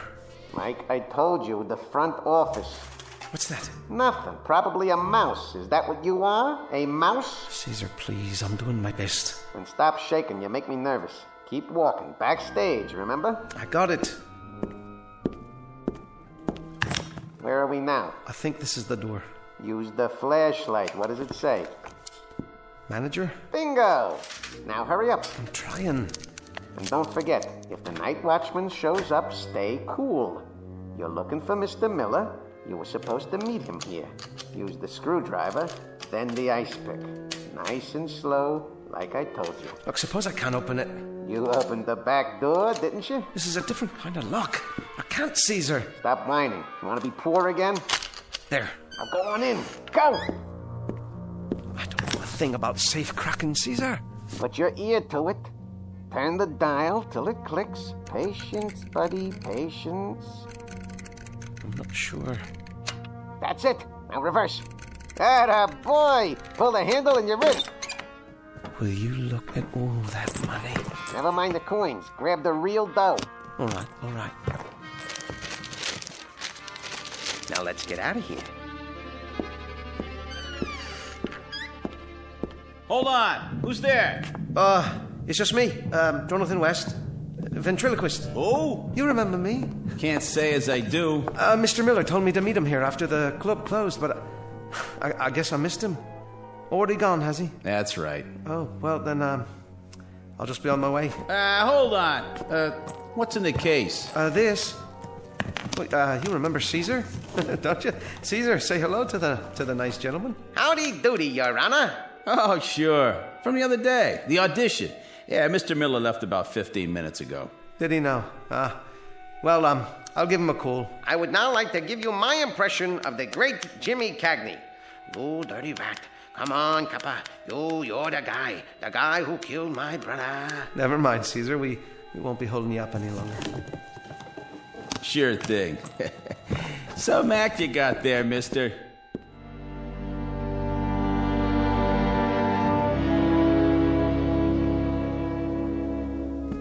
Ain't you gonna count the money? That was close. Too close. What are you doing? You're not going to bed, are you? The night's still got braces on its teeth. I'd feel a whole lot better if that watchman hadn't shown up. Stop worrying. I'll cover for you. I'm your alibi. But if he reports me... Not you, pal. Us. We're a team. I'm behind you all the way. Sure, I know. But what if... Shut up about it already. All right, you want to turn in? Go ahead. Get your rest. You're gonna need it. Tomorrow's a whole new day. We'll be living the high life from here on out. Here, Susan, eat your breakfast. Aunt Jean? Every bit of it.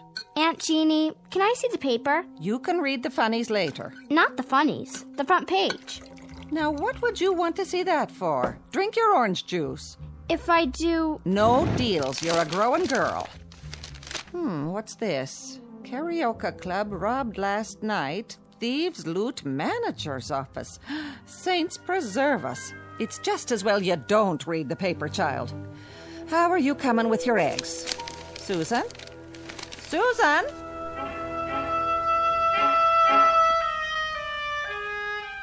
Susan, come here this minute.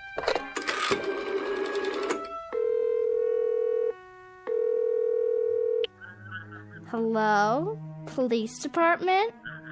You better come quick. I know who robbed the karaoke club last night. Eat up, pal. I'm not hungry. Not even for steak and eggs? You must be sick. Let me feel your head. When I think of what it took to buy that steak, it makes me lose my appetite. You like a roof over your head, don't you? I'm a thief. Plain and simple. Here we go again. A man has to live with himself, even if it's in the gutter. Go on. Ain't you gonna answer the door? I knew it. What am I gonna do? Mr. West! Relax, buddy boy. Oh, hello, Mrs. Mr. West, these two gentlemen, they're from the police. They'd like a word with you. Why, of course. Jonathan West? Yeah, that's me. What can I do for you? Well, it has to do with... Thank you, ma'am. We'll handle it. What seems to be the problem, officers? We'd like to ask you a few questions if you don't mind. Of course. I'll just be downstairs. Would you mind waiting a moment, ma'am? You may be of some help. Glad to. Mr. West is one of my favorite boarders. Yeah, Mrs. Kadehi, please sit down. Sorry, I'm a little short of chairs. It's just a room for one. Me and my friend here. But it suits us fine, doesn't it, Caesar? Say hello to the gentleman. Mr. West, where were you last night about midnight? Where was I? Well, that's easy. Right here, same as always. Wasn't I, Mrs. Kadehi? Well, I do know that you don't usually go out in the evening, but I couldn't say for certain. The sergeant down at the desk received an anonymous phone call. Said we should talk to you. Why? I never go out that late. We were here all night. Where are we, Caesar? You didn't go to the karaoke club? You mean the nightclub? Because the watchman said he saw you there. Tell them, Caesar. Tell them. Who's he talking to? The dummy? Please, Caesar, tell them. Tell them how we wanted to play the palace. Mr. West. You don't believe me? Ask him. Caesar, tell them how we tried to get a job. We had nothing to eat. The rent was overdue, wasn't it, Mrs. Kadehi? Oh, Mr. West. Caesar, please tell them so they'll understand what a failure I am. How you tried to help me. I'm not really a thief. Caesar, you're the smart one. I'm down on my knees. I'm begging you, tell them. Stand up, Mr. West. You better come with us. But Caesar, you said it was the two of us from now on. That's what he said, I swear. He said we were a team. Come on with us, Mr. West. We need to take you down to the station. Oh, he's He's always been such a decent man.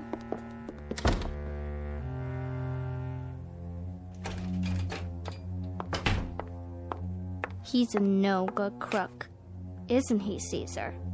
Come on. You don't have to pretend. I won't tell, I promise. Look at this mess. Who's going to take care of you now, Caesar? Okay, go ahead. Act like you don't hear me. I don't care. You won't even turn your head or blink your eyes. All right, be that way. Just remember, I know you can talk, 'cause I heard you last night. Psst. Hey, you. Caesar? Yeah, you. Come on back, honey. I knew you talked, I knew it. And I know you finked on him. Pretty smart. The way you made that call. You're a hip little kid. I like you. Lean down. I want to ask you something. What? You like living here with your aunt? That's a stupid question. I bet you'd like to run away from this flea trap. Okay. Listen. From now on, it's you and me. We'll go to New York. I'll show you the bright lights. I know where the money is. What do you say? Well, you are kind of cute. Don't forget the suitcase. It's a deal, Caesar. Come on. Just you and me, kid. The big time. We're a team, see? A team.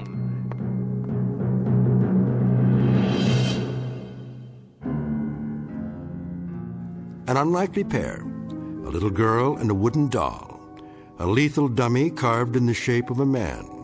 This is just a fantasy, of course, because everybody knows dummies can't talk unless they happen to learn their vocabulary in the Twilight Zone.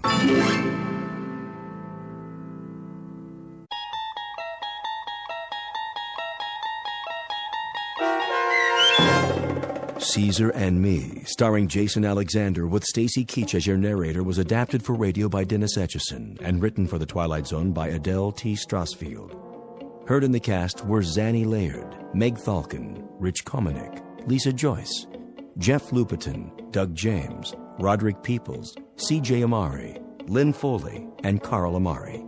To learn more about the Twilight Zone radio dramas and to obtain audio cassettes and CDs of these programs, visit our website at twilightzoneradio.com. The producers of The Twilight Zone wish to thank CBS Enterprises, Carol Serling, Dennis Etchison, Claire Simon Casting, Terry Jennings, XM Satellite Radio, Sirius Satellite Radio, our sponsors, and our radio affiliates for helping make this series possible.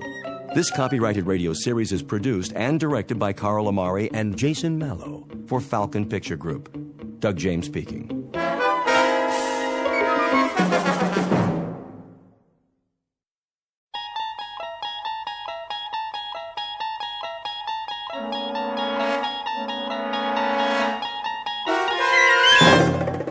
You're traveling through another dimension. A dimension not only of sight and sound, but of mind. A journey into a wondrous land whose boundaries are those of imagination. Your next stop, the Twilight Zone.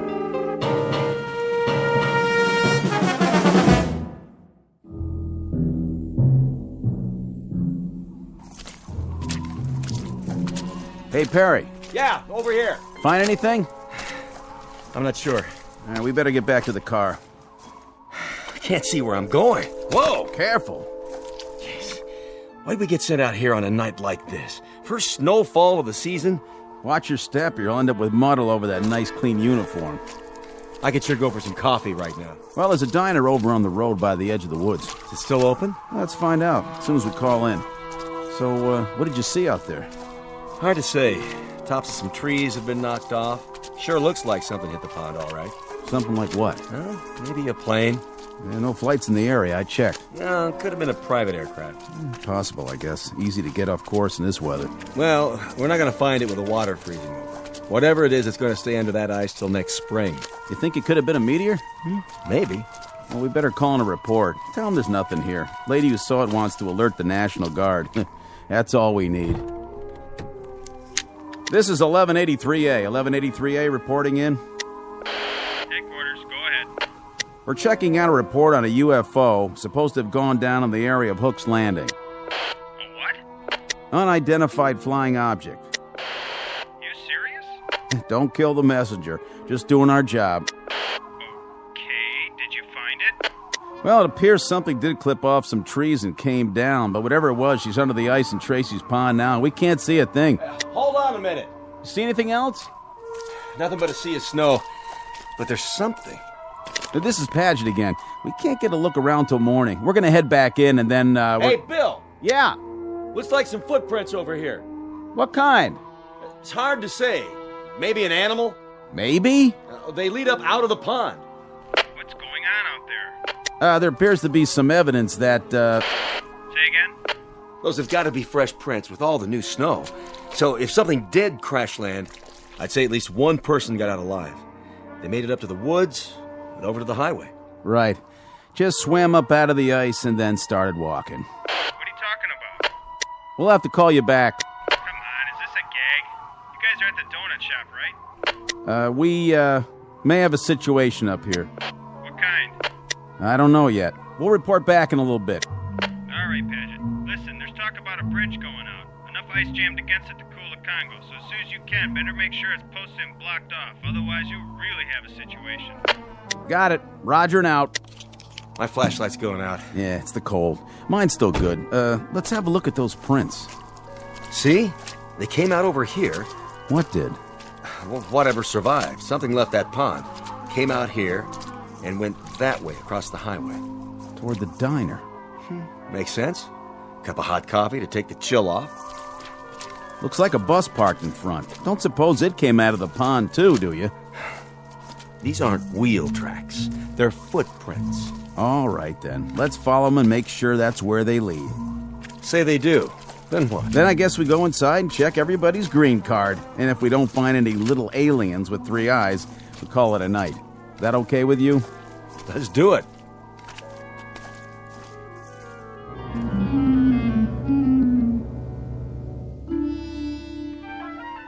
Wintry February night. Order of events: 2 state troopers take a report from a frightened woman and note the arrival of an unidentified flying object. Then the checkout you've just heard, as the troopers verify the event but find nothing more enlightening to add, beyond evidence of some strange lights and tracks leading across the highway to a diner. You've heard of trying to find a needle in a haystack? Well, stay with us and you'll be part of an investigating team whose mission is not to find that proverbial needle. No, their task is even harder. They've got to find a Martian in a roadside diner. And you'll search with them, because you've just landed in the middle of the Twilight Zone. And now, The Twilight Zone and our story, Will the Real Martian Please Stand Up? Starring Richard Kind, with Stacy Keach as your narrator.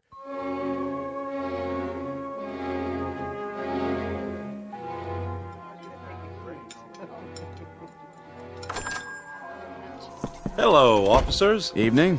Come on in. Coffee? You read our minds. 2 coffees coming up. You guys sheriffs? State troopers. Any trouble out there tonight? Whose bus is that in front? Mine, officer. What's the problem? Bridge up ahead. It's been declared impassable. Oh, no kidding. The county engineer just put out a warning. Ice flow stacked up against it. Another pound of weight, it'll be driftwood. That's gonna be tough. Really tough. All right, so it looks like you're gonna have to turn around and go back. Spend the night at the last town. No can do, boys. There was a slide up at the turnoff soon as we went through. Blocked the whole road. Looks like you're kind of marooned. Oh, no. I can't believe this. What are we gonna do? We can't just wait here. Till morning anyway. Till morning? No, that's quite impossible. No, I've got to be in Boston at 9 a.m. Then you better start walking, mister. That bus is going to stay parked out there till they fix the bridge. Either that, or hope they drop you some snowshoes. I tell you, it's out of the question. I absolutely must be in Boston. I'll pay extra. Name your price, bus driver. No way. I'm not risking my life or the lives of any of these folks. Not to mention that bus out there. Property of the Cayuga Bus Company. Then I'll hire a cab. Where's the telephone? Right there on the wall. But don't waste your dime. Nobody'll drive out here on a night like this, with the snow and all. This is outrageous. Do you know how much money is at risk? Take it easy, mister. That goes for everybody. Better make yourselves comfortable and get some hot food in you. No problem. I can cook up any kind of grub you want. Cheeseburgers, bowl of chili, clam chowder. I even got some nice T-bones in the cold case. Anybody for steak and fries? You the owner? That's me. Haley's Diner. And I'm Haley. At least I was last time I looked. There a motel around here? Not for the next 35 miles. How about a boarding house? Anything? Nope.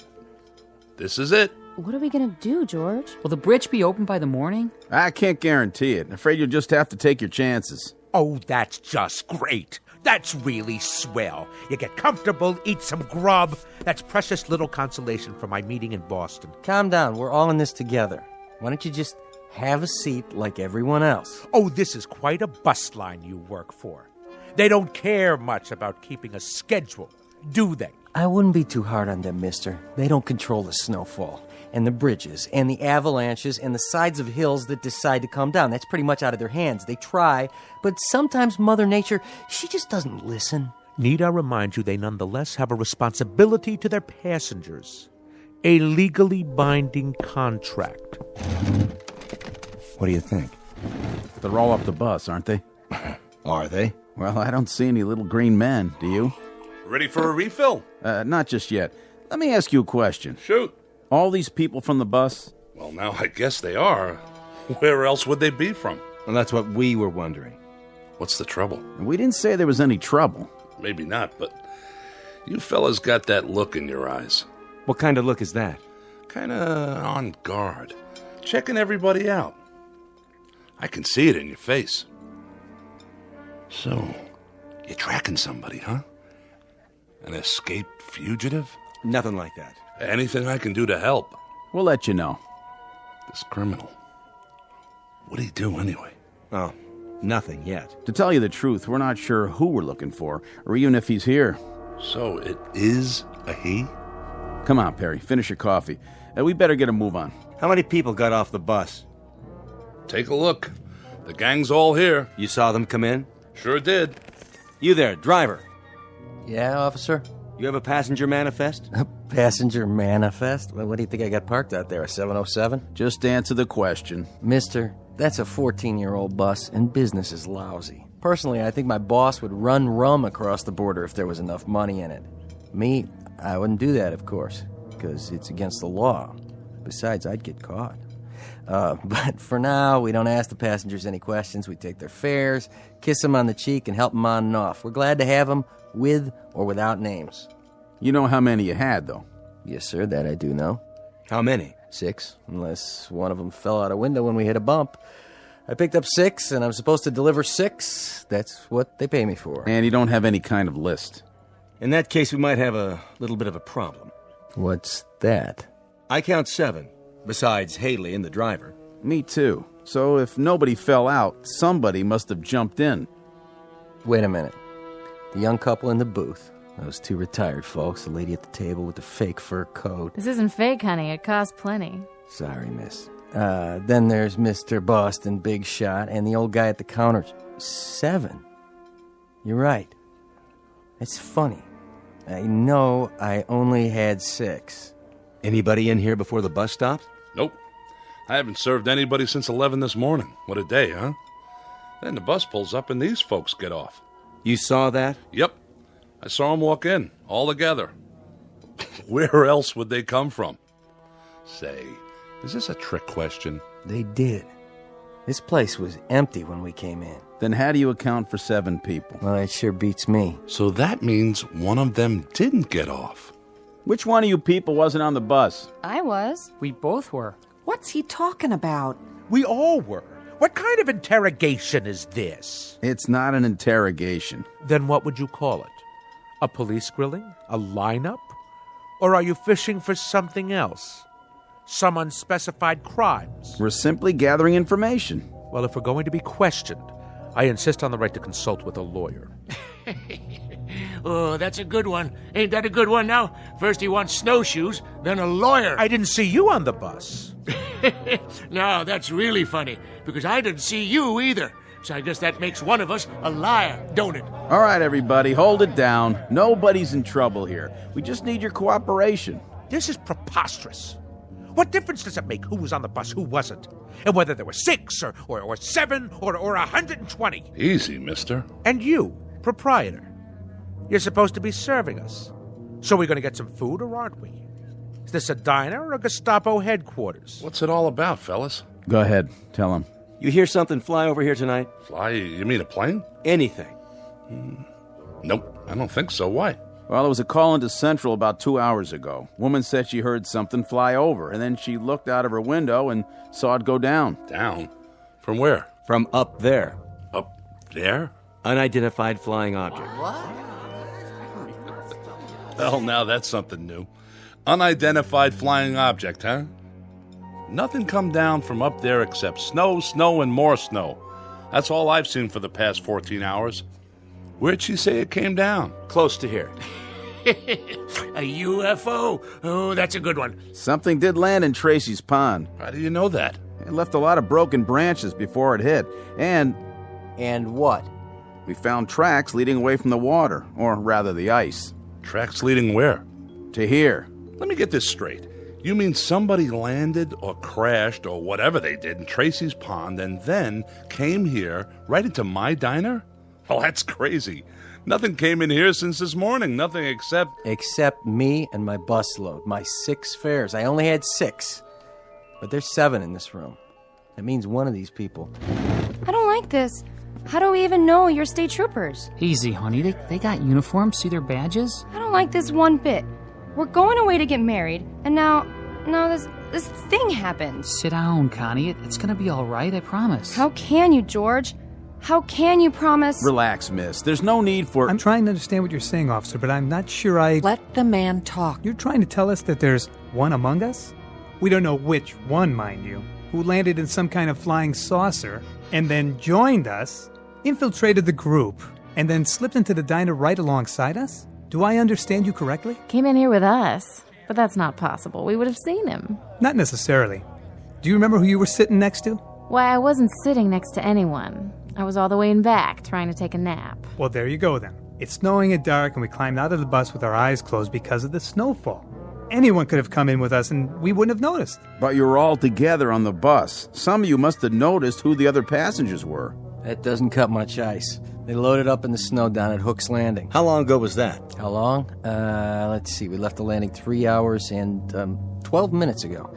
And to tell you the truth, I don't remember who got on. All I know is there was an even half dozen. Just like a real science fiction story. That's what she is. Like a regular Ray Bradbury. 6 humans and 1 monster, all the way from outer space. Wonder if it came from Mars or from Venus. Oh, why don't you keep quiet? What about you, fella? You wouldn't happen to have an eye in the back of your head, would you? I find you insufferable, sir. Do you know that? And you ain't no prize yourself. Well, what do you do now? Line us up for a strip search? Nobody said anything about a search. Good, because there's a little matter of civil liberties.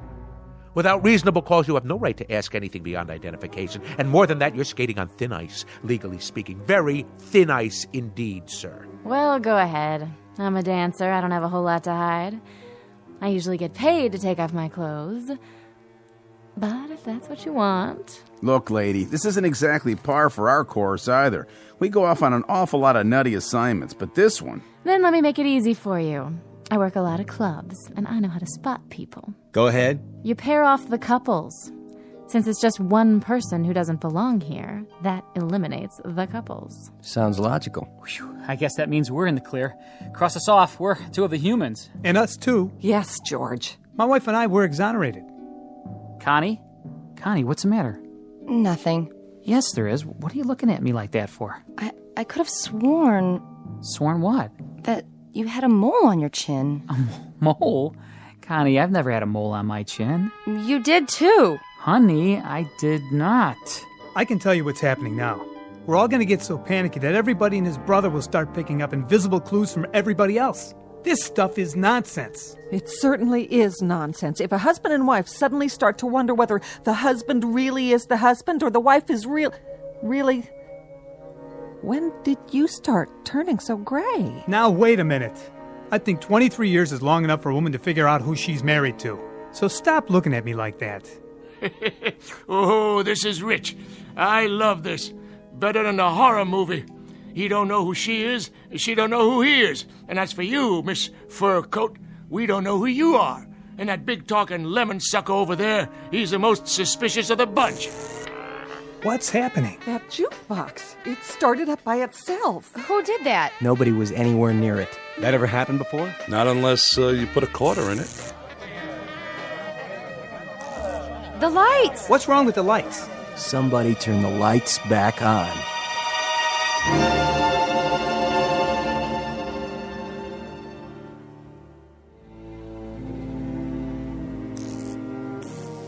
There's your lights again. Just gotta be patient is all. This happened a lot, does it? Not till now. Must have been the storm. Could have tripped a circuit breaker, I guess. Or a power outage, a line down somewhere. Only what? Why did it last a couple of seconds and then come back on? Unless... What are you thinking? Unless someone caused it to happen. Where's your circuit box? In back. You want my flashlight? Everybody stay where you are. Leave your gun in your holster, Perry. I'm going to get to the bottom of this. We'll question each one of you one at a time. Now see here. One at a time. Stay seated, everybody. You got a back door to this place? Sure do. How does it lock? Night latch and key, why? Where's the key? Right here on my belt. Go back there and lock it. It's always locked. But if that certain somebody is really from outer space, they'll just go through the wall anyway, won't they? Check 'em for wings. Check 'em all for wings. Look under their coats. Might as well start with you, Grandpa. You got identification? I left it down there by the pond in my spaceship. Who won the National League pennant last year? What is this anyway? Some practical joke? If so, well, you've prolonged to be on the point of human endurance. Yeah, human. Just answer the question. I understand. I get it. So keep your britches on. Pittsburgh Pirates won it, officer. And then they took 4 out of 7 from the Yankees. That's right. Sharp boys, those two. Real sharp. Didn't figure a Martian would know anything about the great American pastime, did you? You got identification, miss? No, I don't. As a matter of fact, I left my wallet. I left my wallet with my suitcase. And where's that? On the bus? I didn't give her a baggage check. I would have remembered. That means it was a carry-on. Was it? No. See there? You better strip search her pronto. It was shipped on ahead. What's your name, miss? Ethel McConnell. I'm a professional dancer. With how many legs? How many you got under that coat? I'm gonna belt you, Grandpa. She was on the bus. How do you know? Yeah, she's the only one I noticed. Thank you. But who noticed him? How do we know you're the same fellow who was driving the bus? There ain't nobody who's been exonerated yet, that's for sure. Look, let's cut this farce right now. That's what we're trying to do. Well, then let each one of us show our identification and put an end to it for good and all. This whole thing is getting out of hand. Then how do you explain the extra person in here? Very simply. The driver is mistaken. 7 people got on the bus, and he thought there were only 6. Is that possible? Not a chance in the world. I counted 6 heads before we took off, like always. There were 6 passengers. And what's your name? Olmsted. That's O-L-M. Hey! Who's doing that? Never happened before, I swear.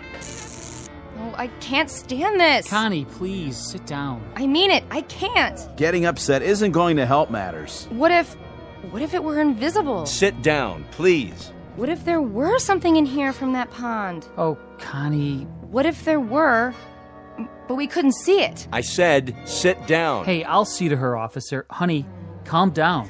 Why is he taking his gun out? Easy, Perry. I think it's time for a look around. All right, folks.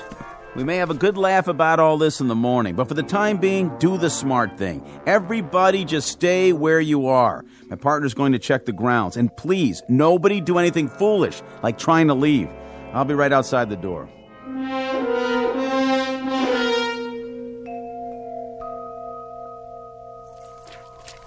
Perry? Here's your flashlight. Back door's locked up tight like he said, and there's no tracks back there. Whatever it was, it came in the front door, just like everybody else. This isn't going to work. What do you mean? We can't hold them here. We're not holding them. They can't go anywhere in this weather. Meanwhile, we're going to find out what happened. What if nothing happened? What if they're telling the truth? Look, add it up. 6 + 1 is 7. Is that nothing? Somebody could have remembered wrong. What about the tracks? You can't even see them anymore. But we did see them. We both did. Isn't that right? That's right. The question is, what should we do about it? We could have a group of innocent people in there. Well, if we do, we'll find that out, too. Hey, give me your flashlight again. What's the matter? What's that?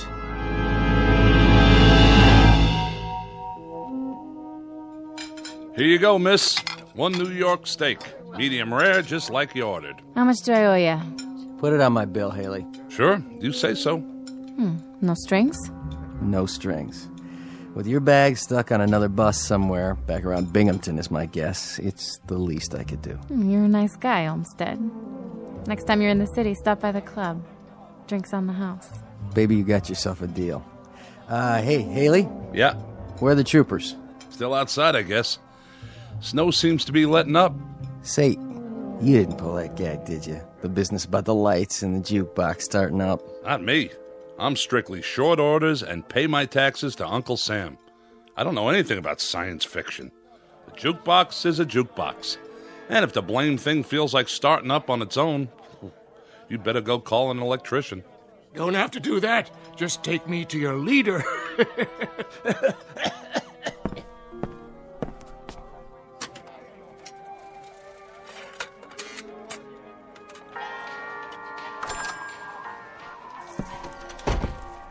Snow's letting up, is it? Quite a bit.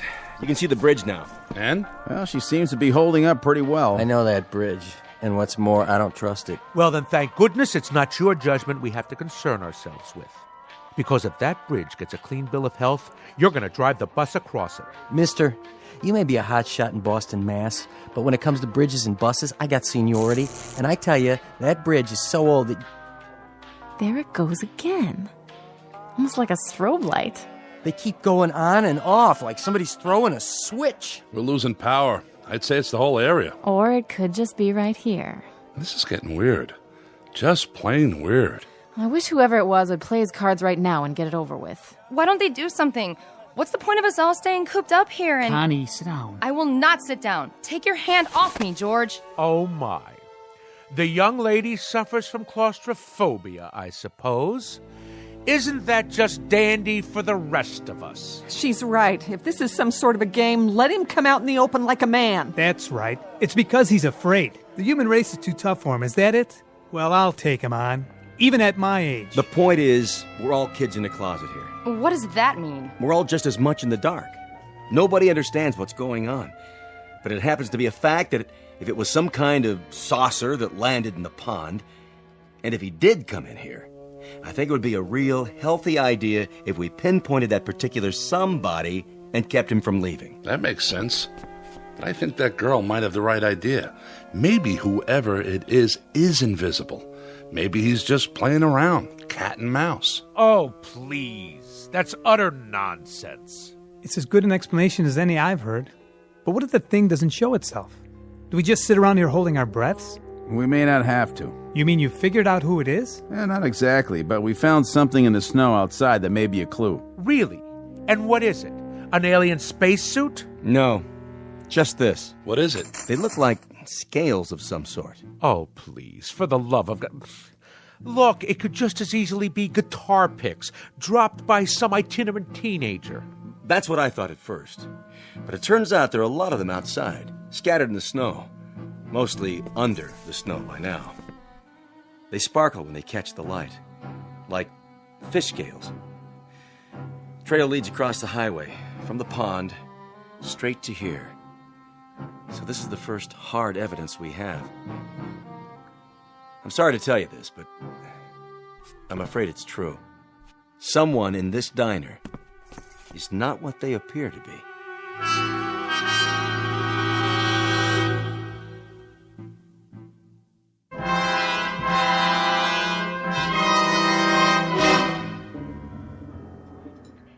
By golly, I knew it. It's the creature from the Black Lagoon. Flew down here from some water world, and now he shed his skin like a snake. Better look under everybody's coat, boys. Pretty soon he'll be swallowing folks whole. What about you? I don't see you eating any food. I had me some fries and a Coke. Can't eat meat. Too greasy. Hey, my food's not greasy. course, it is ground-up cow. Now, if you ask me... Nobody asked you, and nobody will. Why don't you leave the old man alone? And who invited you to speak your piece? Oh, I didn't realize we were waiting for invitations. I've seen your type, fella. You got a thing about bossing everyone around. Those scale things, they couldn't be from Mars. No water up there. Has to be Venus. Now, Martians, they hide in the sand till something comes by and zap, get them with their tongues, like one of them lizards out in the desert. Or is it the other way round? Look, it's bad enough having to sit here without listening to all this petty arguing. I told you it would come to this, and I was right. Come off that high horse of yours. Everybody sit down, now. We're not playing around here. What was that? The sugar bowls. They all cracked, just like they exploded. Well, now I gotta go and buy new ones. You all right, Miss McConnell?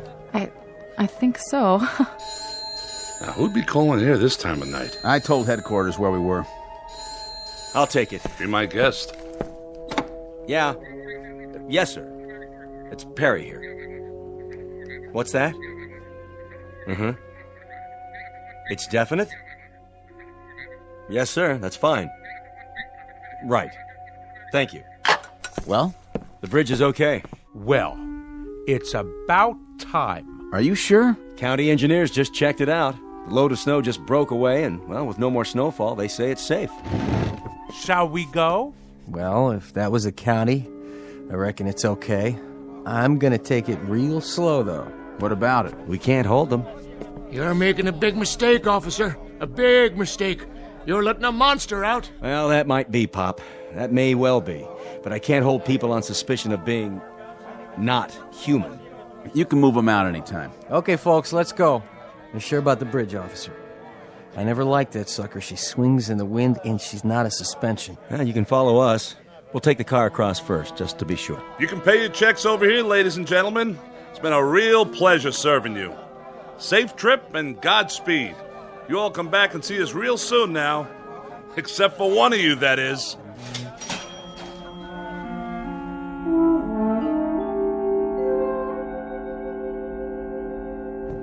Yeah, that's it then. Just like that. What was it all for, anyway? It's just part of the job, to protect and to serve. I sure hope they're going to make it safe and sound. I feel like we should follow them. Well, as soon as they cross the county line, they're out of our jurisdiction. All we could do now is lead them across the bridge and hope for the best. Whatever happens after that, it's out of our hands. Yeah. But I still got that feeling, you know? What feeling? Like I'm waiting for the other shoe to drop.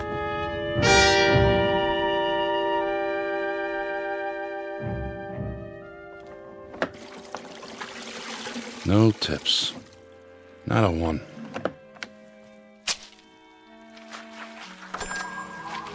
We're closed. I said we're all closed up. Didn't you see the sign? Coffee, please. Black. All right, one coffee. But that's it. Kitchen's shut down. Did you burn yourself? No. I'm all right. But what I mean is, didn't you get on the bus? I saw you with my own eyes. Oh, I did indeed. Yes, I went on the bus. And you know something? The bridge wasn't safe. It collapsed halfway across. State trooper's car, the bus, kerplunk, right in the water. It's a terrible scene. In fact, nobody got out except me. Except you? Except me. Lucky, I guess. Very lucky, but... But what? You're not even wet. Wet? What's wet? What do you mean, what's wet? You landed in the river, but your clothes are all dry. An illusion is all. Just an illusion. Like that thing playing. That's an illusion. Say, how'd you do that? Or the telephone ringing. Hello? Hello? Nobody there.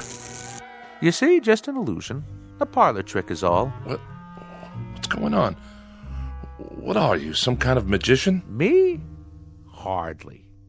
See? Nothing up my sleeves. I'll take my gloves off so you can be quite sure. Do you have a match by any chance? Your hands, you've got scales all over your skin. Well, what do you know? Before you faint dead away, I might as well tell you. The name really isn't Ross, and I wasn't really going to Boston. Actually, I've been sent down as an advance scout. You know, these, what do you call these? These cigarettes? Oh, they taste wonderful. We don't have a thing like this on Mars. No kidding. That, incidentally, is where I'm from. We're beginning to colonize, and my friends, who will be arriving shortly, I think they're going to like it here. It's a lovely area, so homey, so off the beaten track. Just the place to start a colony. Don't you agree, Mr. Haley? I don't mind. I have a little waiting to do myself. You see, Mr. Ross... excuse me.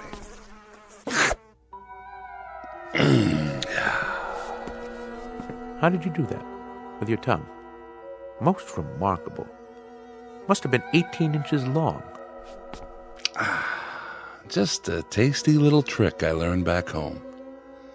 It makes it unnecessary for me to eat the local fauna, which is, let's face it, pretty disgusting.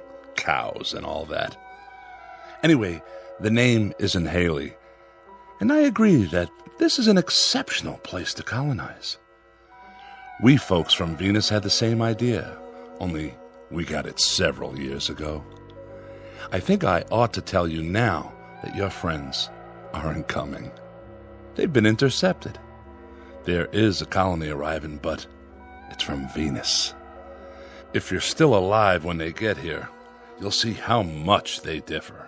What do you mean by that? If I'm still alive? Not much silicon-based protein here, and I've always heard about Martians. An intergalactic treat. Supposed to be a real delicacy. Don't look at me like that. You stay away now. I'm just going over to the jukebox for the time being. I agree about what they call music. It helps to pass the time. Why don't you play some while we wait? All right, if you insist.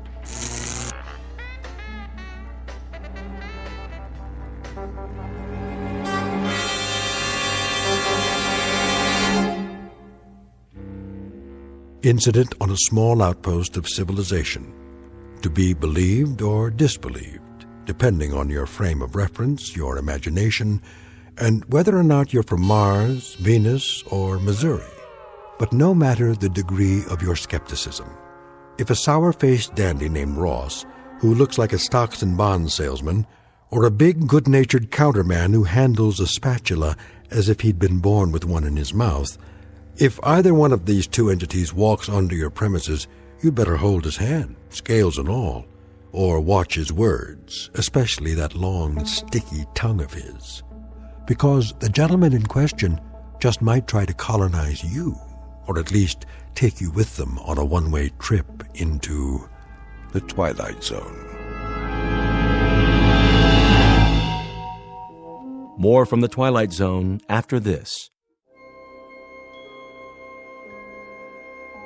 Hi, this is Carl Amari, producer of the Twilight Zone Radio Dramas. I'd like to take a moment to tell you about our official website at twilightzoneradio.com, where you'll get the latest news and information on these Twilight Zone Radio dramas. Plus, at twilightzoneradio.com, you can digitally download 3 free episodes or any of our episodes for only $1.95 each. In this age of ever-changing technology, we've decided to make these episodes instantly available to you by making the Twilight Zone Radio Dramas a digital download-only series. This means that this series will no longer be offered on CD. The CD collections at our website are now being offered, while supplies last, at buy one, get one free. So be sure to get your favorites before they're sold out. Be sure to visit us often, and I'll see you in the zone.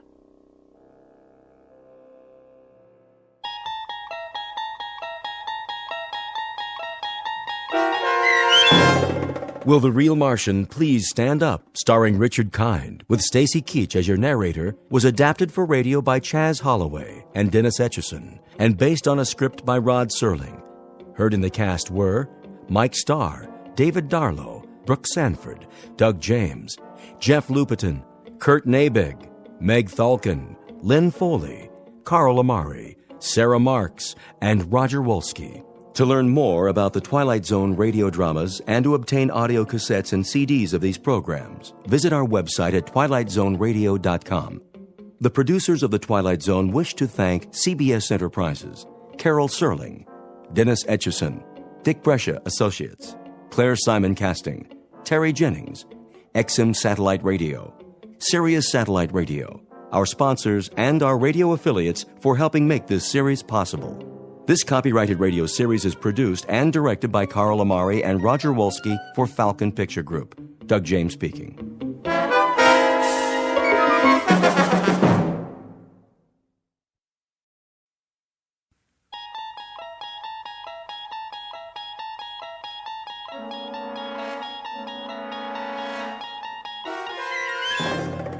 You unlock this door with the key of imagination. Beyond it is another dimension, a dimension of sound, a dimension of sight, a dimension of mind. You're moving into a land of both shadow and substance, of things and ideas. You've just crossed over into the Twilight Zone.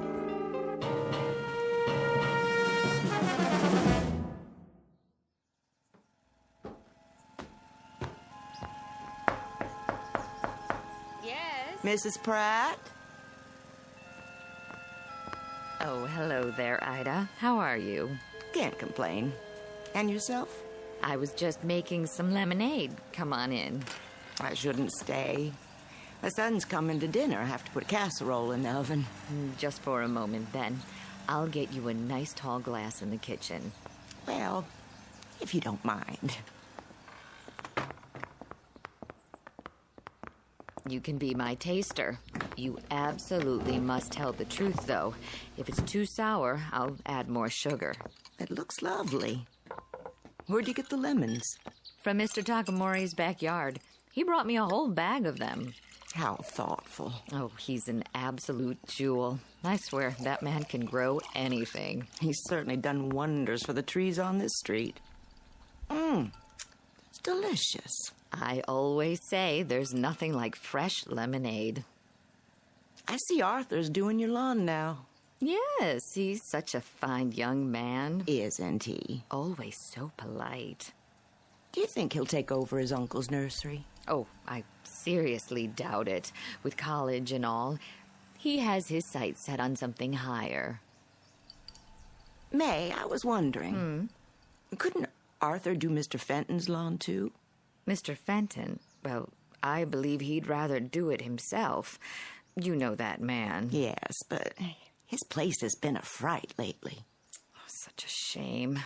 He used to keep that yard so neat. I hear his wife moved out. The boy doesn't charge much, and Mr. Fenton's lots go into seed. It lowers property values, you know. Well, then, why don't you ask him? Oh, I couldn't. He'd think I was being a busybody. Arthur, I mean. He can stop by after he finishes here. It wouldn't hurt. I suppose. If he needs the job. I expect he does. That family's worked so hard. Can't have been easy after the war. You don't think... What? Mr. Fenton was in the service, wasn't he? The Marine Corps. I hope he doesn't have a problem, then, with the Japanese. Oh, that boy's as American as you and I, born and bred. I know, but there is a feeling with some people. Not in this neighborhood. I'm sure Mr. Fenton has put all that behind him. I should hope so. I was just about to bring Arthur some lemonade. You can mention it now. If you think it's all right. Of course it is. What went on back then was a terrible, terrible thing. But believe me, the war is over. In our town, it ended a long time ago.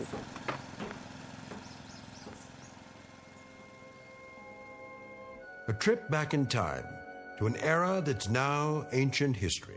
The period, the early 1960s, 20-odd years since Pearl Harbor. The war ended long ago, but for some, so much bitterness and loss are not easily forgotten. Such is the case with our two antagonists whom you are about to meet. Mr. Walter Fenton, veteran of World War II and an officer in the United States Marine Corps, and young Mr. Arthur Takamori, first-generation son of Japanese immigrants who has no memory at all of those years. Despite their best intentions, this unlikely pair will soon square off for a battle with the ghosts of the past in the darkest, most haunted reaches of the Twilight Zone. And now, The Twilight Zone and our story, The Encounter, starring Stacy Keach and Byron Mann.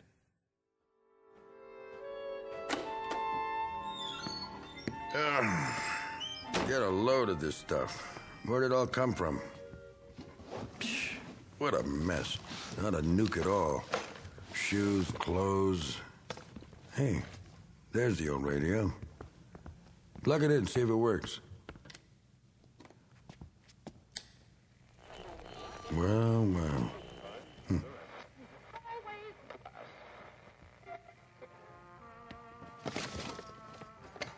A whole lot of junk and nothing but. Say, what's in the trunk? Well, will you look at that? The sword. Oh, yeah. I remember this. How could I forget? Wish to heaven I could. Yeah. Mr. Fenton? Anybody home? Up here, in the attic. Sorry to bother you. I can come back later. That's okay. Front door's open. All right.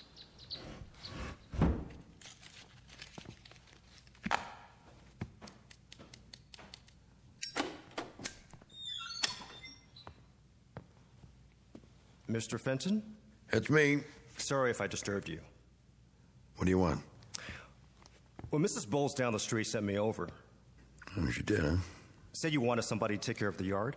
My yard? How would she know? Oh. Well, if it was a mistake, I apologize. No, hold on. Matter of fact, she's right. Might as well come in. Are you sure? Yep. Well, if you say so. Lots of cobwebs. Haven't been up here for a while. Oh, that's okay. Haven't I seen you around? Maybe. I cut the grass with some of the people on the block. My uncle runs the nursery at the corner. Oh, yeah. So, what do you think? About what? The lawn. Yeah, I could use a hand, I guess. If it's just the front, I can take care of it twice a month. Charge you the same as Mrs. Bowles and Mrs. Platt. Sounds fair enough. Anything more would have to be extra. Like? You know, the backyard or the lot. Is that yours too? Yeah, don't worry about that. At least not right away. I ought to warn you, though. Yes? It won't be steady work. Sir? Don't get the idea it's a regular job or anything. Oh, that's all right. I've got plenty of other jobs. Good, because I'm going to sell this termite dump as soon as I find someone fool enough to buy it. I understand, Mr. Fenton. Got it listed already. A little fixer-upper, a handyman's dream with a semi-vacant lot attached. Sounds pretty good, huh? I can only come on the weekends. I go to school the rest of the time. Sold. I'll be back at the end of the day then, if that's all right. Good enough. Well, nice meeting you. Wait a minute. Yes? What's your hurry? I better get back to Mrs. Platt's. Sit down. We'll have a beer on it. No thanks, just the same. I'm serious. Plenty on ice downstairs. Besides, we have something else to talk about. We do? Pull up a box and take a load off. Well, I haven't started Mrs. Bowles' lawn yet, and it's getting pretty late. Nuts to Mrs. Bowles. Knock off for 10 minutes. You need extra money, right? Sure. Same as everybody. I got an idea. What's that? There's a way you can make some more cash on the side. Could add up. How? All you have to do is give me a hand. Do some sorting, get some cardboard boxes. I'm pretty busy already. Hear me out at least. Well, 10 minutes then. Let me make room for you. I can stand. No trouble. I need some help with this junk up here. Anything you see, you can have. Most of it, anyway. Resell it, whatever you want. I just have to get rid of it before I show the house. What do you say? I'm not very good at garage sales. I don't care about that. Never know what you might find. Yeah, I got a lot of clothes, gadgets, old magazines, books my wife like to read. I don't know. What's your name, boy? Arthur. Arthur? Arthur Takamori. Anything wrong with that? No, it just sounds funny. Why? Well, you have to admit you don't look like an Arthur. I'm an American citizen. Yeah, sure you are. I was born in this country. Who said you weren't? Did I say that? Not in so many words. Then take that chip off your shoulder. I gotta go. What about that beer? No thanks. I'm not thirsty. Come on, I didn't mean anything. You're awful sensitive. Am I? Maybe I am. There, see? My given name is Ito. I changed it because nobody ever spells it right. So, a rose is a rose. You know what I mean? Not really. Watch your head there, Arthur. The ceiling's pretty low. What a junk pile, huh? I've seen worse. I bet you have. The attic's been this way for 20 years. I don't go up here much. The wife used to yell about it. But I was so stubborn. Now she's gone to stay with her sister. Or so she says. Wouldn't be surprised if she never comes back. Sorry. Don't be. We all get what we deserve. Don't you think? I couldn't say. Well, I could. You ever know something before you know it? How do you mean? In your gut, in your bones, the way a dog knows an earthquake's coming, the way the birds get quiet right before a storm. It doesn't matter what anybody says. It's a fact. It's closing in on you, and there's nothing you can do about it. We always have a choice. Doesn't mean a thing. I know it and she knows it. She's got my number, all right. A guy who's never going to amount to a hill of beans, and he's drowning in junk. I'm sure these things meant a lot to you, or you wouldn't have saved them. What else could I do? It's all I got. I couldn't just let it go. Even stuff from the war. You see that mannequin in the corner? Was that your uniform? Sure was. Get a load of it. Used to be pretty spiffy. I'll bet. Don't mind the dust. Yeah, I put this on and people would step out of the way. Even when I got home. My dress cap, brass buttons, like they thought I was a movie star.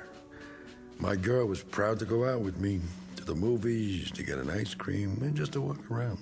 I was a war hero. But after a while, that didn't cut it anymore. You ought to pack it away. Put it in mothballs. What for? I'll never wear it again. Hard to imagine. This monkey suit used to fit me to a T. With all the buttons and everything. It probably still would. Now you're being polite. I turned into a tub of rancid lard, I know that. But I was pretty tough once. Were you? I went all through Saipan and Okinawa. Oh. Checked the fruit salad. The what? That's what they call the ribbons and medals. I got a whole box of them from this and that campaign. All put away. I don't know what for. Never wear them again as long as I live. I don't know much about the war. No? It's before my time. Yeah. You ever see one of these? Yeah, in the movies. A genuine samurai sword. Not a fake like you see nowadays. I took it from a Jap who was trying to cut off my noggin. A what? Excuse me, a Japanese officer. You see the blade? Got something engraved on it. Mm-hmm. Hey, you think you could translate it for me? Could I? Well, I can't read it. Always wonder what it means. Sorry to disappoint you. Why? I don't know the language. You don't? Only English. Oh, come on, boy. My mother used to speak Japanese around the house when I was little, but I never learned. That a fact. You said you wanted help with this junk? Oh, yeah. But first, let me get those beers. None for me. Well, I need one. My throat's full of dust. I can't stay. Be back in a jiffy. Oh, better put that sword away. The blade's still razor sharp.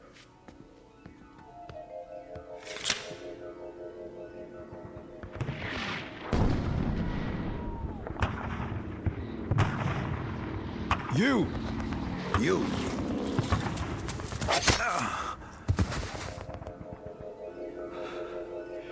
It can't be. I don't know how or why, but I'm gonna kill this man. I'm gonna kill him. I can feel it. I'm gonna kill him with this sword.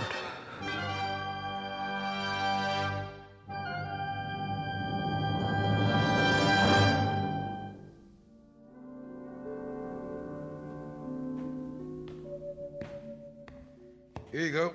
A whole six-pack, nice and cold. And maybe I will have one. Go ahead, you're entitled. I even brought an opener. Thank you.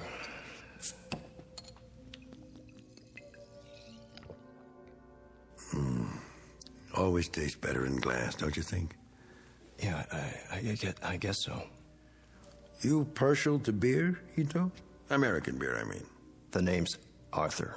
Oh, yeah, I forgot. It's just, when I look at you, I don't think Arthur. You understand? You don't look like much of a soldier either. Oh. Huh. You got me there, boy. You sure do. And while you're at it, Mr. Fenton, I don't like to be called boy. Europeans always call the natives boy and moan about the white man's burden.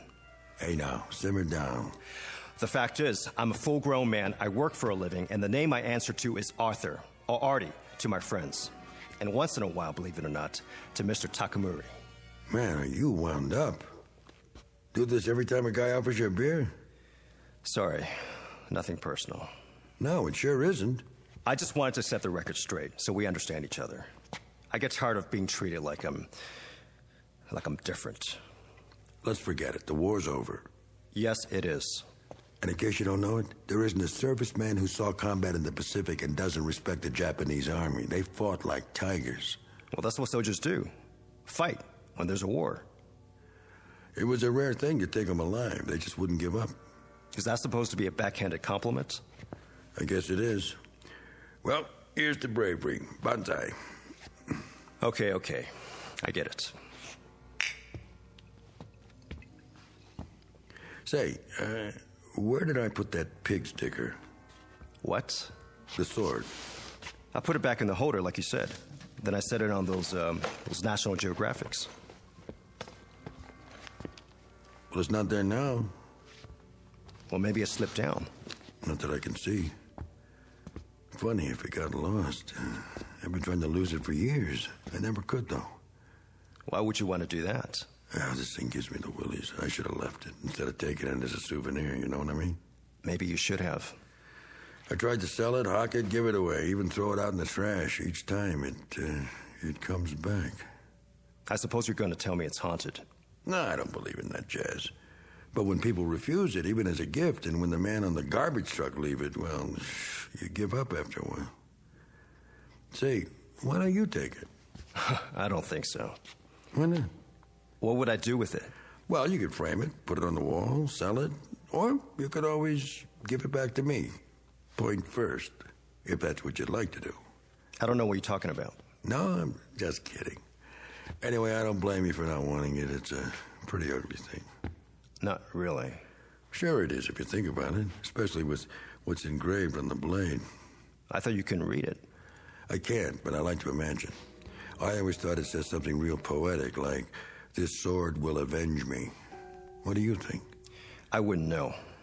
Oh, come off it, Arthur. Look, Mr. Fenton, I'm kind of in a hurry. I work hard and... So what's so special about working for a living? You said that twice. Don't you think I work for a living?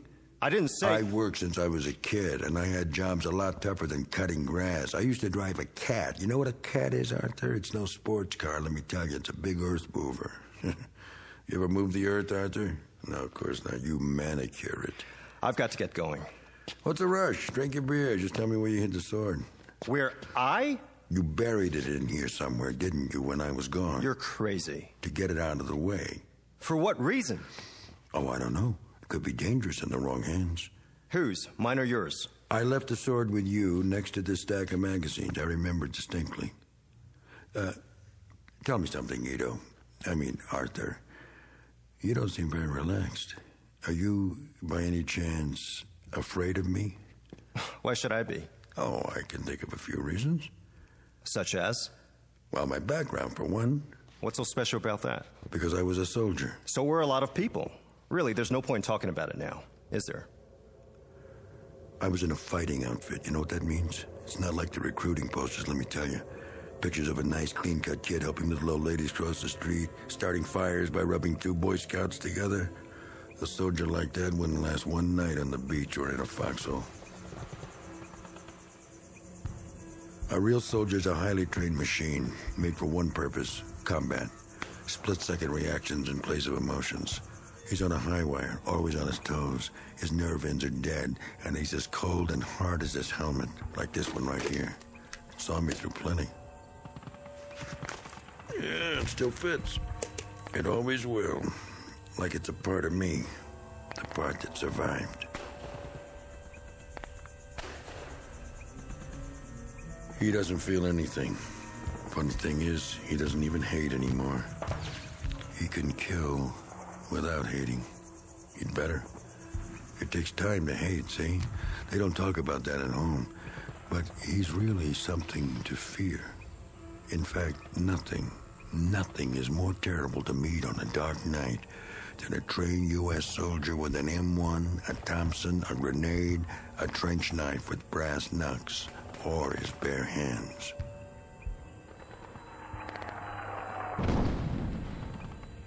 Yank! Come out and die! Some dirty little son of heaven was out there in the jungle just asking for it, so I thought I'd oblige. I started circling wide to get behind him. Yes, it was night. A very dark night. It was a simple exercise, basic training. All it took was someone with more luck than brains. Yank! Yank! Over here! Come out and die, Yank! I kept moving. Then I saw something. It was the machine gun nest. They had a great position up high behind the trees, so I stayed low and headed around the side. But before I got there... You!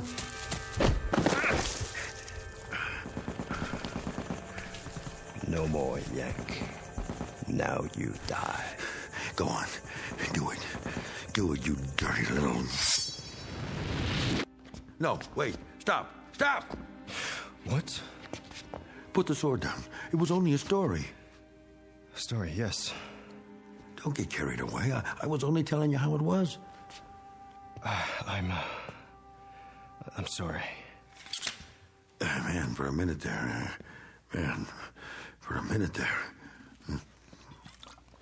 I don't know what got into me.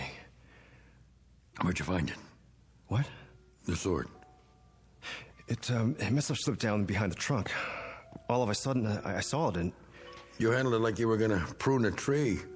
Good thing you hesitated. That officer I was telling you about, he would have gotten me for sure. Yes. I know. What do you mean by that? Something tells me you didn't get that sword the way you said you did. No? No. You shot him after he surrendered. What? The Japanese officer? He dropped the sword and surrendered. You killed him in cold blood. All right, so what if I did? So what? I don't know. That's your problem. I don't feel well. What am I doing here? I've got to get out of here. Yeah, maybe you should.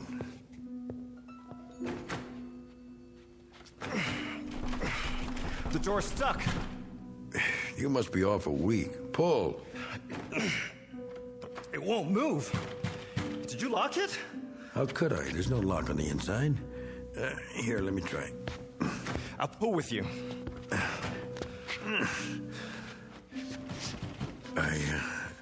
I guess you're not supposed to leave just yet. What do you mean? If I knew, I'd tell you, but I don't. I don't understand any of this, but I'd say we're locked in here together, just the two of us, for better or worse, till death do us part.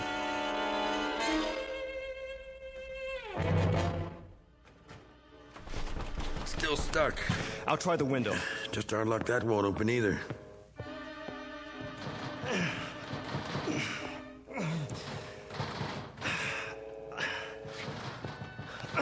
You're right. I don't know what's making it do this. It hasn't happened before. Never mind, there must be some tools up here. I can take the hinges off. Yeah, you do that. Forget the window. It's too high up to climb out.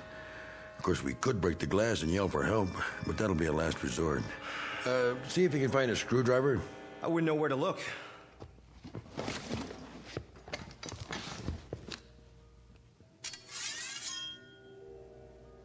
What are you doing with that sword now? Don't worry. I'm only looking at it. Thinking about becoming a samurai? Couldn't I? If you ever come at me with that thing again, I'll chop you up like hamburger. I don't like that kind of talk, Mr. Fenton. Oh, you don't, huh? No, I've got a short fuse, so don't strike matches.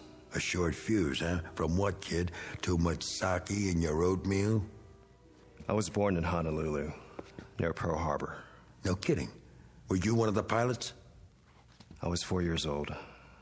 My parents lived in Hawaii all their lives. My father worked for the Navy as a civilian contractor. Yeah? Doing what? Sabotaging the planes? He helped build the docks at Pearl.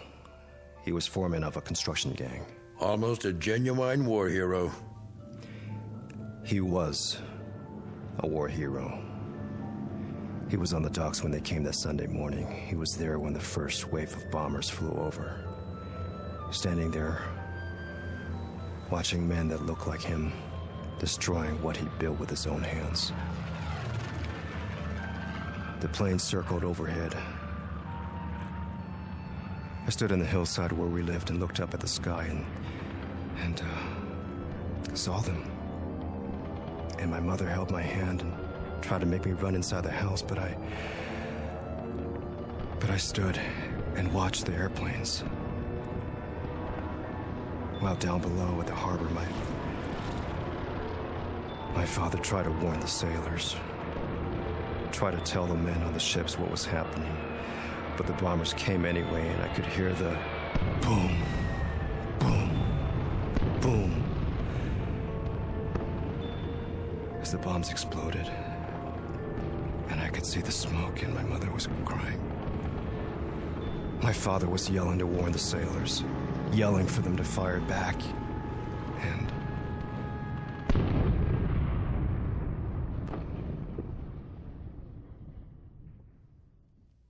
the Navy gave him a medal, posthumously. He was a hero, a great hero.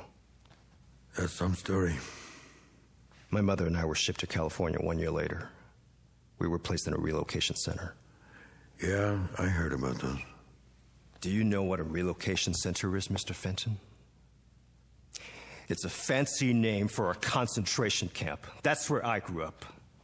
In a stinking concentration camp, especially reserved for American citizens who happen to have slanted eyes and yellow skin. That's what the son of a hero got, Mr. Fenton. Sometimes I think they should have dropped more bombs. Easy, kid.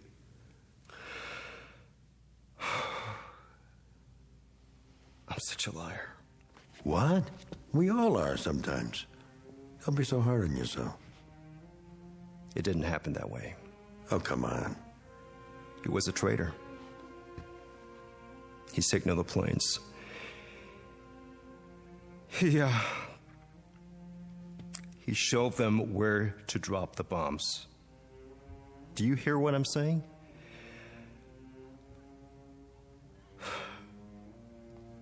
My old man was a traitor. Here, you need this. I gotta get out. Sure you do. The whole thing's stupid, isn't it? You come up here to make a few bucks and I ask you to have a beer because, well, if you want to know, I was kind of lonesome. You see, the wife got a little teed off at me before she left, but she'll be back. Wait and see. I guess maybe she's right. I do drink too much. You married, Arthur? No, I guess not. You know, you guys are way ahead of us as far as women are concerned. You really know how to treat them. It's an ever-loving fact. I saw it with my own eyes over there. And, Sonny, that's one part of Japan culture we could use. We give our women too much freedom, see? I mean, too much status. And what do they do with it? They kick us when we're down. That's what they do with it. Look, Arthur, you're a pretty nice Joe. I could tell that right away. That's why I asked you to stay for a couple of beers so I could admit to you, man to man, that it's been rough lately. The truth is I didn't retire. They canned me from the job. That's right, they put somebody else on the cat. Can you imagine that? Just because of a few lousy drinks? Why, Arthur, I've been driving that thing around since the war, slicing crummy lots for crummy houses out of the crummy hills. It wasn't the booze. That was just an excuse. It's the cheap labor they're getting nowadays. We let them in from everywhere, Mexico, Puerto Rico, foreigners. We make Hawaii a state, and what do we get?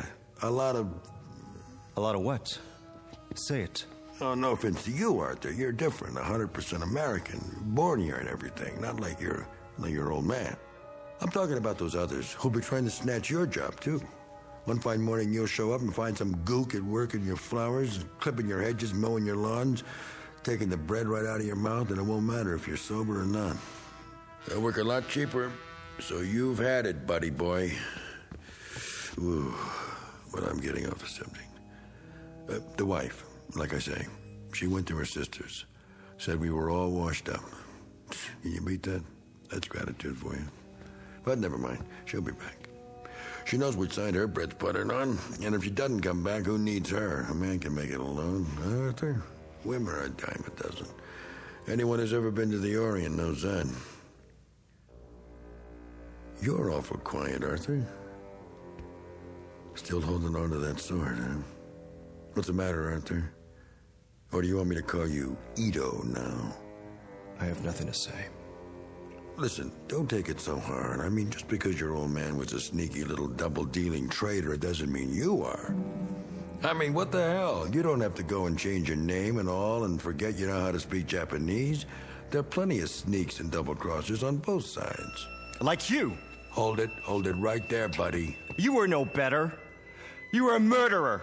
You killed a defenseless man. Now take it easy. What happened on Okinawa? Well, you can't blame me. You know we had orders not to take any prisoners. That's right. No prisoners, they said. Seems the little monkeys were coming in with their hands behind their heads and grenades in their loincloths, and they'd pitch them at you without the slightest hesitation the first chance they got. The kamikaze philosophy.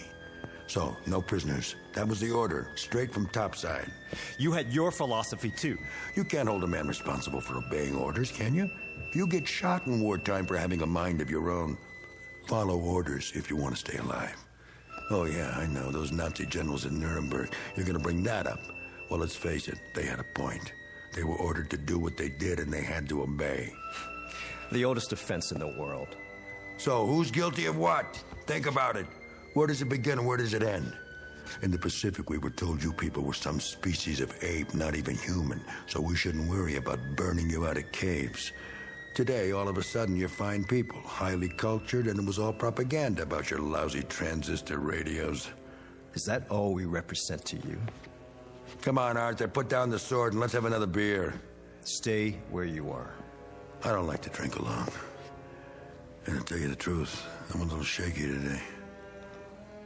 Last night, I put away a fifth of scotch. Can't hold your liquor, huh?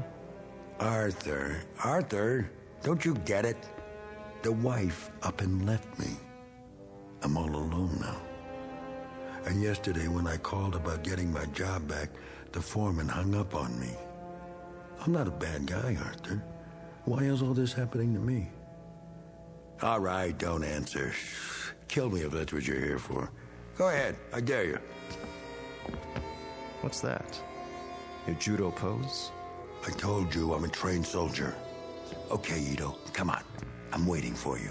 You're ridiculous. Oh, so that's it. You're trying to scare me. So all right, I'm scared, but not of dying, of living. I can't make it anymore, Ito.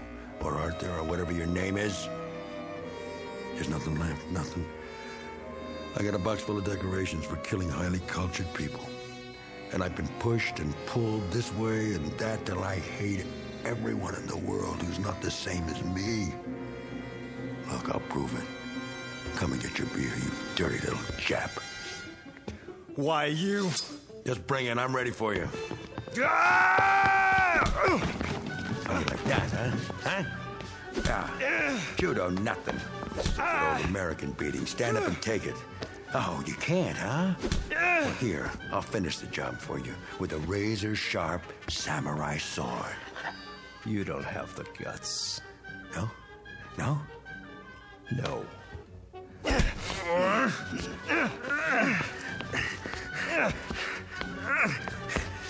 Let go of it!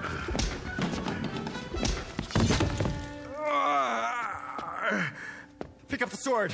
Pick it up. Where is it? You gonna keep holding on to it? Roll over. Let's see what... Fenton? Fenton? What happened? What have you done? What have I done? How do you know? It really is you. Mr. Fenton. I'll call an ambulance. It was too late. It went clean through me. What do you want me to do? Pull it out. Pull it out. There. Oh, that's better. I didn't want to kill anybody. I was just trying to make a point.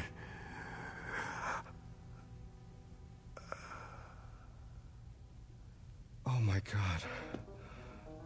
Oh, my dear God.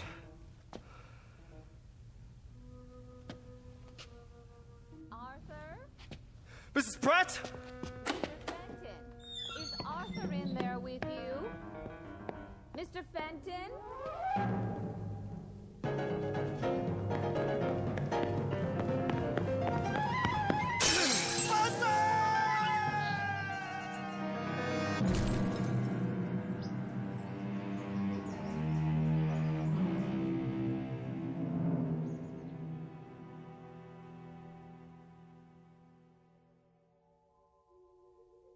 Two men in an attic, locked in a mortal embrace. Their common bond and their common enemy? Guilt. A disease all too common among men, both in and out of the Twilight Zone.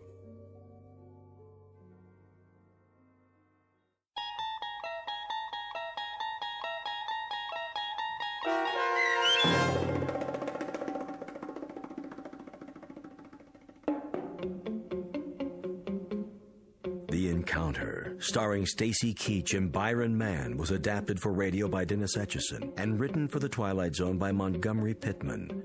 Heard in the cast were Linda Ryder and Ilissa Fraden. The producers of The Twilight Zone wish to thank CBS Enterprises and the Rod Serling Estate for making this series possible. This copyrighted radio series is produced and directed by Carl Amari for Falcon Picture Group. Sound design and custom Foley effects for The Twilight Zone by Cerny American creatives Bob Benson, Craig Lee, Michael Slaybach, and Matt Sorrow. To learn more about The Twilight Zone radio dramas and to contact us, visit our official website at twilightzoneradio.com. Doug James speaking.